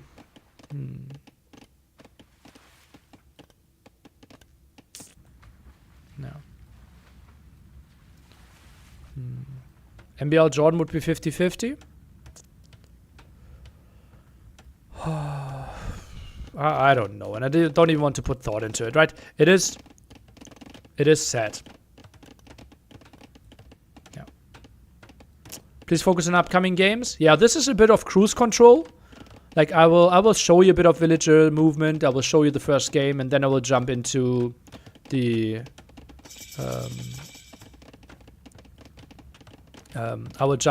game of doubt, and then I will go 100% proper cast again. Why did MBL scout and Mihai did not? Well, because MBL lost his scout, Mihai didn't. Yeah. Why isn't Lithuanians being picked here anymore? Oh, they are. Oh, yeah.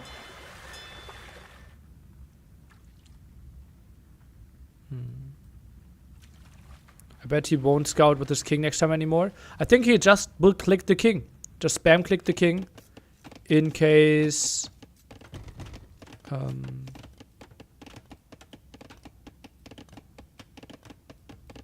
Oh, I just remember. I actually had it in the past where the opponent's king walked away from me shooting. And I didn't get the king snipes because of exactly this mechanic. So it actually saved kings in the past as well. So MBL wanted an unfair advantage? I don't think so. No. I think MBL felt that something not right was happening. And I think MBL only wanted a fair chance. I think it was MBL's perception that something unintended happened. I don't think MBL tried to, like, get an unfair advantage. I think he wanted a fair situation.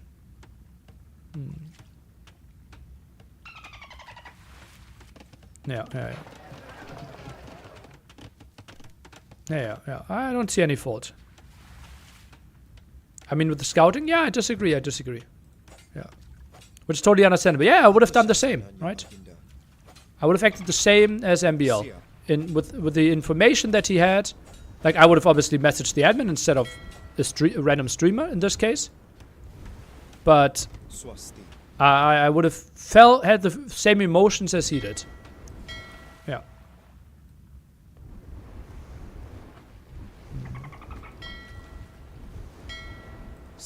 Well, random streamer, right now I have, like, obviously my name is on the tournament, but I'm not even an admin in this tournament.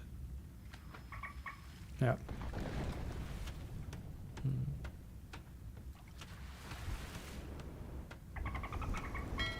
In the online part. Yeah. What is this bird sound? Sounds like a New Zealand colibri. A red. Yeah. Or maybe it's just a dolphin.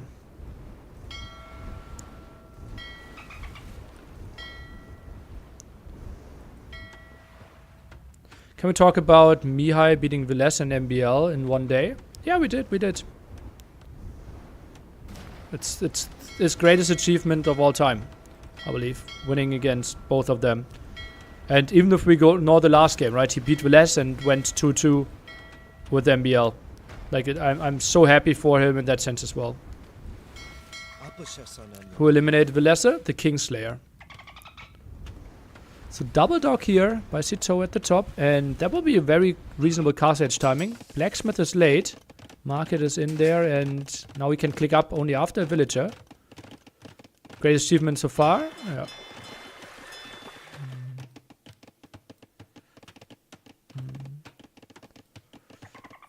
And that's going to be a lot of fish traps by Sebastian. While Sito will win 3 pawns.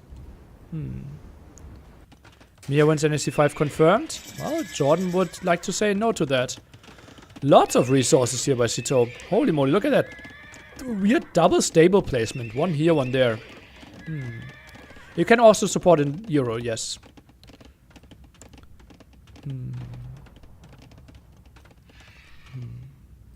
Jordan also loses king. There's a chance.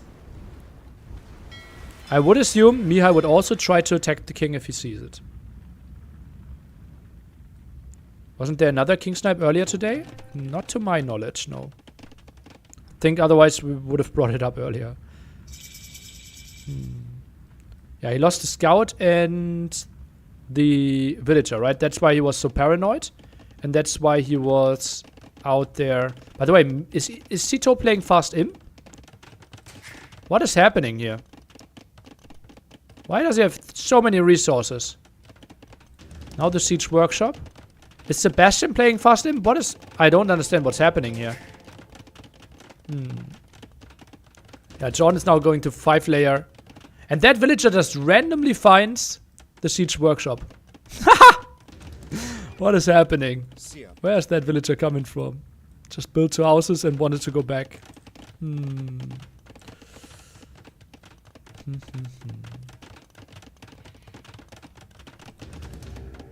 Yeah, maybe we can talk to Grathrang a bit about king behavior. He obviously observed a lot of games and could have known that. Yeah.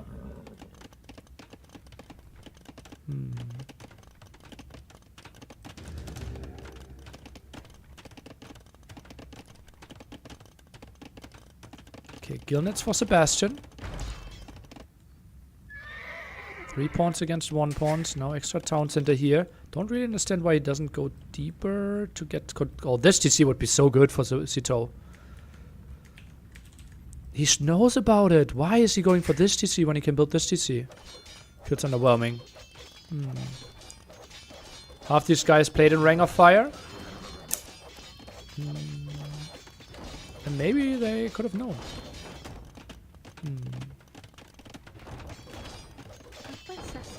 Oh.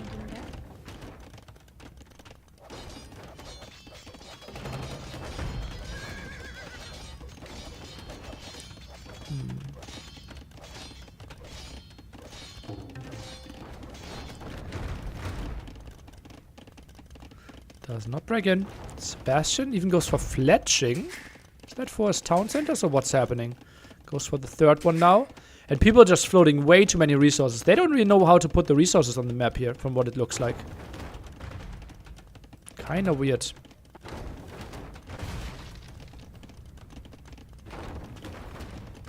(22) versus 25 fishing ships. Can't really handle this at the 21-minute mark. Sebastian just waiting for a castle. Yeah, looks like it. Then tries to free himself, probably.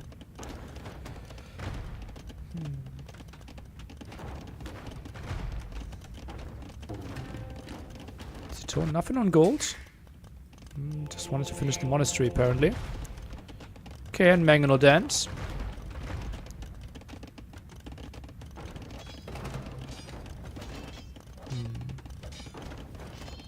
How can Sebastian have more workers? Well, 1 pawn versus 3. Well, 1 pawn isn't 1 pawn, right? It's 3 dogs versus 4 dogs. And his Malay just prioritized it more. And obviously Malay bonus, right? Advancing to the next stage earlier. Light cav in. Oh, baby. Ground attack's good, though. Really good. And those light cavs are dying. Oh, it was 8 light caps coming in, and he got 1 mangonel, maybe 2 mangonels. Oh boy. Sito up though. And Sebastian, he has the buildings, he could go up as well. Up in flames. I think, did the mangonel kill the house? Looks like it. That's another mangonel dying. Pressure on that town center, but the MTC is still not, he still doesn't have an MTC. Sito is breaking this one. Oh, that's a lot of mangonels. When do we ever see 6 mangonels being produced? And that's so many dead builds. 1 military against 15. Pressures that TC. Mangonel Dance at the bottom. Sito even micros that one quite nicely. Misses the ground attack poorly. Badly though. And Light Cav now coming in. Another dodge. Oh, okay. Loses that one now. And still no imp. Sebastian has the resources for such a long time. 30C over here is going to upgrade. Oh. But Karembit's really good against mangonels, apparently. Oh, but Lice Cav. Back at the wood line. Villager count, shockingly close.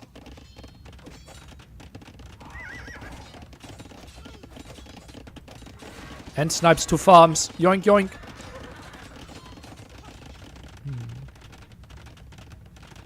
Having more than 0 army helps. Yep. Karembit's suddenly paying off. I would have thought. University being rushed. I think Sito might even double down with the castles. I wouldn't be surprised if he buys himself some more and builds another castle. And look at that. Bought 200 stone. Another castle there. Nice move. Now it's time to sell some food, maybe. And just get the trap production rolling. This is looking good for Sito.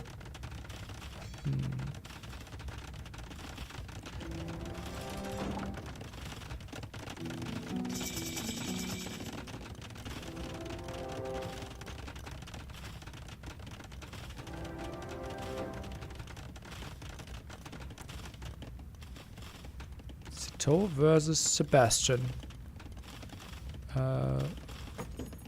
Who's waiting there? The winner of Bouts, right? Andy. Andy is waiting for them. Okay. Chemistry. Love it. And yeah, double siege workshop. He's already prepared to go for the bombard cannon micro.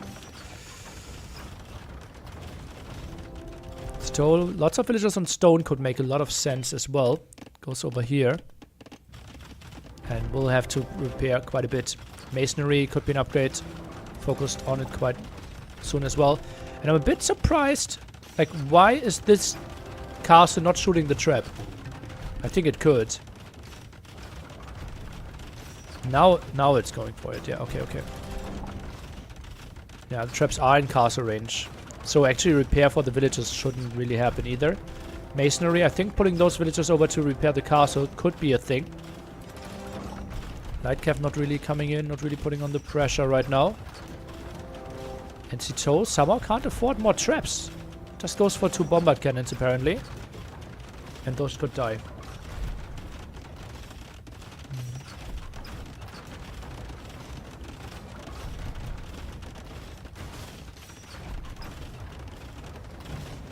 Citeaux doesn't have fletching. Yeah. That hurts quite a bit.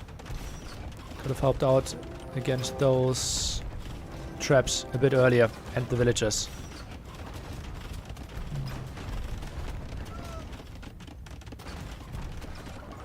Okay, still nice stranglehold. 81 villagers.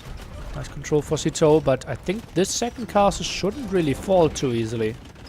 Skirms now being added. Against Lightcav. Okay. And we are going for hand cannoneers here at Citeaux. That's something I don't really understand. Ooh.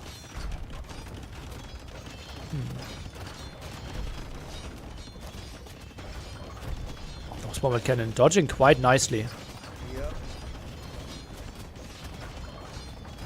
Castle not being attacked at all. Some more repair on the bombard cannon. Not really going to happen. Ooh. Oh, did not take any damage there. That's a bit of a surprise to me. Eats the shot and the other one gets full damage as well. Hand cannoneers could dive. And that's a dead trap, I believe. Boink. Indeed. And now the Lightcav is coming in. Can just jump for the bombard cannon. And the army count simply not there. Sebastian 60 on wood. Can't even afford himself. Elite skirmisher. Where's the secondary gold? Did he already take all that? Oh, baby. Already shoot through all the gold that he had. Now has to sell wood at a horrible price. 500 wood invested to get 70 gold out of that. And now the stable switch for the Italian player. Already has the stables at home. Only 18 on food with 22 fishing ships. Feels like not everyone is working there properly. And hand cannoneers are diving in deep. Citeaux takes the population lead. Citeaux controls the second gold. Oh yeah, that is the second gold. Yeah, true, yeah. Elite skirm coming in soon. But 13 military against 26. So much going down. Has 0 relics as well. And hand cannoneers just shredding. Just imagine like some units now getting close to those fish traps. Sebastian somehow tries to hold this.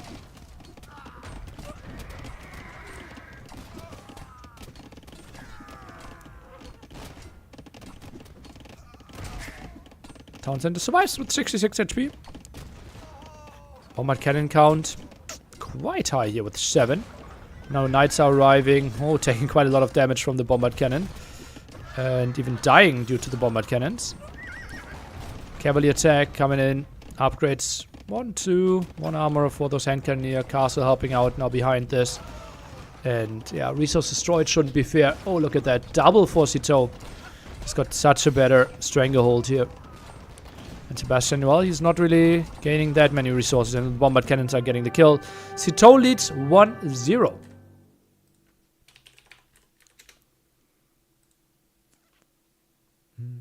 And I will ask for an ETA Daut Dogao. Maybe I could find that in the Discord as well. Let's see, caster information.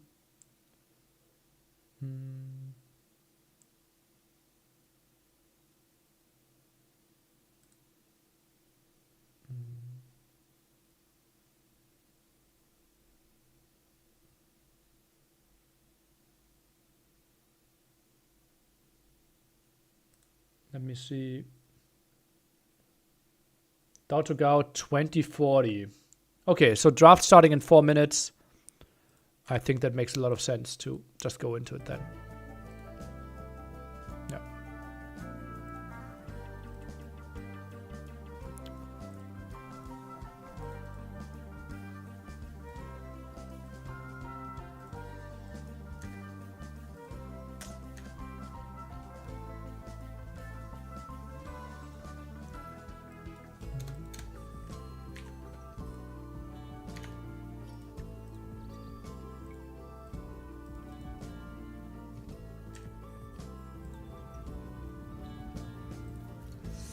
Okay, seed. Dao is seed 1. Dogao is seed 13.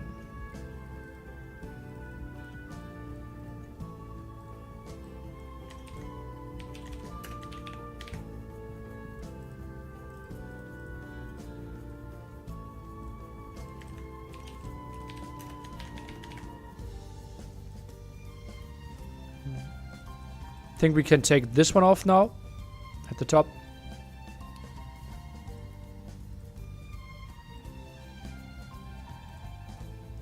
And I think I will eat a bit in front of you to be fully energized for the full best of 5 set that's going to come for you. I think that makes sense. Be right back in a minute, 2.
Hey yo!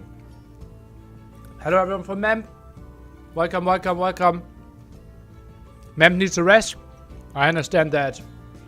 He's one of the most dedicated people. And he probably wants to give you tomorrow another 12-hour full Mem action. When it's out playing, they're starting to draft any minute. I'm waiting for that. I'm now eating as well. I'm resting a bit. And he's so old. He's 25 too old.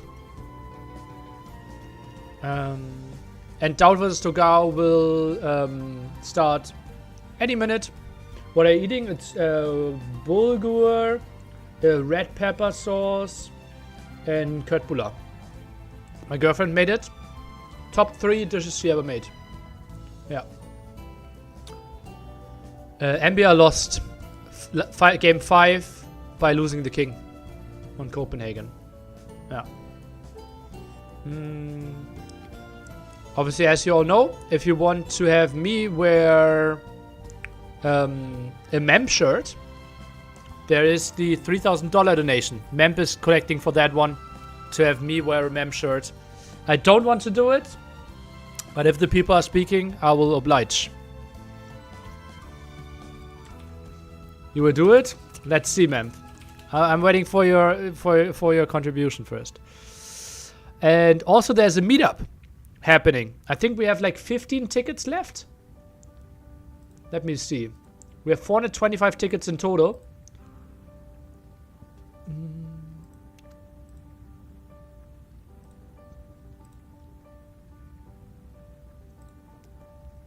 $425 tickets in total. 406 are sold. So 19 tickets left. If you want to watch with all your friends, it will be 450 people in total there. We have a massive location. You have a pizza flat rate, beer flat rate, soft drink flat rate over 2 days. You will see the semifinals, finals. Can cuddle with Memp when he stops by in the evening. Could be great for you. And what else? One thing I wanted to say as well. Tomorrow, round of 6. Yeah. What's your favorite pack of The Sims? I haven't played it. I just like the soundtrack. One other thing I wanted to say. Yeah, I think great value is in this raffle thing here for $200. You can spend a day at NAC 5 together. You can watch the games together with Mem, together with me. Enjoy everything there. And that's only for $200 if you win the raffle. All the people will enter the raffle. I will do the raffle tomorrow. So roughly 26 hours to get that ticket for you if you want to. Why is the 4,000 contribution donation? What is your question?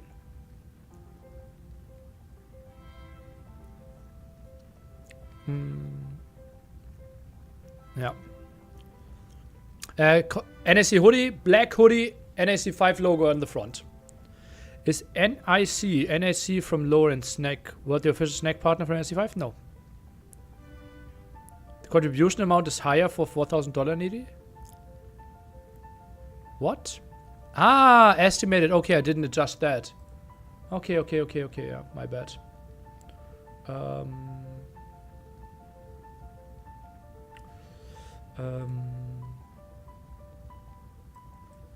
Okay, yeah.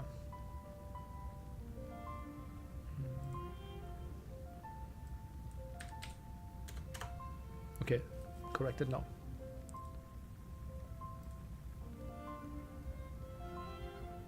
Good catch.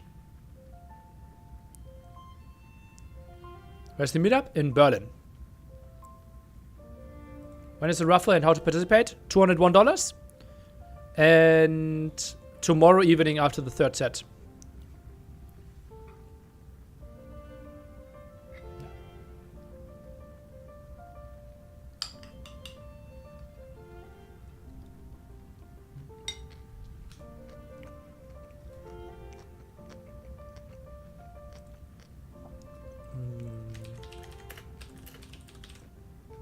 Title changed. I think we can start with the draft, right?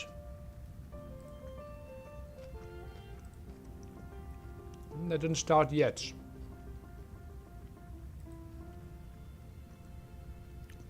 How's 75 contribution, 2,700, but 4,000 is 3,700. It's a rough estimation, right? If we do bank wire, there's no fees. That's because I paid their equipment.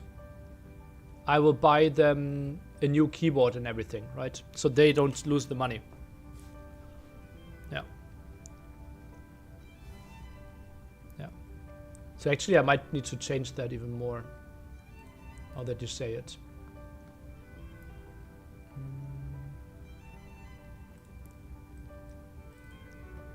Right, $4,000. Yeah, this will be more like 3.6.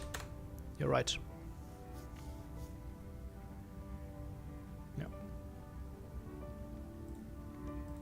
This is more accurate now.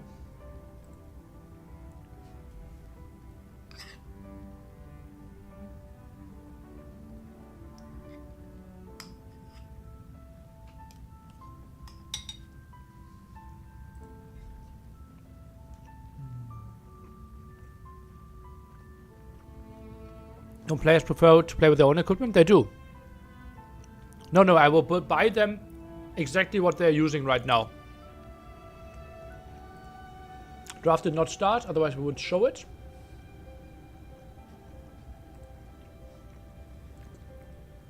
Doubt is the clear favorite.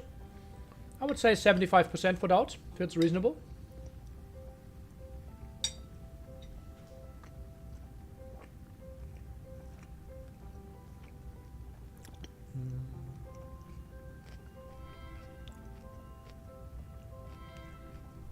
Things like decided maps should be lowered. Lol.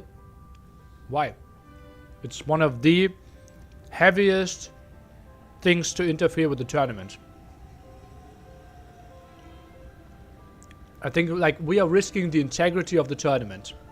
So the question is, what price? Like, what price would I say? Okay, go with whatever. Right? It's not like I'm not like aching to get a 20k donation. It's just like, if you feel like donating 20k, what is the craziest thing that I can offer you?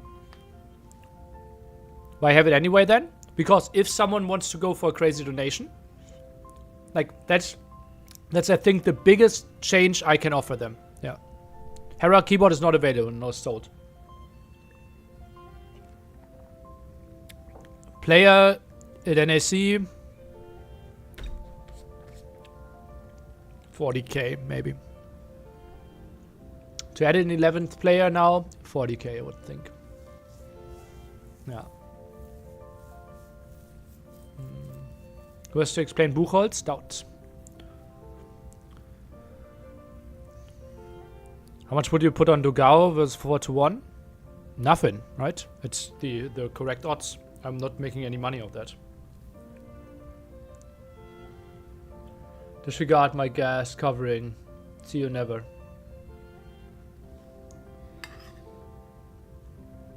I will message you on Monday, MBL.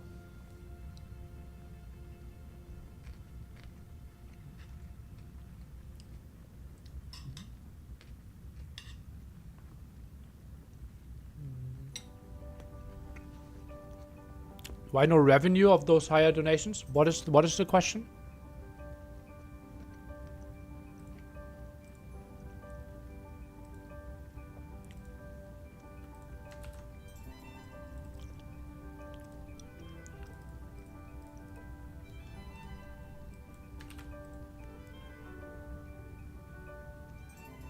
Oh. I screwed up.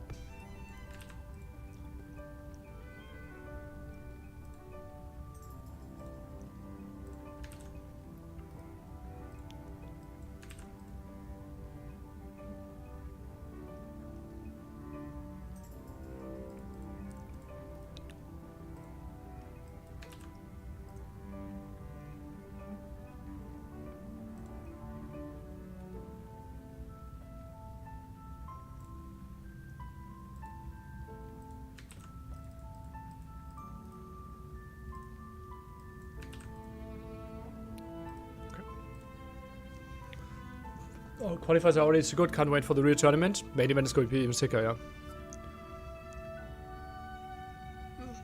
I'm just sad I won't see the gang. As I said, MBL. You got an invitation at NAC4. We can look into options on Monday.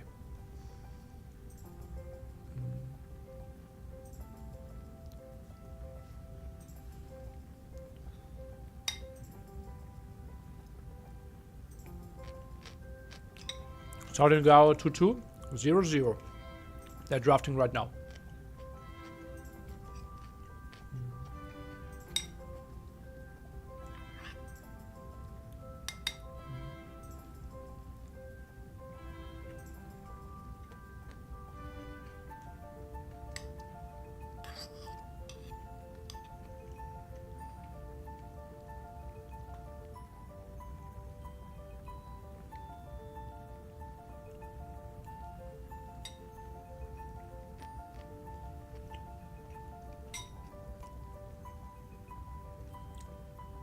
Why is the drafting already started? What's your question?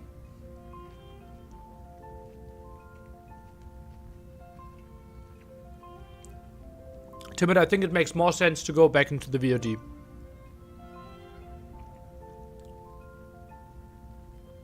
I'm eating bulgur with cutbula and a red pepper sauce. Desert Void by Doubt. Interesting. Canberra Northern Crossing Band.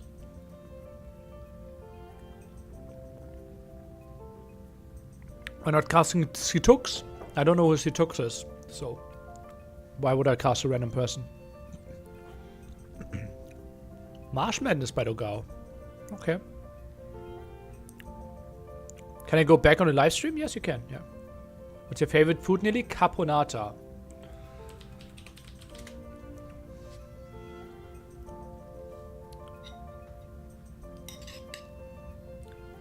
Fetbula, it's like meatballs, but obviously those are vegan and yeah.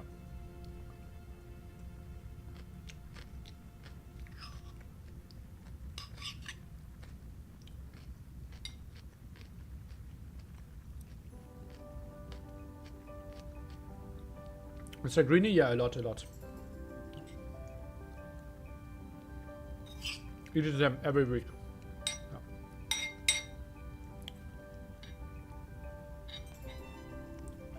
Background playlist is Sims 4. Rocky Forest. Please, God. Oh, gosh! Goth is randomly banned. Nice. Doubt has a chance. Nice. Oh, I could have not taken another Doubt game with Goth on Rocky Forest. Oh.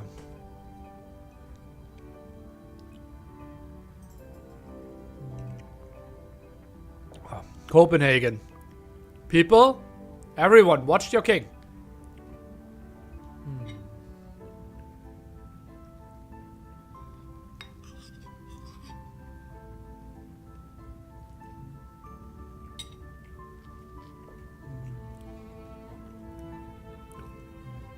Too soon? Okay. Don't watch your king.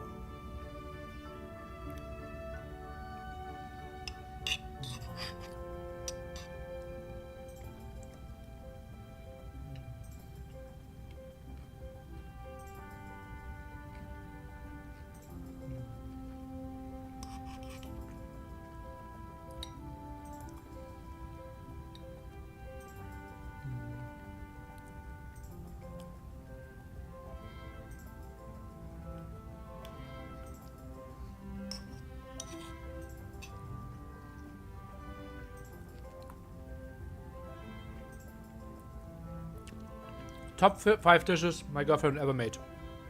Sick.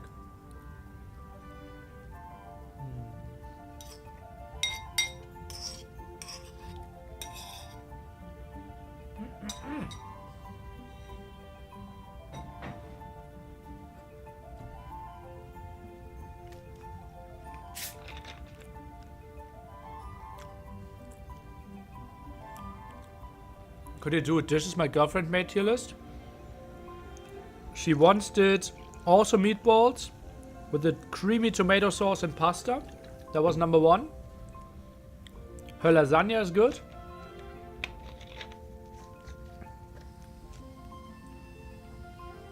So 2 that were better than this one, maybe. Didn't Doubt play today? Yeah, it's 2 matches today if you win the first one.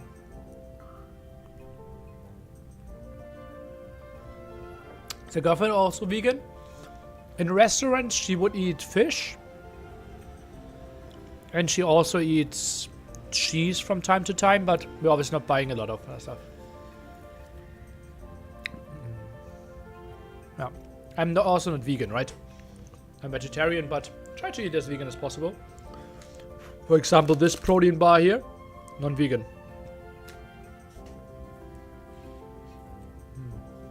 Hello man, what is the start and finish date on NSC 5? Thank you. NSC 5.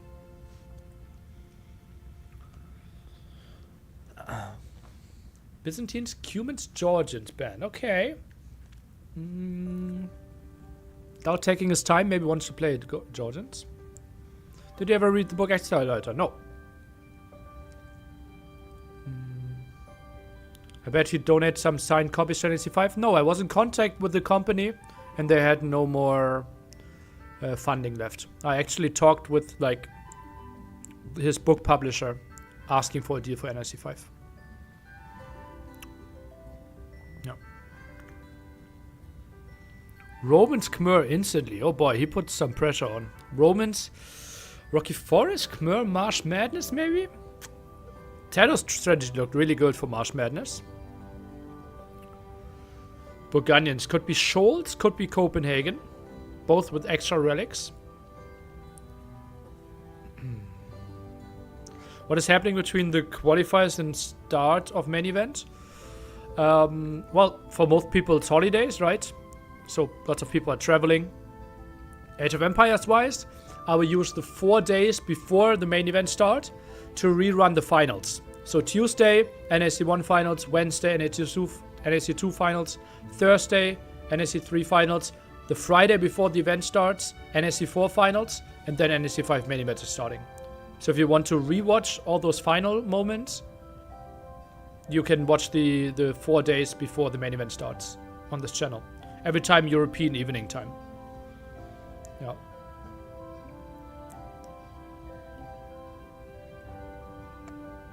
No, I will let the reruns do it on its own. I'm already preparing in the apartment, right? I will have to work 15, 16 hours a day.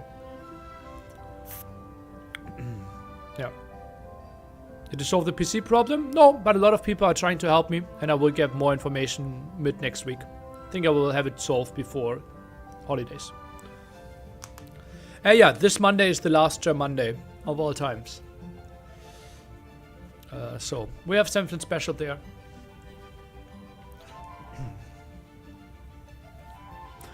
Do players have any food allergies do you have to take care of? Some of them do. Some of them didn't tell me though. N4C story. The Muslim suddenly started to run to me and said, dude, I'm feeling so bad. I'm having a lactose intolerance. Or lactose allergy even. That's more than intolerance, right? And he felt like really, really bad. Like his stomach looked bad. And like I just jogged to the pharmacy at like 10 p.m. or something. Tried to get him something. And he simply didn't say it once that he had the allergy. And yeah, that's... tomorrow evening we'll have a meeting and I will ask all players what to not put in the food. But technically the whole menu is already set. Did you like the taste of meat? What's hard to become vegan? I really liked the taste of meat, yeah. Yeah. Was it hard to become vegan? Not at home, but when I go to restaurants, yeah. It's like so much. If you're traveling, it's harder. Yeah. Due to for health or ethic reasons? Yeah, ethic. Like world resource consumption. Yeah. The stomach looked bad. Well, I didn't want to go more visual. Yeah. All vegans is gays? Not all of them. I heard 90% of all vegans are gay, but I think 10% are not gay. Yeah. And if you mean like gays in the sense that they're really happy, yes. No. Whoopsie, I misclicked you. It's a ban. No.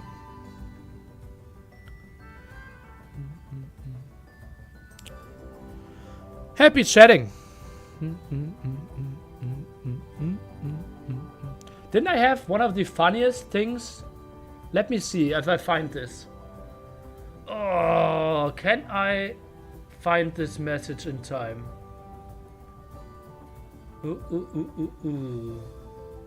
I'm looking through my picture folder. I can give you some other pictures while I'm searching.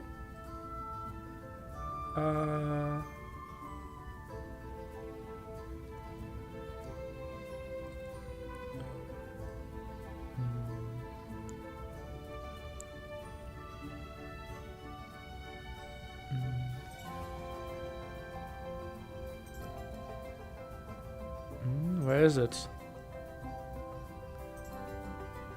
Ah ja.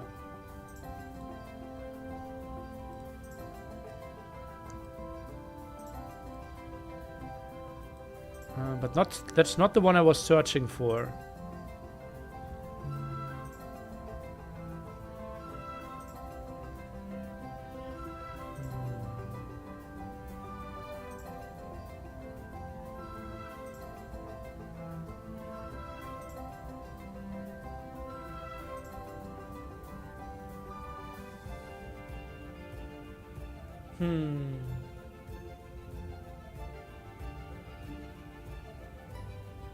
I don't know.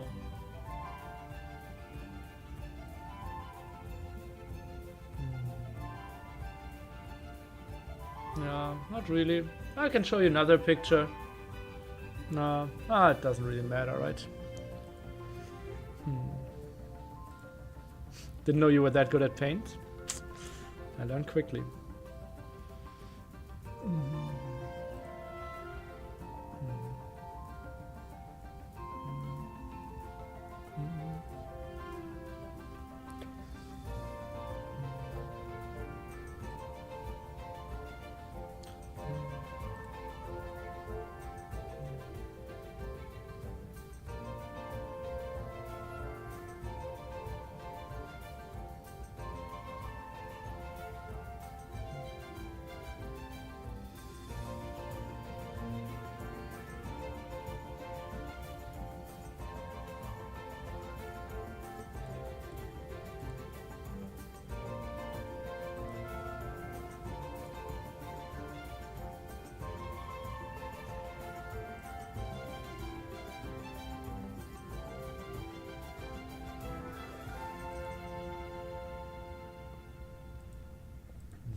Does Stout have a favorite civ? Goth, Romans. Yeah. I think those two are high. Can you explain what are we looking at, please? So in Age of Empires, right? We have 45 different civilizations. And wait, don't I have a pointer? I used to have a pointer. Info? That's info. Let me I will give you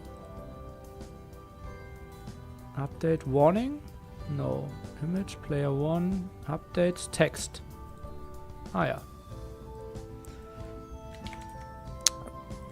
So follow this one, right? You see it. This one here, right? So in Age of Empires, we have 45 different civilizations, and different tournaments have different tournament maps. This guy here organized the tournament and decided on 21 different maps. So what we are starting to get a bit more diversity out of those 45 civilizations, we let in a randomness generator decide which civilizations won't be allowed to play this set. So in those next upcoming 3 to 5 games, all those civs are not allowed. Then those two players go through a process of picking maps they want to play in green and maps they don't want to play in red. Then they also say, in addition to those civilizations, I also don't want to play those two civilizations. Banned civilizations. And then they go in a alternating snake system and pick civilizations for themselves to play. And now, in the upcoming 5 games, we will start on this map. They can choose between those 6 civilizations. But after they played this one, after they played a map, they cannot, and after they played a civilization, they cannot play the civilization again. And only a map can also not repeat. This phase is called the draft phase. It happens before we basically jump into the game. The idea behind this is to not only have one map, for example, and also not only one civilization that's getting played over and over again. That's what happened in the very early days of Age of Empires. Yeah. Nina, I'm gonna take a nap. Wake me up when it starts, please. How will I wake you up? They launched the game, or they hosted the game.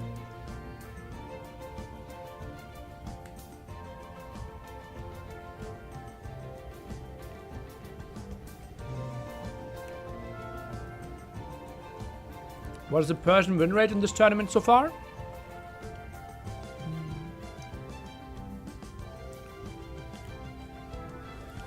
Persian win rate. Qualifier 1, 30%. 4 out of 10. Qualifier 2. So we're at 14 out of 24. Like 58%.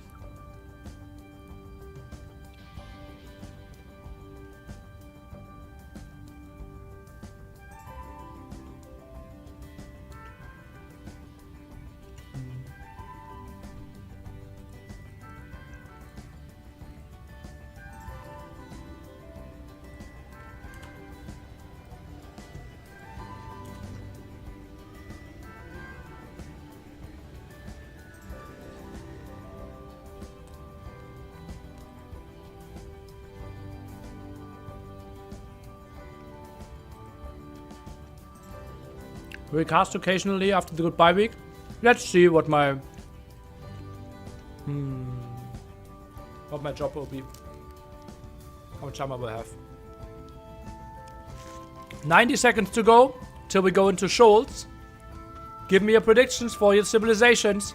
Scholz, Doubt against Dogao. What are we expecting? Nili, what is your current push-up count? If I do them in a row,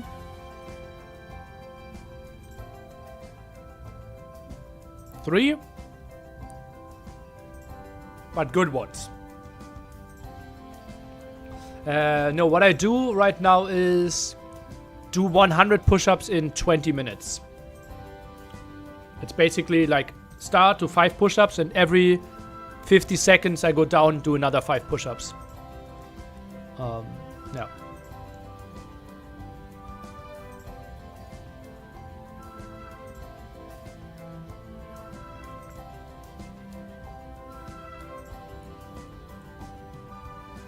How do you know 14 out of 24 is 58? Holy math skills, Batman, lols. Lols! Well, if it's 25 games, every win is roughly 4%, right? And 12 out of 24 is 50%. And so it's a bit more than 58% even, right?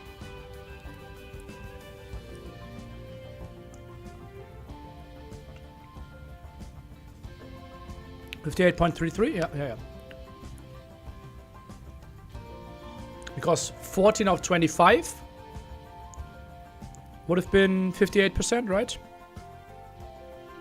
No, not really. No. I will take that back. No. Okay, potential set for YouTube. So I have to behave now. We can edit the title. Dogao. Yeah, nice. Okay, let's burp before the YouTube video starts. Otherwise, that would be very disturbing. Okay, I burped internally.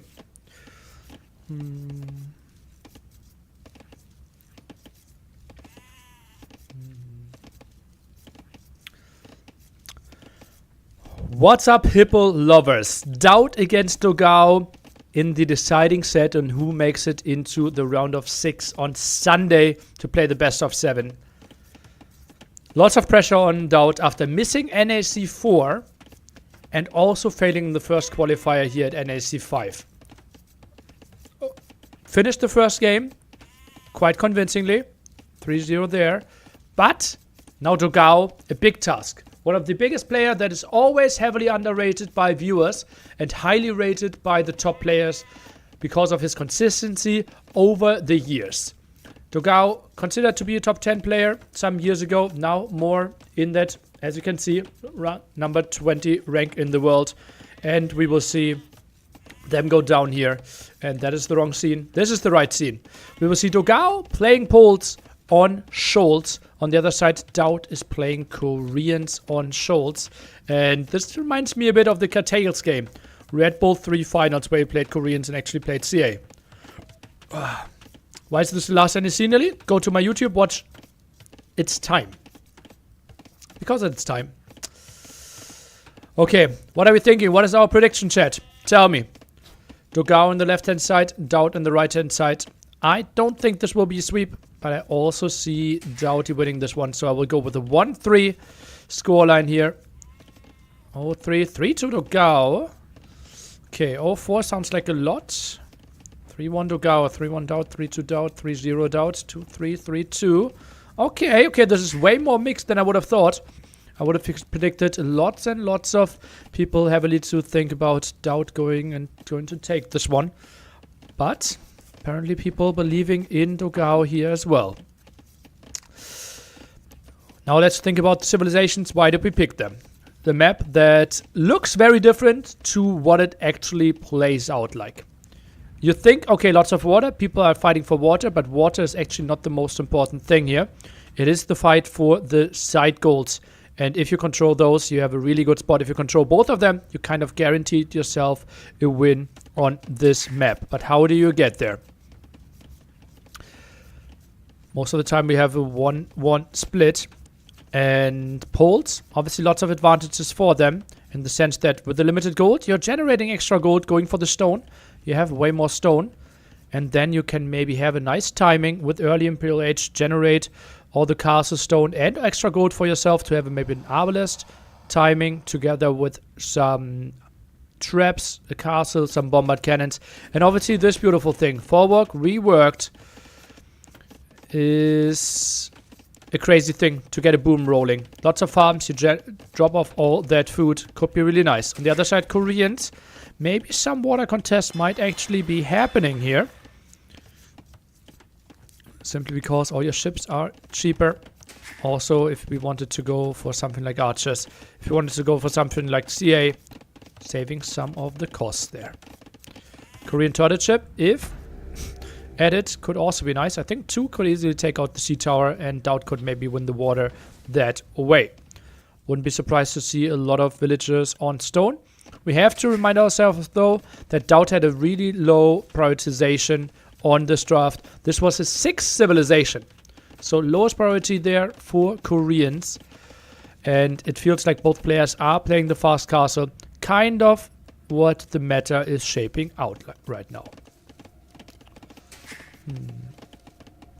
I just caught up on the day with the VOD on double speed and now everyone seems super slow. Okay, nice. Or maybe you should have reversed it. Is there a hotkey to make all units be built garrisoned? So maybe you have to select each building and make it build garrison? Yeah, you have to select all of them one by one and right click. Yeah. Maybe something to add as a feature, a hotkey like that.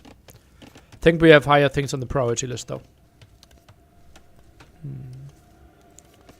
Have to support this fantastic tourney? Welcome, welcome. Thank you, thank you. What are the additional research you have in your CA? The crowns and the rights. You know that in castles we can create unique research unique text, right? So for example, for Poles, it is Schlachter privileges, all your knights are cheaper, and your hussars are doing trample damage, would be the thing for the Poles. This line under it would be in red the moment Dogao researched them. So the unique text in the castle. Welcome PKZ, one of the backbones of Age of Empires. Makes a showing here.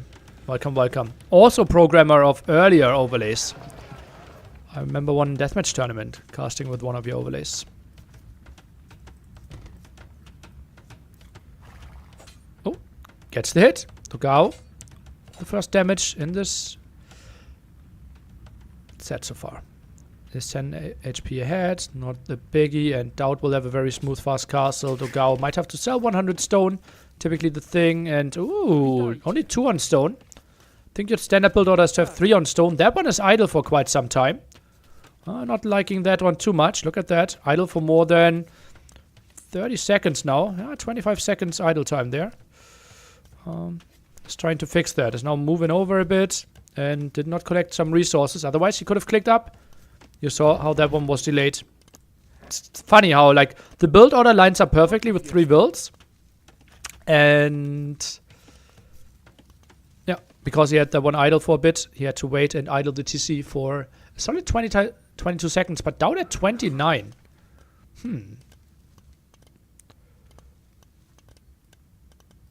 Neely, do you think AoE game devs will watch NAC to see the beauty of their work? Yeah. In multiple ways, right? Obviously, lots of the devs are hardcore Age of Empires fans, and that's how they got to work on it. So I think they will watch it for their own enjoyment. But also there are some people tracking it, like in the sense, like, is Neely making any inappropriate jokes again? Or do we have to stop this tournament? And also, like, how is the game looking? What is the game state? What is the feedback on the game? Right? What is the balance like? Yeah. What does Dave think about kip checks, for example, right? Burning desire to find out for every developer. Isn't that Barbecue Turkman's job? He has a role there at Forgotten Empires, yeah.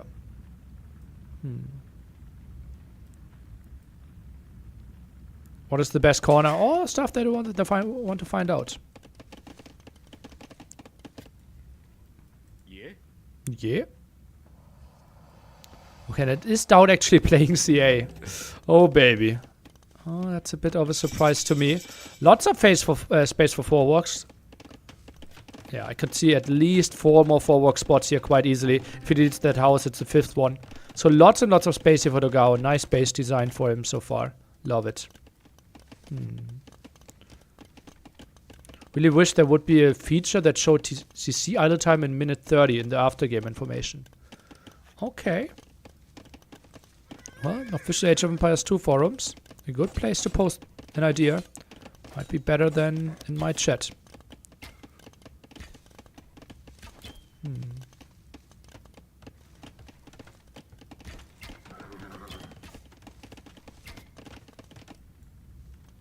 Quite a lot of fishing ships. Holy moly. That is sick. 10 fishing ships on this map against 3. Oh, wow. Oh, wow. Doubt knows that Poles do not want to contest water. And Doubt is going for a turtle.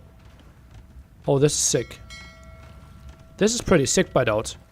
Like, this will be quite a nice water advantage for him. Lightcap will be out, though. Doubt going for nothing right now. What's the difference between a 4-walk and a mill? If you build a farm next to a 4-walk and only Poles can build them, they're dropping off 8% of their food instantly. You saw that? That farm just finished. It has 375 food typically, and 8% of those were instantly transferred into Dogao's bank. We can see it with this farm again as well. It's just important that the 4-walk has to be built before. Like, this could be disastrous now. No, okay, he fixes it. Like this one, we know 375 food would be a normal farm now with all the upgrades.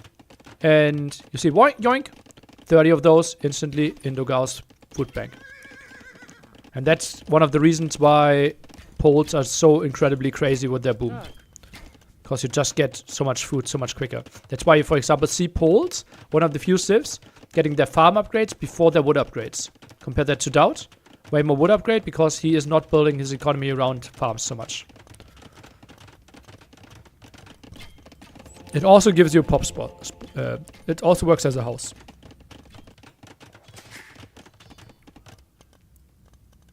But, for example, if you build a farm here, you're not really getting the food. So you always have to build all your farms around the 4-walks if you are playing. You're gonna have to love turtles. Oh boy. You always have to build your farms next to 4-walks. Boink.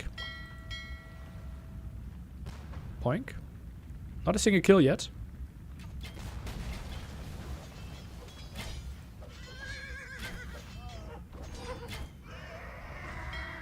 Gets 3 kills. Can't complain about that. Doubt with a reasonable amount of control. Dogao can afford a castle now. Where does he want to build it? Kind of has to be a defensive one. Doubt. 6 villagers behind. But obviously nice advantage here with all his fish. But fish, shore fish and long distance. It's not crazy. Obviously worth way less. Oh, Grathwang, we needed your expertise today. Where were you? Where were you? Could you do us a favor and rewatch Game 5 MBL against Mihai? And try to give us your condensed thoughts in less than 4 lines. And post them here. Okie dokie. Thank you. Mihai against MBL Game 5. No. Yeah. We had a lot of discussion about that one.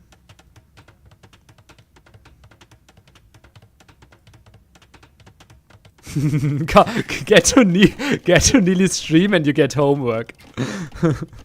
Actually true. Oh, opened here. What a debate is this? He just opened to lose a monk. And Dowd is in. And Dogao has no army. He has 1 knight, 2 light cav.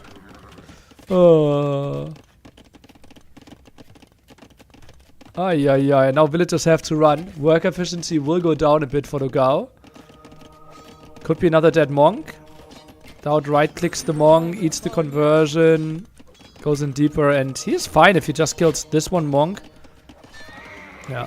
So CA will be lost, but he's not really planning with them too much, I believe. Hood Grathrang, a host of a big tournament where you always start with the king. It is a 1v1v1 tournament that's running right now. And you have a king and you need to protect it. The big swing in that tournament is that you can't garrison the king. So it's always on the open. Yeah. And that makes it so special, right? Because you have to be so aware. And walling it in, for example, could also mean it dies quite easily. Yeah. It's running right now. Otherwise I would have played it. And yeah, lots of top players are playing it. Ooh.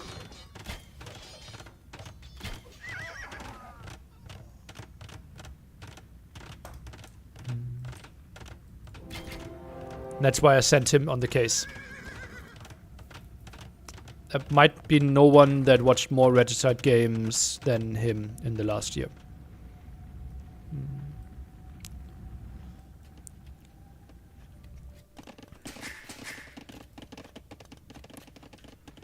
40C, Dowd gets control over this area. Would love to see. Oh, yeah, I just wanted to say I wanted to see an outpost, but Dowd does me one better and even opens with the guard tower. Build some houses to get an idea of the frontier. And that monk can maybe get a conversion. Dowd moves around quite nicely. Oh, baby. What happened in that match? Just look at the clip we just posted in the chat. More stables. What an ugly spot. Units could be trapped here. Oh, that conversion was late. But still went through. And yeah, that's a dead monk. Feels like Dogao really wants to kill that one. Second goal upgrade. Something we don't see too often. Do Korean cannon towers have a range buff? No, only the arrow towers. The big question now is Dowd, is he building the castle over here to protect the gold? Or is he trying to build it on the other side to challenge Dogao? And it seems like Dowd is a challenger.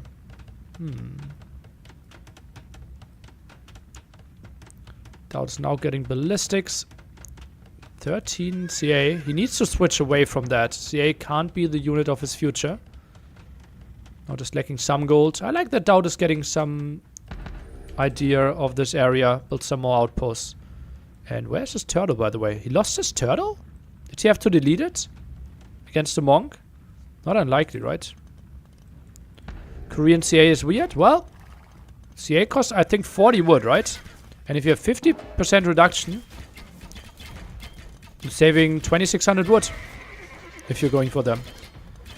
And it's not his long-term unit, right? He doesn't need, like, bloodlines for them anyways. It's just giving you a lot of map control, saving a lot of resources.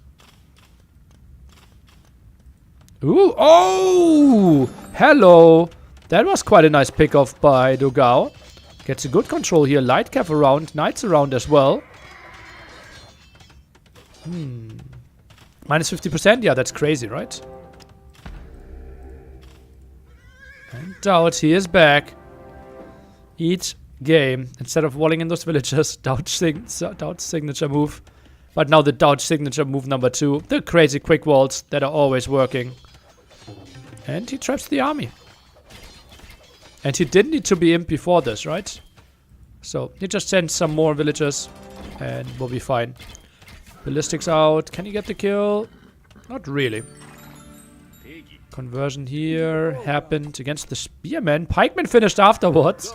And now the pikeman wins the fight against the spearman here. And this army could get still punished. Doubt calm as ever. What would we expect from him? And Togao actually goes for stables. But now he saw the pikeman upgrade, right? So he's switching into Arbalest. I think that makes a lot of sense. And Doubt must not overproduce halberdiers. And therefore add some war wagons in as well. Yeah, calm as a cucumber. I always wondered why cucumbers are so calm. But, yeah. Don't tell me Doubt finds this. This would be really fortunate for him. Would be such a weird spot to check right now. Wagon help or help siege for Doubt? I think just having some wagons early on is quite nice. Would love to see some more outposts here as well to get a better idea of what's coming his way. Also, an outpost here. And, oh, Dogao even thinks this water play is going to be important. So he is actually contesting water quite a bit. Interesting. Farm upgrade, nice and early. Love to see it. Because now the efficiency of the pull bonus is increasing. Because more food. So you drop off more food instantly. The players are not streaming. What's stopping them from listening, watching the stream on a second monitor? Good question. This happened in the past. Or like, to prevent this, we have a delay. So this game is actually delayed 2 minutes in real time, which is 3 minutes and 24 seconds for them. So just think about it. The information that Dogao gets now, and now look at it again at the 35-minute mark. And then think about, okay, what information could he have gotten? There are some people, though, that, like in the history, have used this, and like it's proven that they used this and abused this. And lots of pros are playing like a higher spec delay against them, for example. Yeah. Like I have played tournament games against people that we don't want to go into much more, where I requested 10 minutes. Yeah. Oh, that's a good fight for a Doubt. Yo, the guy a bit late with his skirmishes. Only 4 archery ranges out of him. And Towers Edition could be really nice. Also enough traps. If that castle falls, this would be very problematic here for Dogao.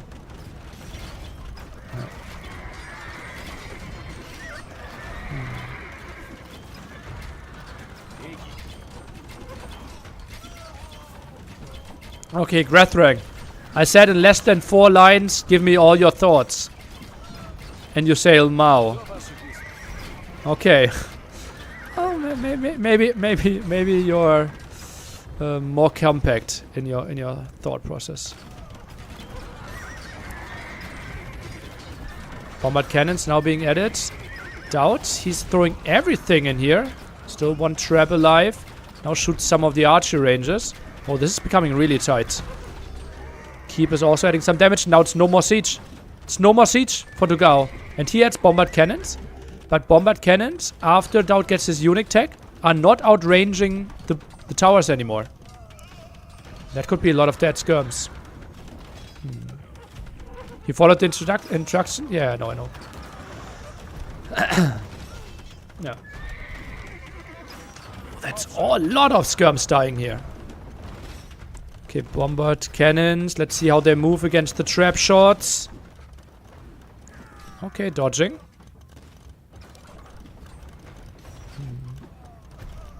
Doesn't help Wagon also get countered by only skirms? Well, that's why we're adding some bombard cannons and some towers, right? These towers are adding quite a lot of value. Quite a lot of value, actually. Having 1 kill already.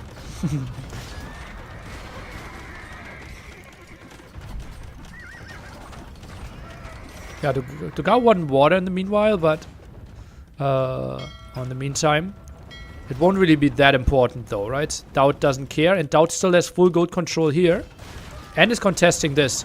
If Dowd advances another screen here, like if he has a tower here, he kind of won the game.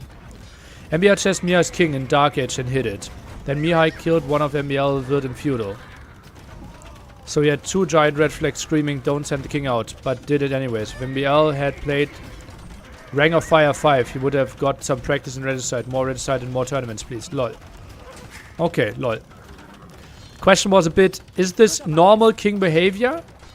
Or was there anything that was unusual with how the king moved?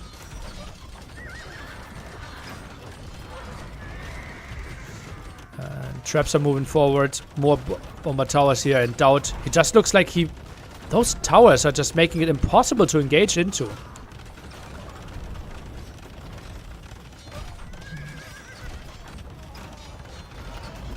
Ooh, another bombard cannon dies. Dowd not even thinking about taking into hussars. While the bottom side is completely uncontested, and Dogao now no gold control anymore. 5 on gold. Dowd just mass siege, mass towers.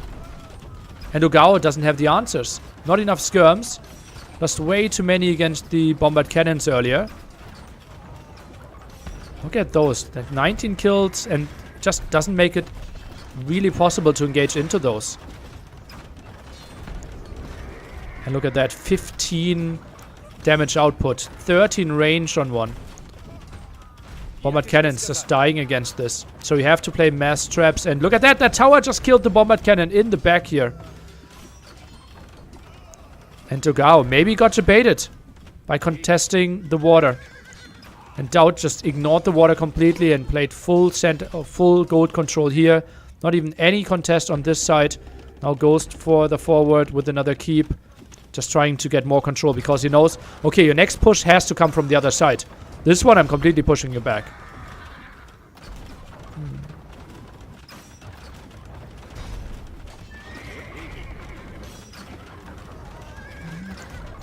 Dowd's having every single blacksmith upgrade. Now goes for siege engineers as well. More range force traps and bombard cannons. Oh, that's a lot of hussars finding trap kills though. Only 3 traps out on the map. Dowd, 2,000 gold there. And yeah, those towers will go up. And Dogao has to build a way more defensive castle. That means he doesn't have enough stone to repair his own castle. Dogao is doing a nice job of pushing this back. Got all 5 traps here. Impressive play by him. And this is continuing to be pushed back further. 47 kills on those towers by now, though. That one alone got 23 kills. Quite ridiculous. 25 kills before it dies. Hero tower.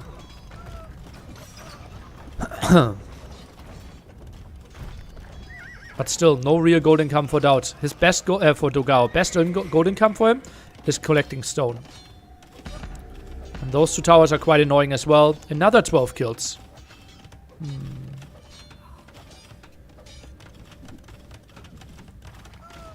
Okay, but Dogao's pushing this one back. Obviously, pole economy will be pretty damn crazy. Dowd going with Shamiko upgrades. Also tries to get guilds. Better rates in the market. Thing that poles don't have anymore. 12 kills on the tower. Yeah, both towers together at 12, I believe. And that's a lot of towers dying, though.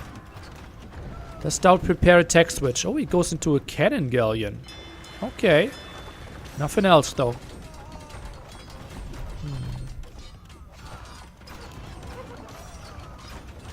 What is the next step for Doubt here? Loses a lot of ground.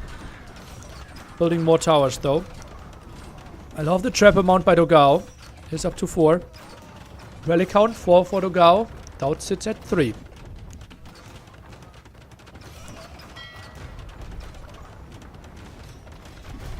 Combat cannons. Going for that. Cannon galleon. Dodge the shot, though. And Doubt is going for onagers against all those skirms, apparently. Oh, baby. Doubt 50 population behind, but it just feels like he has so much gold control. And Dogao really struggling. Now is going for Hussar skirm. Doubt needs to wall this off. Like, dog, wall.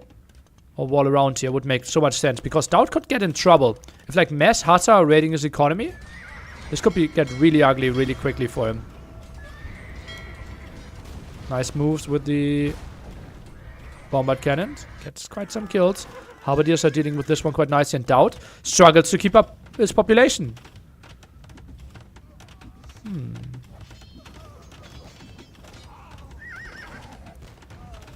Gao with a crazy overboom right now. If he goes to 145 villagers. But he gets the resources on the map. Skirms in the queue. Hussars in the queue. Doubt. I think shooting here could make a lot of sense. Getting some more space for him. And the onager might not even get a single shot off. Oh, gets 2 skirms. Not really what you build an onager for. Dogao pushing this one back quite nicely. Still 20 population lead. But still not properly on gold. Now builds the mining camp again. And that obviously could be quite brutal if the onager gets anywhere close to those villagers. Halberdiers pushing the left-hand side, or the top side of this one. And Doubt tried to go for the trap. Missed completely, though. Doubt clicks into siege onagers! What? Uh-oh, dead skirms.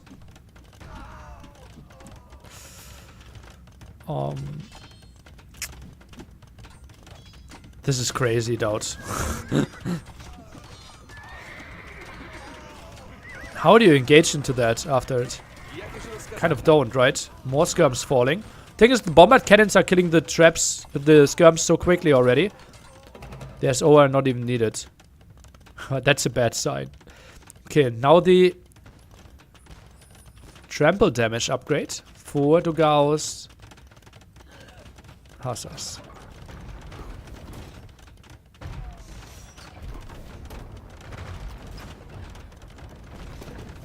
Doubt even builds another castle there. Now that is interesting, isn't it? Let's see. Doubt ground attacks. Not happening. Okay, damaged quite a bit.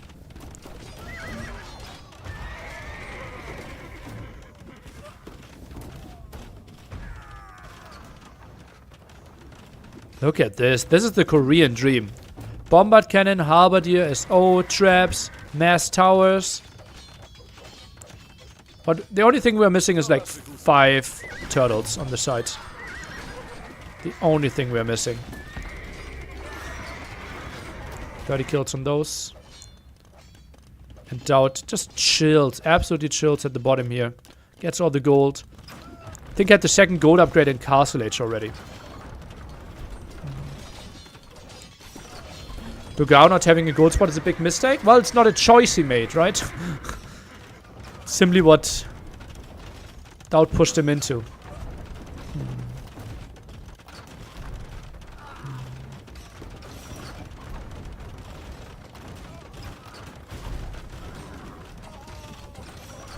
Okay, bombard cannons in danger. Winged Hussars doing extra damage against gunpowder units, really helping out here. Doubt can't get the repair in. And that's a lot of bombard cannons going down, but obviously also a lot of Hussars going down. 70 farmers there for Dogao, though. Should give him quite some control in Dogao. I would be surprised if he gets a lot of gold and stone income for him in the future. 4 relics obviously still ticking away, can't be too unhappy with that. And Doubt probably just queues up more and more traps here, indeed. And just tries to keep the position. SO shot hits beautifully against the bombard cannon. More halberdiers just being sent in. Doesn't really matter. And Dowd just dives in deep. Gets a good shot into the trap. Maybe another one. Indeed gets it. And that was almost a double kill. And gets the full kill. Both traps dying. The bombard cannon died with it. Skirms now dying as well. And that one alone killed like 1500 value. That one SO. Absolute thing of beauty there. And, well, ground attack missed over here. And those skirms. Oh no, they don't want to have a pretty day. Oh! Oh! Yo, yo, yo, yo, yo, yo, yo, yo. And this is like the threat of every single shot. And Dogao doesn't want to suffer that anymore.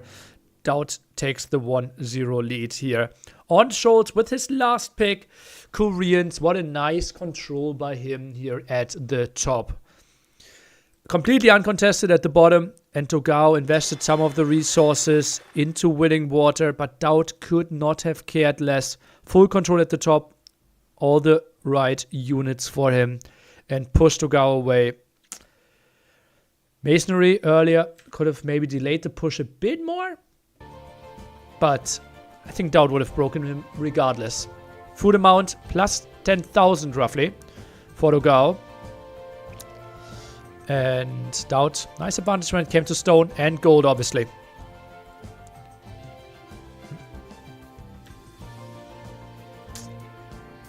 Interesting game one.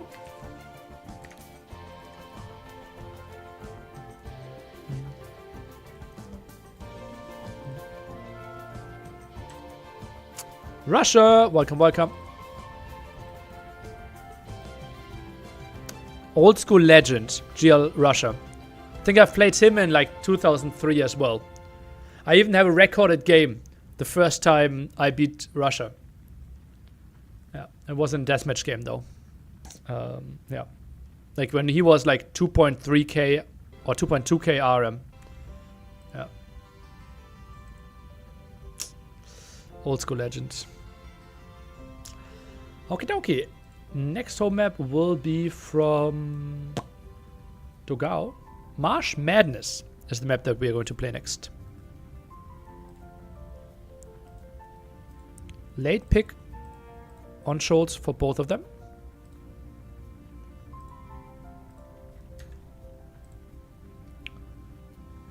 Why do you look like the Viper's brother? Sebastian 311 Cito, very interesting set by the looks of it. Okay, nice, nice, nice. Great that we have so many good sets running at the same time. We will obviously focus on this one. Yeah.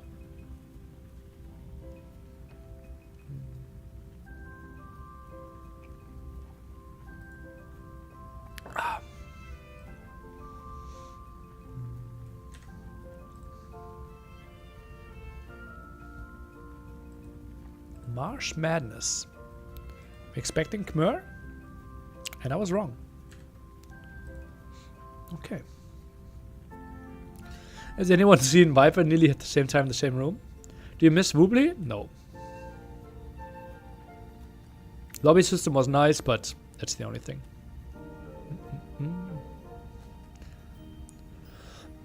Scores on the screen. Nearly, can you dye hair blonde? For what would be a good reward amount?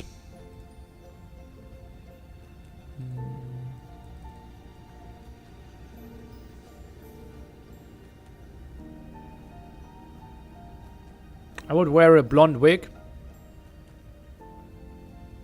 Yeah. Should make the kings ungarrisonable. Do you meditate? I used to meditate, yeah. I've even been spent 2 weeks in a monastery in Nepal to meditate with monks. But haven't done it in quite some time. Yeah. If the Nilis were a civ, what would be your bonus? Idle villagers generate more gold.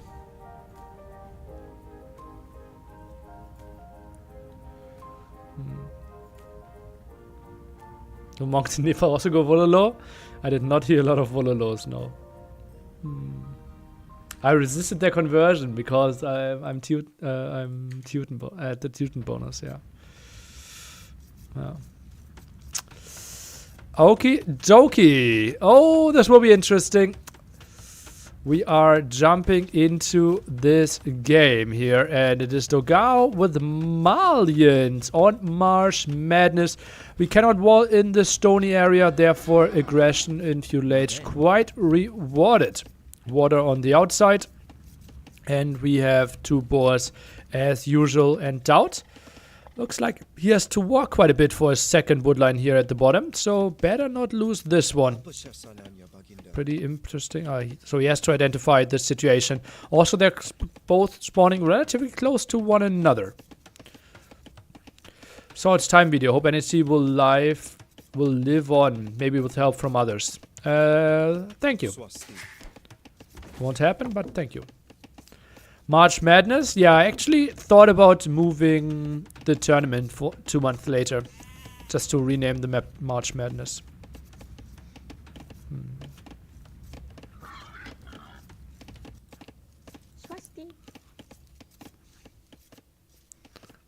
Okay, let's take a look. Doubt continues to push some deer here, and we will see what Dogao can throw into the mix. The gold for Doubt is tough. Oh yeah, that's pretty far forward, while Dogao has a really protected one close by. Certainly a way better map for Dogao here. Let's see what Doubt will be able to put on there. Is this the second game? Well, the score is 1-0, and typically we are not trying to skip any games in a set, so yeah. No re in this tournament. The players are not doing re's in the tournament, no.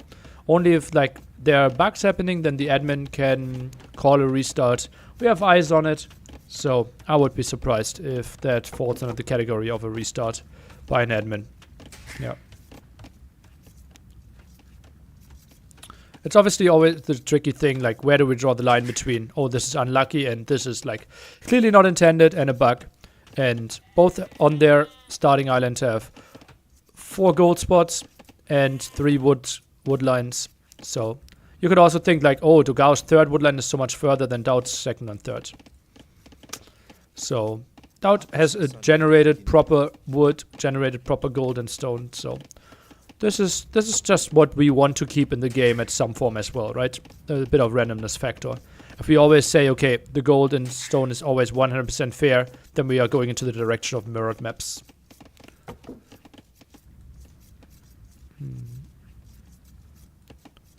Yeah, and look at that. Doubt has a gold spot in the T shape. Just like T in his name. Doesn't that count for something? Oh, and Dogao's scouting is actually interesting. Look at that. He scouts the outside. Now, this is something I have not seen before.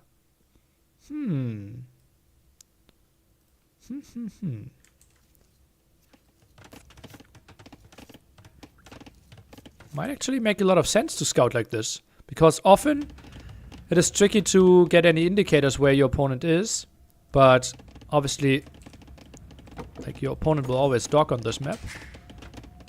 And Dogao now knows the distance on water, and Doubt moves on to gold as well. Will be way tougher for him, and Doubt, he with all his deer pushing will run into the wrong direction, and he will be really late with the scouting, really late. He sees the bear, so knows that Dogao is not in this left corner, but he has no indication if it's at the top or at the bottom. And by his scouting, I would actually assume that it's more at the bottom. So, Doubt will be extremely late with scouting his opponent.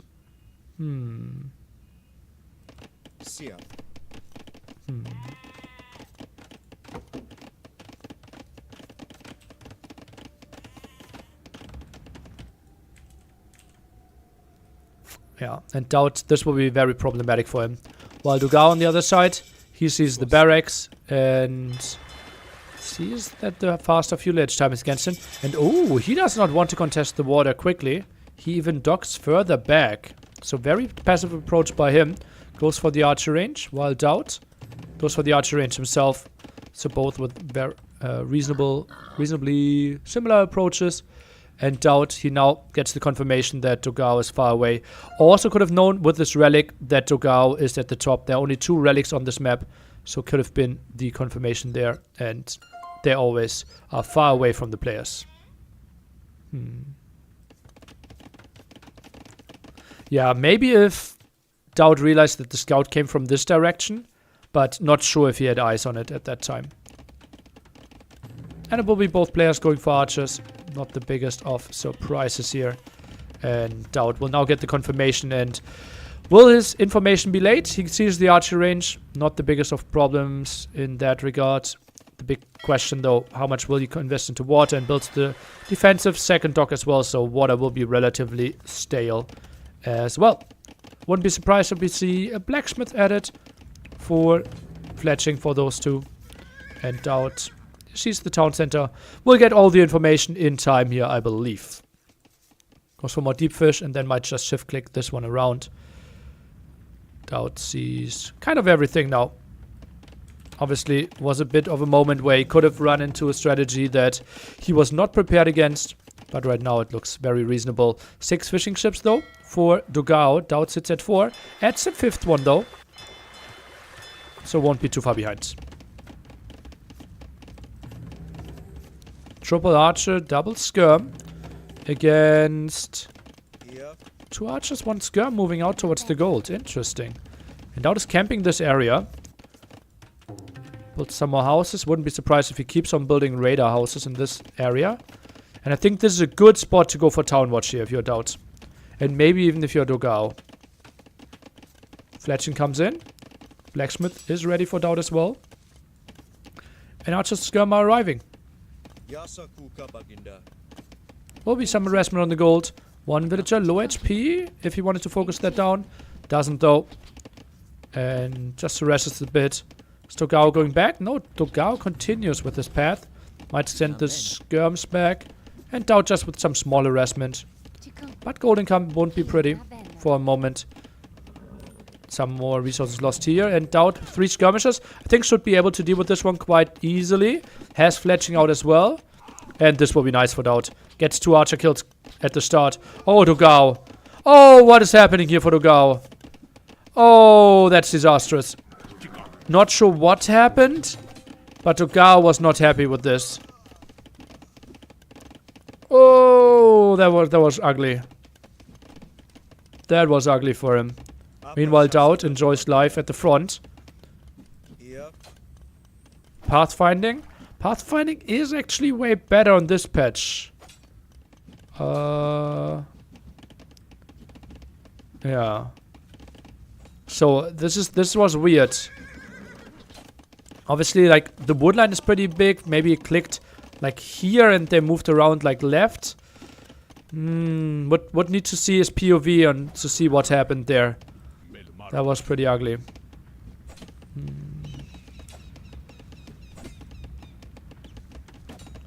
Okay, this was really good for Dowd. And this scout continues to do more damage. So much more damage against the skirms. And Dowd, well, where is he resting next? Could maybe sit behind this. Wouldn't really reach it though. So maybe taking the hill again. Could be good. Now his best friend in the world is coming over.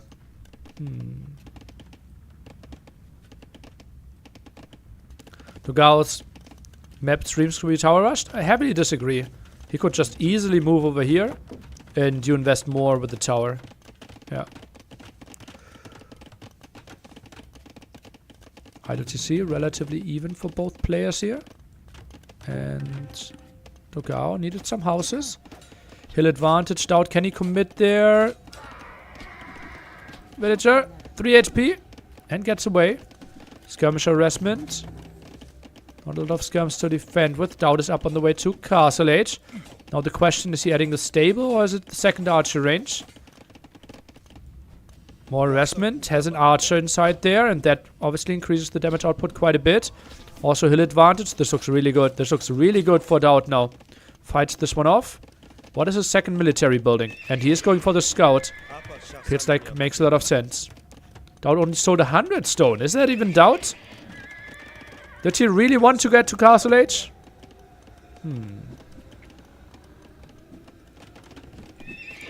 Skirms wanted to go out. And yeah, he just adds a scout. Double stable. Hello. All against the mass skirms. Kind of makes sense. Just feels not really the unit that Melee wants to stay yet.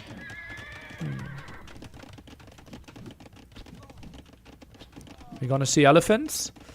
Feels like knight could actually be like one knight and then elephants maybe. Nah, he just goes full knights. He doesn't care. He doesn't care. Feels like the speed is too important. Obviously elephant, way better pound for pound. Just if they can get to the fights, but knights are the ones that are dominating right now. And I think Dowd now should continue or go into crossbow production. Because that should be the next unit for the Gao, right? Camel or crossbow or pikeman. But to Gao only, Dowd only 6 on gold. Now switches a bit over. Maybe Skirm might be another option as well. Wouldn't be that great against the camels though. And to Gao now needs to quick wall everything. And Dowd takes this fight. Micros back the knights. Oh, this one was actually really well microed by Dowd. Hallelujah. Oh, this will be ugly.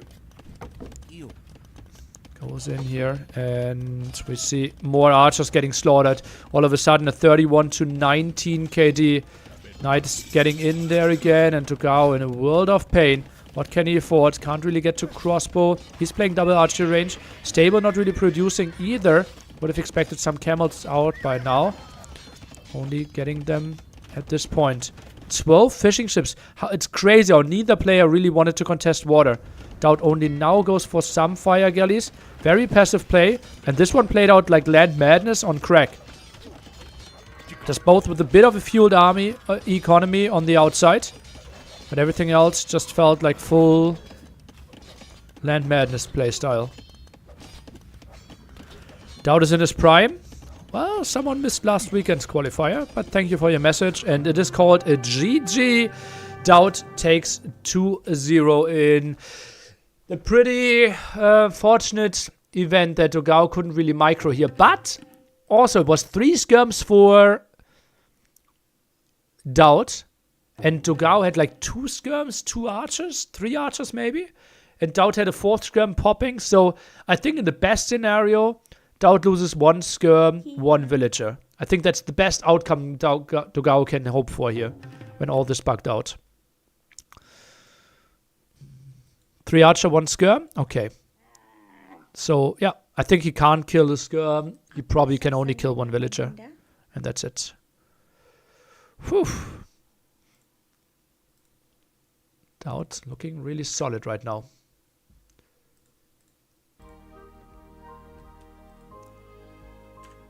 Way more collected resources.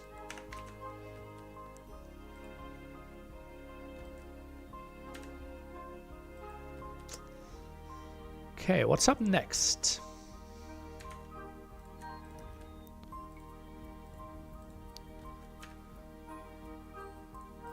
So 0. Time to get scared for Dowd. Rocky Forest already loaded up. Okay, they're not wasting time. They're not wasting time. 45 seconds to go. Oh, baby. And what did we have? Malians?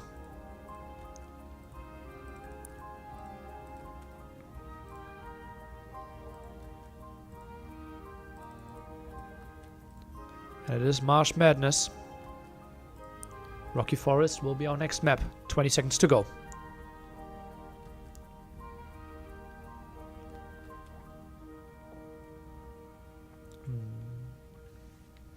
Very fast admin behind that. Yeah, high tower. It determines the order of the map played. Game 1 is set. And then the loser of the previous game decides which map next. Tomorrow, 3 best of 7s. For 3 spots at the NAC main event. Mihai against Jordan. Thinks Sebastian Citeau, potentially. We will take a look at that. No, Sebastian is playing Citeau, right? So, we will look at the brackets. We will look at the brackets after that. And Seed 1, Dowd against Seed 13, Dogao. We are going at this again. And this is really short distance here. Dogao goes for the woodline.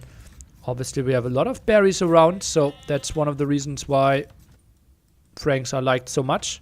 Can expand quite a bit. More and more mills for him if he wants to go for those. Andy versus Cito Sebastian. Ah, yeah, Cito Sebastian. Andy. Yeah, that's going to be really interesting. Cito's leading 2-1.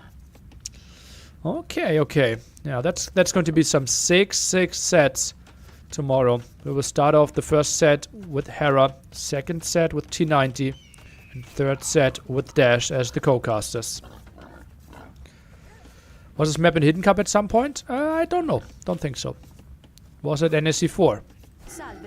Might confuse those two tournaments.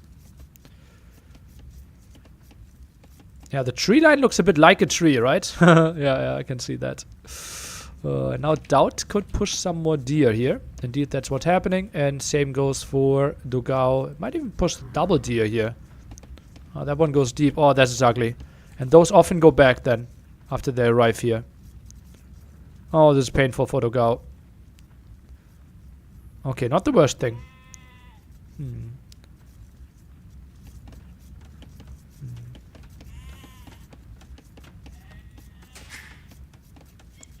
It's a new patch, right? I don't know. I think those are recorded games. Nelson. Yeah. So I don't know when they played this. Impera. 3 villages on stone, on wood. Dowd obviously loves his Romans. Probably the player that gives Men-at-Arms most love.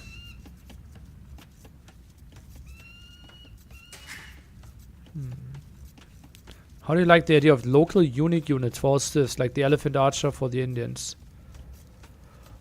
Don't hate it. We have the same with Eagles, right? Don't we have it a bit with Step Lancers?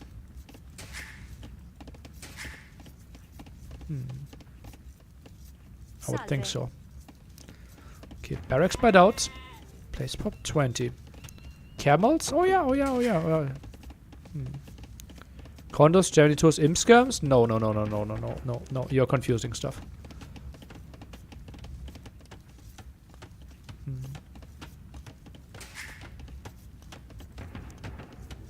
Oh, Paladin is a local unit? Okay, I didn't even think of that way. Can I get a long didn't read on the format of the tournament, please?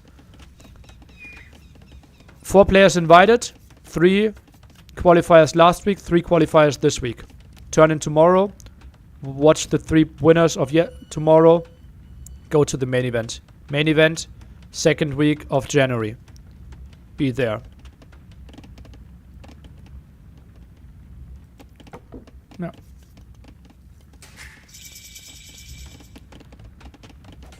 Okay, Dowd actually again plays Men-at-Arms. Can I overstate how much I hate this? I was really happy that we didn't have Goth, because I feared like his Men-at-Arms play style again. Oh, look at that, he even adds a Spearman. He didn't scout the archer range. So he will run into this. We'll take Men-at-Arms and Spearman into an archer range. Like, Why am I so passionate with this guy? Please cancel Men-at-Arms. No, he builds the barracks. He goes Men-at-Arms. And I think against players on this level, you should not get much out of this. Oh god. It's just people are too good. Nikov has taught you. Hart has taught you. Men-at-Arms on this map, Men-at-Arms in general. Like, is that really the way how we want to play? Yeah, I like, let's get armor, and those are really tanky. I agree, Dowd. And yeah, you somehow surprise me, and you somehow make it happen so often. But this map, is it always Men-at-Arms? You just see Dogao playing the blind archers against it. Doubt loves the man-at-arms. Yeah, he does. Yes, he does. Do Romans have gambesons? No. Don't even have supplies, right? Look at how many HP he already lost. But okay, he gets to the woodline now. Scout distracts. Villagers, I think... how much damage are they doing? Like 1 damage? Dogao, way too good to allow anything to happen here. Just so good. Just so good. The moment Doubt gets skirms with this, I could see value. Ready to turn around then? Because if he loses... like, he kills maybe 1 villager and loses his full army.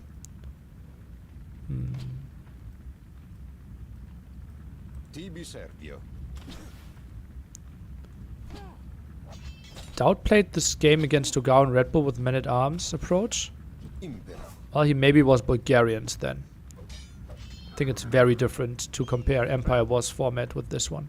I don't think he played it with Romans. They weren't out yet. Spearman harassment. Like, men-at-arm approach with Bulgarians is very, very different. If he played it with non-Bulgarians, then I would be impressed. Someone give this man Goth. It was sniped. Or banned. And now the skirms are arriving. And he has fletching. Doubt over... oh, Dogao overextending. And that could be all dead archers. And now the men-at-arms are arriving. Doubt, the genius. He knew exactly what would happen. He knew that Dogao would overextend. And now the men-at-arms are here. And they are here to kill. The one spearman just needed against those scouts.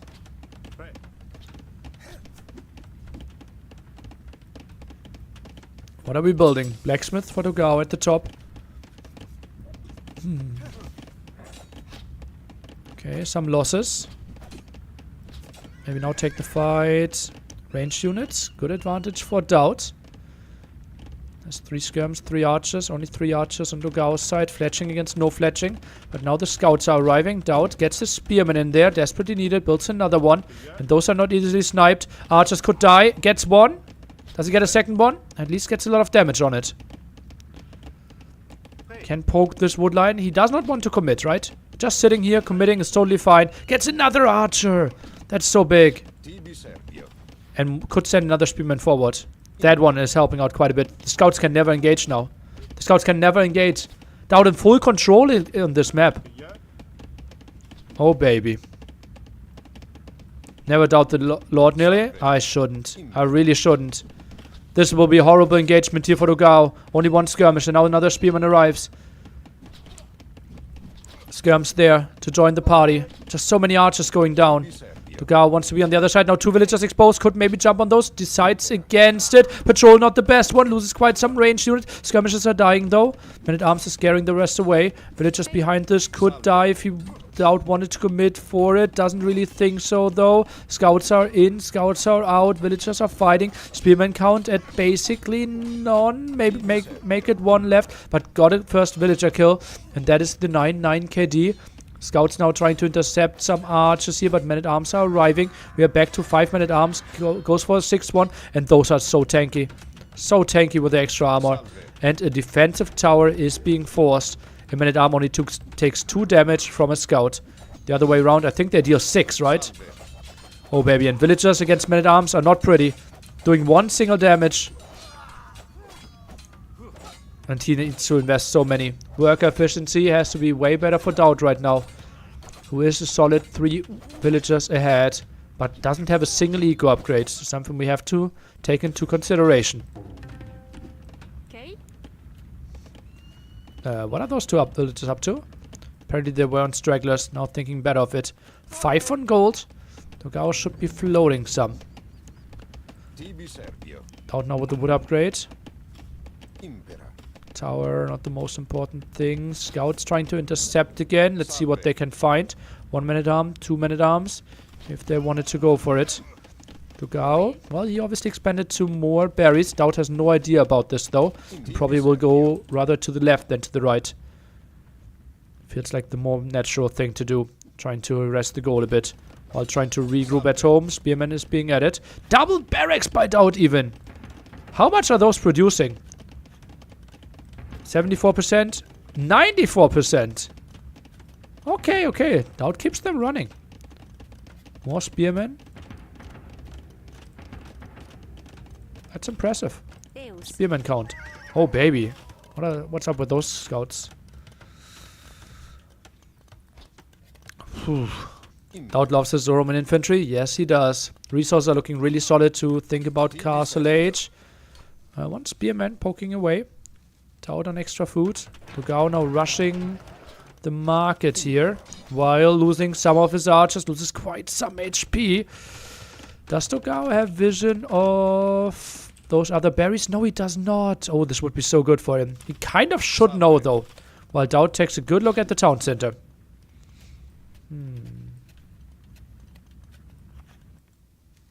Citeaux wins 3-0 against Sebastian. So tomorrow, our second match that is confirmed, it is going to be freaking Andy against Sebastian. So Balt and Sebastian, both the semi-finalists, or the guys in the finals of last week, won't make it. 3-1 for Citeaux. 3-1. You saw the results. Trust what it's written, not what I'm saying. Oh, baby. Double barracks, more men-at-arms. Baguette strong.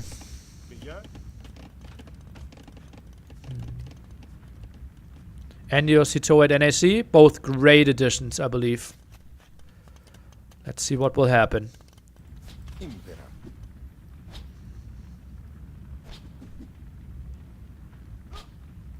It's funny, like, so many people posted 3-1, and I felt like, yeah, I saw it. Why are people saying that? Yeah. This prediction bracket has been busted like crazy. Didn't I predict Citeaux? But I also predicted Balt, yeah. But I also predicted Togao versus Doubt, at least, right? But yeah, MBL losing was not in my prediction. And that's a lot of men-at-arm HP loss before they could be upgraded to longswords. Second armor coming in, even before he goes for longsword, goes for squires as well. Roman swordmen are tanky, yeah, they will take 1 damage from an archer then. And walls off this wood line. Now the next spot is probably to attack the gold and keep Togao away from getting 2 knights. Monastery could make sense. Crossbows, maybe? I don't think so, really. Where they're jumping.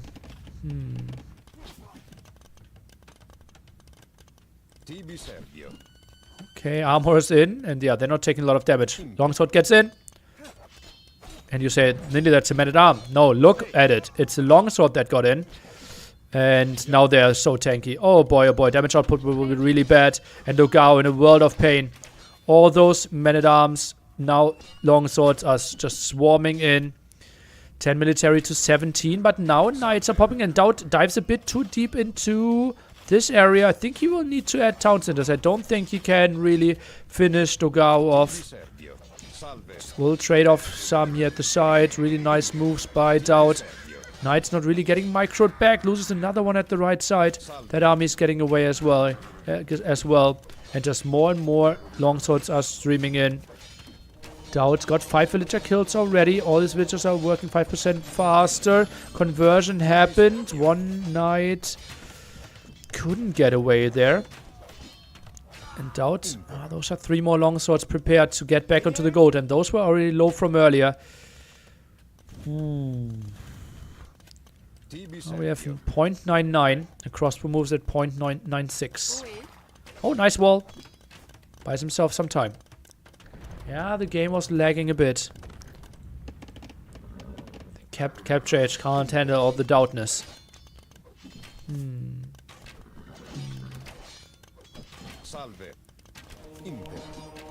Long swords. Needs 4 hits to get a kill on that monk. And Togao is not in a bad spot, honestly. 15 against 40 military and way better military. Look at that. Army value better for Togao. Doubt now adding some monks for the defense. He needs a 3rd town center. ASAP. Otherwise, this could get really ugly really quickly. TB Another group of longswords through the center, maybe.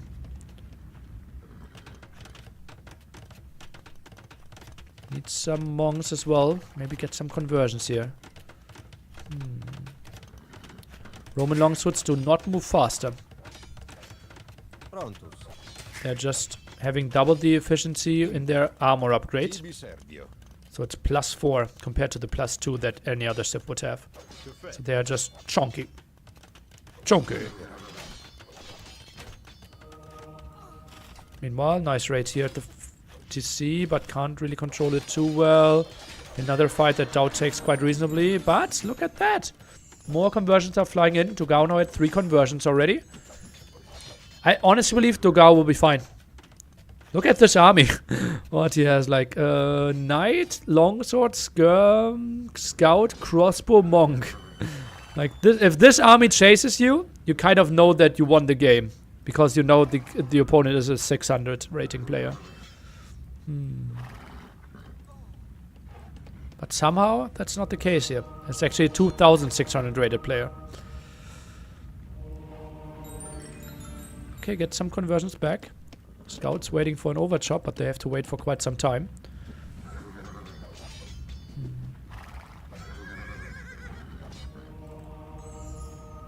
Should be conversion again. And gets it. And gets another conversion potentially if it wasn't for the scouts arriving. Nice snipe over there. And Dowd takes another engagement. Those knights are trying to run away. Dowd with a 12 villager lead. Keeps his TCs running. Dogao at 1 TC at all this time. Now buys himself some stone. Where is he adding? Where is he adding that town center though? Mau, welcome. This could be another conversion. Monk is ready. Locked it in from quite some distance. Dogao jumps for it and not given to Dowd. Nice kill. Was really close.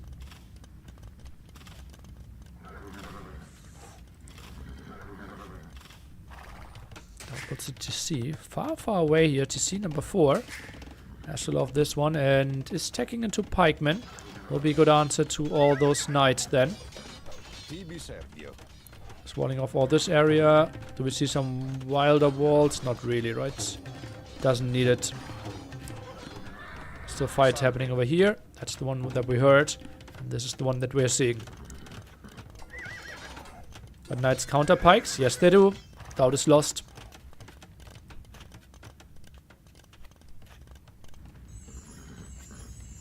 Okay, still no more crossbows, just place full knights here. Now 2 TC against Dowd's 4 TC. This is just ridiculous. How does Dowd end up in a scenario where it's like unwallable terrain, full aggression, full knight raids, he plays mass longswords, and somehow he ends up at 4 town centers? I can see it, like it's great to protect villagers as well, right? So it's not only for villager production, right? He should have quite some idle TC time, yeah. That makes sense. And now, what is that siege workshop? Is that for scorpions? Is he expecting... is he expecting... CA crossbow? Dogao will be able to build a castle.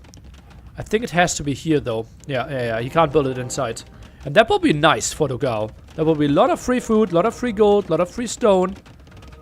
That can't be too bad. And that could be quite some conversions here. Dogao can't be too unhappy with that. 6 versus 3 conversions. And now the Knights of Dogao could come in. Yeah, he will have to accept that he will get converted here with 1 Knight. But there will be some dead Knights. And both now maybe thinking about going to Imperial Age. Crossbows get the monk at the top as well. Dogao still absolutely in this one. 20 villager lead for Dowd. But this castle is going up. This is actually... Okay, maybe he has a stone wall there. Double Scorpion. Builds another 2 houses and will be fine. This one kind of scared away by the 2 pikemen. More raids at the top. Work efficiency is going down quite a bit. For Dowd. Lots of wood here floating. Oi, but that's a nice raid with longswords. Impera. Dives in deeper and deeper. I think everything should be cleared up. Resource collected difference over 4,000, the advantage there. And now I think it's time to idle TCs maybe. Gao does a good job of clearing this one up.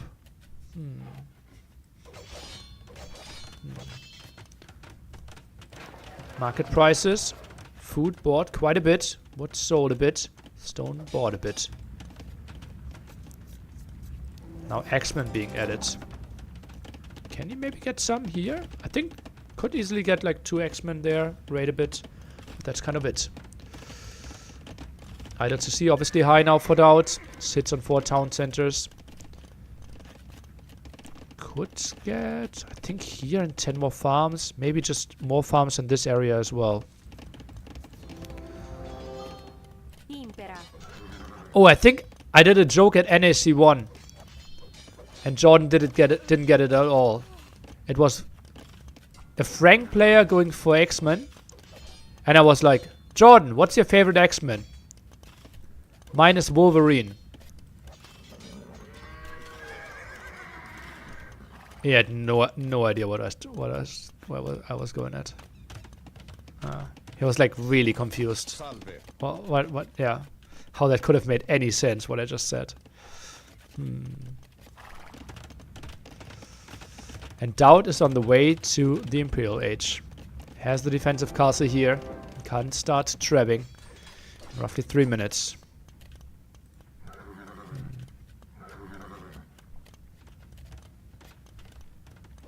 No? Okay, knights are back. Pikemen, what can they get? Switching. Doubt even microed this. Killed the other knight. Sick! Someone send that clip to Hera. And let's ask him, who is countering who now?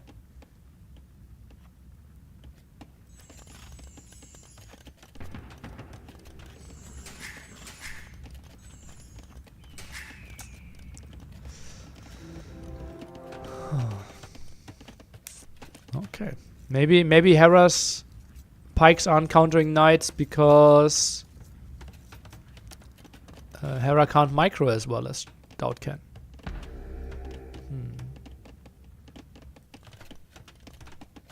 Maybe we found out. Okay, knight raid here. Doubt actually had some pike protecting this area. No Romans back then. Same outcome without Romans. Okay, gets another conversion, and now, as we all know, Pike lose 2 knights.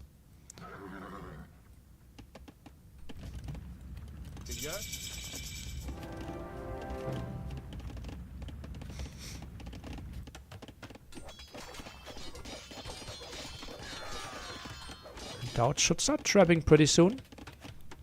Tags into Legionary. Oh baby. Also has a Centurion in there.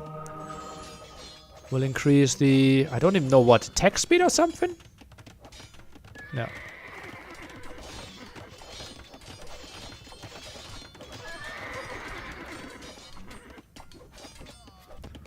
Oh, that's a nice X-Men raid. Attack speed and movement speed. Okay, both of them. Some conversion back, Doubt, 17 villager lead. Military count is relatively even, but feels like Dogao is transitioning into a better army right now. More longswords are coming in. We're still 25 seconds away from Doubt actually taking a proper engagement. I'm a bit surprised that he dives in there. Maybe didn't want to pull the villagers away and just feels like, okay, let's just randomly patrol. Dogao now taking into chemistry. Probably wants to go for a hand cannoneer, bombard cannon. Center control for him. Still more gold, still more stone. Archer ranges are being added. I like this quite a bit, but this is an ugly thing to deal with. Oh, this is ugly. Dogao needs a castle ASAP. Like a castle here is needed. Otherwise he will never deal with this.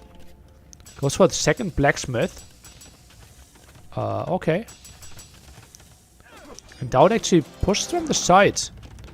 It's very, very casual. trapping from the inside here. Sets of Legionary over here. But you can upgrade them.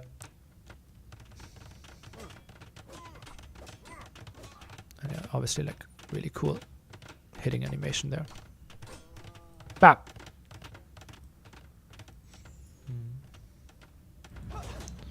And now they're pushing through the center. Dowd with a solid 60 population lead. And what is the answer? It would be hand cannoneers. But how do you do with hand cannoneers on multiple angles? Oh, baby. Now they're coming in from the left-hand side. Dowd, I wouldn't be surprised if he moves those traps over, tries to deal with this castle. And Dogao is getting completely overwhelmed here. 56 military against 6 military. All the X-Men lost as well, and Legionaries. It is just Dowd. He somehow makes them work. It just feels so wrong. Like, how they performed. Maybe CA could have been an option for Dogao. You have some more HP there. Obviously, you don't have Bloodlines, but still some more. But then again, Scorpions are dealing so much. And Dowd, somehow, some way, he makes this unit look so good. The Lord of Infantry might be going to the round of 6 tomorrow and will play another best of 7. Don't have Frank's the worst CA. Obviously, you can't go heavy CA. It would only be a Castle Age unit. But now, 12 hand cannons is not enough. Dogao realizes that, and Dogao won't make it to NAC. Dowd will go into the decider tomorrow. 3 best of 7s coming our way. I will ask the admin what times we are having, and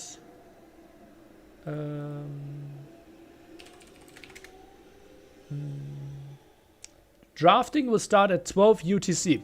So games will start at 12:15 tomorrow. Thanks for the best of 7. Hate you. Do you really, Mamp? Do you really? 21 games again? I would be down for that. I would be down for that. Dowd with a perfect day. 6-0. Jordan with a perfect day. Or did he? We can take a look at the runs. We can take a look at the runs together.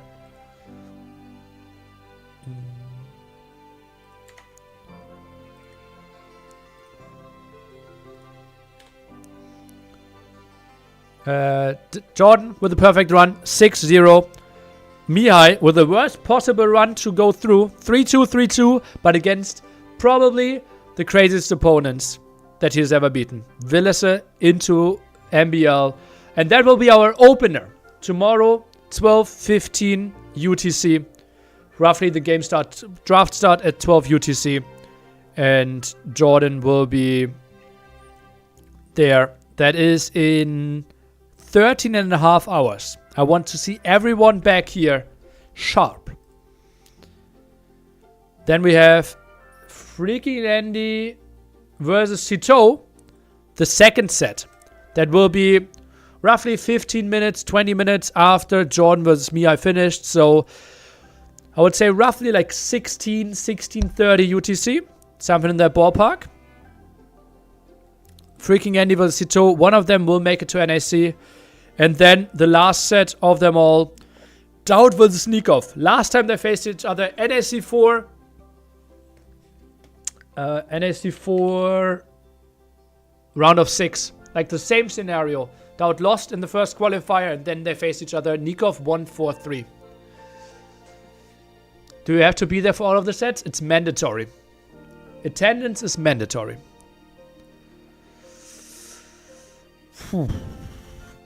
Nikov beating one of the toughest opponents with Winchester 3-1. Dowd 6-0. And this one will start 19 UTC, I would think. Yeah. Whew. Solid day. It was a good one. And a short one, not even 11 hours. Best set today, you think? If we exclude game 5, the best one I saw was Mihai, right? Those first 4 games were really interesting. Obviously game 5 is something we can exclude. And then we saw a lot of 3-0s today. Right, did I see? I think Andy Balz was a good one. Yeah. But we only saw game 2, 3, 4. Yeah.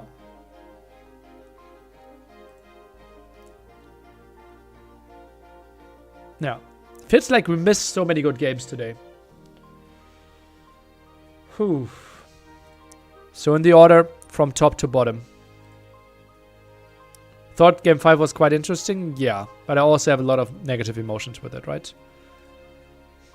My dream would be that Dowd, Jordan, and Andy qualify. Not the most unlikely scenario. Dowd vs. Nikov will be insane tomorrow. It will be. Absolutely will be. At least now I can fully support Jordan. Against MBL you couldn't. Mihai can show up. Right? Mihai went to decider every single time. He was down 2-1 against Uzi. Was down 2-1 against Willisse. And was down 2-0 against MBL. He's a master of comebacks. Holy moly. Holy moly. And it will be at least $435 in his pocket as well. In this qualifier. So that's really nice for him. No matter if he wins or not. But obviously he is aiming to go to NAC. Just one best of 7 away from it. Oof. Mihai nerves of steel? Apparently. And Andy, 3-1, 3-1, 3-1. We'll have to do better against Cito. Is this the first winnings from playing A2? No. Mihai should have some thousands, right? He has 2,000. But obviously qualifying to NAC would just completely crush all his life, like would double his lifetime earnings, right? 2,000 lifetime earnings. That might be excluding some show matches. How do I go back? What is the hotkey to go back? I don't know. And NAC main event slot is like 2.5k minimum cash. Yeah. This is the second qualifier. In the first qualifier, we had qualify Tado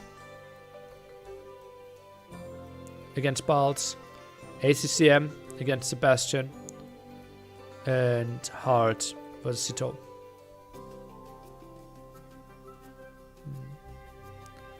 So nice to see new names potentially making it. Well, Cito. Oh, viewer numbers. Okay. Peak viewer numbers last weekend. Close to 19,000.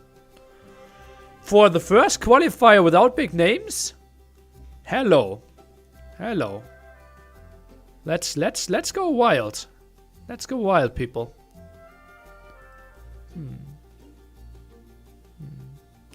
Will there be an extensive Q&A the following day after NAC? I might do like an hour before King of the Hippo starts with Q&A. And between the King of the Hippo games. Like Tuesday, Wednesday after NAC we will have King of the Hippo.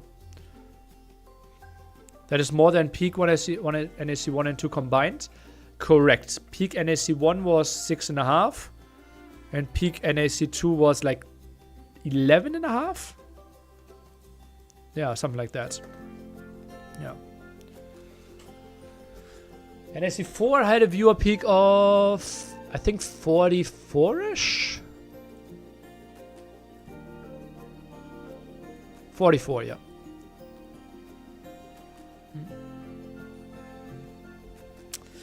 Aiming for 55 this time.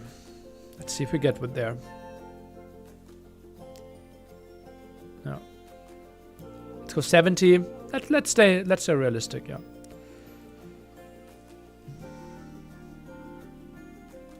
At least 50. Let's see.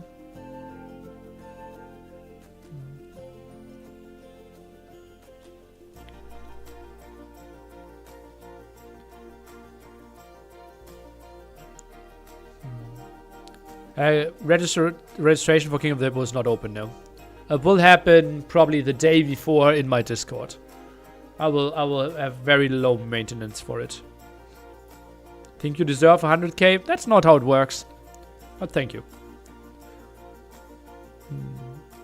What will be the delay for YouTube updates of the day stream? What do you mean?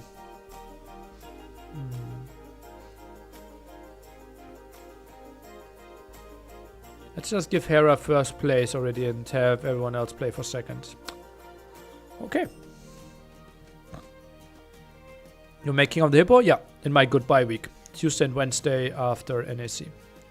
How many tickets left for the watch party? We have... out of 425 tickets, we have sold 414. 11 tickets left.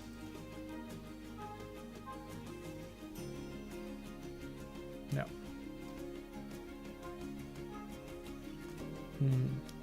What is King of the Hippo? An 8 people format, everyone against everyone, and they fight for a monument in the center. And we have 8 of those, and every winner of those would then play at the evening of the second day. So all the 8 winners against each other. Yeah.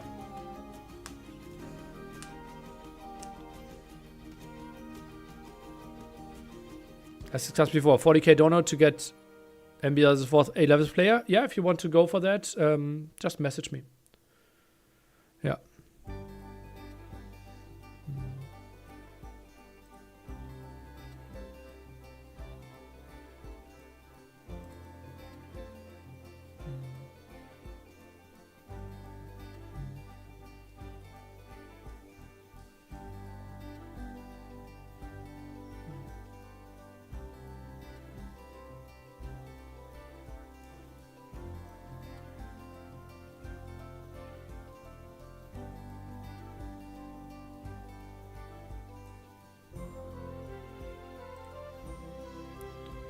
When will the first set start tomorrow? In 13 hours, you said, right? 13 hours, 20 minutes. Correct, yeah. 12 UTC. We love you and we'll miss you, Nili. Thank you. Maybe a hard question for you to answer, but is there anyone you're extra disappointed that hasn't qualified, can't qualify? MBL? That's simple. Yeah.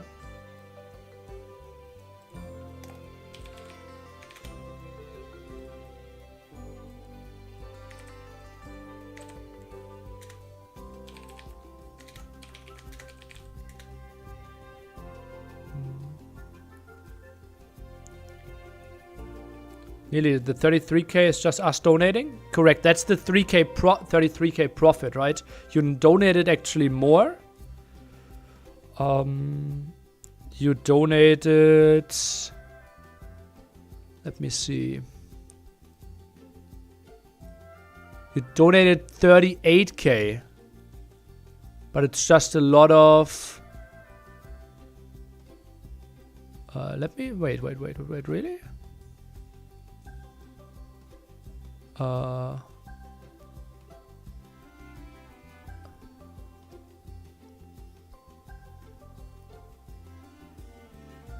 Yeah, well, yeah, you donated 38k, but obviously, like, hoodies cost a lot, shipping costs a lot, PayPal fees cost a lot. Yeah.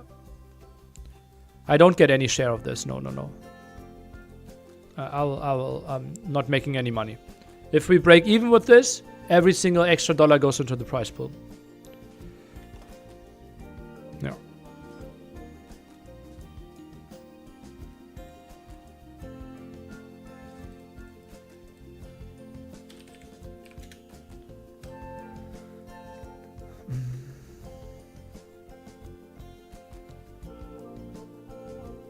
Do you think that's smart? Why not pay the organizer? Because if I look back to this event in 10 years, what will I remember? If I made 10,000, if I lost 10,000? I don't think so. But what I will remember is if I gave 100% in everything to make the greatest event I possibly could. And that's what I want to deliver. Yeah. Yeah. We get some sort of job after retiring from AOE. Somehow I have to pay rent.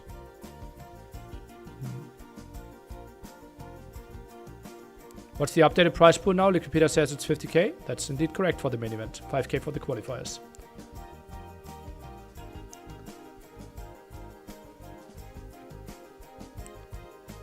Will still be affiliated with GL? Let's see.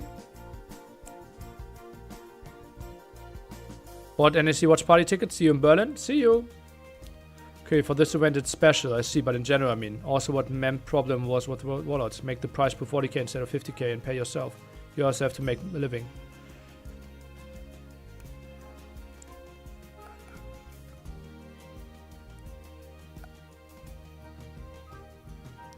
They're very different. Let's leave it at that. Yeah.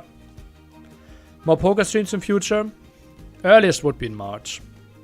Yeah. Is there a small chance for an NAC reload tournament in a few years? No. Like small chance in the sense like under 1% and more than 0? Yes.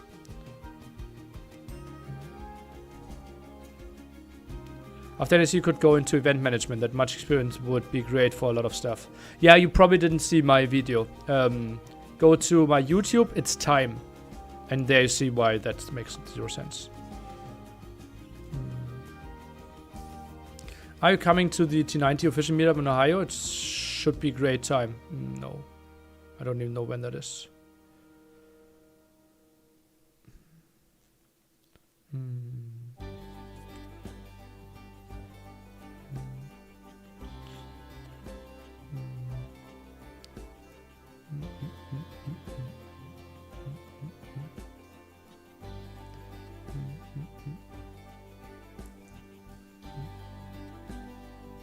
What is the donation goal? 76,000 right now. Yeah. Sarah wins his 5th straight. Will you admit that knights counter pikes? I never said something on the contrary. Where are you traveling after NAC? Philippines.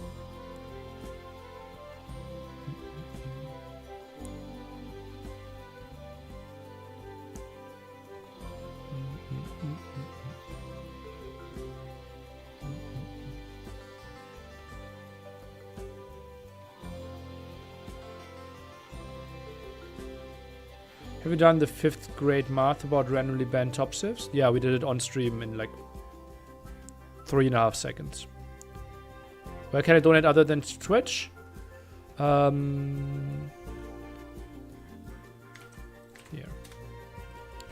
We can actually take a look at PayPal from today.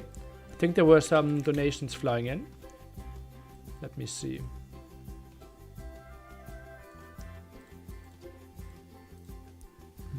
Do I need my phone to log in? Probably not.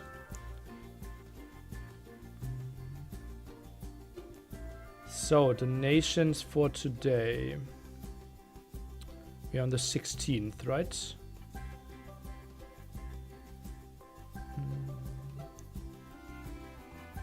So the 2 items, we have those.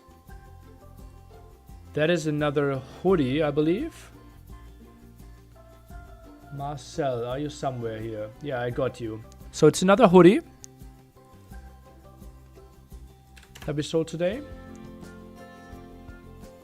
Ruffle.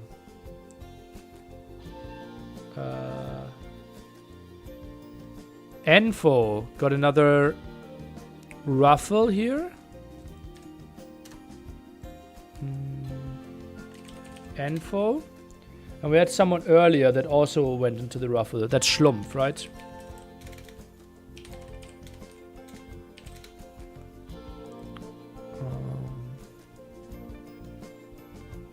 One, two, three, four, five, 6 people in the ruffle.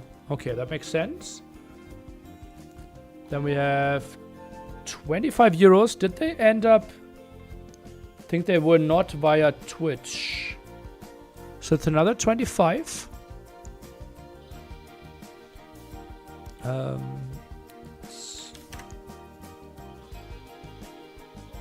And then there is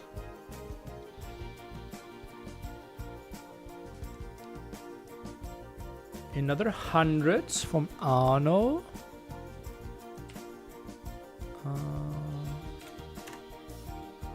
It was euros.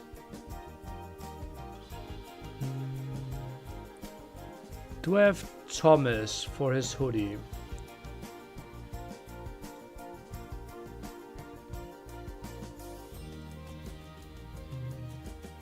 No, I don't. So Thomas has another hoodie.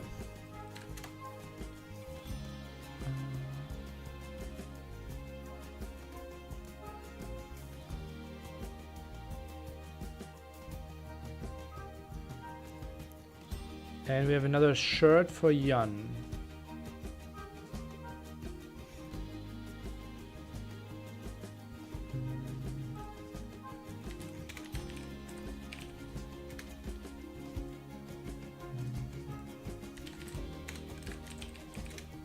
It's another shirt. Bob.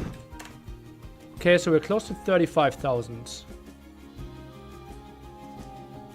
Is it possible to buy merch on location, or can you only buy merch here? Don't look at it as buying. Like, that's not what I want to sound like, right? It is for people that are heavily donating. Those are thank yous. And I don't think I can increase the amount. Like, if I increase the amount of hoodies, I will decrease the amount of shirts and mouse pads, right? I asked players before what they thought is reasonable to ask them how many they have to sign. And I don't think we can get much higher than them signing 100 items.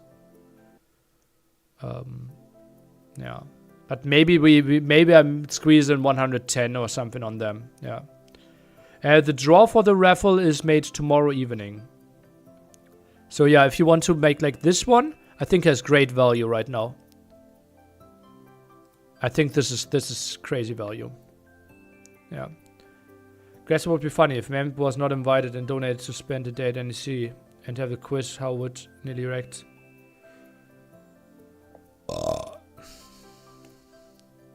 Multiple entries allowed for the draft. Yeah.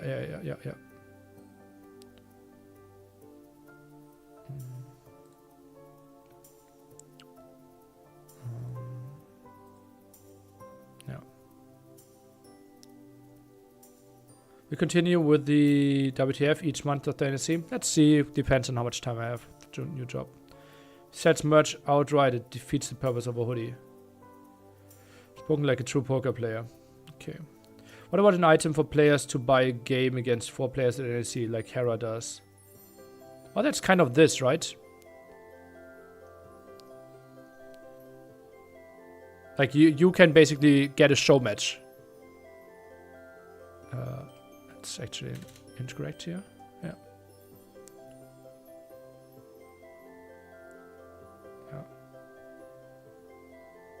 The graphic on the shirt, hoodie, mousepad, NAC5 logo.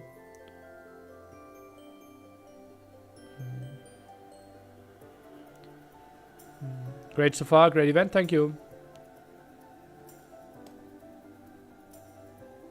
How many winners will be on the draw? What do you mean?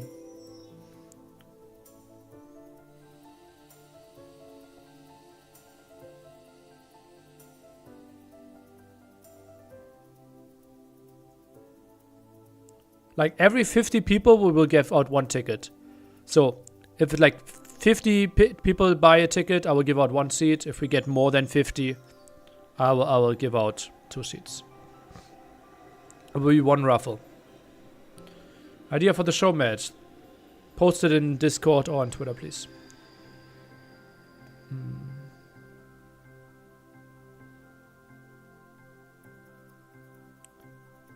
I heard there's a tourney today. You heard correct. We already streamed for 11 hours. Now we are in the downtime.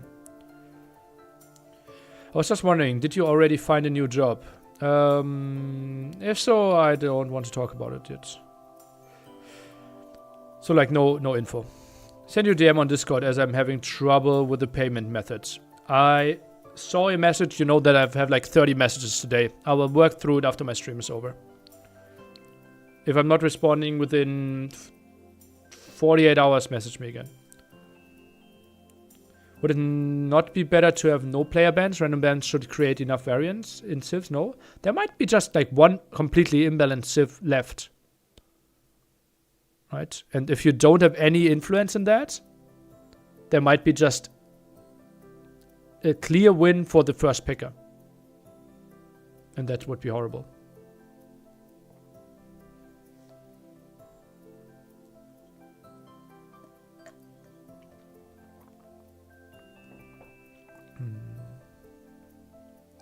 Does Edgecide add much to a tournament? Never seen players adapt their strats. King kills are usually mistakes from a player. Well, you didn't see enough tournaments then. It adds a lot of excitement, as we saw. When is the last day to donate for something on the list? Depends on the item. I think hoodies before Christmas, like all the signed stuff before Christmas. So like 22nd of December, something like that. Zissy Guy, thank you for 11 gifted subs. Thank you, thank you. The Nearly vs T90 show match will be in my goodbye week. Can the person who buys the show match ticket pick the pro they play against? We will decide on the settings together, yes.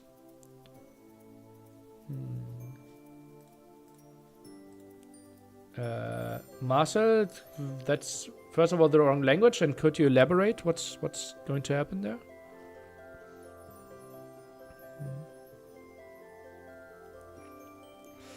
So let's think about, like, this one stops before Christmas.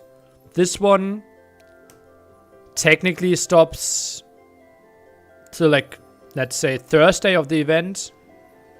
This one before Christmas. This one, like, Wednesday before the event. Like, let's say Friday of the event. Friday of the event.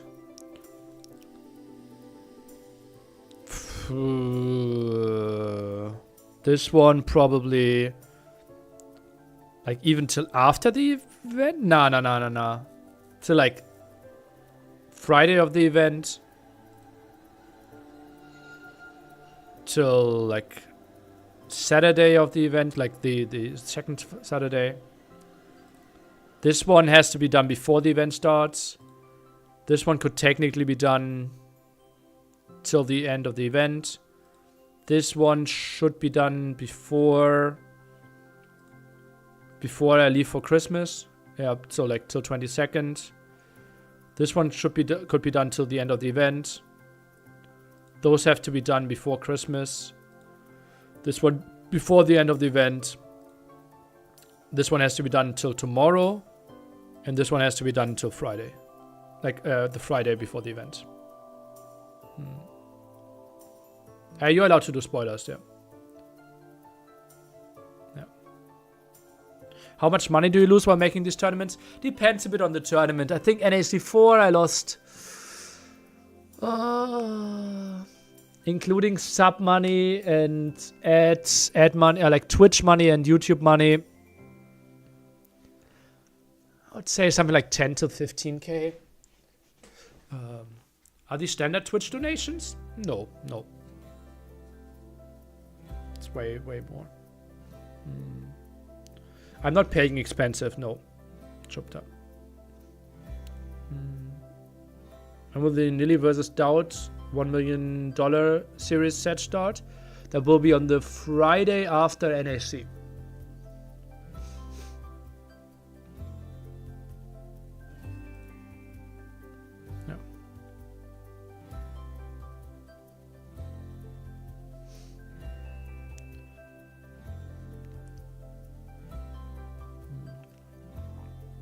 You have to donate as friends. Whatever has lower costs, obviously, would be nice. Yeah.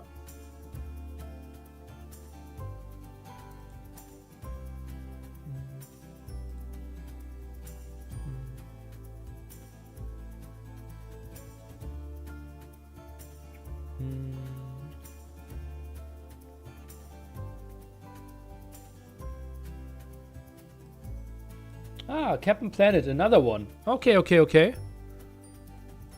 then let's go. Someone really wants to spend the day.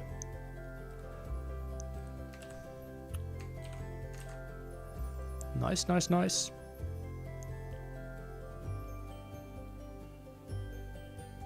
Triple Cripple. Plays him with $5 as well. Thank you.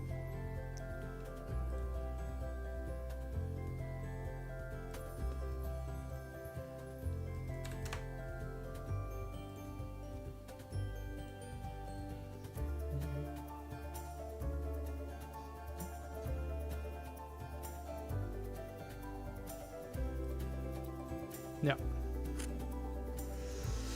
Does the 10 grand include plane and hotel? No. Like hotel I can give you for free. Yeah.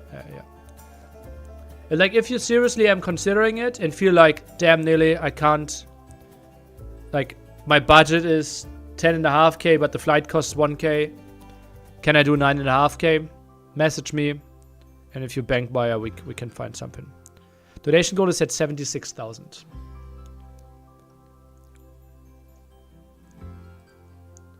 For me to break even, but that is pre-Twitch money and YouTube money, right? So I probably will make like 10k in ads. So if we get to 66k, that's... and like 5k due to subs. So if we get to like 61k, I'm probably break even. Maybe 5k still on YouTube. So if we get to like 56k, I think we're like 22,000 away from me being break even. Yeah. Can we donate during the event? Yeah, you can. Yeah. Yeah. You make more than 5k on subs, I bet? Not sure. Like I think last time we had 2,500 subs. Yeah. Can't wait for the hoodie. We got one. We got another one. Bitfear, thank you. Message me all your info, either on Twitch or on... we just broke 35k. Choo choo.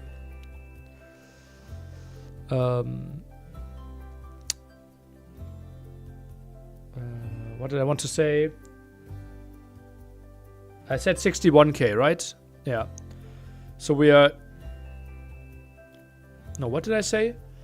Like roughly 20k through all the ads, right?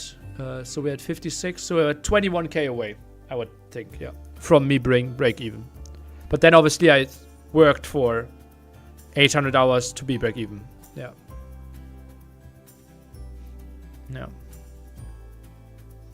How about 1,000 buy-in for a post NAC 5 poker tournament? What's the question? What do you imagine? Maybe if you have this as a real idea, message me in more in detail. For the raffle, is it one spot for the 4 mean 4 spots? I don't think that people are sure on that. No, the 4 is always like more info. Like the star, right? Otherwise, where do you think, like spend a day NAC 5, 1. Decide on a map, 1, 2. Like this is more information. If you go into the file, you can scroll down and get more information what the 4 means. And this kind, the 4 says, draw of the raffle is after the last day of qualifier match. Purchase as multiple tickets as possible. 1 entry per 50 tickets. Undrawn people make it onto the whiteboard in case Red Bull 5 draft item. Ah yeah, in case of a Red Bull 4. Huh?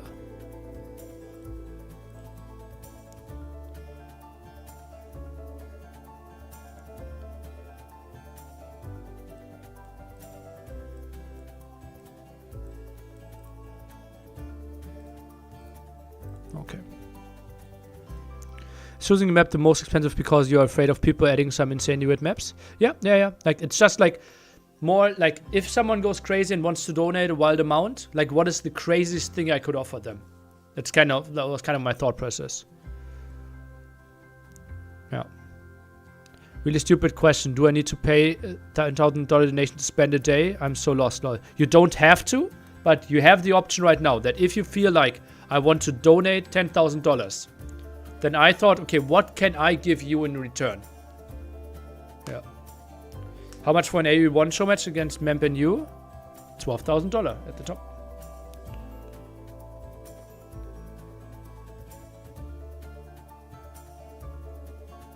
Wasn't there another raffle buy-in?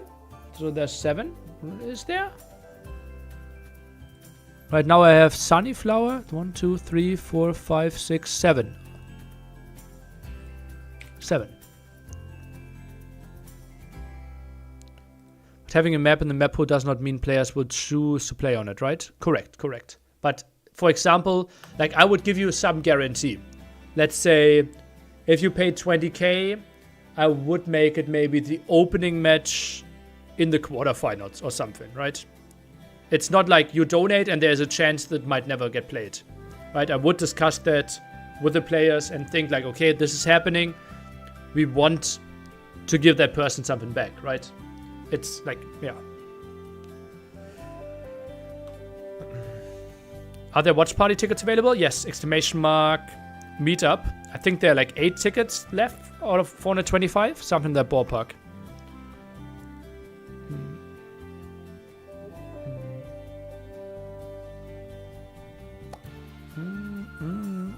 I think showing the donator's Twitch name on the board would motivate some people to donate lots of money. I think showing the donator's Twitch name on the board, well, that's what's happening here, right? Some people went for it. No, that's here. 11 people went for it.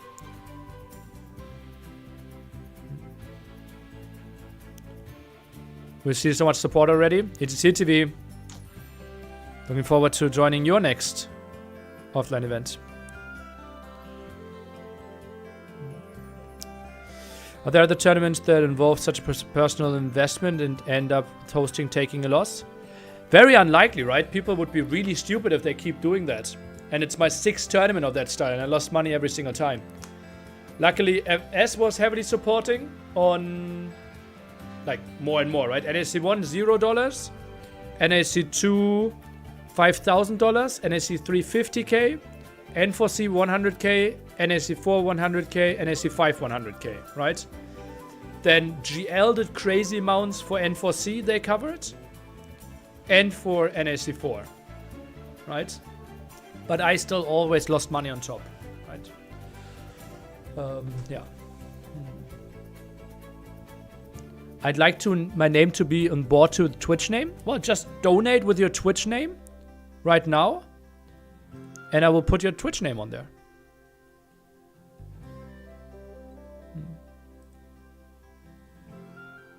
Yeah. You already donated? Which amount? Ah, you donated on PayPal. Can I say your real life name, or you don't want that?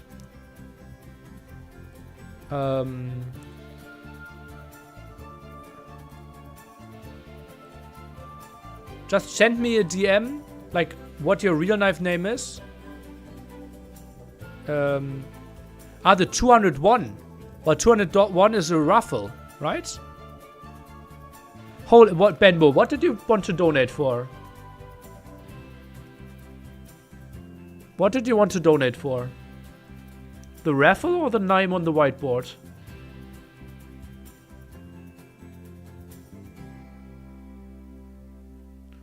Yeah, but said the names go on the board if you don't win raffle. Ah, yeah, true. Okay, so it's raffle.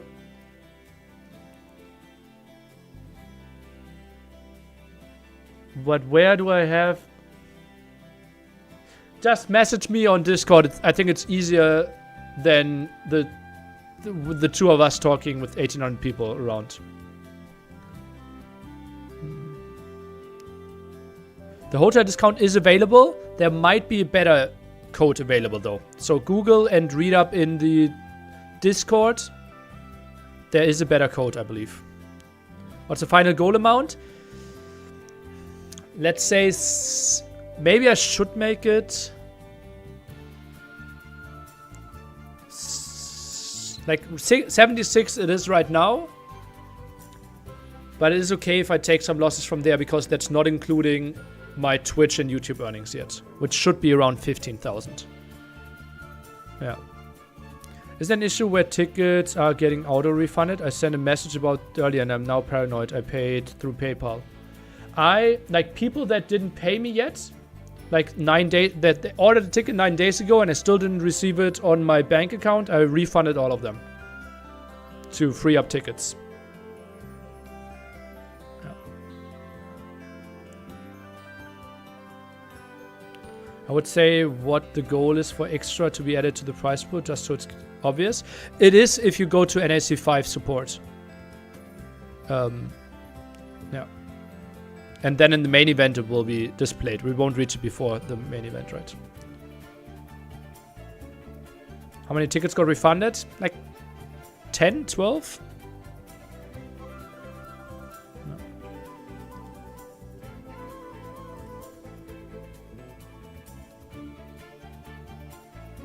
Without explaining Buchholz 9 times. It's only 1 time. Yeah.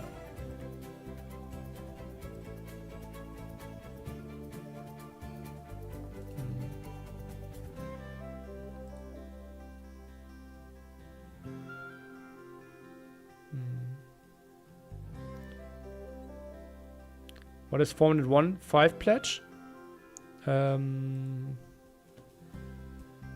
Those thingies here. If you remember them from Red Bull 5. The things that people drafted with.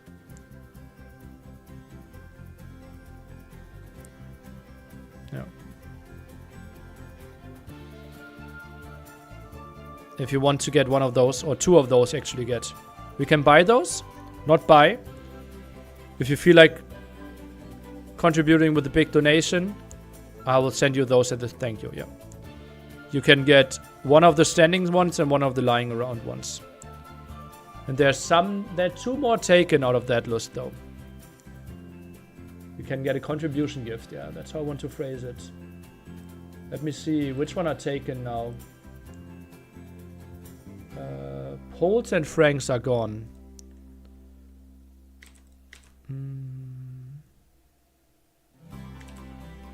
Yeah.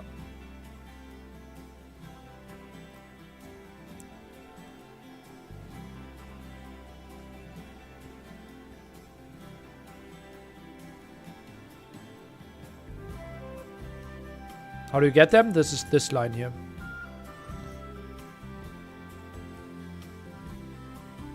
Strayat, are you I wanted to message you today anyways. Are you coming to the meetup?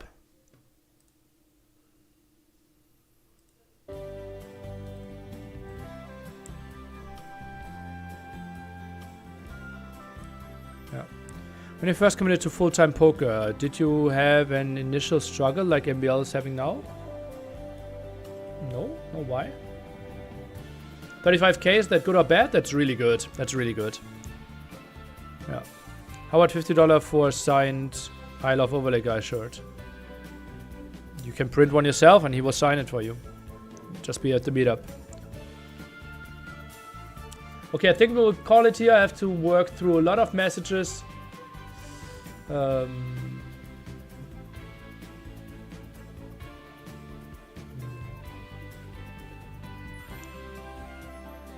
She said as long as I don't spend paycheck money.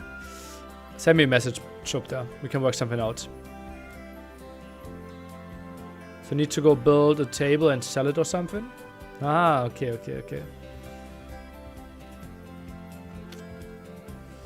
Okay, that's it for me. You will be all back in not even 13 hours. We will have Mihai versus Jordan. And now we'll host someone. Obviously, you can stop by at MBL. We try to cheer up is what he's saying. And we'll host the smallest streamer that has a webcam. So, see you all tomorrow.